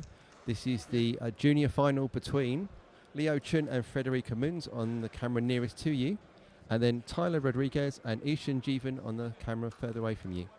I'm joined on commentary here by Dominic Catalano for this junior match. Obviously, I would have to declare a slight interest, Dominic. One of my students is on the court, so Tyler is someone I've worked with a couple of times.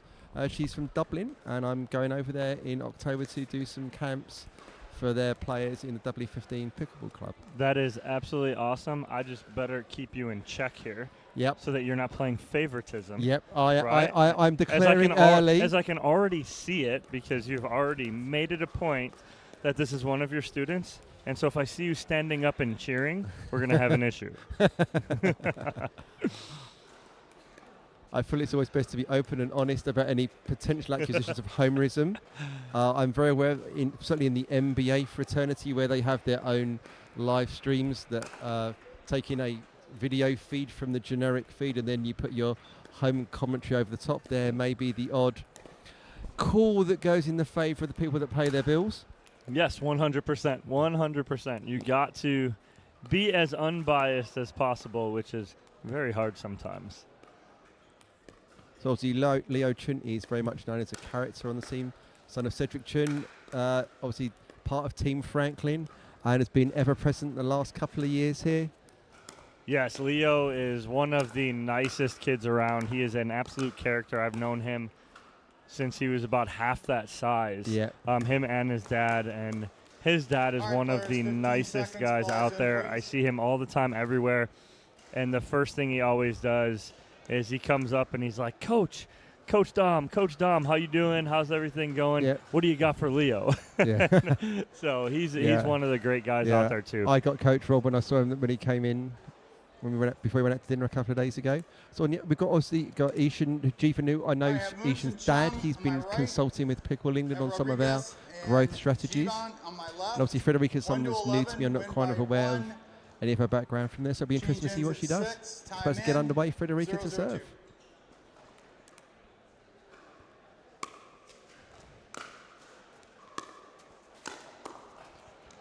That is a nice one-handed backhand there from Nasty. Jivan. Wow. 0-0-1. Second serve.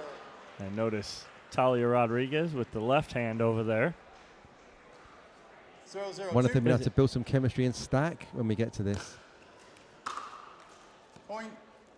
Wow, there's some tennis history with Ishan Jivan there. 1-0-2.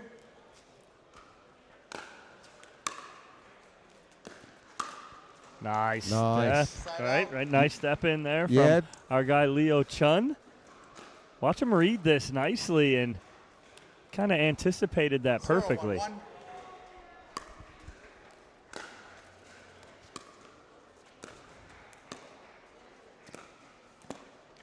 Second serve. Look at the misdirect there from Tyler. You think that's going to go cross court and both of those go down the line? Well, beautifully done right there, and I like how she took that ball out of the air, did not let it bounce, did not give them an opportunity.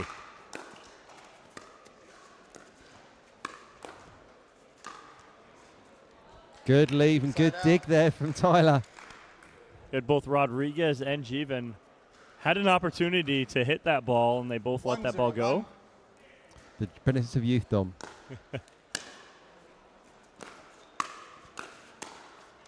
Wow, we saw a tomahawk. A little tomahawk pancake right there from Rodriguez. I like it.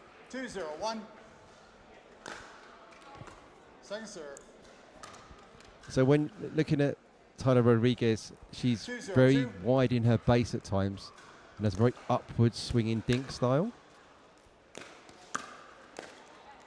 What I thought was a little different for them is they started opposite. So as 0-2-1. Rodriguez and Jivan started with Rodriguez on the left, which put her forehand on the outside, and it put Rodriguez's forehand on the outside rather than starting with her on the right-hand side. Well, we've got stacking with Leo and friend. Here we go. 1-2-1.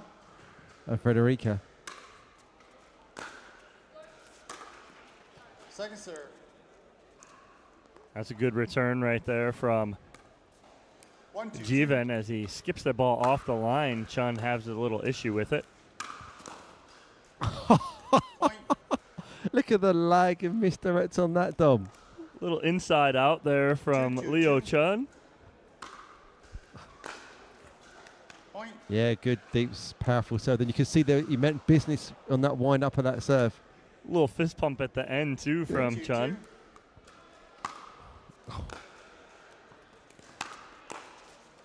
Point. Just getting a little bit big there, I think, from Jivan there. 4-2-2. Trying to play that big left-sided roll, but not successful. Just cuffed. Yeah, Rodriguez not ready for it. Paddle was kind of down, not expecting Chun to drive at her.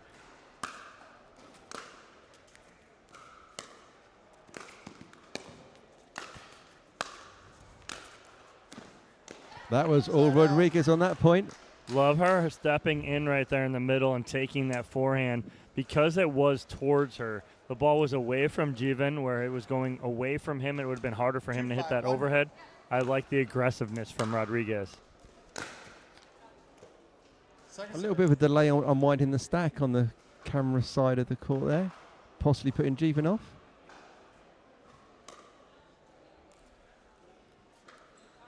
2-5-2.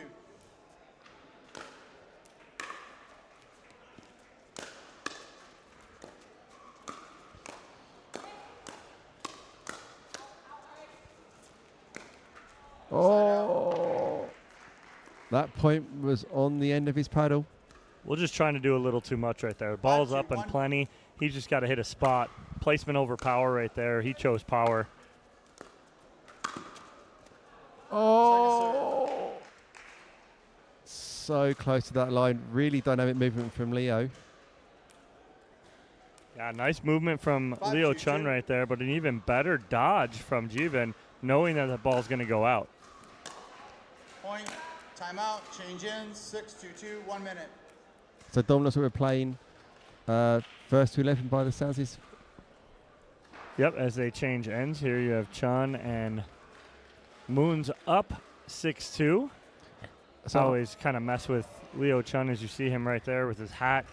I'm always like, Leo, why you wear your hat like that? What's the point of it? Because it's really just sitting on top of your head. It's not to keep the hair out of your eyes. It's not to keep the sweat out of your face. He's like, I just like the look. Yeah, I can see that. I like it. I can respect that, Leo. I can really respect that. Got to look good. Side out. Interesting arm sleeve on Jeevan that's on his non-paddle arm, which you would normally expect to see on your paddle arm.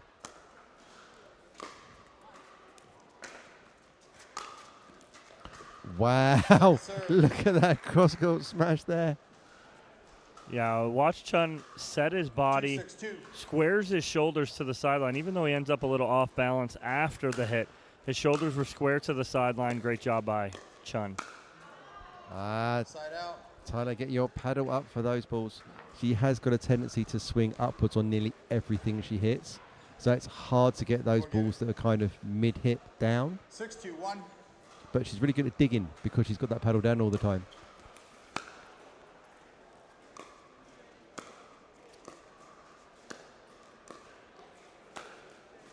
And there we go, all Rodriguez again. But 3 of those balls hitting upwards from that low ball with that very vertical paddle. Well, if you get that ball up to her, above her shoulders, that ball's not coming back. She's got a ton of power. She gets on top of the ball nicely.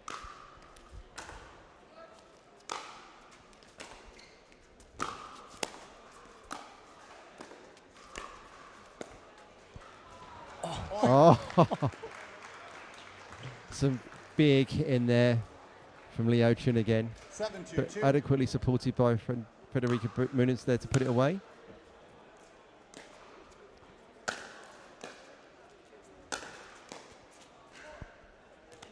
Two digs, third one not successful. You watch right there as Frederica Moons starts to come up on the overhead, 2-7-1. right? So she's moving forward on the overhead. I didn't like that move. I like her to just stay back and kind of read that. Yeah.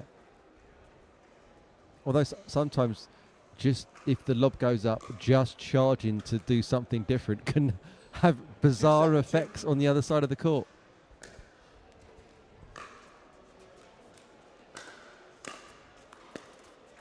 It does require bravery to do that, though, and I wouldn't recommend our juniors are learning the strategy of up goes lob, I'm charging to the middle of the court and inviting to be tagged. Right, that's tough. That's tough right there. Second serve. Call stands. 7-2-2.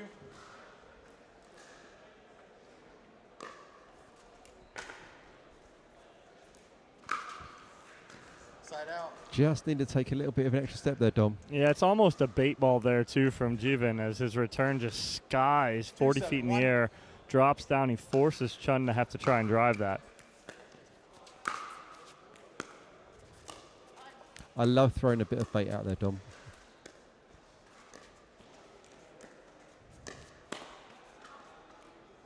And right there, that's such a good move there from Rodriguez. As that ball went up, she slid a little to the sideline, opened up her forehand, and ready to attack that. But again, she attacks it from a downward to upward angle. That ball's going to go out and wide. Yeah, something we've been working on, but obviously I don't get enough time to work with her being in Dublin. But it's certainly something we've fed back as something to try and change, but it's a very ingrained habit she has. Oh, that's just dirty. Little slap inside out backhand there from Chun down the line. Winner. 7-3-1. Oh, look at that return.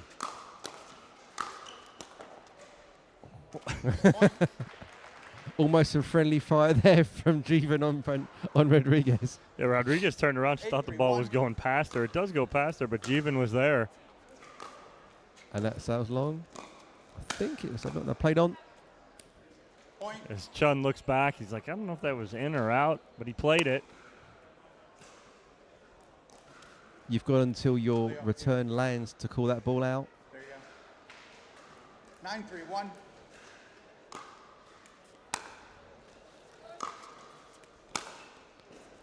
Good leave again there. Dominic, have you heard of the Tory? No. Tournament out, recreation in when it comes to line balls. Oh, yes. Yes, 100%. Haven't heard it worded that way, but totally agree.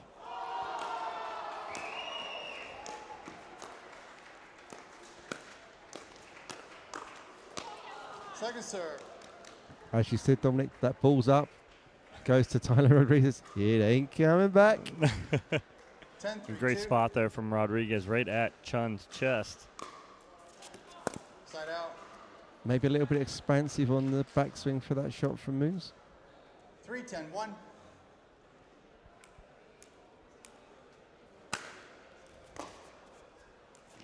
Point. Got to get on a roll here. Do Rodriguez and 4-10-1. Jeevan down 4-10.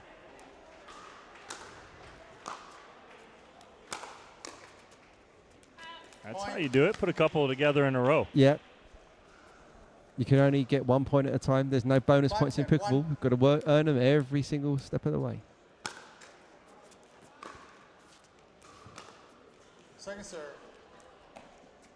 Maybe a little bit of net cord justice there. Yeah, a little bit. And 5-10-2. Chun and Moons will take it.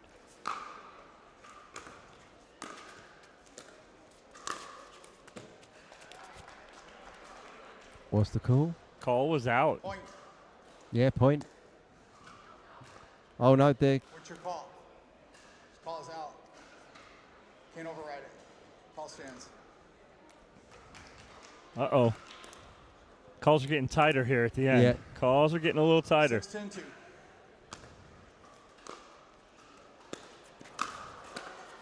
Side out.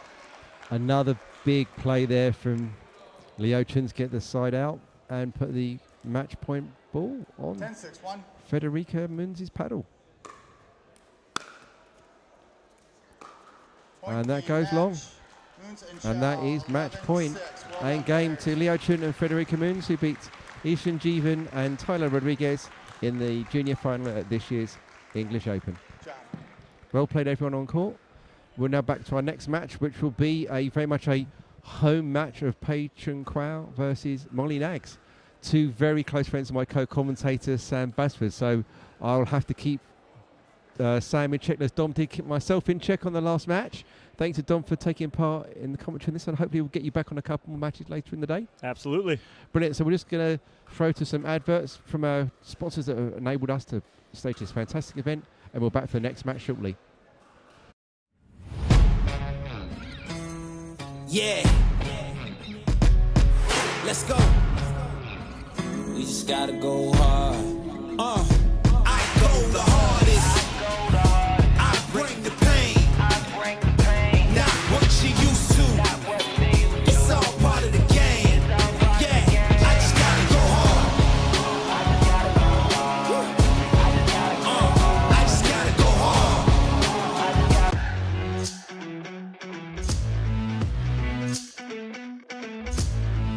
Whether you're a pickleball pro or you play for fun, Fans Play is your ultimate destination. Welcome to the home of the fan, where your passion for pickleball comes alive. With Fans Play, creating your dream team is just a few clicks away. Sign in, select your favorite tournament, and dive into the excitement. Explore player rankings and build your winning team from the top pickleball players. During the tournament, stay on top of the action with real-time leaderboards and live match scores. Feel the thrill of competition and see how your team stacks up against others. And the best part? Participants have the chance to win amazing prizes. Join the community of fans and experience the excitement of pickleball like never before. Fans Play, where every fan becomes a champion. Download now and get in the game. Innovation is our specialty. Winning is his. Zane Navratil has won more than 40 pro gold medals and back-to-back Major League Pickleball titles. One of pickleball's most iconic and decorated athletes teamed up with our world-class engineers with one goal in mind: build a paddle that can dominate. The Zane Navratil Signature Paddle, designed for champions by champions. Available now. Pro XR Pickleball. Innovation you can handle.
All right, we are up with our Women's Singles Open semi-final match, featuring on the far side Molly Nags and the near side Pei Chuan Cao. Pei coming through a quarter-final match with Riley Bonert.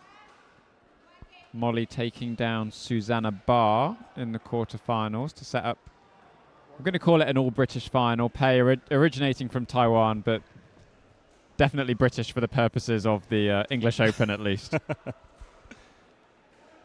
Pei is absolutely one of my favorite players to watch. I absolutely love watching Pei.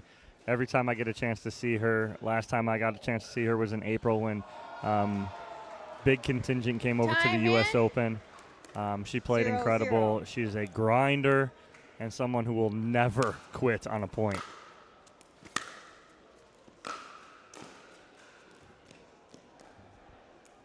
A great start there from Pei with the drop backhand volley. A great touch on a tough ball. Also watched Molly Nags take out Susanna Barr, and that girl hits a very heavy ball. And right there, unfortunately for her, it was very heavy, long, and did see that a couple times. But again, she doesn't back off it, which I like. She's going to live and die with a couple mistakes deep, but she still continues to hit.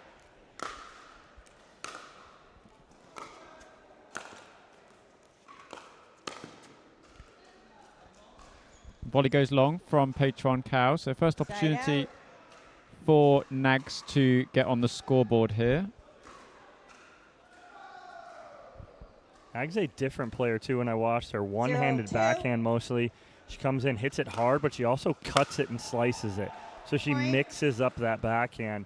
And she will also go to that two-handed backhand too. So when it goes to her backhand, you got to look for 3 different shots of what she's going to give you. And that can be tough as an opponent. 1, 2.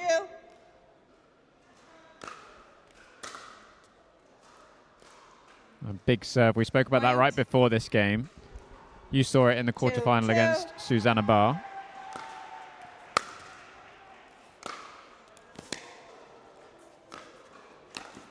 Football. Well, Pei was in the kitchen, but yes, you're exactly right. I mentioned it in the quarterfinal match with Molly Nags and Susanna Barr. It took Susanna Barr about 5 or 6 points to figure out Nags' very heavy, hard serve. 3, 2. Once she figured it out, it was even, but Nags had already had a 5-6 point lead.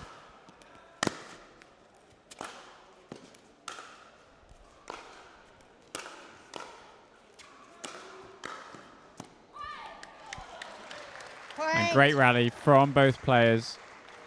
Molly Nags, I think probably one of the cleanest ball strikers we've seen in this women's singles competition 4, so 2. far.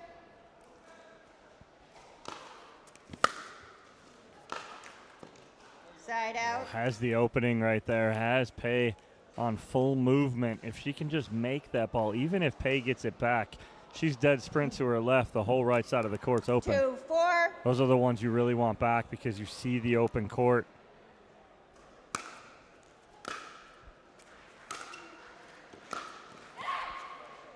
Point. This one's getting serious quickly here. They had a come on 2 points ago from Nags, and now Pei's getting a little vocal too. This one's going to come down to it.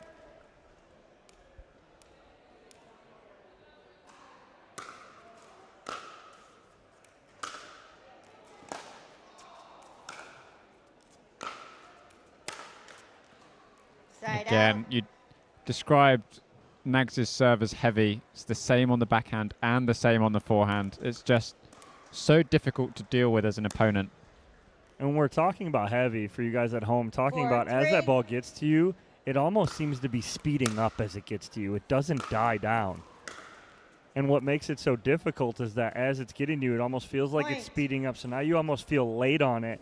And when you hit the ball, it almost feels like the ball's making your paddle recoil instead of you being able to hit through that ball. 5, 3.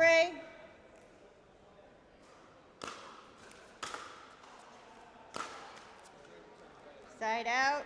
I think just on a couple of these balls, I'd like to see Molly just give herself a bit more room for error over the net. She's clipped the top of the net a couple of times. Pei's been back, 3, so it's 5. not needed to be sort of darting across the top of the net.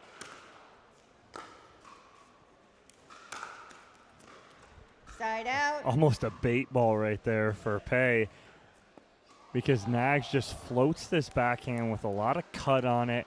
And what Pei wants to do is use that cut against her, but it's a floater, and now she tries to do just a little too much with it.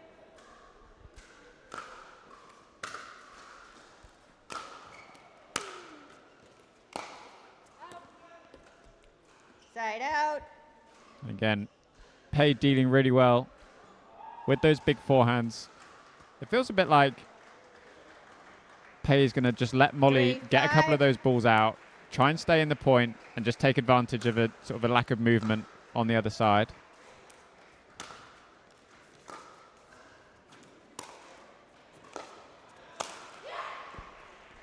And that's what I've seen out of Pei. Pei is a player who, and Pei plays singles, and it's just a different styles of play. Pei plays like a male singles player where she wants to come up to the kitchen line. A lot of female players want to play baseline to baseline, not come up too much. 4, 5. Pei wants to come up because she's going to use her athletic ability and her quickness to end points quickly. Here it is again. She comes in, she puts pressure on. She's going to end that, and even if Nags can try and pass her, Pei's there. So it brings it back level at 5-5. Traded backwards and forwards at the start of this match.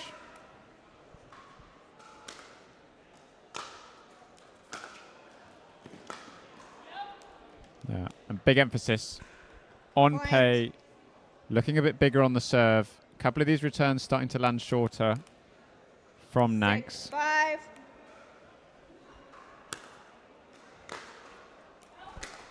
Yeah, right now, Pei is putting the pressure on Nags because now she's going, like you said, big serve. She's causing some errors. And what Pei is doing is she's allowing herself to come in because Nags is returning shorter. So she's able to come in and attack 7, that third 5. shot.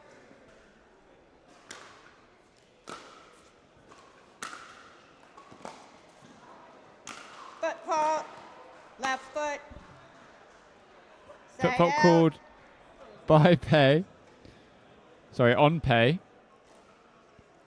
Yeah, she wasn't calling that on herself. She was trying to get away with it, but Sees could the not funny, do it. sees the funny 5, side. 7. That's the second one she's got called on her.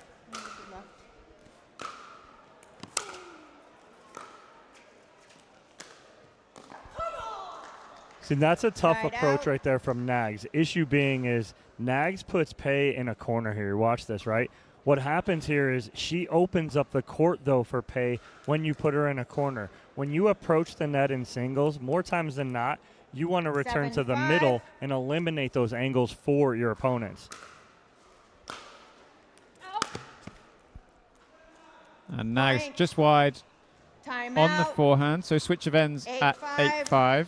Change ins. 1 minute. Pei's done really well to recover that position. I think 5-2 down she found herself. So good run of 6 points unanswered.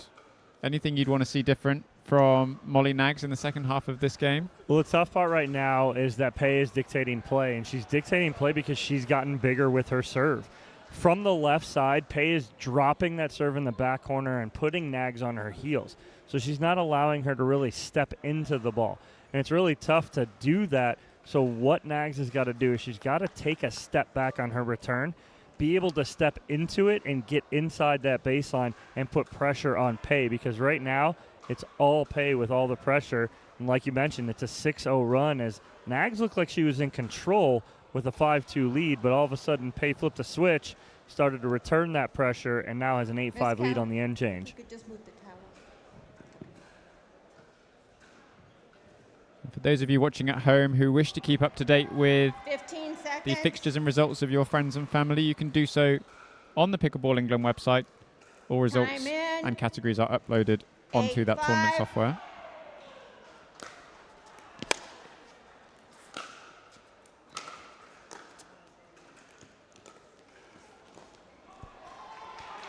And again, deep serve sets Pei up really nicely, but credit to Molly, that one-handed backhand sort of hybrid drop drive. Yep. And that's tough to get Pei off-footed. Her footwork is impeccable. To get her off-footed like that, she was totally expecting something else from Nags. 5-8.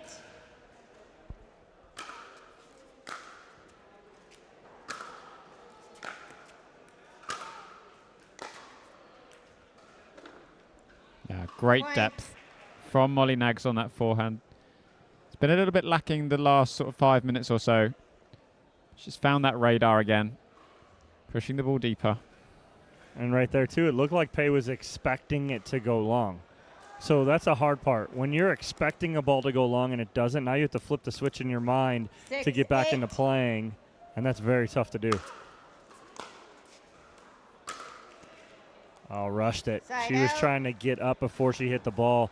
She knew what she wanted to do, and she's smiling walking back to the baseline because she knows it too. It's a ball that she can easily make. That inside-out forehand, she absolutely loves it.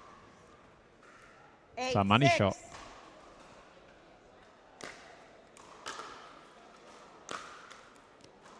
Side out. Again, Pei opened up the court nicely with the deep serve.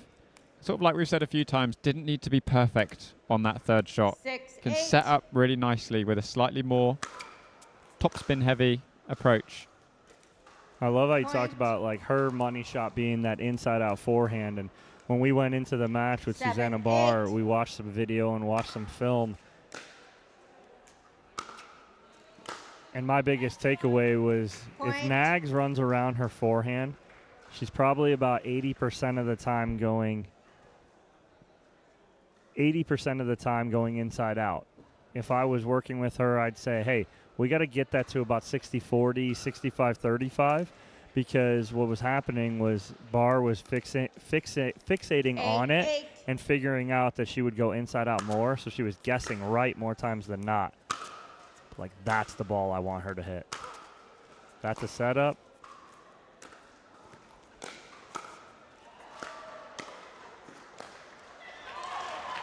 Point. It's a great point there from Nags. I like the setup where she goes the inside out, and then with that inside out, we'll set up that pull forehand for her. And she had Pei on ice skates back there. Great job by Nags. And retakes the lead here in the second half of this game. 8-5 down at the turn. Turned it around. That is a dime two-handed backhand down the line, and that is a tough ball to keep in because it's so easy to overhit, and she keeps it in by a good 6-8 inches. She seems to be cruising now. Game of runs. 6-0 run from Pei, and now 5-0 run from Nags. 10-8.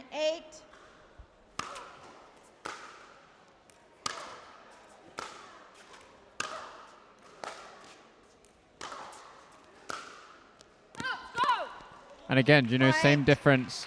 We had a 6-0 run with Pei, now a 6-0 run with Molly. Both have come from the depth on the serve. Molly's serve suddenly firing deep. 11-8. I'll recall the score. 11-8.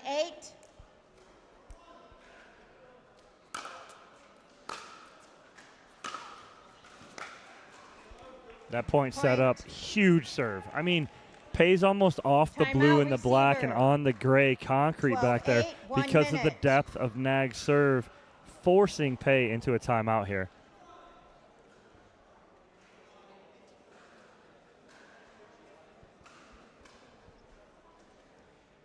But again, huge run here from Molly Nags as she is taking a 4-point lead and is in the driver's seat in this game to 15 to punch her ticket to the championship match here at the English Open.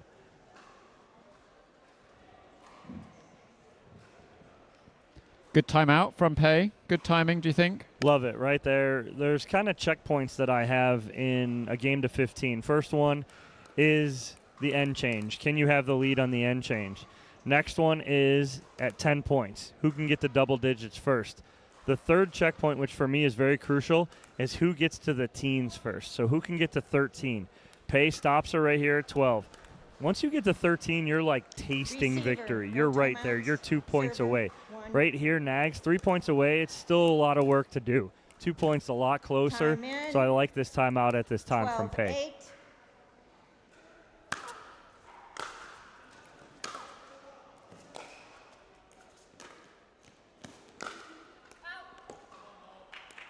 And again, deep serve. This time the slice approach, giving Pei a different look. A little bit more central, like you said before, rather than pushing right into the corner. brings her to within 2. 13-8.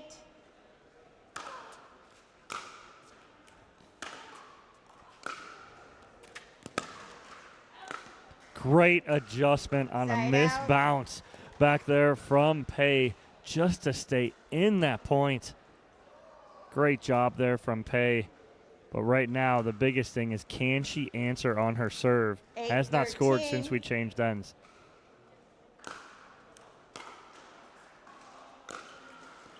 I hate to say it. I just completely disagree with the way Pei served that last serve. She just flipped it down the middle. It gave Nags all the opportunity to attack the return, and it just put pressure on Pei. She's got to go for the serve here.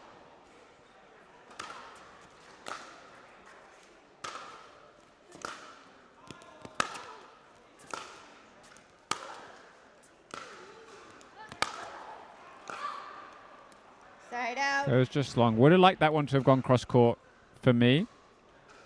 Just needed a bit more room to get that forehand in. But both these players, maximum input into these shots. Well, let's think about it, too. It's almost 7 p.m. local time here. Both of these ladies have been playing for about 10 hours. It's easy for us to say, hey, let's go. Pick it up a little bit. See more on that forehand. But they've hit about 7,000 forehands and backhands today already.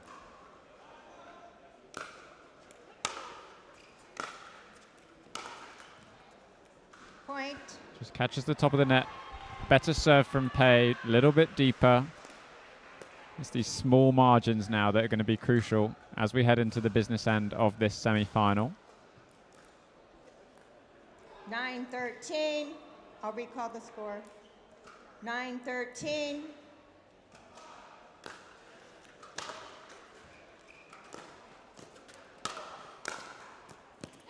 Love the approach there from Pei. She hits a nice, not a hard serve, but it was a deep loopy serve. She got some topspin on it. And then she sets it up with a nice cut backhand to approach the kitchen line and a beautiful volley put away. I believe we got a timeout from Nags now. I think perfect time to call it as well. Just 2 points, nothing more from Pei. Well, I know you've seen this out of Pei a million times. When she gets momentum, she rides that like a wave. And that's the issue. And Nags knows that. She knows Pei very well. She knows that if she gets any more momentum moving forward, that could be trouble for her. I love the timeout. 2 points, boom, I'm going to end this roll for you. Let's see if you can bounce back after the minute timeout. Yeah. And I'll be interested to see straight out this timeout the depth on the serve. Deep serve. And I'm backing Pei to win the point. Shorter serve. And if I'm Molly Nags, my eyes start to light up again. I would love to see, no matter what, out of this timeout, 15 Nags seconds. come in after her return, no matter what, right? If she comes in, 13. gangbusters to the kitchen line, forces Pei into making a decision right away, Receiver, and no Pei makes the timeouts. wrong decision, Server, no ball timeouts. right back to Nags. If she passes Nags, she's still got a 2-point lead. Time in. 10-13.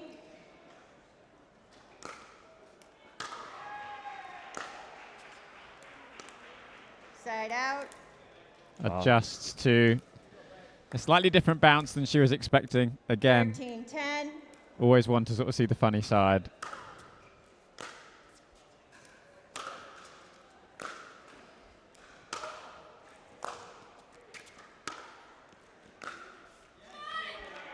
It is the huge inside-out forehand that set that up 3 shots ago from Nags and put so much pressure on the backhand from Pei, where it came and it was in transition area, and Nags able to come in and attack.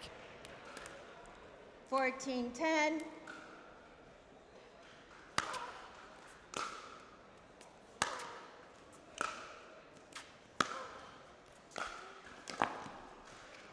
Foot paddle fault. Side out. I almost stood up in my chair because I was almost like, Pei did not get called for another football here. But it wasn't. It was on Nags on the volley. So either way. So back with Pei here at 10-14. Beauty of this position for Molly Nags is anything that comes back now is match point. 10-14.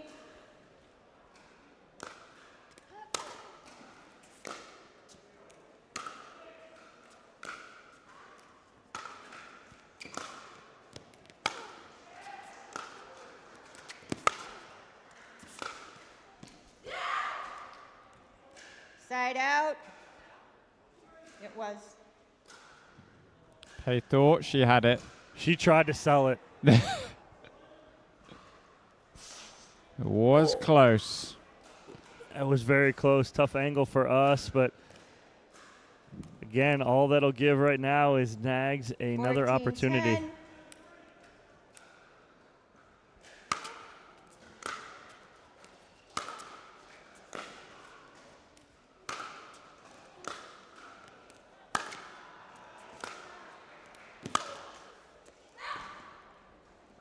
Net cord goes in Pei's favor. This is a grind. I'm on the edge of my seat here. I want to stand up and start watching this. Might have to here. But again, this is the edge of your seat final, semifinal right now. It feels like it could be the final, though. It could be right now.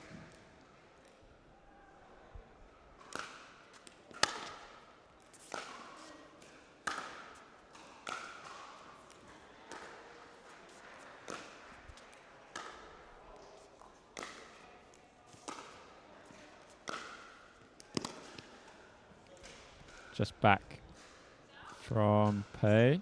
It was.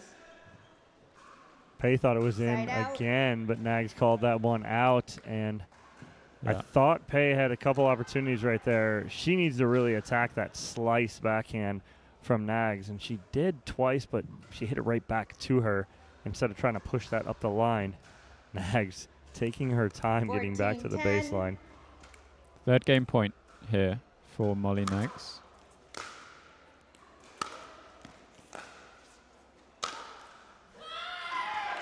Point, game, match, 15. And great finish for Molly Nags. Nice game, ladies.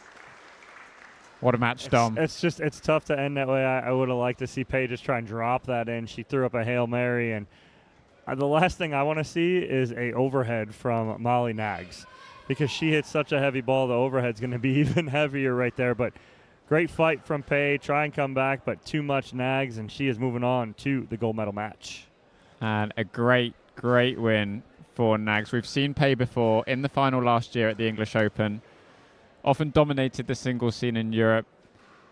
Like we said earlier, we've been waiting for Molly Nags to really come up, give us a result to get excited about, and this feels like it could be the one. So big credit to her. We'll take a quick break and we'll be back up with our men's singles semi-final, I believe. We will confirm that when we are back.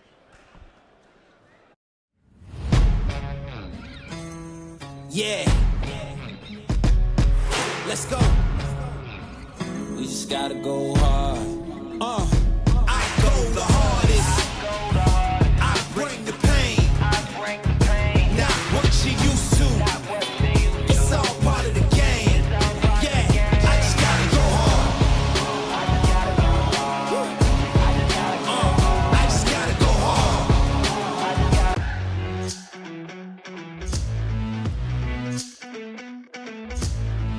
Whether you're a pickleball pro or you play for fun, Fans Play is your ultimate destination.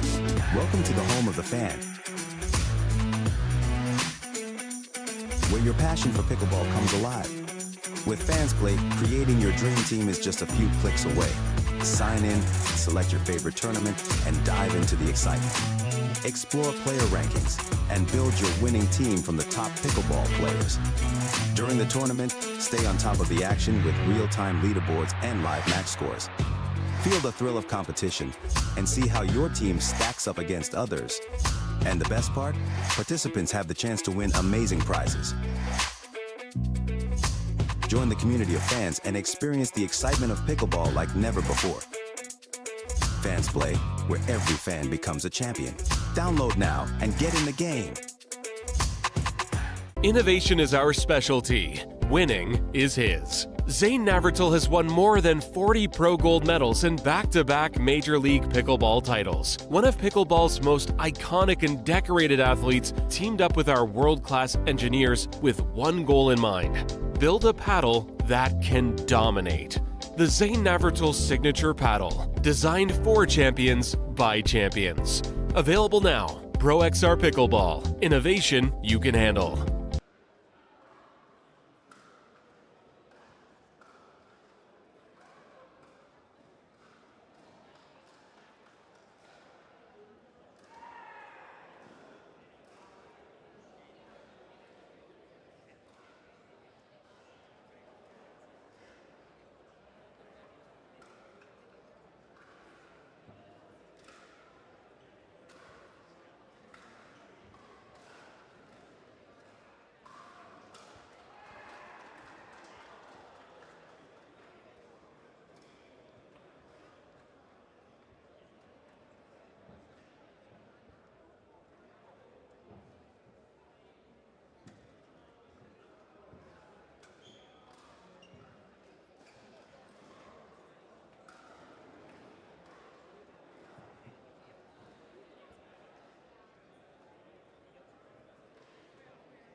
No, the guy he lost.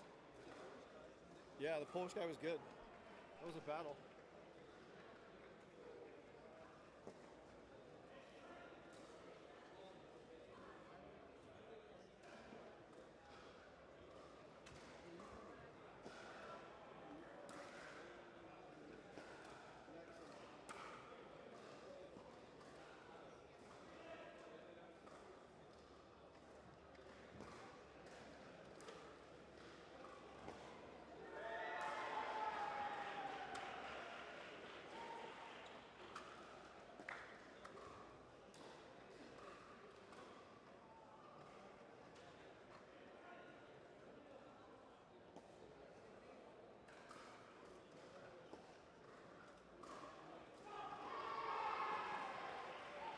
Played good. I mean, I could have played better, but I fought.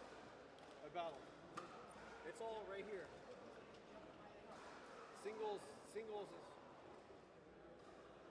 Yeah. Huh? I just got done. Yeah. But I'll play. I'm ready. Whenever. Wherever, whenever. Let's go.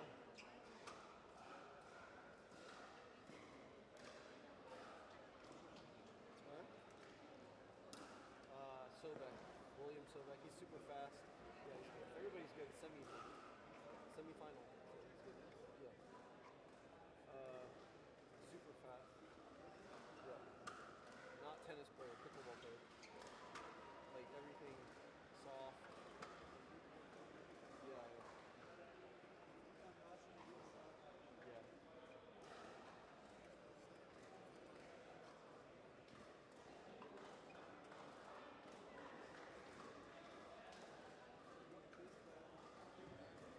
Playing pickleball since he was 10. No, younger. Like JR. It's a different style. Kind of weird, like continental. A little bit. No. Not continental. East, like. No, not top speed. He doesn't hit it. Maybe forehand a little bit. Backhand's like a.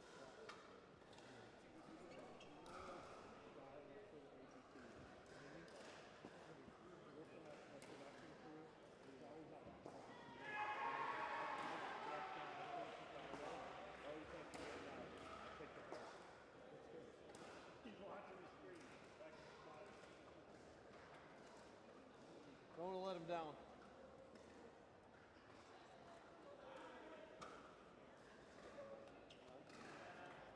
That's his name. Yeah, he's funny. He's a commentator. Good player too. Yeah, he's like 5 yards.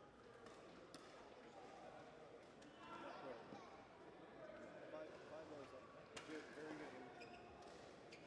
But he's older. He's like mid 40s. Yeah.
It's 1 to 15. Change ends at 8. Yes. I have Mr. Sobek on my left, Mr. DeHart on my right. 1 game to 15. Change ends at 8. So here we go. We've got our Time in. men's semi-final here. 0-0. William Sobek versus Ryder DeHart. 1 game to 15, win by 2. Side out. And first strike there to Ryder DeHart. Well, nothing offensive to you guys over here, but I could have 0-0. stayed at home and watched this match. I didn't have to go 12-hour flight. But what an amazing forehand there. We're going to get some great pickleball here. Love these two guys, William Sobek, Ryder DeHart. Two men who are no strangers to single finals. 1-0.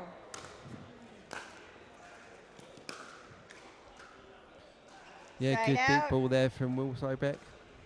And that's something William really has worked on is his return game. Getting that ball nice and deep, and it puts a lot of pressure on his 0-1. opponent.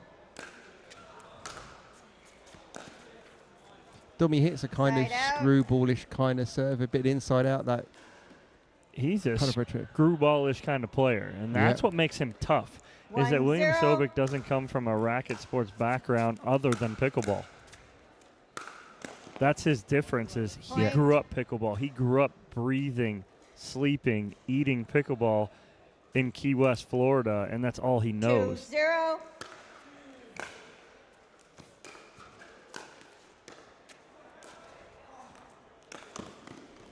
Just mentioned the ATP there. Is that the future of pickleball, do you think? 100%. out. William's just the first. He's the first that was brought into the game at a young age. He was taught the game at 0-2. around 5 years old. Wow. And that's all he's played.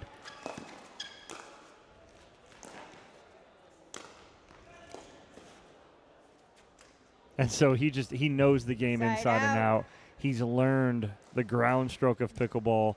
It's not a tennis ground stroke. He has his own kind of flair to it, as well as a 2-0. backhand where he has a one-handed backhand. He kind of cuts across it, doesn't he, a lot of that backhand? There's not a... I haven't Point. seen a huge amount of topspin on that No. so far in this game. No, not much at all. And then on the flip side of things, his opponent, Ryder DeHart, played tennis at the highest level you can.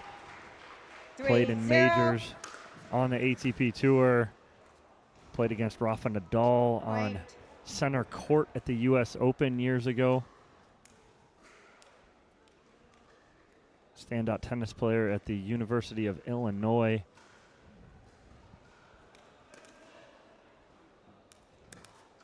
4-0.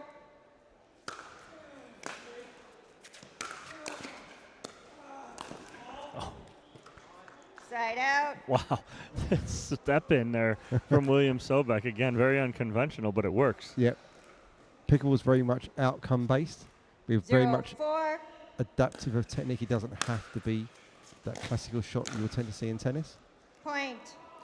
Susanna's case in point of that. She's come from a tennis background, but it doesn't look like a lot of other players. No, it doesn't look like a lot of other players, but the end 1-4. result is like a lot of the players. Yep. With her two-handed backhand and forehand.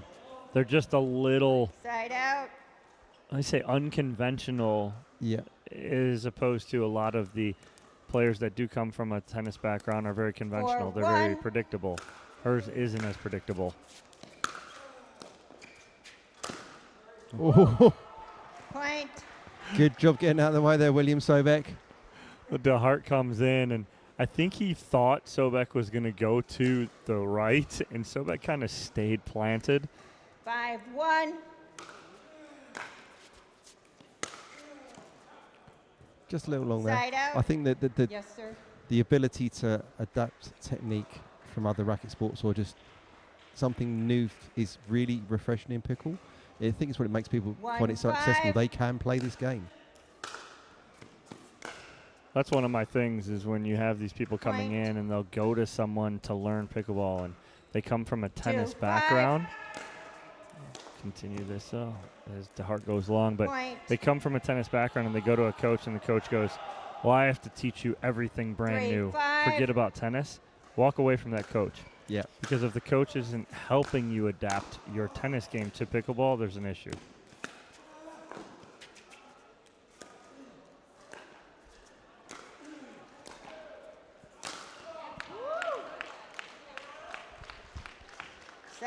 point seems to go on a lot longer than we thought it was going to in the commentary booth here. I have no words for some of these gets from William Sobek. Incredible.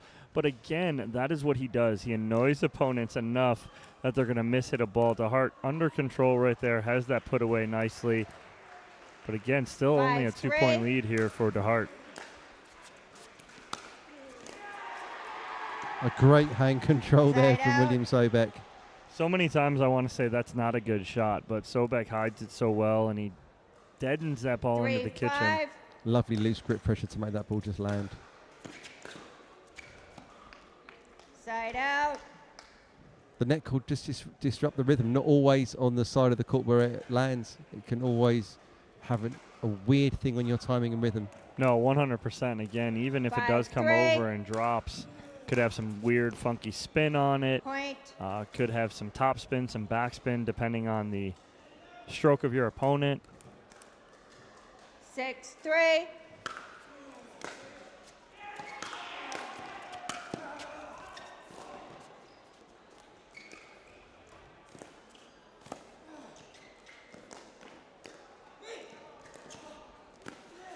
Oh, a bit of cut him out there.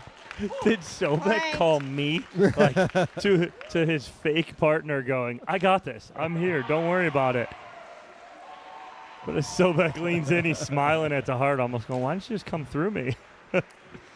Respect there from right to heart for the hustle there. 7-3.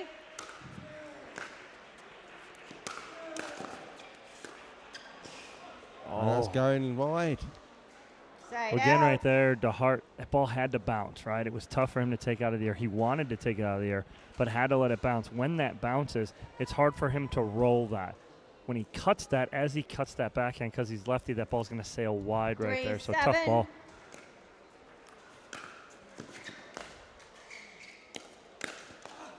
Oh, two net calls, 2 for 2. Point. And he surfed so wide from that left box. I mean, literally opening up inside out, painting that sideline really short in the non-volley zone. 4-7. It's one of Williams' Dangerous. serves. It's one of his serves he has. He mixes that in so well. Nope. Yeah. I'm sorry. Like, That's not going to happen. Ryler DeHart doesn't miss overheads. I'm sorry. And if he misses one next, it's on me. I'll take that responsibility. But his technique and his power and what he can do with an overhead, it's not coming back because he 7-4. knows it's about the angle. Side out. And obviously, that tennis background, that's a shot that he's hit thousands upon thousands of times as he serve. I mean, we're probably in the tens of thousands, hundreds of 100,000s. thousands, the number of overheads that man has hit. The whole kind of 10,000 hours rule Mm-hmm. of mastery of any practice, obviously misquoted and not quite correct, but the deliberate 5-7. practice is certainly a thing that would have been in his game for a long time.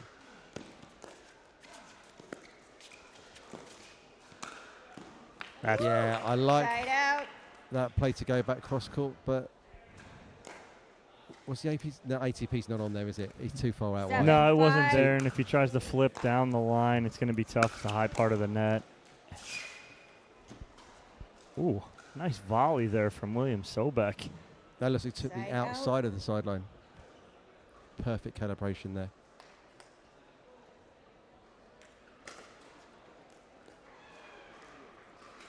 So 5-7. just within 2 here. Side out.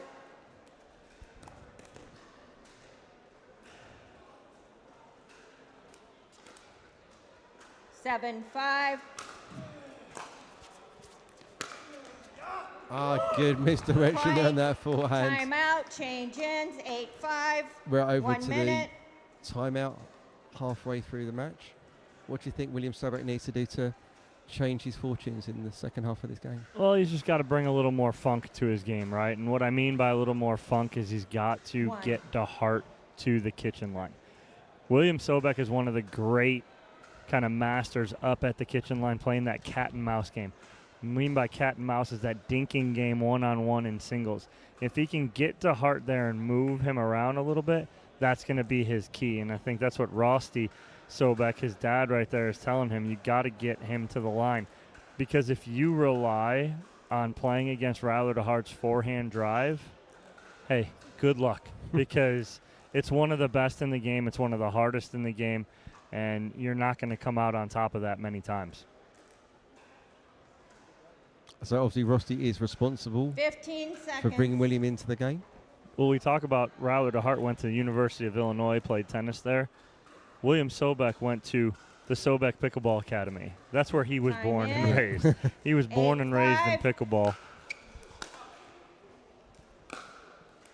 Side out. And change of fortune straight out of the side, out of the timeout into a new side out. 5-8.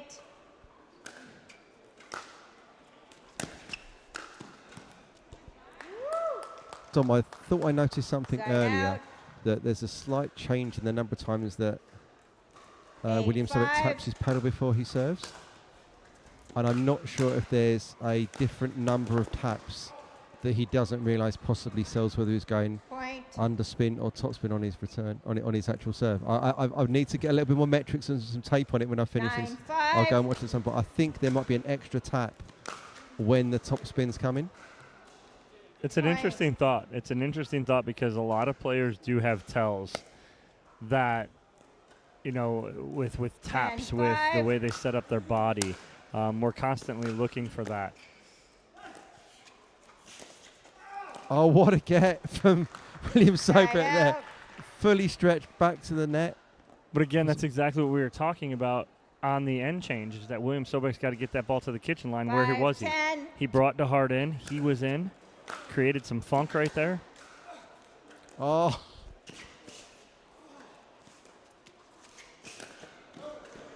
Just missed it. Side out. Look, he tried to under his armpit almost. Hit it. Timeout. Forehand, backhand. Server, 10-5, 1 minute. So pause here. So, Dom, you were talking obviously about the differences in the sort of game. There's a great book by Matthew Side, the table tennis player, called Bounce, and saying about how adaptability of experience. And obviously he played table tennis. The ball moves a lot faster in table tennis than a tennis serve. Right. And he faced off against Greg Rosetsky, who was at one time the second fastest server in the world. Mm-hmm. So in theory, his reaction should be honed to hit that ball. Right. He couldn't get a racket anywhere near a single one of Greg Rosetsky's serves, because what he doesn't have is the reps in tennis. So as great as his reactions might have been in his sport, all of the tells, all the subtle cues, all the things that a professional will know, they're not imprinted into his brain. 15 so seconds. he literally doesn't have any Server. instinct. It's No all timeouts processing, remaining. and the brain doesn't allow to do that at One 147 miles an hour. And we're seeing Time that here. in. It's tough. It is, and it's that. Oh, almost has that backhand drop, but again, yes, it's that. You know, you have to have that instinct, right? Yeah. It has to be there. You see the great ones in all sports. Yes, they're very talented. 5-10. But they're 2, 3, 4 shots ahead. Yeah. In every sport. Shots ahead, pitches ahead in baseball, plays ahead in football. You know, that's what makes players great, is their ability to think ahead. Oh, scribble not successful there. I mean, and the thing is, if you look at the Europeans facing the Americans, they can get some of that match input from tape. Can you get enough input on the Brits or the Indians from tape? Side out. There's not enough out there, so you're relying on, in this kind of format, instinct. You can't suddenly pick up the book, look at the video analysis, and know what's going to come. Right. That's nice forehand there from DeHart, and you talk about that, and I talk about my scouting reports and whatnot. And when you guys have been on the last year or so with the English Open, and I wasn't here, I was tuned in taking notes. What was I taking notes on? Tendencies. Taking notes on the players that I don't get a chance to see a lot of, right? And the same thing when the American contingent went over to India last year. I was up in the middle of the night watching those matches because I wanted to see what those Indian players had. What are their tendencies? What are they bringing to the game? Because they're all traveling to these tournaments now, and you're seeing a lot of them. Yeah. Point. So William Sobek started to peg a couple back here, 7-10. Had some success in playing that game of cat and mouse and get into the non-volley zone. Oh, 2 mistakes. Yeah, Ryler knows. Back You from can- Ryler. You can just see from his body language, he knows those are gimmies. No need for that. 8-10. Point. Yeah, good deep return there. Was it go long? No, it was long. Oh. Couldn't quite see from here, obviously, our camera position. William turned and looked at me and 9, winked and 10. goes, just barely. Oh! Point. That's dirty from William Sobek inside out. He likes it too. He knows it. It's a nice little inside out forehand. He doesn't do it much, but 10, right there, 10. super accurate. Just flips it wide. Side out. That net cord just adjusting his ability to hit that ball successfully. Yeah, and we've seen these spurts from William Sobek before. He took the New York Open 10, Championship a little over a year ago. And that ball just doesn't Side come out. up to the heart, unfortunately. But again, it's what can Sobek do, and can he keep 10, it all 10. together here? Oh, wow. Point. That is unbelievable. I feel like I've done something personal to William. He keeps looking at me and laughing and shaking his head, but I love it. And again, the familiarity. I've known this 11, kid since he was 10. about 6 or 7 years old.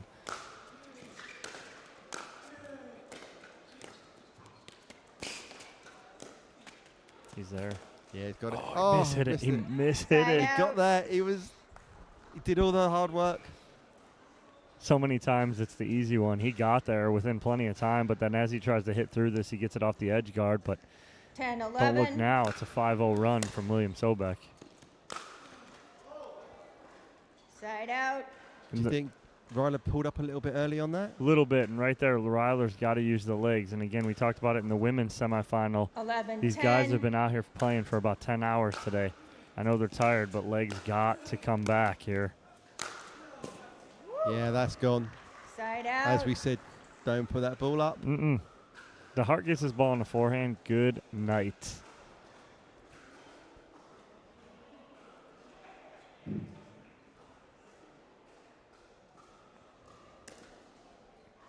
So we've been in this sort of early 10, 11. double figures for a while now, Dom. Not really anybody pulling away. Point. Now level at 11.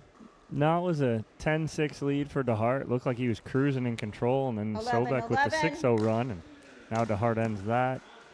Oh, no. Point.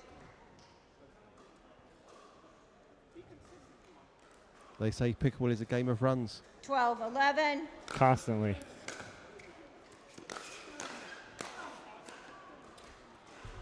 Sobek was in trouble. He just walked back to the baseline, shook his head a little bit because he Point. knows he got away with one right there. He returned that ball shallow, but after he returned it, he continued to Side come out. in. DeHart goes right at him, 11, 12. and William Sobek gets a nice volley, forcing the air. Side out. So obviously there's some other stuff going on in the world of pickleball this weekend. I believe there's another redraft at 11. MLP.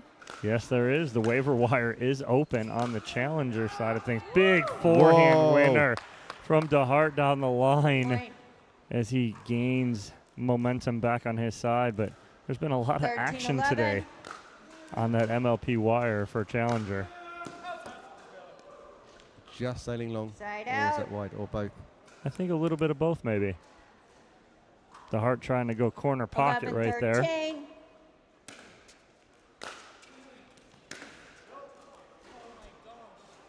The issue with that right Side there out. is Sobek wants to keep that ball in, but he also wants to get it past DeHart. It's a conundrum he's in. Yep. He's got to take something off it to create more dip. He's But got to hard enough force to get past it. 11. right, but he's got to force DeHart to hit that off the edge of his paddle.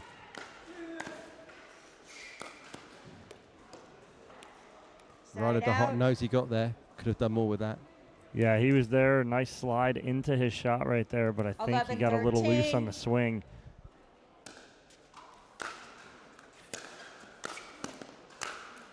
Yep. 1-2 punch Side there from out. Ryder DeHart. Yeah, nice finish here as DeHart comes in. Good forehand, and then the overhead for the put away. You see it on his face right there. DeHart taxed a little bit right now, but all he wants to do is get 2 points and move on to that gold medal match. 13-11. And now it's one. Match point on the Timeout paddle receiver, of Riley DeHart to come 14-11, through. 1 minute. And a very tactical timeout there by Will Sobek. Yeah, good timeout here from Sobek. Knows that DeHart is on match point here to move on to the gold medal match. Now, nothing away from William Sobek. If he does, or whoever does lose this match, they will move into the bronze medal match. Yep. So they still do have a shot at a medal here either way. But I know that is not on the mind of William Sobek right now, or Rosti Sobek, his dad, giving him a little advice during this timeout. What would you be saying, Coach Dom? Well, right now for William Sobek, he's just got to get that point back up to the kitchen. The key here, though, is DeHart's going to go for a serve here. He's going to hit a nice big serve. Sobek has to have a good return to the backhand side of DeHart. He's got to go to the backhand, and he's got to follow it in. If he goes to the 15 forehand, seconds. I hate to say it, but I'd rather see Sobek stay back, let DeHart come in, and then Sobek work off a drop shot. So we'll see where Sobek can get this return. The return is going to be the key. Time So in. match point. 14-11.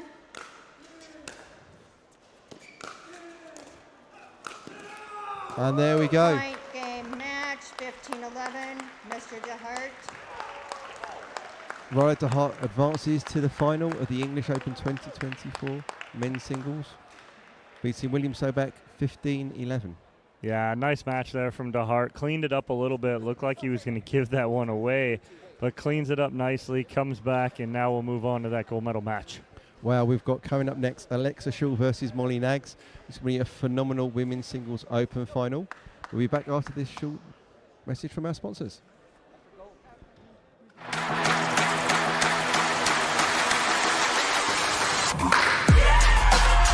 No matter the type of player you are.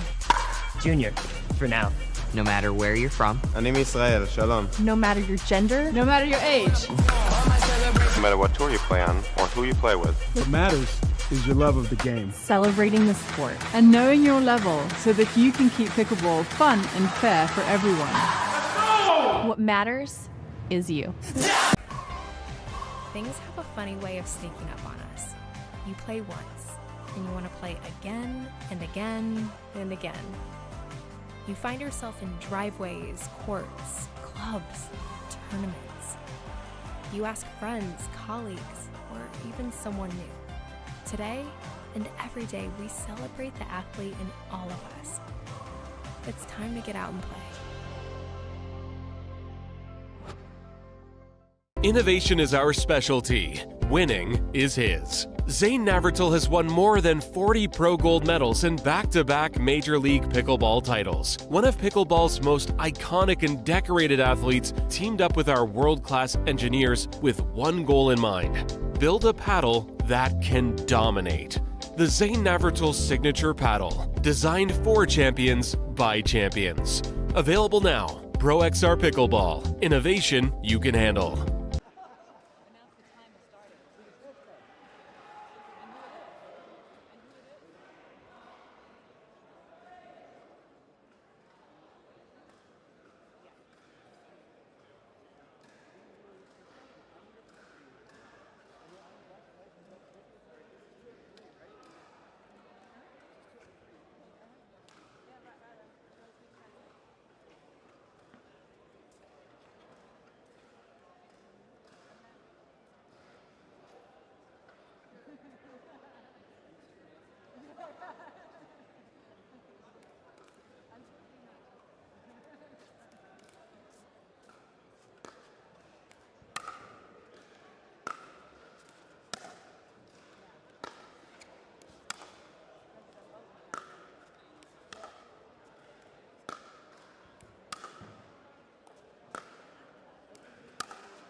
All right, welcome back for the first final of the evening, the Women's Singles Open Final. Good evening, everybody. I hope you've had a great singles day so far. I'm on the monitor to ask you to go to the championship court for the ladies' singles final, followed by the men's singles final. Ollie Nags is playing Alexa Shaw in the ladies, and in the men's, we've got Violet Hart and Max Mantu, also known as Purple Jesus. I promise you these are going to be exciting matches. We've got lots of seating, and we want to show everyone that we can fill up that seating. It's important. Thank you. All right, announcement from Karen Mitchell, Tournament Director, directing people over to Championship Court. And we're about to get underway here. This final will be best of 3 games to 11, win by 2. Oh, yeah. Okay. Both players are This set. will be a 2 out of 3 to 11, win by 2. Ladies, are you ready? Okay. Game 1, time in, 0-0.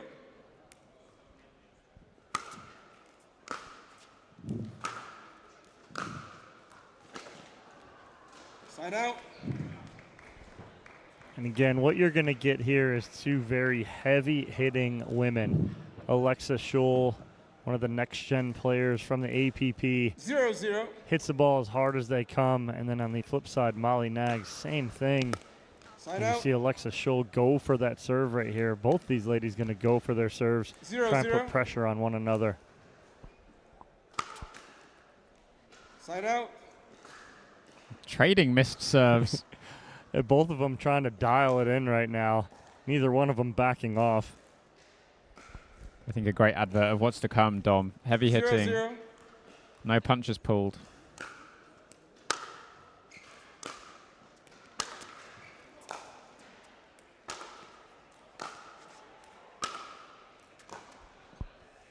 That's a great job there from Molly Nags. She was the one to bite first as they were going right down that center service line, and then Nags pulls that ball to the forehand side of Scholl. Scholl a little late to react. 0-0.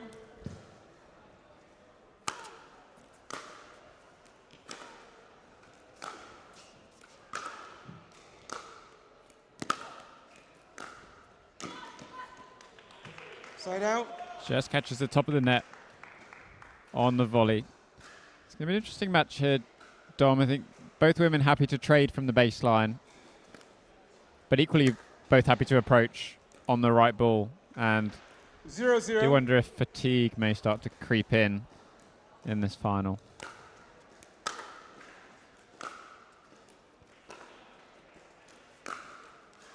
Yeah, it's that Side out. cut backhand there from Molly Nags. It almost baits her opponent into trying to really hit that a little too hard. And that's right 0-0. what happens with Alexa Scholl. She tries to hit that and do a little too much with it. Point. And the signature shot we've seen time and time again. 1-0.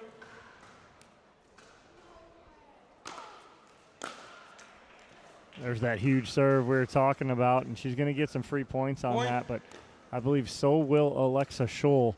But it's who can minimize 2-0. those mistakes.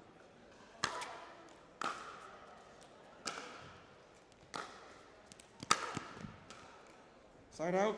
Yeah, great counter from Alexa down the line. Thought the backhand from Molly looked pretty good, but Alexa did well almost to turn the point around straight away with 0-2. that block down the line.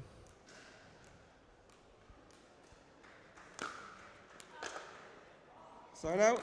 Scholl going for that serve again. Yeah, and what I'm not, what I did like right there from Alexa Scholl on the point before is, like you said, was she went down the 2-0. line and countered that one-handed backhand rip from Side out. Nags. As, again, we're just continuing to have service mistakes here from both of these ladies. I think it's 2 apiece now. 0-2.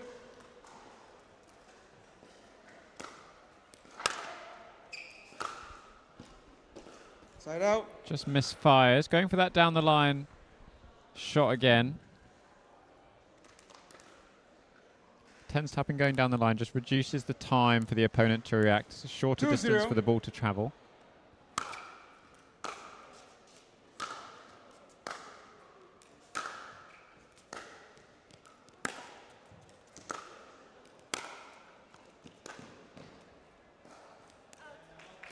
Point. Great play from Molly. Just dialed in the depth throughout that point. 3-0. I think that's going to be the path to success in this final.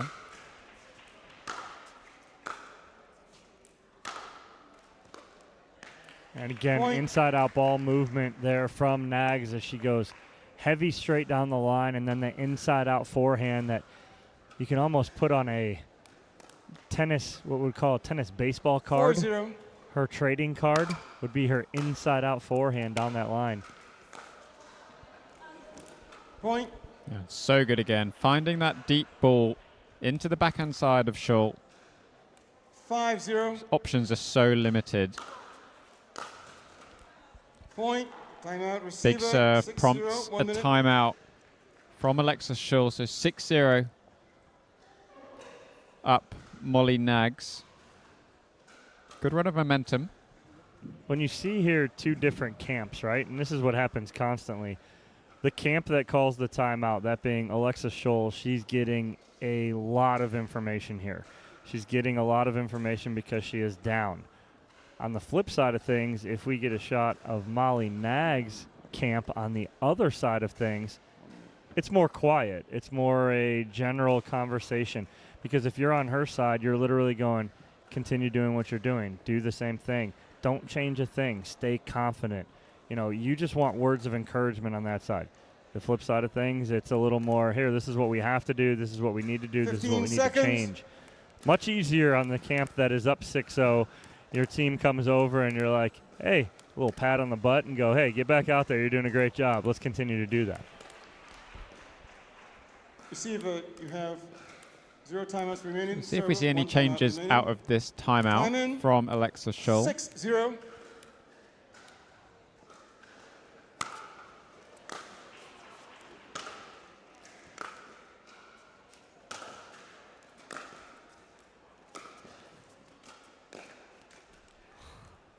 Expected maybe a little bit more impetus to get to the net.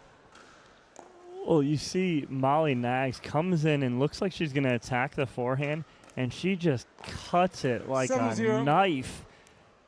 And Alexis Schull had no answer for it.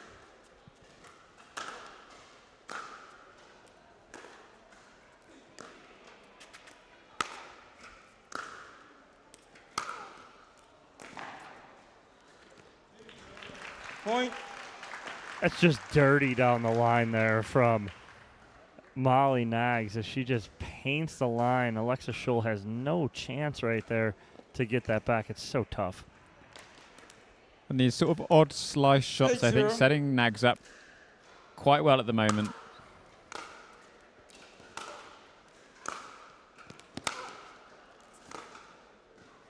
She is dialed. I mean, there's just no answer right now, and you hit it right on the head. It's just, this is what you call dialed in. This is what you call an athlete in the zone right now. Oh, darn it. That is, I'm so sorry, Molly. When you go back and watch this, you can blame me all you want. That is a commentator curse right there. Mark that one down for me.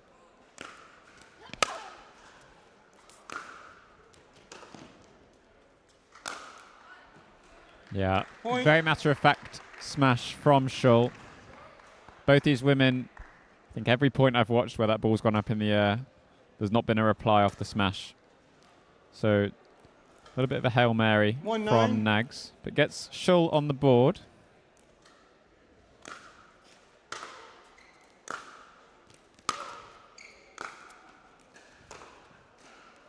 Oh, no chance right there with the backspin off the tape. It's going to bounce back towards the net.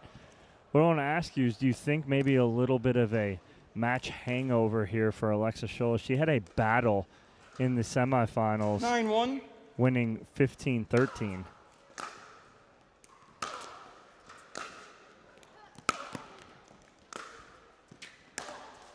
Oh, my goodness. Point. That is a grown-up one-handed backhand here from Molly Nags. Wow. 10-1.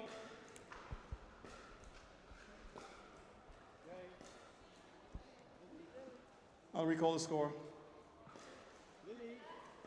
Yeah, let's stop. We've got a couple of juniors hitting some balls 10-1. in the background. Just put Molly Nags off her stride a little bit. Point. And takes game one. 11-1. to Miss Nags. I think to your point, 2 Dom, minutes. that match hangover might be the case, but I feel like even if there wasn't one, there's not much Alexa Scholl can do about the way Molly's playing right now. No, and 100%, that did not take away from anything that Molly Nags did right there. She executed clean. Literally, I think the 3 mistakes were on her serves that she went long, and that was pretty much it. It was a very clean game from Molly Nags going into game 2.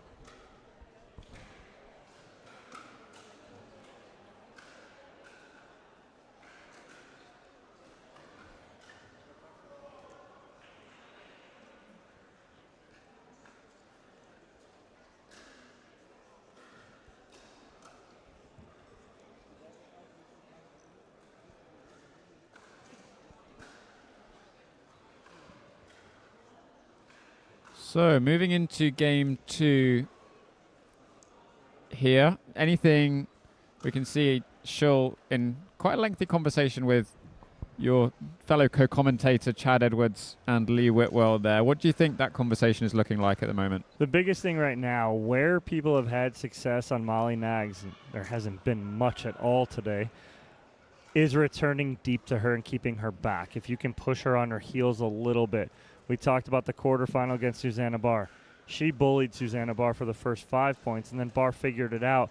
And it was a pretty even match the rest of the way, 15-9, 15-8, somewhere around there. But Barr figured it out. Right now, Alexa Scholl needs to figure that out. She really needs to rip that return. But what I'd really like to see, too, is rip the return to the open side of the 15 court. seconds. Make Molly Nags move and hit the next ball, and make her move to hit anything right now, because when her feet are set, you're in trouble. Game 2, time in, 0-0.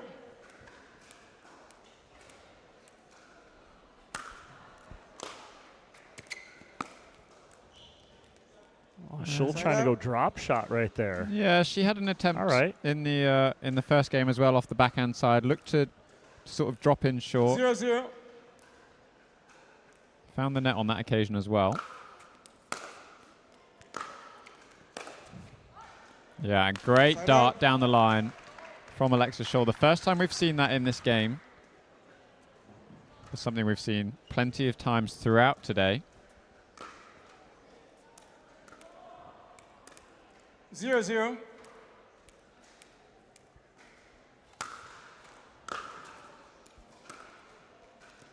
She's attempting it. It looks like she's got a little bit of a game plan coming in here to try and hit a couple drop shots and bring Nags to the net. I don't mind the effort here. I don't mind the game plan. Now we just got to execute.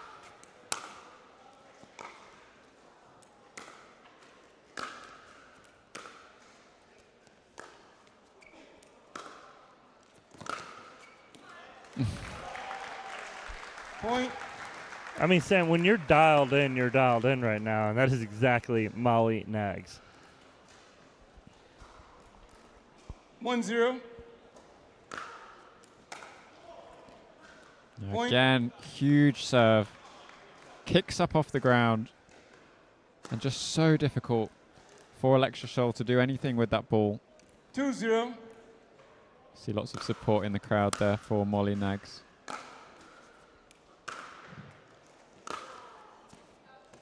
Side out. Just wide with the forehand down the line.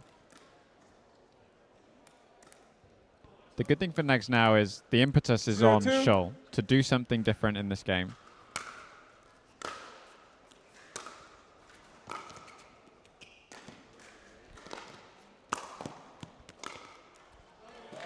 Side out. I mean, when it's going good, it's going good. Molly Nags threw up a lob that I'm like, why in the... Oh, why not? Because you're as hot as can be right now. That lob was going to land in. Scholl does a great job of getting it, but Molly Nags all over it for the put away. I wonder if we see that drop 2-0. attempt again off the return from Scholl.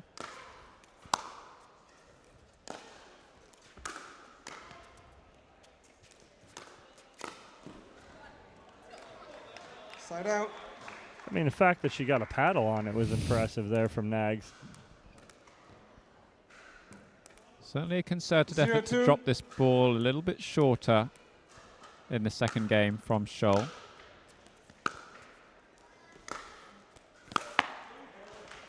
But even then, and that's the danger, I guess, is you leave it just a little bit higher. That ball bounces up and it sits perfectly for Nags to come in on the approach with the topspin. 2-0.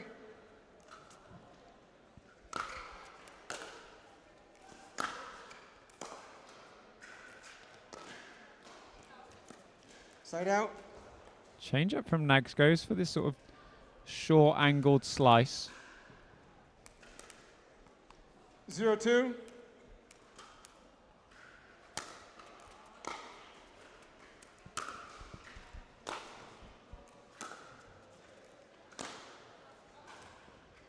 Point. It's really the first misfire we've seen from Molly Nags so far in this match. And I've seen more mistakes from the side that Molly Nags is on today. A little tougher to see with the backdrop from side to side. And so players are choosing to typically start on that side because it's harder to see. Side the out. backdrop that Alexa Scholl is staring into right now a little easier for the players.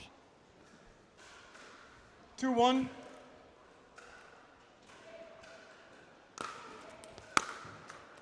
Point. Again, another aggressive serve right there from Molly Nags, forcing Scholl into a mistake. 3-1.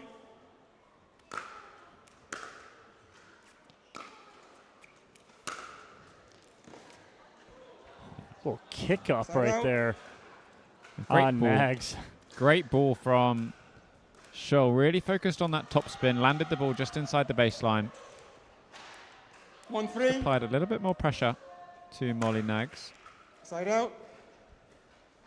Scholl almost rushed it right there as trying to make something happen. We're 3-3 mistakes 3-1. on serves for each of these ladies.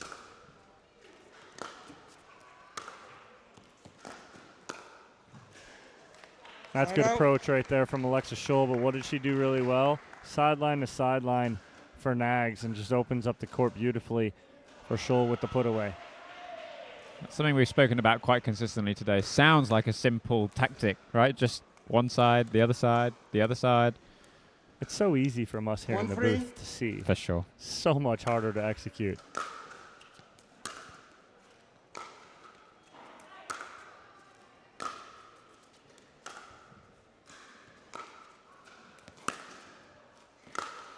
Oh, goodness gracious, Molly Nags. Just forehand tip this over the net for the winner. 3-1. Nadal-esque stroke. Yes.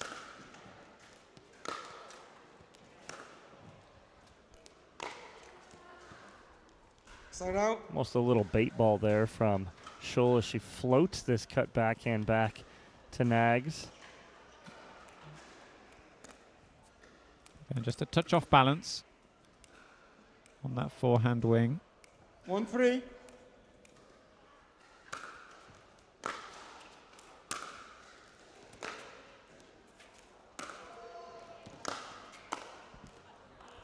Nice little drop Point. shot there from Alexa Scholl off the forehand.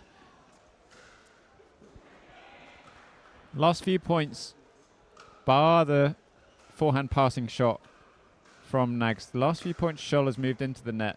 Had reasonable success. Do wonder if that's something we'll 2-3. continue seeing in this second game.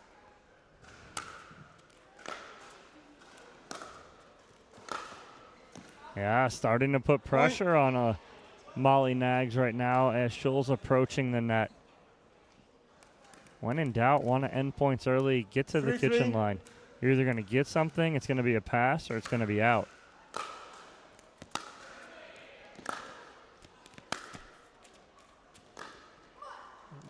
Wow, great ball again from Alexa Scholl down the line as she takes her first lead of this match in game one or 4-3. game two.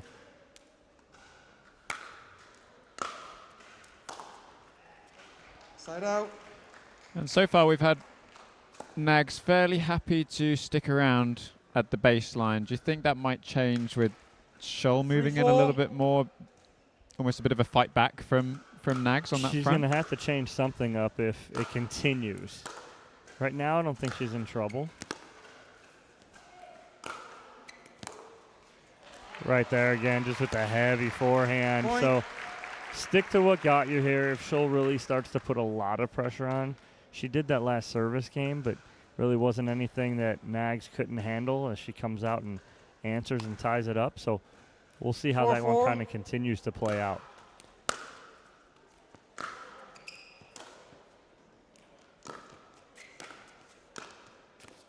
And so sensible from Nags. Didn't get uptight about the situation she was in.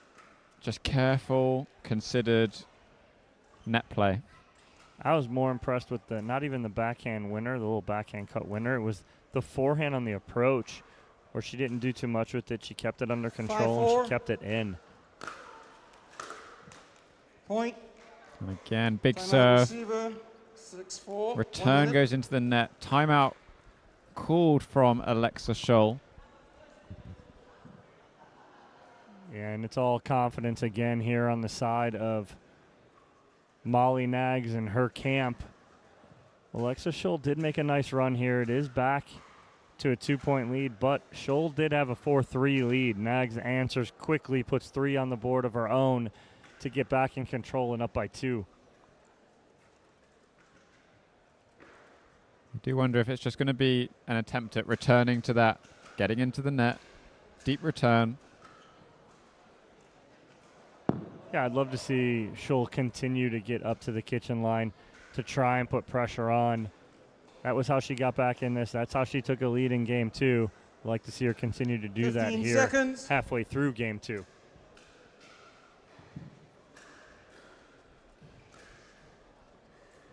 Byron Fresso, your Receiver, you have lead 0 referee timeouts here on remaining. Championship Server, Court you have 1. this evening. We're very thankful for all of our USA Pickleball referees coming over, helping our players out, giving them the experience of refereed games. 6-4. There was a referee clinic yesterday that I saw had like 25 people in it. Love seeing that. Wow. Point. Big forehand there from Nags out of the timeout. I don't even get a paddle on that. That is just so heavy. 7-4.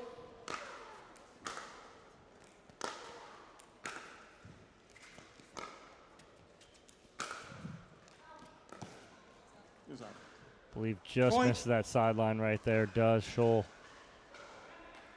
Certainly looks like Molly putting an emphasis on going big.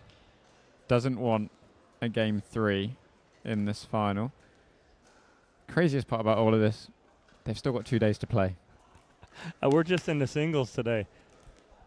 They have women's 8-4. doubles tomorrow and mixed doubles on Sunday. Point. So big. The worst part about it is we're back here on the baseline of Scholl, and as soon as this ball 9-4. drops and in, I almost can see the reaction on Scholl's face. Just can't believe it. Just Point. It's just unbelievable. The balls that Molly Nags just keeps keeping in and keeps creating 10-4. shape.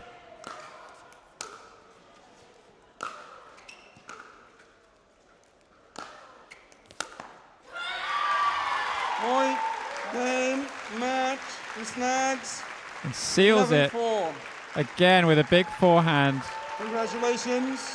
And Molly Nags is your 2024 Skechers Pickleball English Open Women's Singles Champion.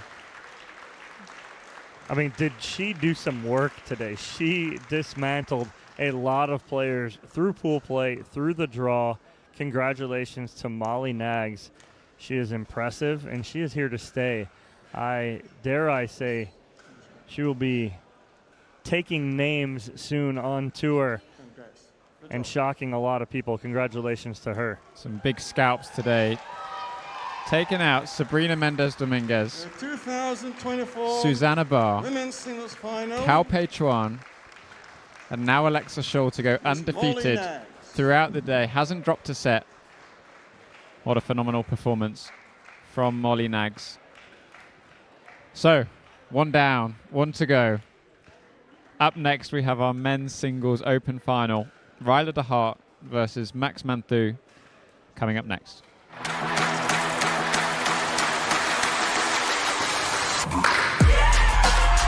No matter the type of player you are. Junior, for now.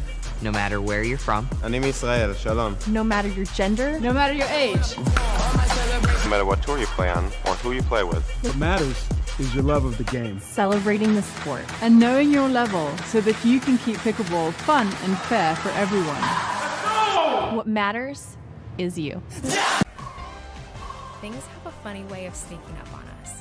You play once, and you want to play again and again and again. You find yourself in driveways, courts, clubs, tournaments. You ask friends, colleagues, or even someone new. Today and every day, we celebrate the athlete in all of us. It's time to get out and play. Innovation is our specialty. Winning is his. Zane Navratil has won more than 40 Pro Gold medals and back-to-back Major League Pickleball titles. One of pickleball's most iconic and decorated athletes teamed up with our world-class engineers with one goal in mind: build a paddle that can dominate. The Zane Navratil Signature Paddle, designed for champions by champions. Available now. Pro XR Pickleball. Innovation you can handle.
To my right is Mr. DeHart, and to my left is Mr. Manthau.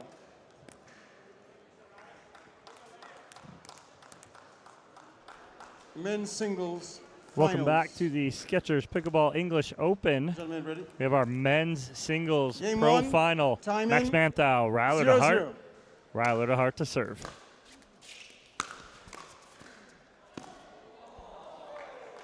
Side Oh out. my. That's how we're going to start right there. Manthau, no look backhand drop. DeHart looking over at us 0-0. going, if this is how it's going to go, I'm in trouble. I'm going to tell you Side out. right now, Sam, these points aren't going to go very long. It's going to be return, charge the net, get there, and let's see what we can do with the next one. 0-0.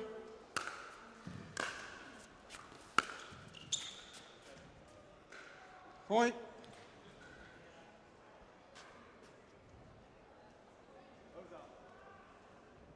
I think called wide. Yeah, it looked wide to me, too. You're getting the point. Max Manthau, too. I've known him for about out. a year and a half or so now. One of the most honest and very forgiving line 0-0. callers. If it's close, it's in. He's calling it in. If he calls it out, you're pretty much guaranteed it's out. Side out. Nice and dominant from DeHart up at the net. Dom, if you were sort of a betting man, where are you looking in this game? 0-0. This is so tough. This has got to be like 55%, Point. 45%. And the only reason I would lean a little bit towards Manthau right now is he's played a little bit cleaner 1-0. at times lately. And right there, like those Side are out. mistakes right now DeHart can't afford to miss. He's got to make that ball. He can. But unfortunately right now he has to make that ball to get that point. 0-1.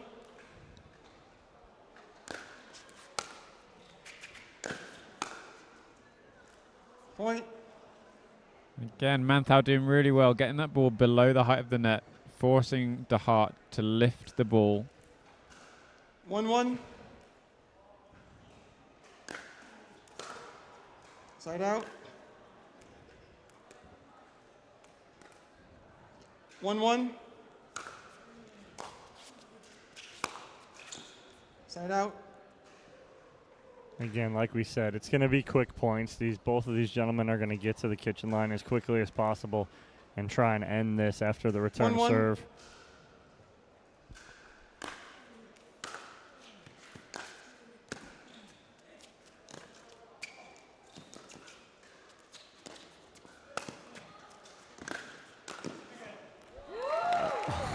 If that's not entertainment, I don't know what is.